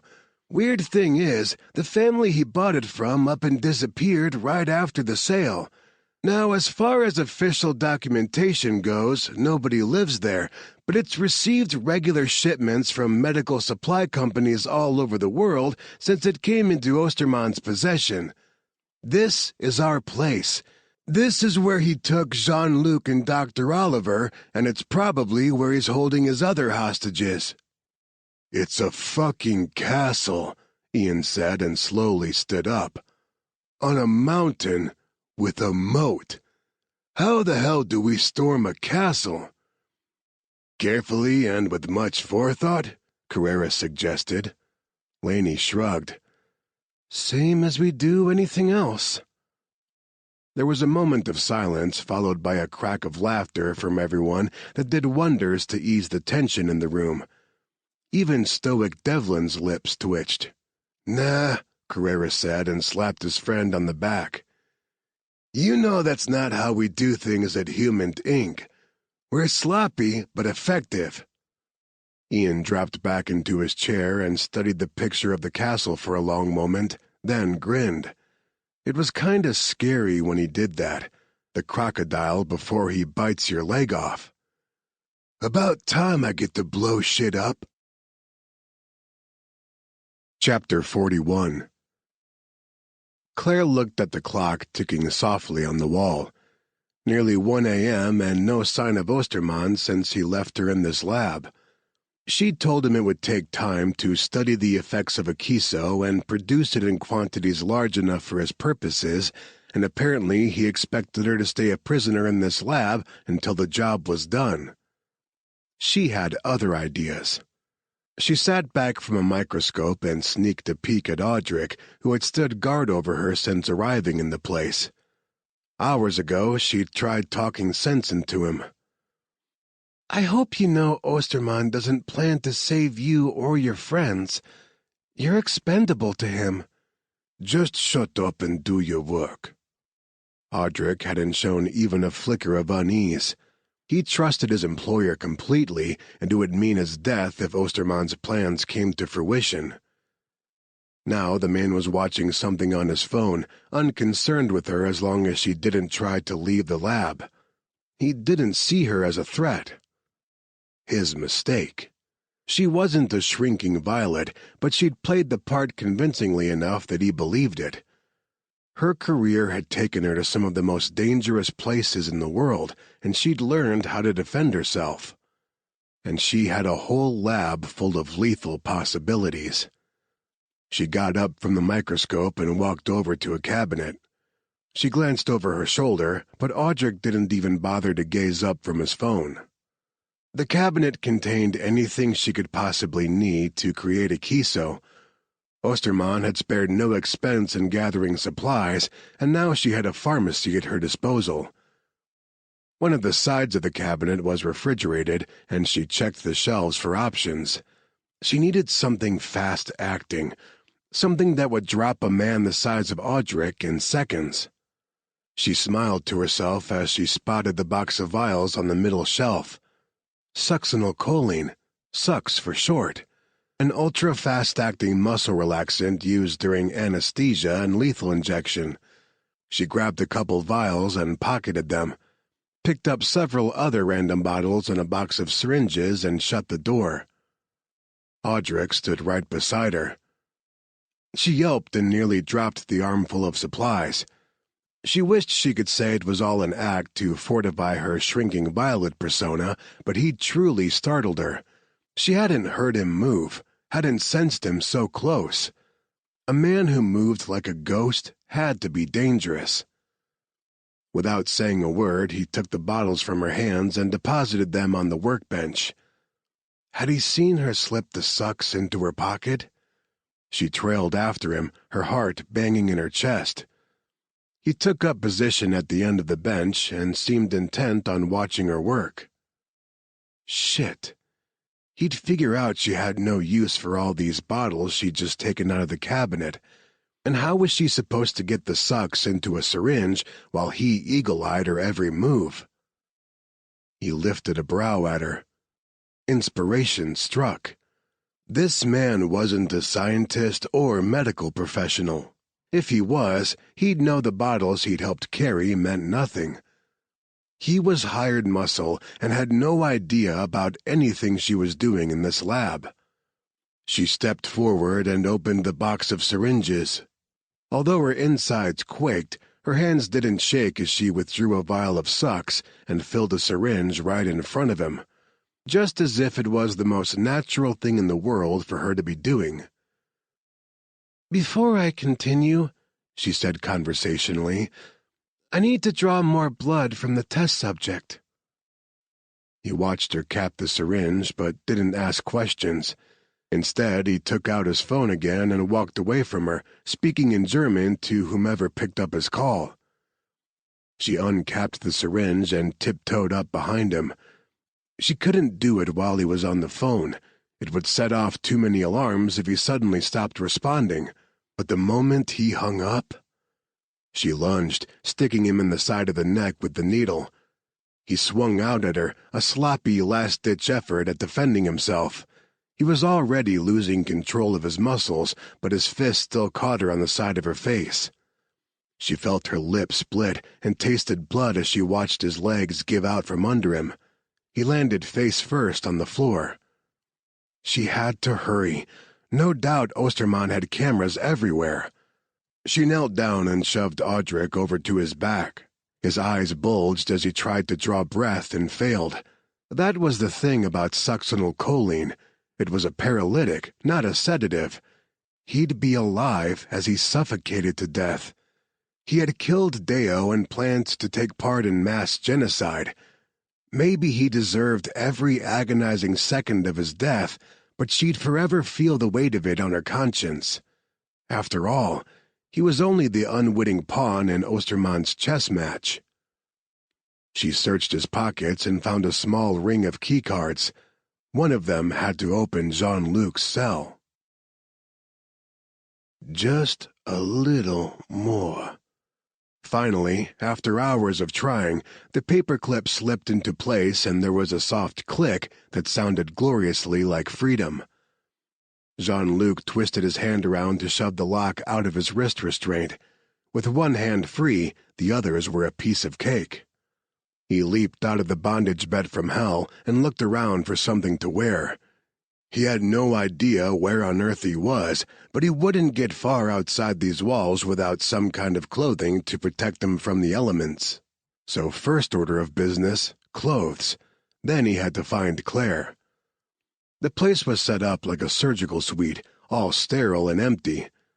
He pointedly ignored the wall of torture devices and tried the rolling cart parked against the other wall. All kinds of surgical instruments, but not so much as a scrap of clothing. Not even a hospital gown. The scuff of a footfall outside his door caught his attention, and he froze. The lock gave a soft negative beep as someone swiped a card. Then another, and another. He grabbed a scalpel and flashed back to the field hospital. At least there he'd had a hope of taking on the militants with nothing but a scalpel. Here, these guys were trained badasses. He was fucked without a real weapon.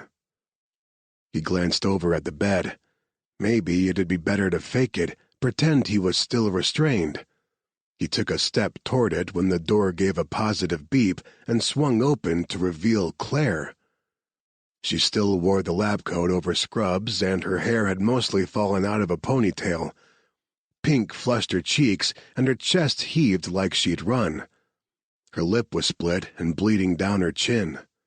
She was the most beautiful thing he'd ever seen. He didn't think. He just spoke the words that had been banging around in his head since last night. "Holy hell, I love you." She gave him a look that said, "You're saying that now? Really?" His timing didn't suck that badly. After all, this may very well be his last chance to tell her. "No, I mean it, Claire. I love you." She tossed him a pair of scrubs and turned to scan the hallway behind her.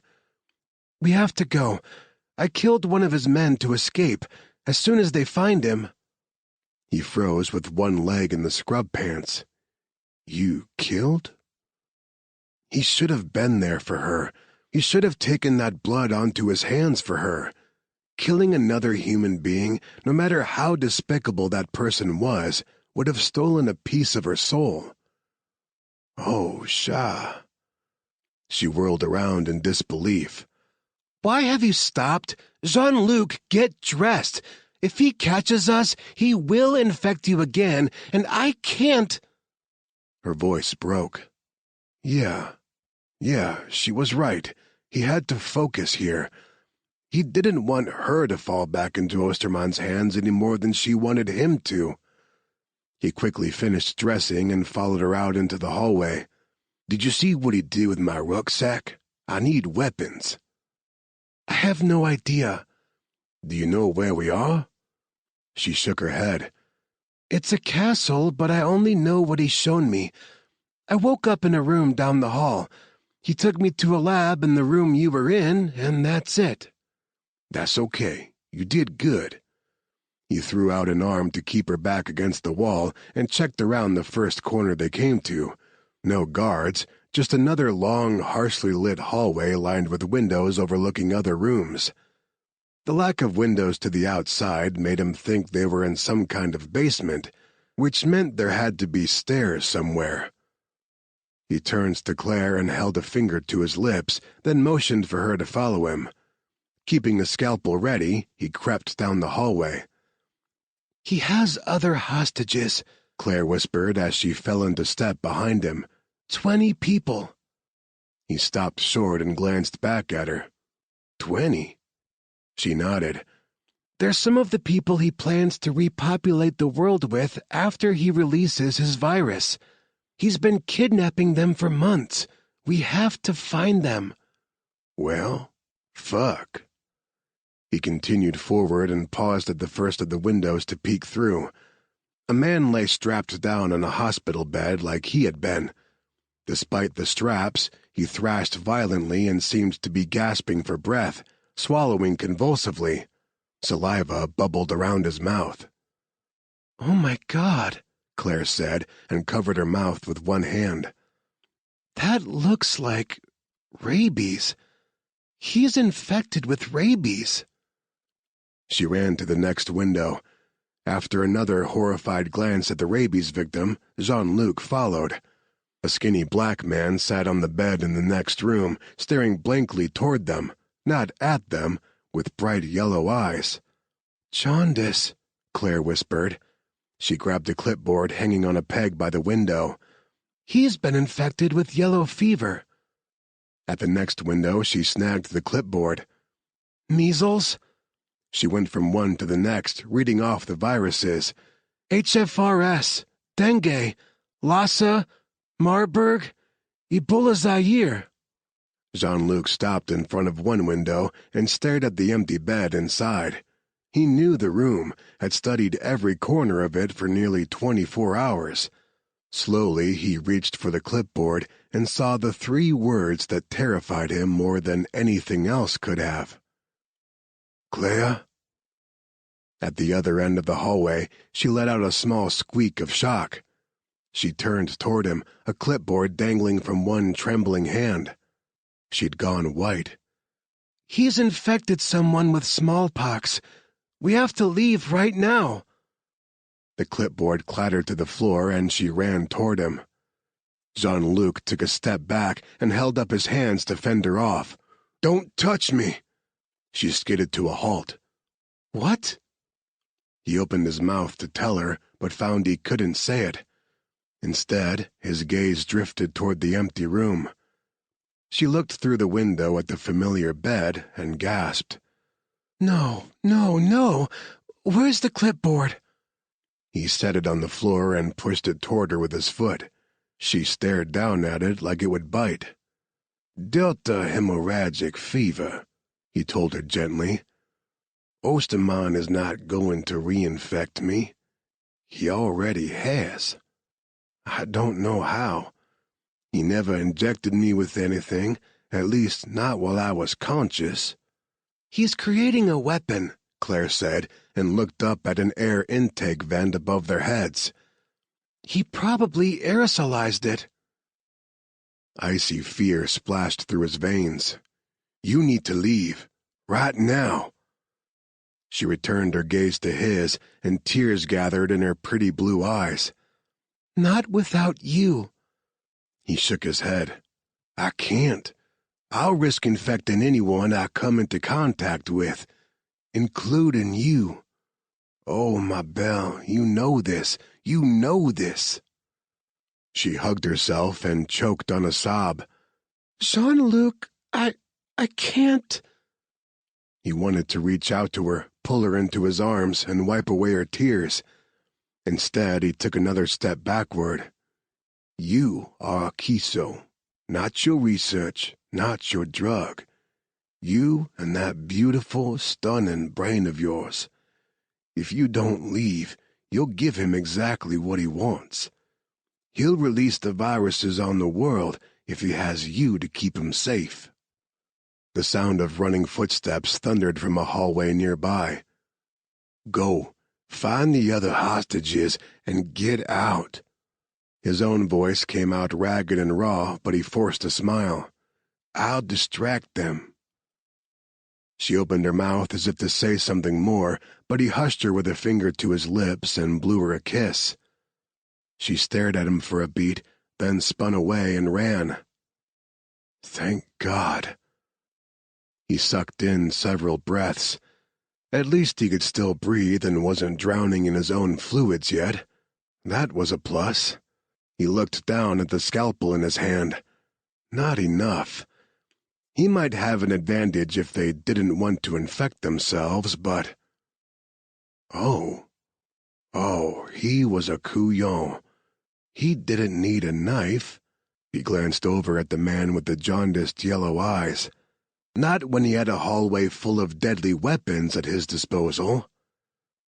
He found an intercom on the wall next to the man's cell and jabbed the button. "What's your name?" A stream of angry Arabic answered, and Jean-Luc switched to the language. "I know you're angry.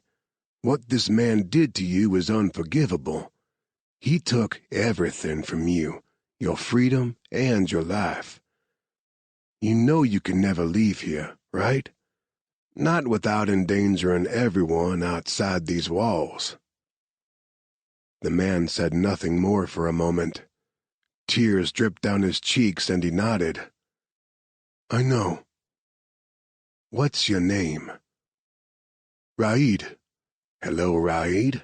I'm Jean-Luc. So, are you well enough to at least get revenge before we die?" Chapter 42. There was nothing worse than the wait before action.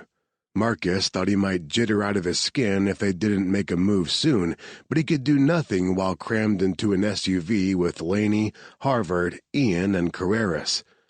Jesse, Seth, and Devlin followed in a second car with the team's equipment, while their pilot, Jace Garcia, waited on standby in case they needed a quick helo exfil. God, last time they'd gone to battle like this, Danny had died. He looked around at his teammates and wondered who was next. His leg bounced nervously. He gripped his knee with one hand, forced it to stop moving. He had to focus or the next dead guy would be him. He turned slightly in his seat to face Laney, who was giving one final mission briefing as they sped up a twisting mountain road toward the castle. Marcus imagined Jesse doing the same for Seth and Devlin in the other vehicle. The castle has only one point of entry, and that's the bridge. We'll wait across the moat here, underneath the bridge, where there is less chance we'll be seen from above. Using an iPad, Laney indicated a spot on a digital 3D rendering of the castle. Nice image, Carreras said. He twisted around to the driver's seat and punched Harvard in the arm. You make that, genius boy? Harvard's fingers tightened on the wheel until the leather creaked. No, Sammy did. I don't have a background in graphic design. Carreras whistled. Hang on to that girl, H. She's something else on a computer. And you know what they say about girls who are good with hard drives. Murderous was the only word to describe the look Harvard spared him before returning his attention to the road. And that ratcheted up the tension to 1,000,000,000. Good going, Carreras. Marcus groaned. Let's get Jean-Luc back so we can get rid of this clown. Ah, you'll miss me. Like an anal fissure, Ian muttered. I never thought I'd see the day I missed the Cajun. At least he's funny. Sometimes. No, wait, he's mostly a pain in the ass. But he's our pain in the ass. Marcus jerked a thumb toward Carreras. Unlike this dude. So he's a hemorrhoid, Carreras said cheerfully. Tell me, is that a step up or down from anal fissure? Are y'all done? Laney asked the group. When everyone settled again under her glare, she continued. We're lucky Austria has had an exceptionally dry summer. According to Harvard's intel, the moat is only chest-high at its deepest point. Ian, Carreras, Seth, and Devlin will go across first. Seth and Devlin will provide cover, while Ian sets a charge here and Carreras sets one here. Using 2 fingers, she enlarged the spot on the digital model where the lower part of the castle's wall was stone and the upper part wood. Laney pointed to 2 corners where wood met stone. This is the weakest point in the outer wall. The rest is all stone. Now, Seth cautions that we should watch the arrow slits as we cross the moat. They're all perfect sniper hide sites, as well as the turret. What do we know about this Osterman guy's manpower? Carreras asked, all business now. Does he have enough guys to put snipers in all those spots? Laney shook her head. We don't know, but he has enough money to buy a lot of loyalty. So expect the worst. Got it. Wouldn't be fun if it were easy, right? The rest of us will cross while Ian and Carreras set their charges. She turns to Harvard. I want you to get a recon drone airborne as soon as we stop. That will at least give us some info about what kind of force we're up against. Harvard pulled the SUV onto a side road and killed the engine. So I'm staying behind with the SUVs? He shoved open his door. Great. Laney winced when his door shut harder than was necessary. Hey, Marcus said and touched her shoulder. Whatever's bugging him, he'll get over it. And if he doesn't, we'll kick his ass when this is over. She drew a breath. Yeah. Everyone climbed out and started unloading the gear. Once they were set, Laney gathered them around. Everyone clear on the mission and objective? Everyone gave affirmative responses. All right. No lights, only night vision from here on. She slid her own goggles over her eyes. And guys, this should go without saying, we have no idea what we're going to find on the other side of that castle wall, but we're breaching a suspected bioweapons lab. Take every precaution you don't infect yourselves with something nasty and bring it home to our families. Got it? Roger that, Marcus said. Harvard watched the team leave without him. Again. Why should he be surprised? They always left him somewhere away from the action where he'd be safe. Cursing, he grabbed his drone and controller from the back of the SUV. The drone was of his own creation, not much bigger than a hummingbird, but with all the power of the best surveillance drones currently on the market. He set it on the hood of the SUV, powered it up, and then just stood there, watching its propellers spin. Fuck this. He grabbed his cell phone. Sammy answered after a handful of rings, and he didn't waste time with pleasantries. "Can you hack my drone?" A second of silence passed. "If that was a pickup line, you need to up your game." She sounded out of breath. So out of breath, she was almost wheezing. "No. What? No, it wasn't." He felt heat crawling up the back of his neck, and her heavy breathing on the other end of the line didn't help. "Jesus, what exactly are you doing?" "Dying," she said, and let out an exhausted sigh. "Quinn just tortured us on the obstacle course." Oh, yeah. He knew how that felt. He'd voluntarily run the thing many times in his quest to prove he was combat ready. "Can you hack my drone or not?" She groaned. "Honestly, I don't know. You created that thing. It might be above my abilities." He'd thought hacking it would be quicker, but she was right. Maybe not for her. Not yet. "You need to break into my office. On my desktop, there's a program that will allow you remote access. You're going to provide surveillance for the team." What?" She sounded wide awake now. "Wait, what will you be doing?" "Don't worry about that." Chapter 43.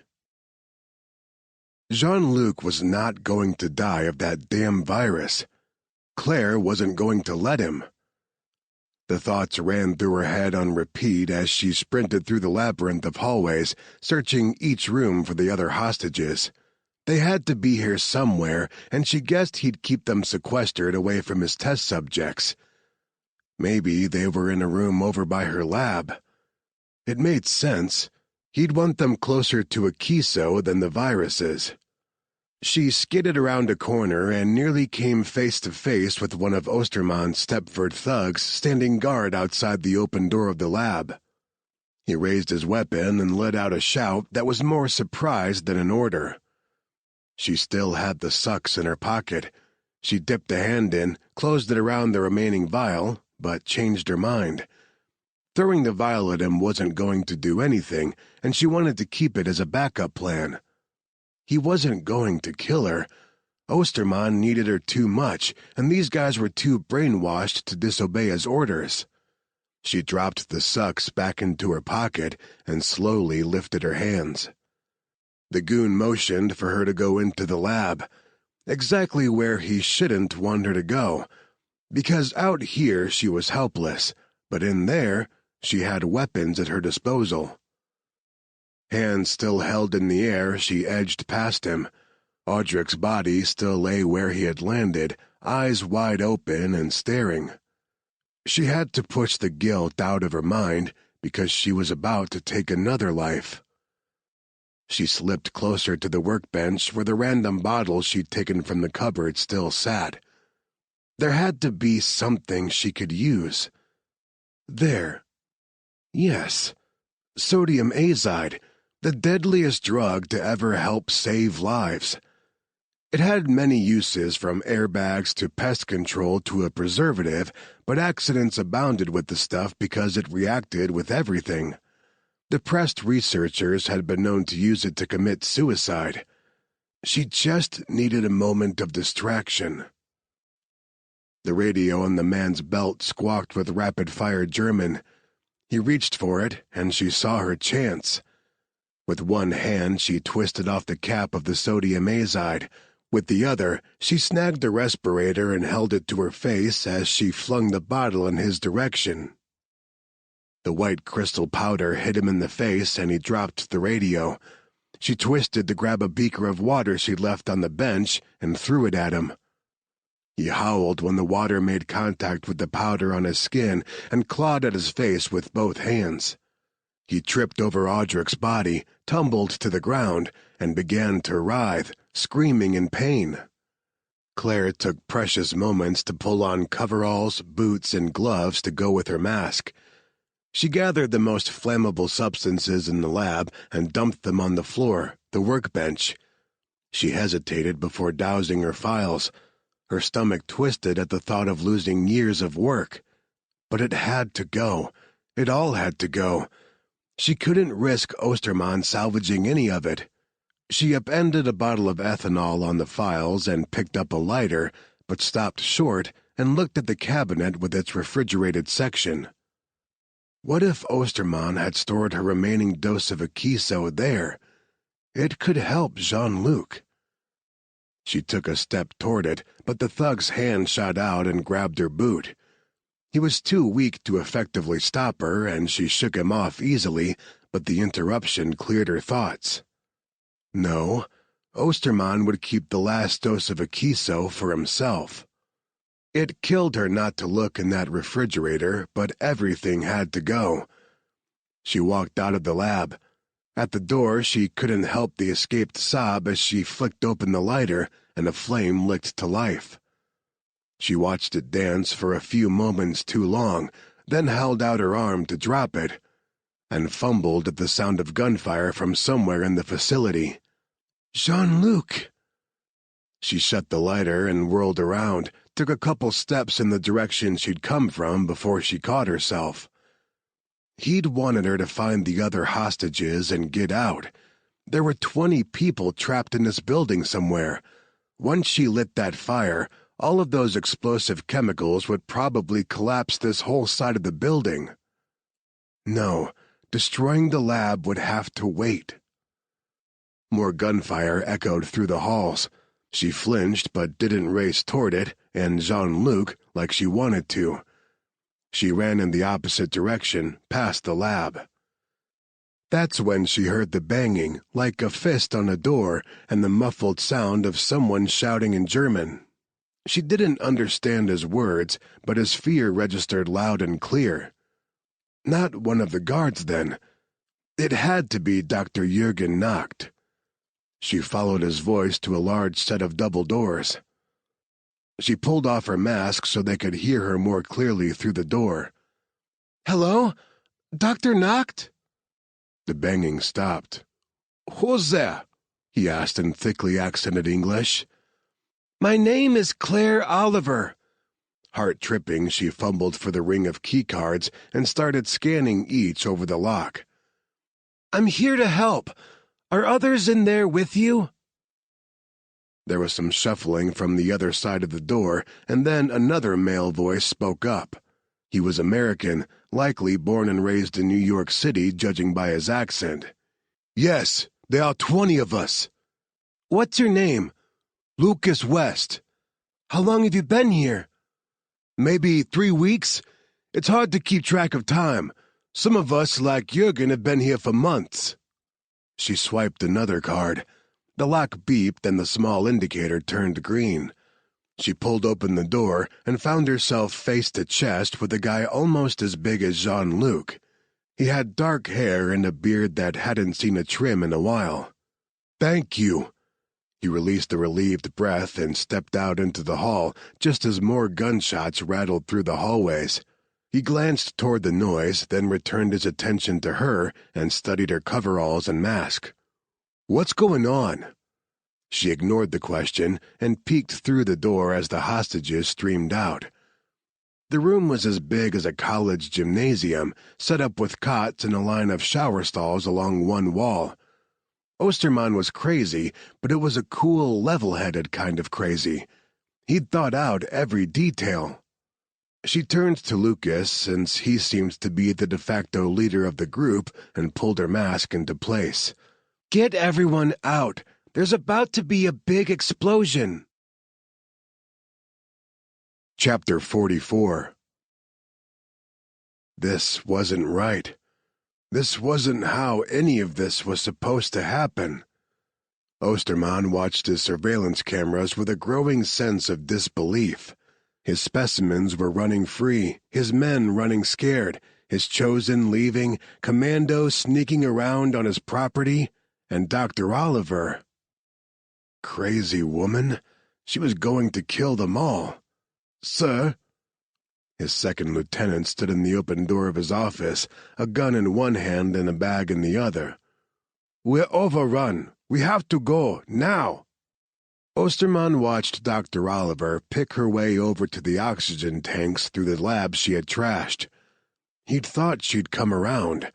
He'd thought she saw what he was trying to accomplish for the good of humanity. He had thoroughly misjudged her. Sir, we have to leave. She's going to blow up the lab. The words penetrated, and he jumped to his feet. His man held out a specially made refrigerated suitcase, and he grabbed it as he crossed to his icebox. He opened the door and took quick stock of all the vials inside. He only had room for about half of his collection, and it pained him to have to choose. Every one of these viruses was beautiful and deadly. Many were his own creation, hybrids he'd designed to be especially nasty, but he'd have to leave most of them behind in favor of their parent viruses. Except for Delta hemorrhagic fever, of course. He had plans for that one. Besides, he could always create new hybrids. Working quickly, he picked out the vials for smallpox, Ebola, rabies, and some of his other favorites. Lastly, he chose the vial of Akiso. He may not have Dr. Oliver on his side, but he'd hire the best scientists in the world to figure out how she'd created her miracle drug. He didn't need her. He nestled everything safely in the travel case, then handed it off to his man. Get the helicopter ready. As his man saluted and turned away, he climbed to his feet and took one last look around the room. When he'd first chosen the furnishings, he'd done it with the knowledge that his office, his lab, his castle would one day be revered as a sacred place by the world he would create. And now, this. Anger boiled in his stomach as he watched Dr. Oliver on the monitors. She'd finished opening all the oxygen tanks and now drizzled a line of accelerant out the door and down the hallway. Tossing aside the bottle, she pulled the lighter out of her pocket again. Everything he'd worked for was about to go up in flames, and he couldn't do anything but leave. But he wasn't just saving himself. His plan to save humanity was too perfect, too beautiful to end here. Marcus heard another body enter the moat behind him and stiffened. The rest of the team was ahead of him. He'd been the last to enter the water. He swung around, weapon aimed. "Friendly," Harvard said through the comm channel. "Jesus, kid, what are you doing?" "Not a kid," Harvard said as he waded past, weapon up in the correct position, head on a swivel just like it should be. "Jean-Luc is my oldest friend. I'm not staying behind this time." Marcus opened his mouth to tell Harvard to get the fuck out of there, but a shockwave rumbled under his boots before he heard the muffled whump of an explosion. He stopped in his tracks as the water around them rippled. His NVGs tinted the landscape green, and the built-in thermal detectors picked out the body heat of Harvard and their teammates crossing the moat ahead of them. He followed the line of the castle wall until he found the 4 heat signatures of Ian, Seth, Carreras, and Devlin. Ian's voice came over their comms in a hoarse whisper. "That wasn't us. We haven't set the charges yet. It came from inside." The ground rumbled and shifted, sending Marcus and Harvard plummeting sideways into the moat as debris rained down from the sky. He came up gagging on the lungful of water he'd inhaled and scrambled to find the kid. All he could see was the mass of body heat from his teammates on the other side. "Sit rep!" Laney's voice was like a whip over the comm channel. Explosion inside, Ian replied, coughing. The wall fucking collapsed on us. I'm back in the water with Carreras. We're good, but Seth and Devlin are MIA. Marcus made it to the rocky shore and surveyed the damage. The wall had crumbled exactly where they had planned to set off the charge. The castle's weak spot. They'd been right about that, at least. Flames licked at the sky.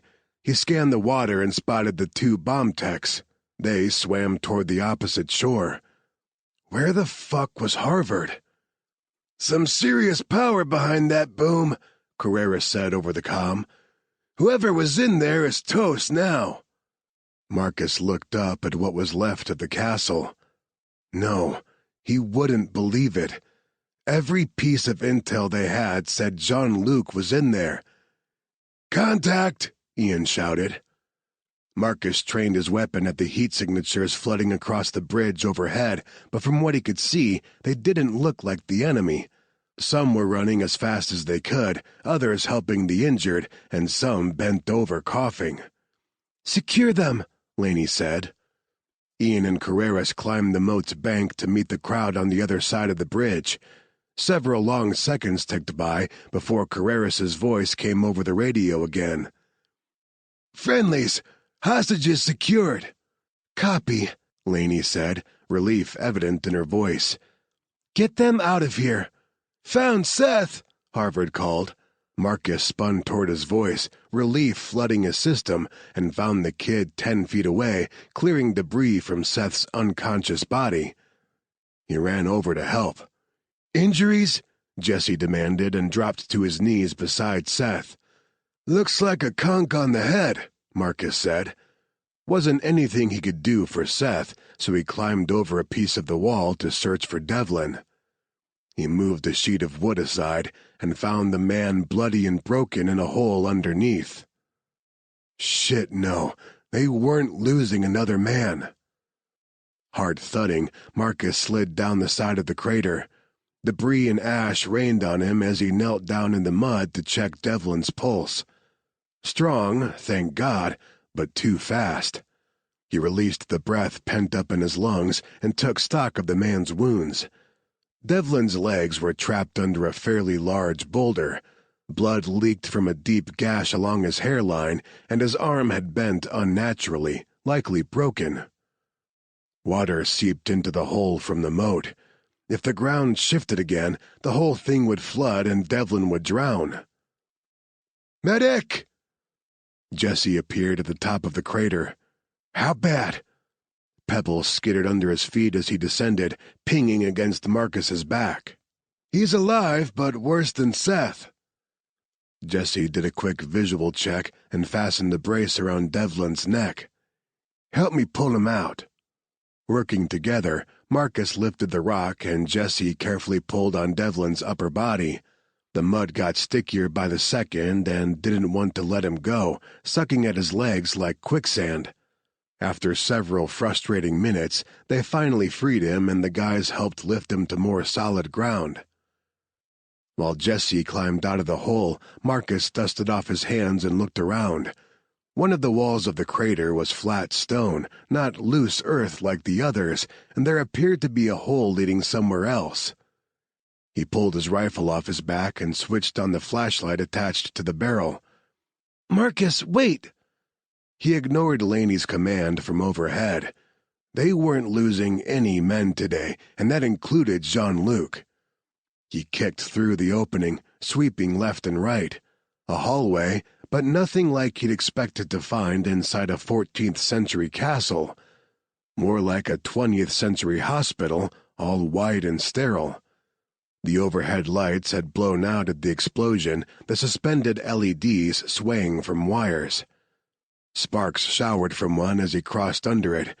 The flashlight beam played over a pile of debris and spotlighted a gloved hand, attached to a small figure in a white coverall and respirator mask. Claire. He had no doubt, but he still eased down beside her to make sure. Blood smeared her face, but she appeared to be breathing still. "Medic!" he called into his comm. "Hostage down!" He scanned the hallway beyond her body. Whoever had been down here with her hadn't been as lucky as her, judging by the scatter of body parts. God, he hoped none of those severed limbs belonged to Jean-Luc. Chapter 45. Claire started awake and swung out at the dark shapes manhandling her. Osterman and his Stepford goons weren't taking her anywhere. She'd rather die. "Hey, hey, hey," a familiar voice said. "Shh, you're okay. You're safe now." A face appeared in front of the cracked mask of a respirator.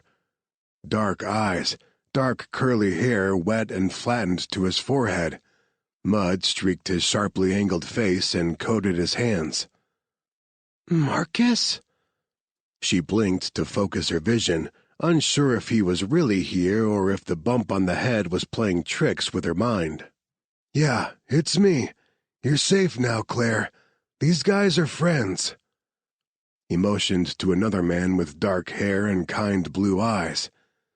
"This is Jesse, our medic. He's gonna look you over, okay?" Then he motioned to another man with spiky light brown hair. She pegged his age no more than mid-20s, if that. "Harvard, our computer whiz. They're going to help you out of here." She relaxed, realizing they hadn't been manhandling her, but putting her on a stretcher. As they lifted her out of the rubble, she stared over their shoulders at the bodies littering the hallway. She ached all over, but she'd fared better than Osterman's men. "What happened?" "The place exploded." Even before Marcus finished the sentence, she remembered setting the line of accelerant on fire and running like hell. "I set the lab on fire. I had to. Osterman wanted to end the world. I didn't know how else to stop him." Something popped overhead, and sparks showered down from a broken light. She let out a squeak of alarm. Both Jesse and Marcus used their bodies to shield her. "It's not safe here," Marcus said once the sparks fizzled away. "Jesse and Harvard will lift you out of here from a hole in the side of the building. Was Jean-Luc with you? The whole castle is one stiff wind away from collapse. I have to find him before—" "Jean-Luc!" She tried to sit up again, but they had strapped her to the stretcher. "No, you can't." Marcus scowled. "We're not leaving him."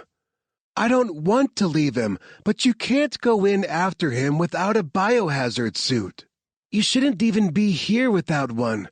Osterman kept all of his favorite viruses on site." She tried to sit up again and let out a frustrated shriek when she couldn't. "Let me up! I'm going with you!" "Dr. Oliver, you're injured," Jesse said in a calming drawl. "You might have a concussion and—" She glared at him through her mask and he trailed off.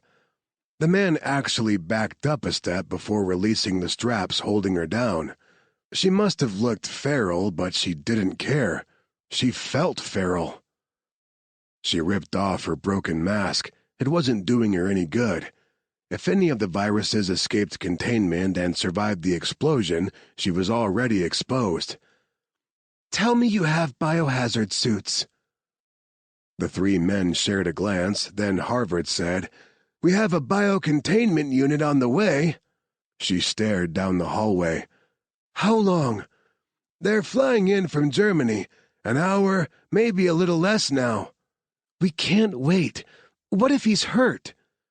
She shook her head and climbed to her feet. Jesse held out an arm to steady her. "With all due respect, Doc, you're hurt." He was right. Her head thundered and beat with her heart, but at least the dizziness passed quickly. The longer she stood on her own 2 feet, the better she felt. She faced the men. "I'm going in after him." All three of them protested at the same time. Marcus, "No way." Harvard, "I don't think that's a good idea." Jesse, "Not without a spacesuit." She held up a hand and started picking her way down the hall. If there are contaminants, I was exposed the moment my mask broke. You guys should be okay as long as you stay here. The heat of the explosion likely sterilized this area, but Jean-Luc was—" She trailed off at the memory of the hallway and those poor infected men trapped behind glass like lab specimens. "Not here." "Fuck that," Marcus said and followed her. "Cajun will feed my balls to his pet gator if I let you go it alone. Jess," he called over his shoulder, "stay with our injured. We'll call if we need you." When Harvard took a step forward, Marcus swung around and pointed a finger at him. "No, you stay put, kid. I've seen this virus, and you're not going anywhere near it." Harvard flushed. "I'm not a fucking kid." Marcus said nothing more. He just turned away and held out a hand to help her over a pile of debris. "He's angry with you," she said softly. "He'll get over it. He's too young to... He's just too young." "Too young to end up like your friend Danny, you mean?" "Yeah," he said, voice raw. "Nail on the head. Harvard's amazing with computers, and that's exactly where I want him to stay. Behind a computer, where he's safe." "You can't keep all of your friends safe, Marcus. You just can't." "Don't I know it?" he muttered. "You've met my friends. They're all suicidal lunatics, present company included." That made her laugh. "I used to be fairly risk-averse." "Risk is all you signed up for when you fell in love with the Cajun. You do love him, don't you?" She stared down at her boots as they crunched over glass. "Yes." They picked their way through the hall for several long moments in silence, Claire following her memory. Some corridors had been blocked by a collapsed wall, and they had to backtrack several times, but the deeper they went, the less debris there was. "Does Jean-Luc actually have a pet alligator?" she asked in a pathetic attempt to lighten the mood. Marcus scoffed. "What do you think? He calls him Grand Beady and feeds him rotisserie chicken. Don't ask me why, but he loves that thing." Yes, that sounded like her Jean-Luc. Finally, she found the heavy steel door that marked the start of the containment unit where she'd left Jean-Luc.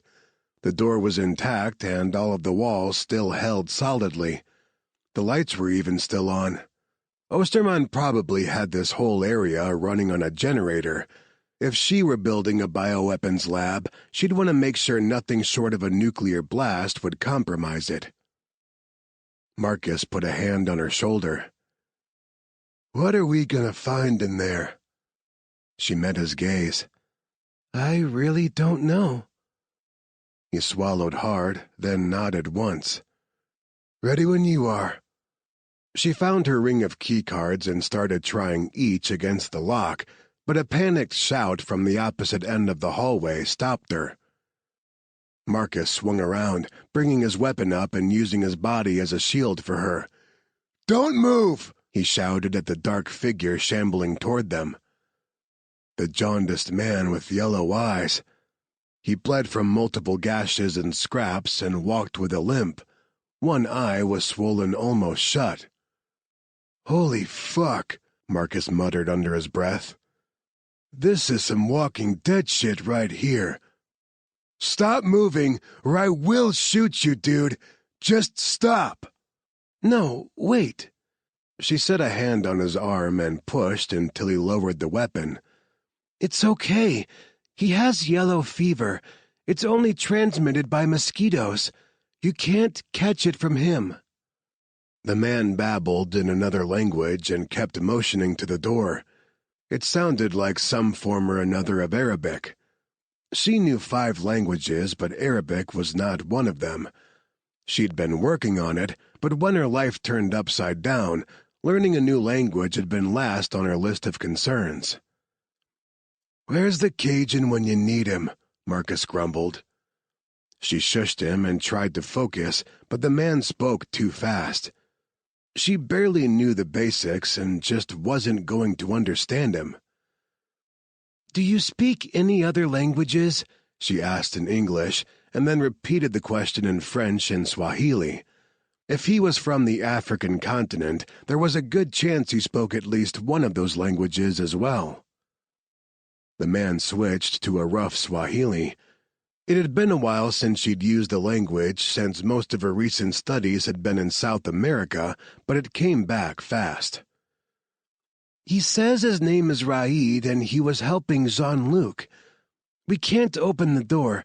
There's infection behind it. Wait."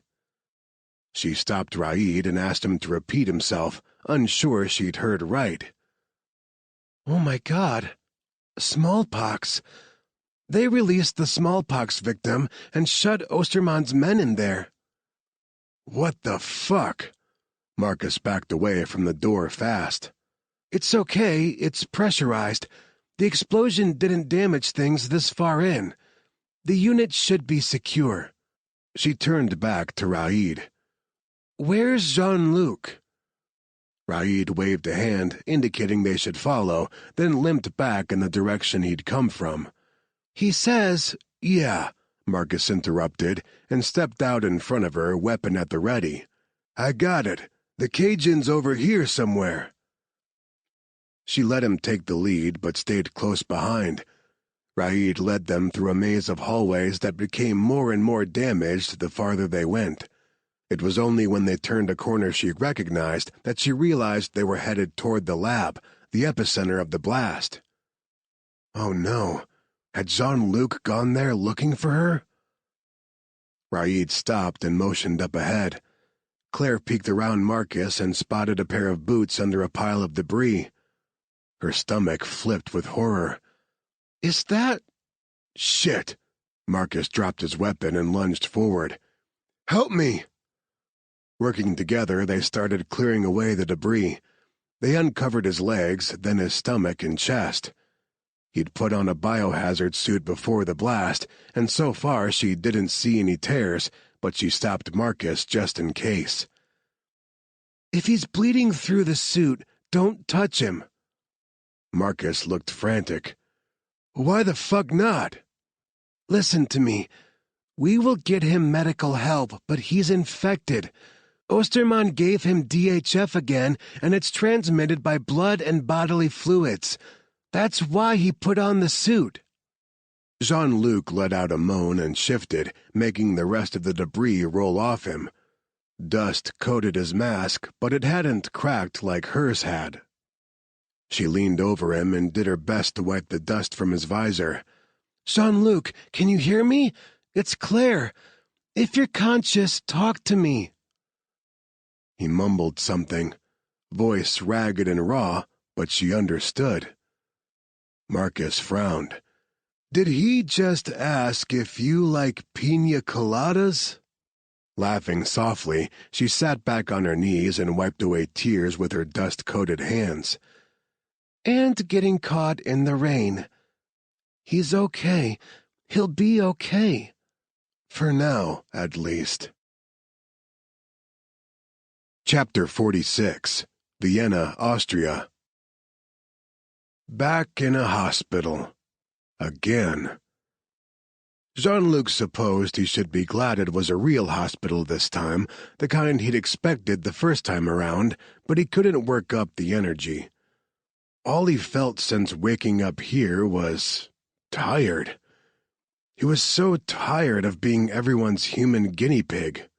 He lifted his arm, the one that by all current medical knowledge should still need stitches, to study the thread of IV plugged into his vein. No Akiso to save him this time. All the doctors could do was give him an experimental cocktail of antivirals and hope something worked. It pissed him off. After everything, was this how he'd die? Hooked up to machines and vacuum-sealed away from everyone he cared about? He thought he'd already beaten this damn virus, but here he was tangoing with it again. Weird, though, that he didn't feel sick. It had been over a week since Ostermann's Castle of Horrors. Last time, he'd been ringing death's doorbell within a week after infection. True, he didn't feel good. No doubt about that. He felt like a steaming pile of shit, but it wasn't the same as before. Some of the aches and pains he attributed to the piece of ceiling that had fallen on him while he and Raid had been trying to escape the castle. He'd broken a couple ribs and had rattled his brain enough to cause swelling. All that, coupled with delta hemorrhagic fever, and he strongly suspected he shouldn't even be conscious right now. But he was wide awake, and he wasn't as sick as he should be. Instead of the drowning in his own lungs pain he'd experienced the first go-round, this felt more like a flu bug. Had Ostermann re-engineered the virus to kill more slowly? Was the worst yet to come? He shuddered to think of it. A hissing noise, the sound of an airlock breaking, drew his attention. He dropped his arm back to the bed and looked at the door. Waited for the doctors and nurses to come poke and prod at him some more, but only one person entered. He knew who it was immediately. He'd learned to recognize her despite all the protective gear. Claire. His throat closed up. This was the first time she'd visited since finding him in the castle. Everyone kept assuring him she was okay, but hadn't given any more information than that. Eventually, he'd just stopped asking. He hadn't wanted to admit to himself how much it hurt that she hadn't come before now. She stopped beside his bed and studied him, like he was a goddamn rat under a microscope rather than her lover. "How are you?" she asked softly. "Oh," he said, heavy on the sarcasm, "just peachy." She reacted like he'd slapped her, physically drew back and stared at him in shock. He would not feel bad for that. They might as well have this out now, otherwise she'd stick around and watch him wither away again. He couldn't stomach that thought. She trailed off as her voice broke and tried again. "I'm sorry I wasn't able to visit sooner. Marcus and I were too close to the smallpox. We had to be vaccinated, and I was sick for a few days after." He looked away from her. He didn't want to think of her sick and shut away in a room like this for a week. It made his chest ache. "I told you to leave me, to find the hostages and get out. You shouldn't have gone back in for me." "I wasn't going to leave you," she said softly. "I love you." He felt tears burning his eyes and squeezed them shut. Marcus was right. He was going to break her heart. Just not by choice. He wanted to stay with her forever, but fate, fickle bitch she was, refused to give him that opportunity. Was it because of how he'd lived his life? He'd hit every sin on the list, most of them more than once. This had to be his punishment. To find the one woman fascinating enough to hold his attention for more than a night, the one woman he wanted to hold close and love, and have her ripped away from him by forces outside his control. The old John Luke would have cracked a joke right now just to hear her laugh one more time, but he didn't have it in him. There would be no more laughter from her for a long time if she stayed until the end. He remembered the field hospital and all the tears she'd spilled for him, and that had been before she'd fallen in love. This time, it would be so much worse, and he couldn't let her suffer through that pain. If he was going to break her heart anyway, it might as well be a clean break before she had to watch him shrivel away. So he kept silent, didn't return her declaration of love, didn't even acknowledge it. And all the while, his heart was crumbling piece by tiny black piece. The virus wouldn't kill him today, but this conversation might. Claire seemed unsure of what to do with his silence, and fidgeted for a moment before finally reaching out a gloved hand. I know you're angry, but we're doing everything we can to... He shook her off. Yeah, you're fucking right I'm angry. I'm not a science project. He grabbed the IV and yanked it from his arm, ignoring the sting of the needle sliding free. I'm done with all of this. Let me die in peace. She made a small noise behind her mask that sounded a hell of a lot like a muffled sob. It hit him straight in the gut with the force of a hurricane. I don't want you to die, she whispered. I'm going to. Not much either of us can do about it. Jean-Luc, you should have stayed away. He turned away, painfully swinging his feet over the side of his bed and giving her his back. He couldn't look at her. His poker face was for shit right now, and she might see his every ragged emotion right there. If she saw how much this hurt, she'd absolutely stay, and he couldn't have that. It was fun while it lasted, Sha, but it's time to call it quits. She didn't move for a long moment. He waited, forcing himself not to twitch or give anything away. He curled his hands into fists on the edge of the mattress. Nobody had ever accused him of having exceptional willpower, and it took every shred of control he had in him not to beg her to stay. He was terrified of dying alone, and more terrified of watching the pain he'd cause in her as he died. So she had to go. He'd do this one unselfish thing for her. Finally, the airlock hissed again as the door opened. He still waited for a solid 60 seconds before he bent forward and let out the sob he'd been holding in.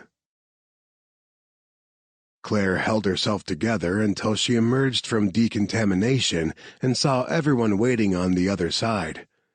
Jean-Luc's whole team was there, including the formidable Tucker Quinton. Marcus had been leaning against the wall but pushed away when he spotted her. "How is he?"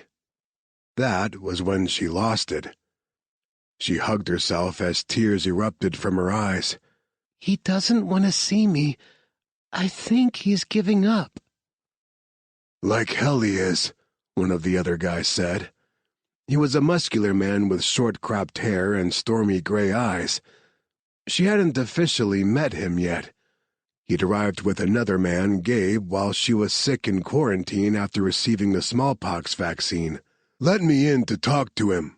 "Come on, Quinn," Jesse said. "You have a toddler and a newborn at home. You want to risk taking that shit back to them?" Quinn crossed his arms and scowled at the door she'd come through. After a moment, he sighed softly and shook his head. "Lâche la patate." "What?" Claire asked, wiping at her eyes with shaking hands. She recognized the words, French for "don't drop the potato," but she didn't understand how they applied here. "It's something he told me once," Quinn explained. "Said it's a Cajun expression for don't give up. Someone needs to remind him of it." Marcus pulled her in for a hug. "You guys don't get it," he said to the group over her head. "You didn't see what this virus does to people.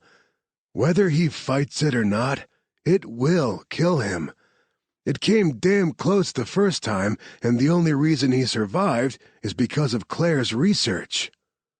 Lâche la patate. Don't give up." No, she wouldn't. If Jean-Luc couldn't fight, she'd do it for him. She broke away from Marcus and marched over to Tucker Quinton. He watched her approach with a mildly amused expression in his blue eyes. "What can I do for you, Dr. Oliver?" "I need supplies. We're 2 blocks from the Medical University of Vienna. I know the infectious diseases professor there, and he'll let me use his lab. I refuse to let him die." Tuck flashed his Hollywood smile and covered her hand with both of his. His palms were warm and surprisingly calloused for a billionaire. "I was hoping you'd say that. I even started looking for a lab for you, though I'm glad to know that won't be an issue. Get me a list and you'll have everything you need, no matter the cost. I'll make sure of it." "Thank you." Her voice was so broken it came out as little more than a whisper, but she knew he heard her by the light squeeze he gave her hand. Save our boy. Again. Chapter 47. 3 days dragged by. For 72 long hours, Jean-Luc waited for the virus to do its job, dreading the pain he knew was coming. But it never came. His 2 broken ribs still hurt like hell when his pain meds wore off, but he could breathe. He wasn't coughing up blood. He wasn't boiling with fever. He actually felt pretty good. The morning of the 4th day, he was sitting up in the chair beside his bed, staring out the window at the bright blue sky as he picked at his breakfast when the airlock hissed. His couillon of a heart did a little dance. Even after everything, it still hoped the person entering his space was the one he most wanted to see. But she was gone. Marcus said she'd left the day he told her off and hadn't been back since. Which was good. It was what he'd wanted. Right? Mais oui. Exactly what he'd wanted. Despite his surprisingly good health, he was still waiting for death to call his number. Osterman must have messed with the virus so it killed slower. Claire herself had said the slower the virus killed, the more chance it had to spread to other people. It was only a matter of time. But he missed her with every beat of his heart. He hadn't felt that deep, dark pit in the center of his chest since he lost his mamère. He recognized it as grief. He was grieving Claire's loss, even though he was the one dying. Someone cleared their throat. He'd been so jumbled up inside his head he'd forgotten about the visitor. Or, more aptly, hadn't cared about the visitor because he knew it wasn't Claire. He glanced over and about fell out of his chair to see Marcus standing in the middle of his room without protective gear. He scrambled to his feet. "What the? Get out! You'll get sick!" Marcus's lips twisted in a wry smile. "You're Deadpool, remember? Mutant healing abilities?" "I'm not dying?" Jean-Luc stood there in his hospital gown, ass hanging out, blinking in disbelief at his best friend. "For true? This isn't you committing suicide by virus?" Marcus's smile faded. "I'm not going to kill myself. We've had this discussion." He tossed a duffel bag and a pair of boots at Jean-Luc. "Get dressed. You're virus-free." He caught the bag and stared down at it. The boots landed on the floor with a thunk. But how? I saw Osterman's notes. He reinfected me. That would be a good question for Claire when you see her. The doctors here are as stumped as you. He took the bag over to his little closet of a bathroom. "I'm not going to see her. You said she's gone." "No, I said she's not here in the hospital. I didn't mean she left town. Did you really think she was going to give up on you that easily? She's in love with you, dude." He froze with his jeans halfway up his legs as his heart had a full-out fade dodo inside his chest. He swallowed hard and finished dressing. When he re-emerged from the bathroom in jeans and a t-shirt, he found Marcus flipping through one of the Tide dictionaries he'd asked for yesterday. At the time, it had seemed silly to start learning a new language when he was about to die, but he'd been out of his mind with boredom. Now he had to wonder if the need to learn wasn't his subconscious telling him he would be okay. "She's not in love with me," he said. "Yeah, sure. She doesn't love you at all. That's why she's locked herself in a lab to recreate a queso for you. She's barely slept or eaten. Nothing we say will get her to leave that lab. Marcus tossed the dictionary aside. And can I just get this on the record? I get why you pushed her away the other day. You thought you were dying. But you're not, so if you plan to go back to your old ways, then just stay away from her. You already hurt her once. If you go back to her now only to hurt her again later, we're going to have a problem. She doesn't deserve to be played. Ouch. The jab stung but wasn't undeserved. I've never played any woman in my life. They all knew what they were getting with me. Except Claire.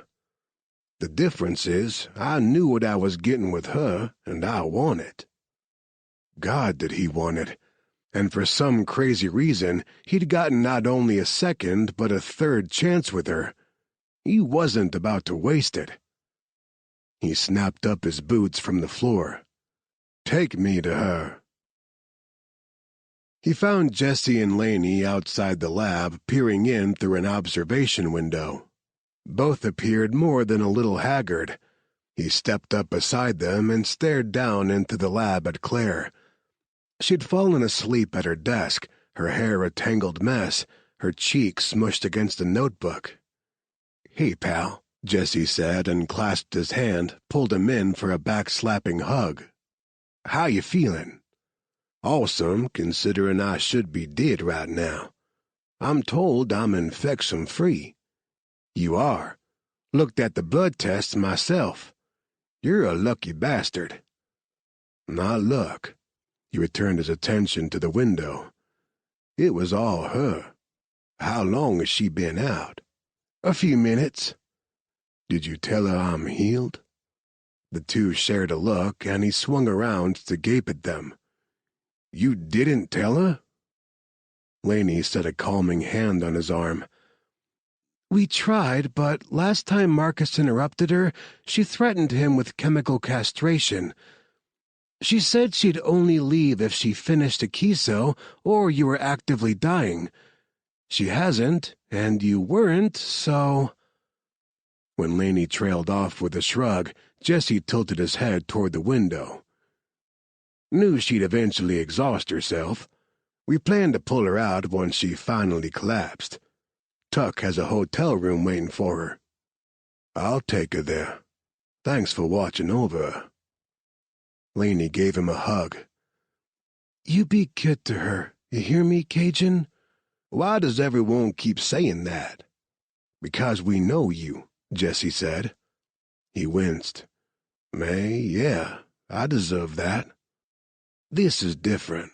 She's different. I'd sooner cut out my own heart than see her hurt." Laney grinned at him. "Good answer." She took her husband by the hand and pulled him away. Jean-Luc watched them go, then found his way into the lab.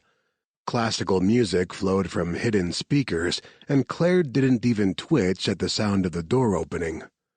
He crouched down beside her, ignoring the pinch of pain in his ribs, and studied the bruised flesh under her eyes.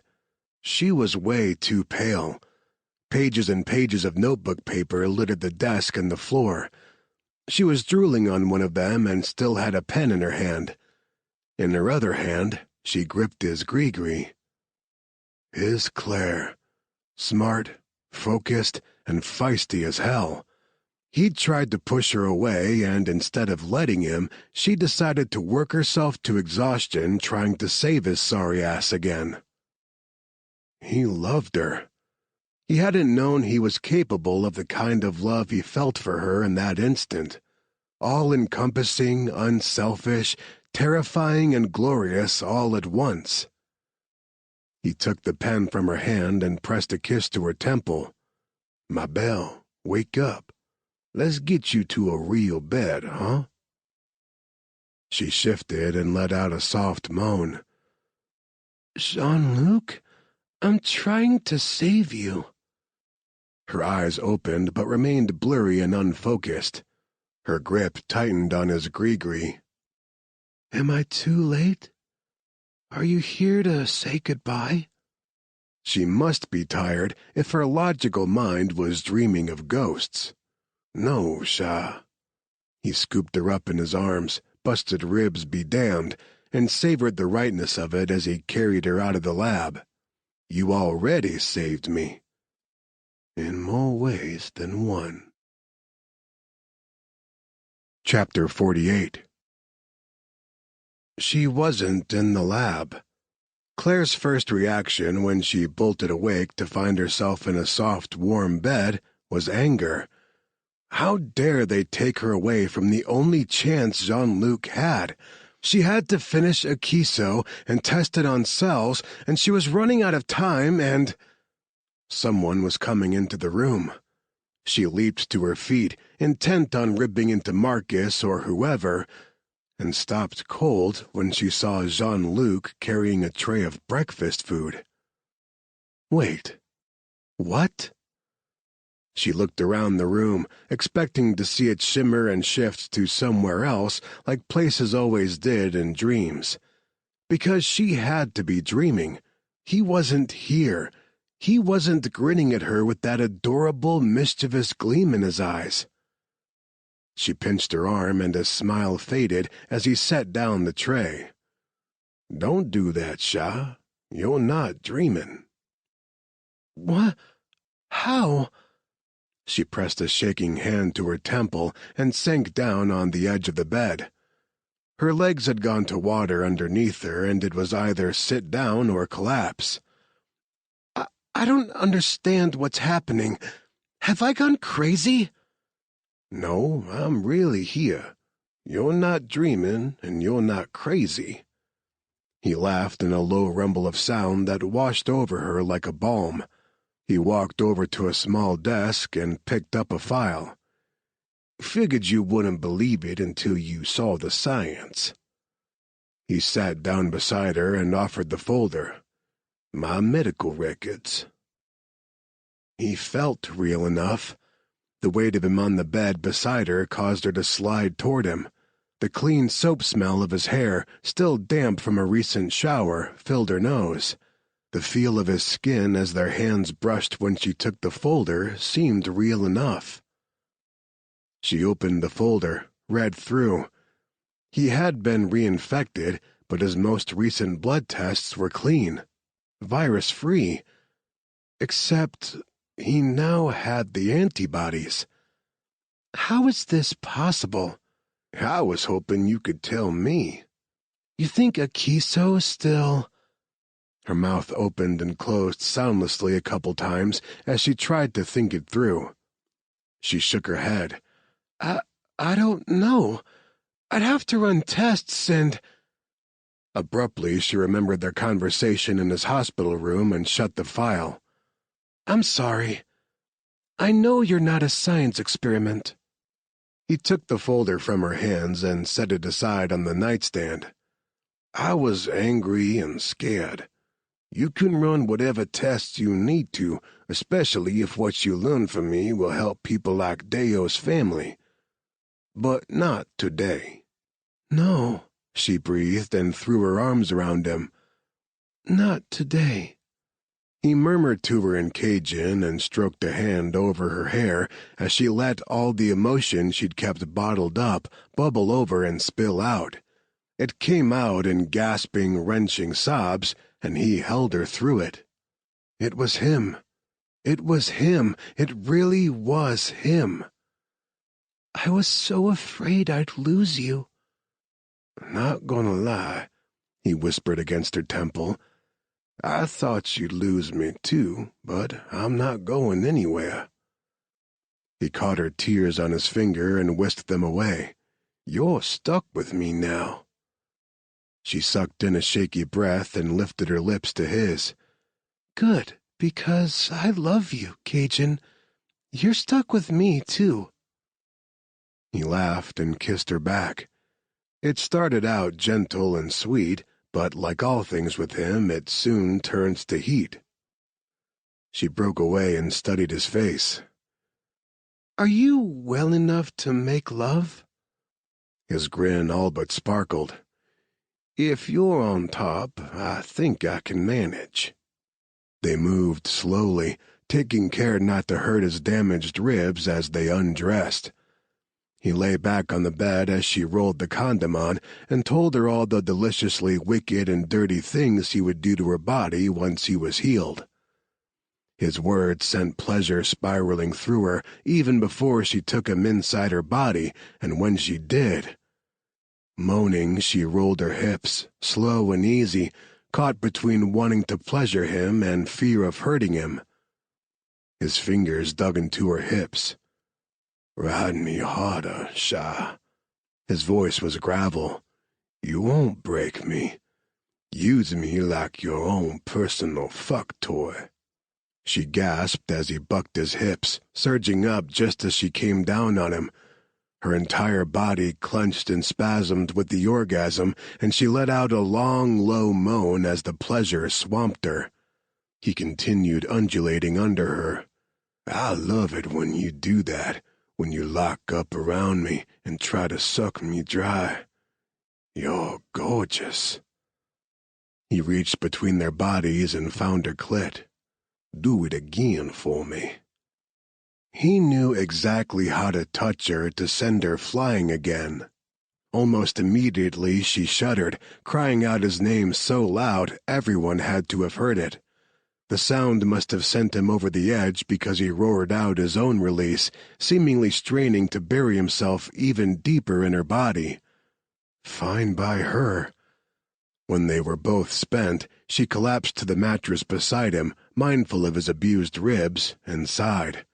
He grinned over at her and lifted a hand to tuck a strand of hair behind her ear. "Je t'aime de tout mon cœur." I love you with all my heart. It was the most beautiful thing anyone had ever said to her. I love you too. She snuggled in beside him and just held on, still half afraid she was dreaming. She thought she wouldn't be able to let go of him for a good long time, but as the post-coital glow faded, she noticed his wince of pain. Alarmed, she sat up. I didn't hurt you, did I? Worth it. He stiffly climbed out of bed and walked to the bathroom to clean up. He returned a few minutes later and slid back into bed, holding out an arm in an invitation to cuddle. She settled in beside him, taking care around his ribs when she draped an arm over his chest. Maybe he thought sex was worth the pain, but she didn't like seeing him hurting. Do you have pain medication? Yes, doctor, he said with an exasperated eye roll. I'll take some in a minute. Just let me hold you right now. Not really satisfied by that answer, she suspected she'd have to force-feed him the pills. She rested her head over his heart. She had to hear it, make sure it beat strongly. She was still too shaken up, too raw from the fear of losing him. His chest rumbled under her ear as he hummed a few bars of the Pina Colada song. She smiled against his skin. She was starting to think of the song as theirs. She joined in, then laughed when he stopped humming to scowl at her. I'm not off-key. You absolutely are. How could such a smart man be so totally clueless to his own tone deafness? He bristled. I'll have you know. She propped herself up on her elbow and leaned over to kiss him. Your mamere thought the world of you. She wasn't going to tell you that you can't carry a tune? Grumbling, he settled back into the pillow and frowned up at the ceiling. You could at least humor me. So he wasn't unaware of his tone deafness. He just didn't care. She admired that about him. She wished she was bold enough to unabashedly sing whenever the urge struck. She straddled him and smiled sweetly down at him as she slid her hands gently across his poor, battered chest. You're the best singer in the world, and I fell in love with you that night in Martinique because of your rendition of the Pina Colada song. Smart ass. He pinched her rear, then soothed the hand over the sting. She should tell him she wasn't fibbing, but she kissed him instead. She absolutely had started falling for him at that poolside bar in Martinique. She broke the kiss and sat upright with a gasp. Martinique. This all started at the Infectious Diseases Summit in Martinique. Claire? Concern lining his brow, Jean-Luc sat up fast. He winced at the movement and put a hand over his ribs. What is it, ma belle? She pushed away from him. Osterman is still a threat. He's still planning his attack. He'd rather see the world burn than live with it as is. Jean-Luc ran a hand over her hair. It's nothing you need to worry about anymore. You're safe now and— No, she waved away the soothing caress of his hand. It's not that. He told me he had his first attack planned in 3 weeks. Less than 2 weeks now, and this all started in Martinique. So, Jean-Luc said, dragging the word out. I'm not following. I know where he's going to start. Chapter 49. 10 days later, Worldwide Biothreats Conference, Porec, Croatia. Claire gripped the rail of the hotel balcony. Despite the warm sunshine and calm expanse of turquoise water stretching before her, she couldn't get warm, and yet sweat soaked through her blouse at her spine. Jean-Luc slipped up behind her, rested his hands on her hips, and kissed the back of her neck as he drew her against his chest. Penny for your thoughts, ma belle. Even with the solid strength behind her, she couldn't manage to calm her jangling nerves. What if I'm wrong? You're not. She turned into his embrace and met his gaze. This place, the hotel, the conference, it's all so much like Martinique. And that's why you're not wrong. Martinique went sideways for him, and Croatia used to be part of Yugoslavia, where his obsession with viruses began. You're spot on with this. There's no other place he could attack. He'll see this as closure. She shook her head and thought of the virus still burning its way through the population of Port Harcourt. So many people have died. Jean-Luc cupped her cheeks in his palms and kissed her lightly. None of this is your fault, you hear me? None of it. Everything that's happened is on Osterman, and we're going to take him down today. She squeezed her eyes shut and pressed her forehead against his chest. I want him dead. I've never before wished death on anyone, but nothing would make me happier than to know that man no longer draws breath. I'm a horrible person. Nah, you're just human. Using the curve of one finger, he lifted her chin until she met his gaze again. My team can handle this. You don't have to be here. Actually, I'd love nothing more than for you to get on the jet and put thousands of miles between you and this virus. She cupped his jaw in her hand. He hadn't shaved in at least a week, and his beard stubble rasped against her palm. Viruses are my job, Jean-Luc. Same as catching bad guys is yours. I wouldn't ask you to stop doing what you love, so don't ask me to walk away from this. I get it. I do.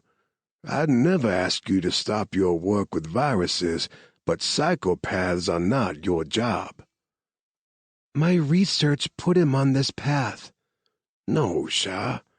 That lab of his in Austria was 20 years in the making. He was already running full steam ahead for years before he'd ever heard of you. He just saw an opportunity to control the outcome with a Kiso. He didn't get it. Maybe he never would, but she wouldn't hold it against him. He was just trying to protect her. She stood on her toes to kiss him. I still have to see this through to the end. There he was, the smug bastard. As the conference broke for lunch, Osterman sat down at a table in the middle of the hotel's busy restaurant and smiled to himself. He took out a small case and flipped open the top. Inside lay a syringe and a vial. He plugged the needle into the little bottle, drew out the contents into the syringe. Jean-Luc felt Claire's hand tighten convulsively in his.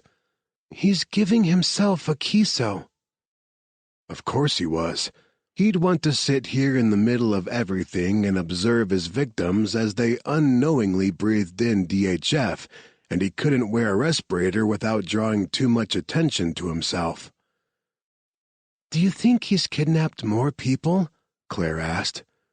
No, Harvard's been watching for it. She shivered. So he's given up on trying to save the world. Now he's just going to end it. Not on Hornet's watch. Jean-Luc gave her hand a reassuring squeeze and checked the crowd. Everyone was in position to close ranks around Osterman, and it wasn't just Hornet. All of Tuck's team had wanted in on this takedown, including Devlin, who was still healing from nearly getting crushed by the castle. Seemed like a bad idea having him hobble around a crowded hotel on crutches when the possibility of needing to make a fast escape was very high, but that wasn't Jean-Luc's call. If Tuck trusted that Devlin could still play his part, then...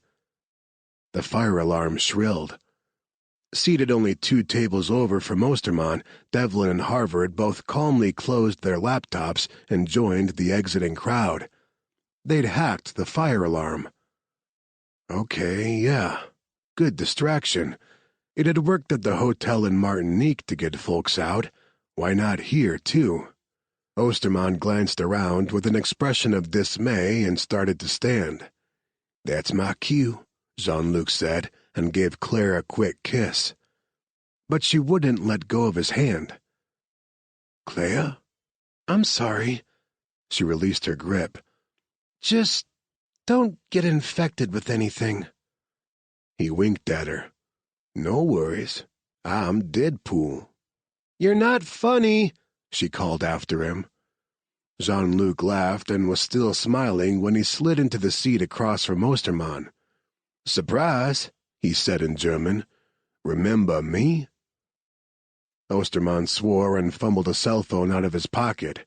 I wouldn't do that if I were you. Jean-Luc held up a finger, then pointed down. Osterman's gaze followed to the red dot on his chest.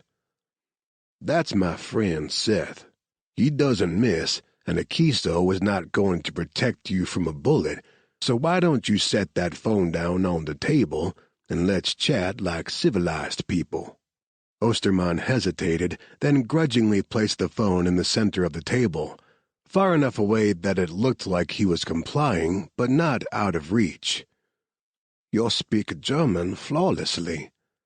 I speak a lot of languages flawlessly, Herr Osterman. A soft hand settled on his shoulder, but he didn't take his eyes off Osterman. He didn't need to look, knew it was Claire by her touch and her vanilla and spice scent. Instead, he enjoyed the hell out of Osterman's slack-jawed surprise. You thought she was dead, didn't you? Thought she had killed herself in the lab explosion. Osterman half rose out of his chair. How? The reports. We're exaggerated, Claire said. I'm alive and well, and thanks to you, I've developed a treatment for delta hemorrhagic fever. My colleagues are testing it in Port Harcourt with promising results. We're also working on a vaccine. Jean-Luc tisked. Shouldn't have gotten greedy and reinfected me. I still had a kiso in my body, and all it did was kill the virus and produce the antibodies Claire needed. Basically, you shot yourself in the foot. We got you, Osterman. We've rounded up your men, and your dispersal devices, the ones you placed around this room, they're already in biocontainment on their way to... Oh, and this is the best part. You want to tell him, Shah? She leaned over the table. Tucker Quinton bought Bioteric Pharmaceuticals. We're using your own labs to research bioterrorism countermeasures and make sure nothing like this ever happens again." Jean-Luc spotted a man he recognized approaching their table. Raid. He wasn't really surprised. He'd called and told the guy this was going down today. Figured Raid deserved to be in on this takedown as much as anyone. He grinned over Osterman's shoulder at the man. "Ah, this is turning into a regular reunion. Raid, assalamu alaikum." "Wa alaikum salam," Raid responded with a tilt of his head. He looked healthy now, strong and proud, polished in a white linen suit and sky-blue tie. Nothing like the skinny, dirty, yellow-eyed man Jean-Luc had met 3 weeks ago. "You remember our mutual friend Raid al-Masri, right, Osterman? Turns out, I'm not the only one who survived your castle of horrors, and I'm not the only one who wants to see you punished for your crimes." Osterman about jumped out of his seat in his haste to get away from Raid. "Yeah, so you know the al-Masri crime family then. Their reputation. You picked the wrong people to piss off." He sat back, slung a casual arm over the back of his chair. "Personally, I think we should give you to them. The U.S. has all these pesky laws about how to treat criminals. Nothing we can do to you will be bad enough." "We could send him back to Nigeria," Claire suggested. Jean-Luc tilted his head as if considering it. "It's an option, but Raid's country." "I will show you exactly how much pain a human can endure," Raid said in Arabic, which Jean-Luc cheerfully translated to German just to make sure none of the meaning was lost. "I'm trying to bring about peace," Osterman said tightly. "Oh, yeah," Jean-Luc said, heavy on the sarcasm. "I saw you dose yourself with a kiso. Seems like it'd be plenty peaceful when you're the last living thing on Earth, wouldn't it? Except you're not factoring in something important. You're insane. You'll never find peace." Osterman's scarred face flushed bright red, all of his logic and composure melting away to show the crazy underneath. There was the real Stefan Osterman. He lunged for his cell phone. Jean-Luc grabbed Claire and pushed her toward the floor, but Seth never got the chance to take the shot. In one smooth move, Raid pulled a pistol from under his jacket and shot Osterman point-blank in the temple. His body dropped to the floor with a solid thunk. He didn't move again. After all, a kiso didn't make you bulletproof. "Oh my God!" Claire gasped. Jean-Luc checked to make sure she wasn't injured, then wrapped an arm around her and lifted her to her feet. He kept her face pressed to his side. She was a doctor, yes, used to all manner of blood and gore. But not this. She didn't need to see this, because even though Osterman was as bad as they got, she'd still carry his death on her conscience. That was just the kind of gentle, beautiful soul she was. Raid calmly pulled a blue handkerchief from his pocket and wiped the fine mist of blood off his face. "Please know it has been a pleasure working with you, Jean-Luc." He left the handkerchief on the table and holstered his weapon. The lines of the suit were so perfectly tailored to hide it, even a trained eye would have trouble picking it out. He held out a hand. "It saddens me to say this, but I suspect next time we meet, it'll not be as allies." "I know." Jean-Luc accepted the offered handshake and a kiss on each cheek. "But I will always consider you a friend."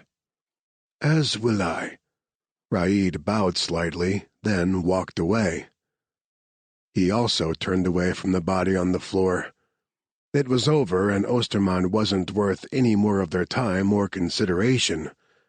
He guided Claire outside the hotel into the bright Mediterranean sunshine. She linked her fingers through his and shielded her eyes as she gazed up at him. "What did Raid say? It made you sad." He stared out over the sea stretching before them, remembered doing the same in Martinique after Danny had died. He'd collapsed in the blood-soaked sand, exhausted and weak from his own injuries. He'd stared out over water just as turquoise as this, under a sun just as bright, and had wondered where in the world Claire had gone when he told her to run. She squeezed his hand. "Jean-Luc, what did he say to you?" Sighing, he turned to her, wrapped her up in a hug, and buried his face in her hair. "Nothing I didn't already know, Sha. It's just the way the world is. C'est la vie. We get one bad guy, and another takes his place." Chapter 50. 1 month later, Key West, Florida. When Jean-Luc first invited her to his teammate Seth's wedding, Claire had been a little nervous about attending.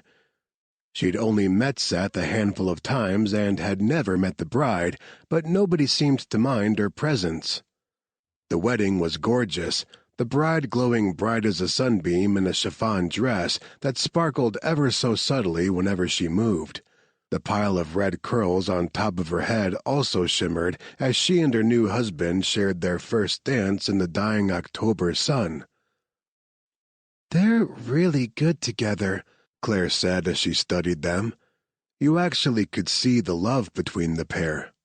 "Oh, you have no idea," Audrey Van Amy Bristow said. "She saved him." Claire smiled at the women around the table. Audrey, Gabe's wife, wore the soft amber bridesmaid dress like it was made for her. It skimmed her slim body and showed off her growing baby bump.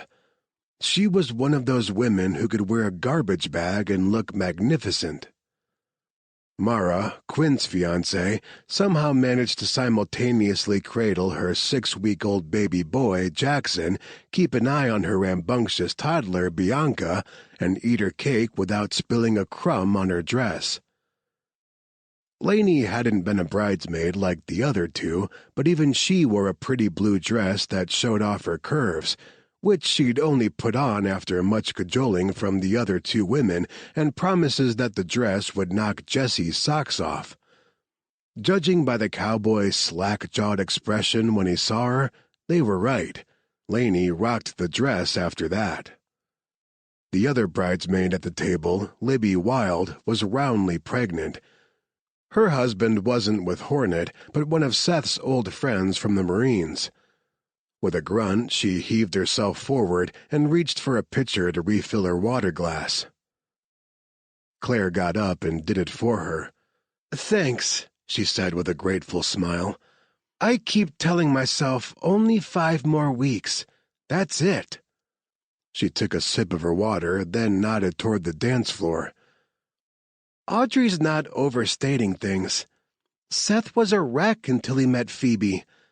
When I first met him, he could barely leave his house without jumping at shadows. She absolutely saved him.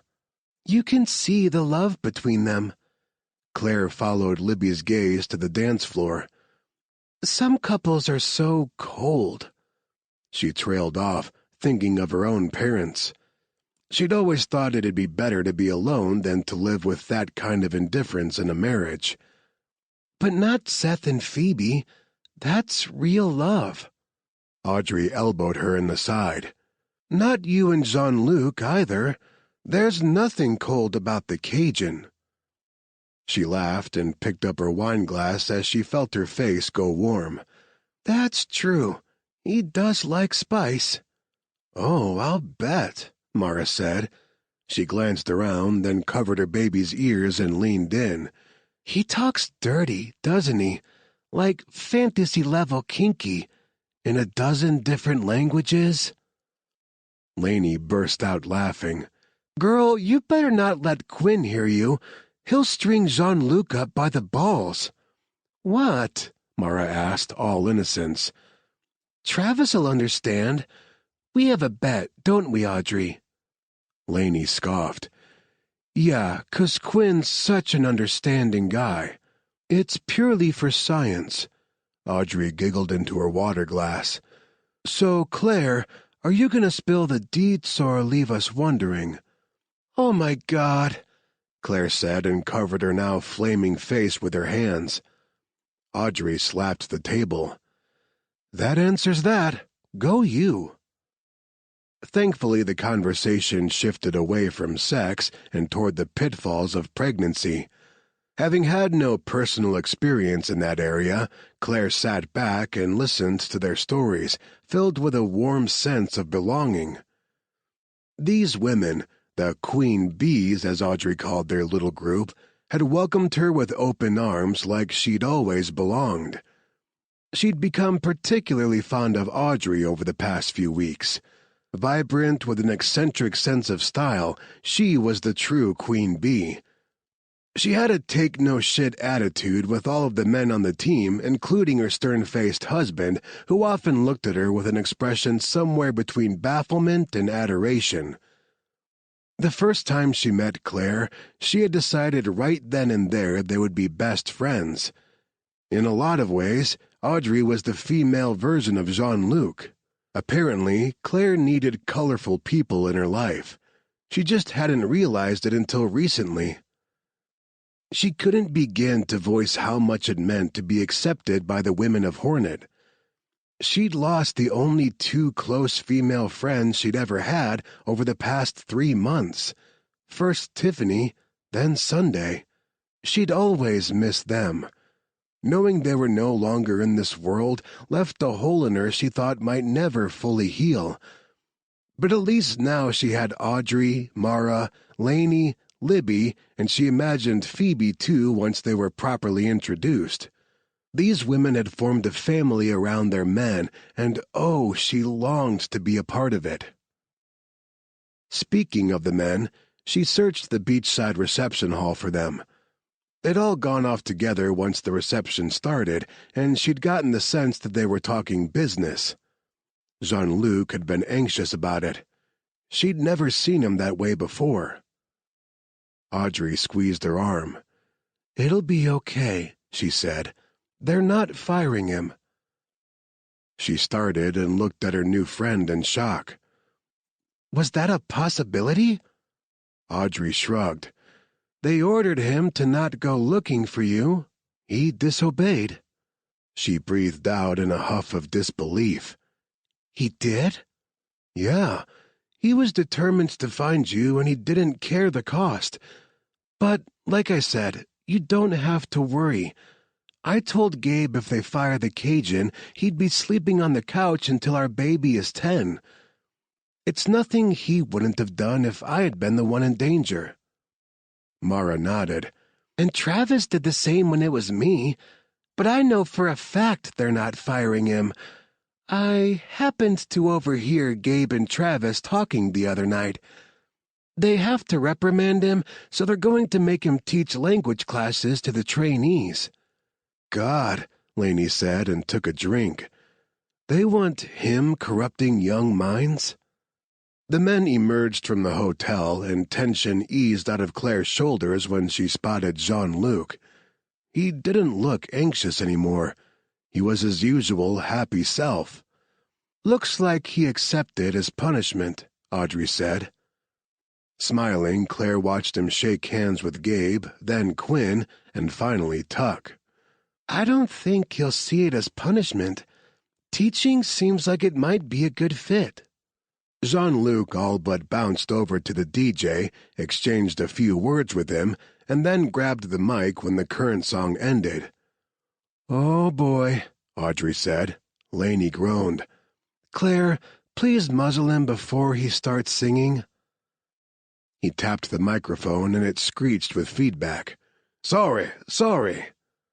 He grabbed the flute of champagne from a passing waiter and held it up. First, a toast to love and laughter and happily ever after. Here's to the husband, here's to the wife. May they be lovers for life. Sante. Everyone laughed and drank. He held up his flute again. And to Seth and the rest of my boys. Here's to hell. May our stay there be as much fun as our way there. Cheers to that, Cajun, Seth called from the dance floor. Jean-Luc threw back his drink and held out his arms. Now, is this supposed to be a party or what? Where's the music? Laissez-les bon temps rouler. Claire didn't think it was a coincidence that the DJ started with the Pina Colada song and laughed as Jean-Luc pulled her out of her seat toward the dance floor. Allons danser. I don't dance, she protested. No worries, I'll teach you. He held her tenderly in his arms and they swayed together. They want me to teach the trainees Arabic. I heard. She tilted her head back to look at him. How do you feel about it? I get to keep my job, so it beats the alternative. And what about Marcus? He winced. They haven't spoken to him yet.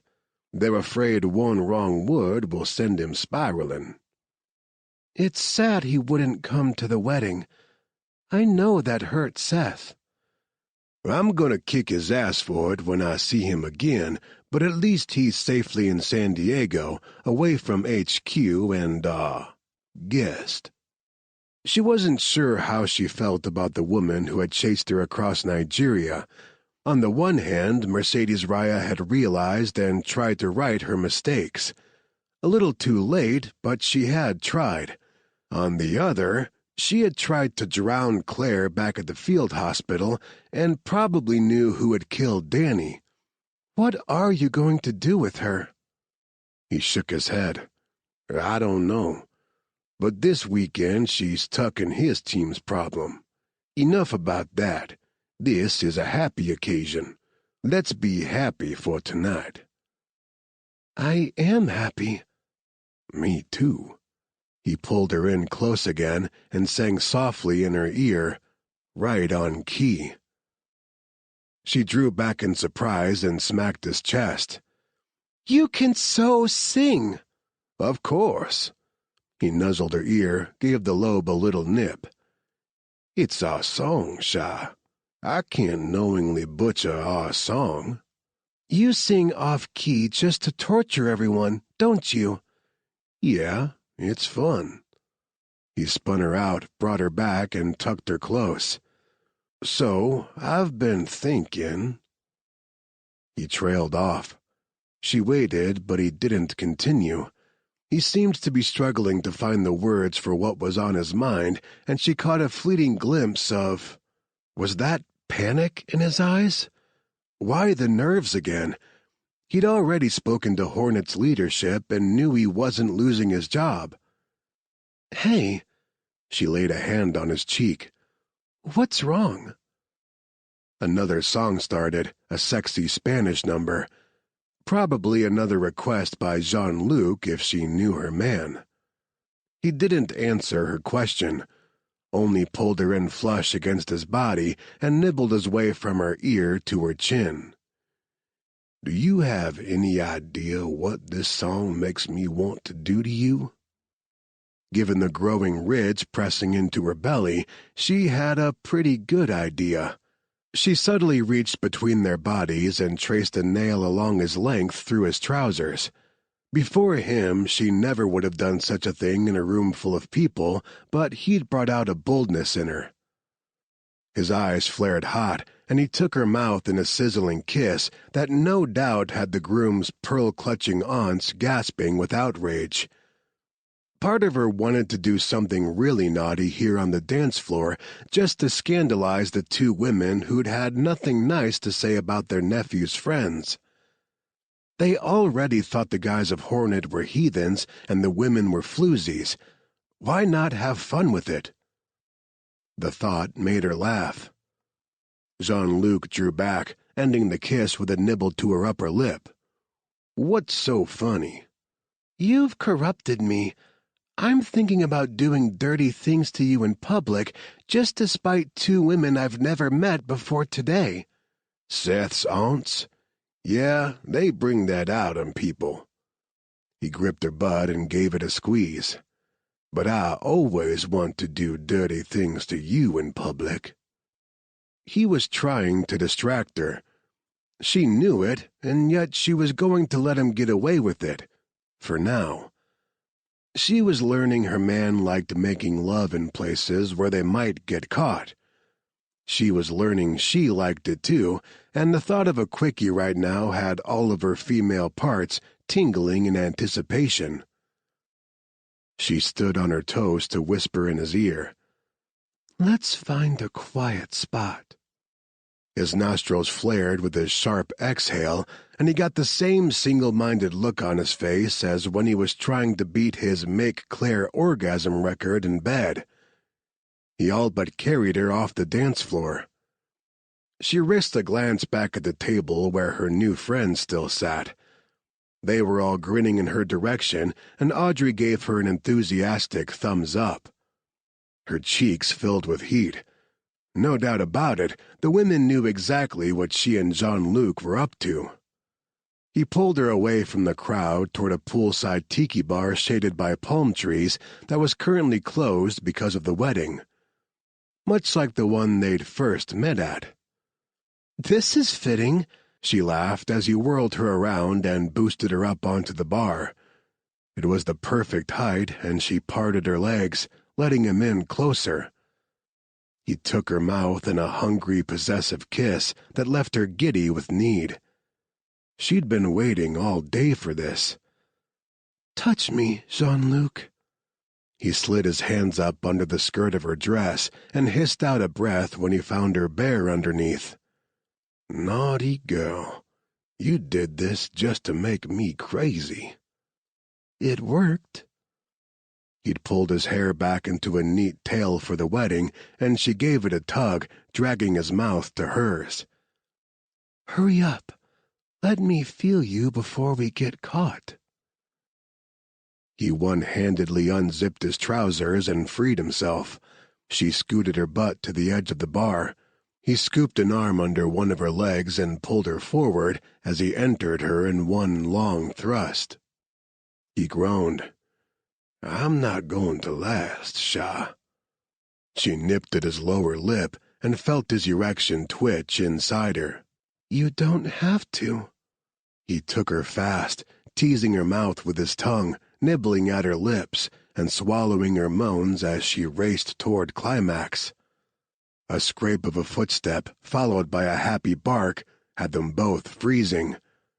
Tank came bounding over and wiggled enthusiastically around Jean-Luc's legs.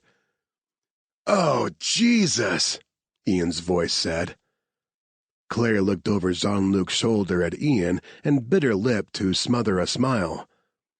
Here he was, probably the most intimidating guy on the team, and he'd actually put a hand over his eyes and turned away like the pearl-clutching aunts. Jean-Luc said. "Can you call off your dog? We're a little busy here." "Shit. Yeah." Ian whistled for Tank, and the two all but ran in the opposite direction. Claire buried her face in Jean-Luc's shoulder and laughed until tears streamed from her eyes. He set his cheek on top of her head and joined in. His laughter shook his whole body and reminded her they were still locked together. The interruption hadn't bothered him at all. If anything, he was harder now. Good. Because she was still so hot, she was about to combust. She rocked her hips forward, urging him to move. He growled deep in his throat and picked up the rhythm again.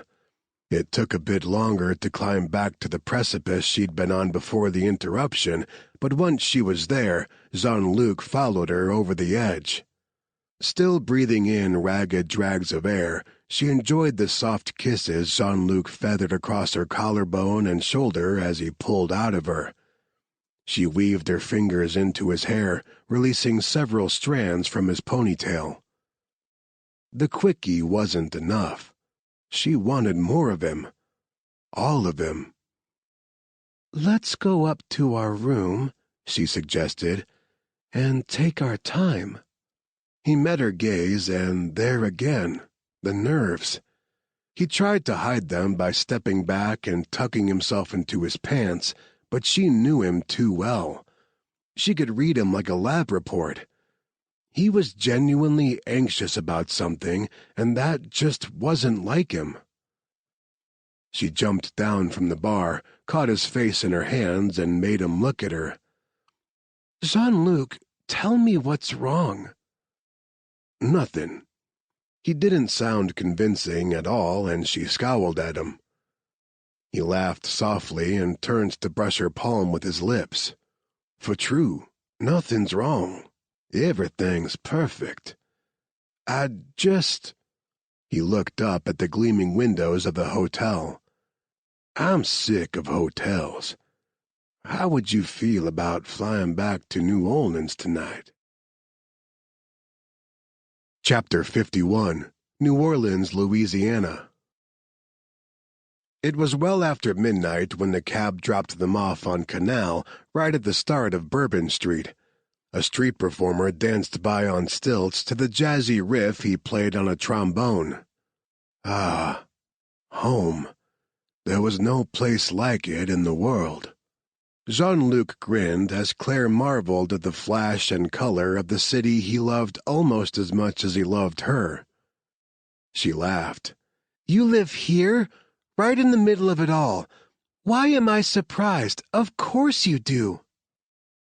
After paying the cab driver, he took her hand and led her down Bourbon. His hand was sweating, and he hoped she didn't notice. Mad. He hadn't expected to be nervous about this, but his heart had grown wings and now beat frantically at the inside of his ribs. "I have a place a few blocks over. It's where I keep my car when I'm out of town." "Is that where we're going?" "No. I mean, yeah, to pick up the car, but no. I have another place across Lake Pontchartrain. It's my real home, my sanctuary. I've never taken any woman there, but it's a place that maybe, if you like, you'd be willing to call it home, too?" She caught her breath and pulled him to a stop. "Are you... Jean-Luc, are you asking me to move in with you?" He released his grip on hers to wipe his palms on his shorts. "I was going to let you see the house first. It's 4 bedrooms, 3 baths. Nice open kitchen. It's kinda empty right now 'cause I'm hardly ever there, but it's a good place to start a home.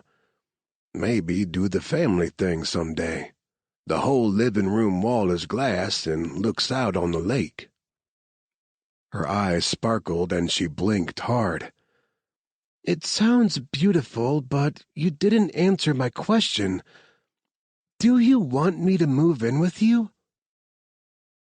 Everything stopped for him. The noise of the city faded away. The people disappeared. All he saw was Claire, and he was so hopelessly in love with the woman, the thrill of it left him tongue-tied. He took her hands in his again and raised them to his lips. "My Belle, I want to spend every day of the rest of my life with you."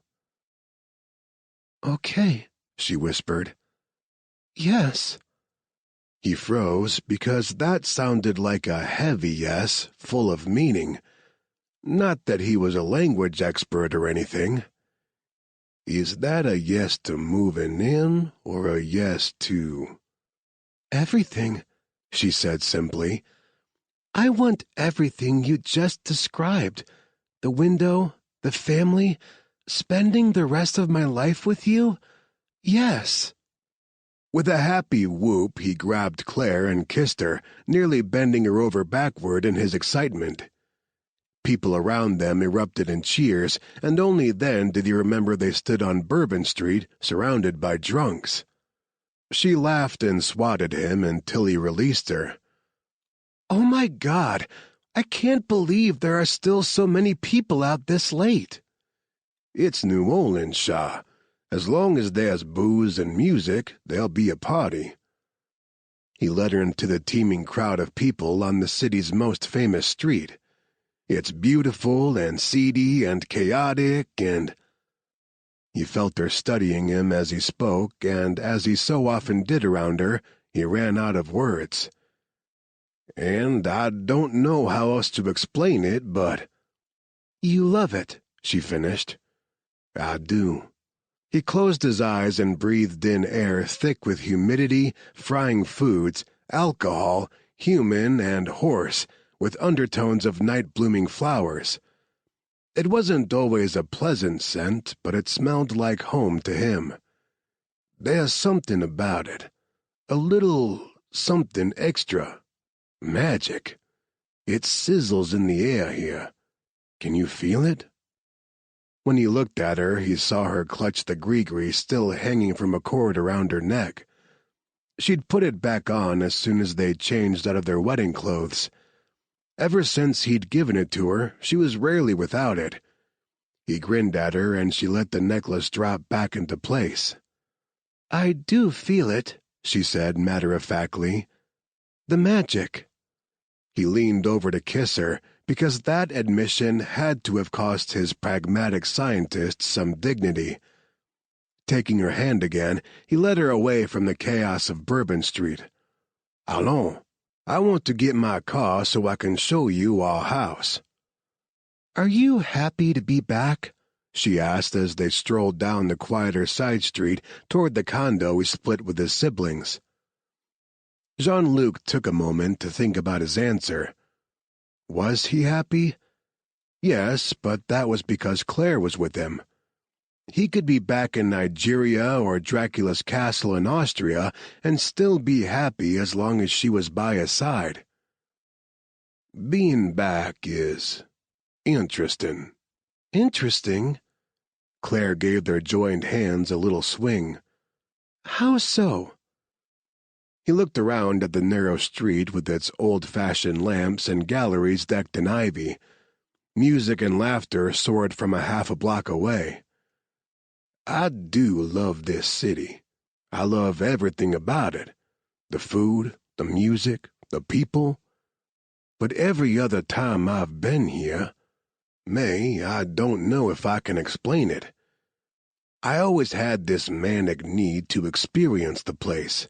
Like there was a hole inside me, and the only way I could fill it was to drink and fuck and... He trailed off as a woman stepped out of the shadows in front of them. He recognized her instantly. The voodoo queen who had put the kunja on him during Mardi Gras. Her hair was longer now, twisted into tight dreadlocks that sprouted from a high ponytail. She was still just as gorgeous as he remembered, almost ethereal in her beauty. She smiled, her teeth very white against her dark skin. Heard you were back in town. Mad. He'd been back for all of a half hour. How had she known? No, scratch that. A powerful queen like her had her ways, and he wanted no part of them. His first instinct was to protect Claire. He stepped in front of her, shielding her with his body. What do you want? The woman's smile only widened. Came to see about my curse. She eyed Claire. I see you've broken it. I knew you would. Eventually. You just needed a little push and the right woman. Good luck to you both. It's a blessed match. As she walked by, she paused and met his gaze. Her dark eyes danced, and he felt like a snake caught in the spell of a snake charmer. Edme says she's proud of you. He felt Claire's fingers tighten on his, but he was too stunned to move. Isn't Edme your grandmother's name? Hey! He spun around, but the woman was already gone. To the empty street, he whispered, Thanks. Chapter 52, Hornet Headquarters, Wyoming. How stupid could she have been to trust Hornet? Mercedes paced her cell, Okay, not really a cell. It was comfortable enough, and she'd been held in worse places. It was more like a dorm room with its own private bathroom, but they'd welded bars over her window and bolted everything to the floor. There was nothing to use as a weapon. She'd checked, multiple times. When she'd approached Hornet in Port Harcourt, she'd thought, well, shit, she didn't know what she'd been thinking. Footsteps echoed in the hallway outside, and she squared off with the door, waiting. They were punctual, that was for sure. Every night, 6 o'clock on the dot, they brought dinner for her. Except nobody came in. She waited, listening, her heart picking up speed with each passing moment. This wasn't normal. Could this be an ally? Someone who could help her escape? Or maybe Seb? She squashed that hopeful thought and the fluttering that came with it. Even if he knew Hornet had her, he wouldn't come. Too much risk. She heard a muffled curse and the door swung open. She backed away because, no, this was the last person who would ever help her. She was alone and in terrible danger, and for once in her life, she didn't know how to get away.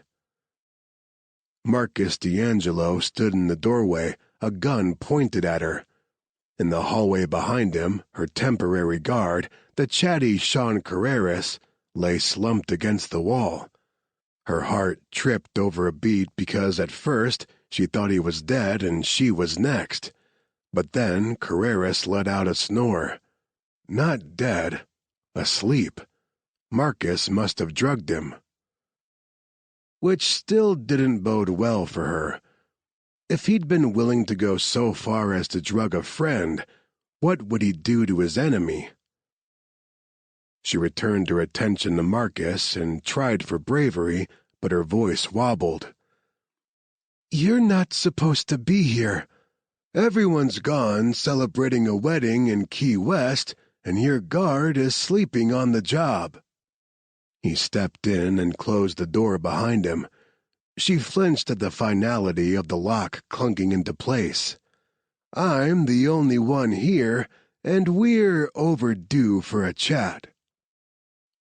Suddenly cold to the bone, she folded her arms over her chest. "You can't keep me locked up like this. It's against the law." He laughed bitterly. "Who you gonna call? The FBI? You killed one of their agents. They're not gonna care." He motioned to a chair with the gun. "Now, sit your ass down and tell me everything I want to know about Danny's murder." This concludes Reckless Honor by Tonya Burrows, narrated by Stephen Bourne. Copyright 2018 by Tonya Burrows. This unabridged audiobook is published by arrangement with Entangled Publishing, LLC, and was produced in the year 2022 by Tantor Media Incorporated, a division of Recorded Books, which holds the copyright thereto. Please visit Tantor.com for more information on our growing library of unabridged audiobooks.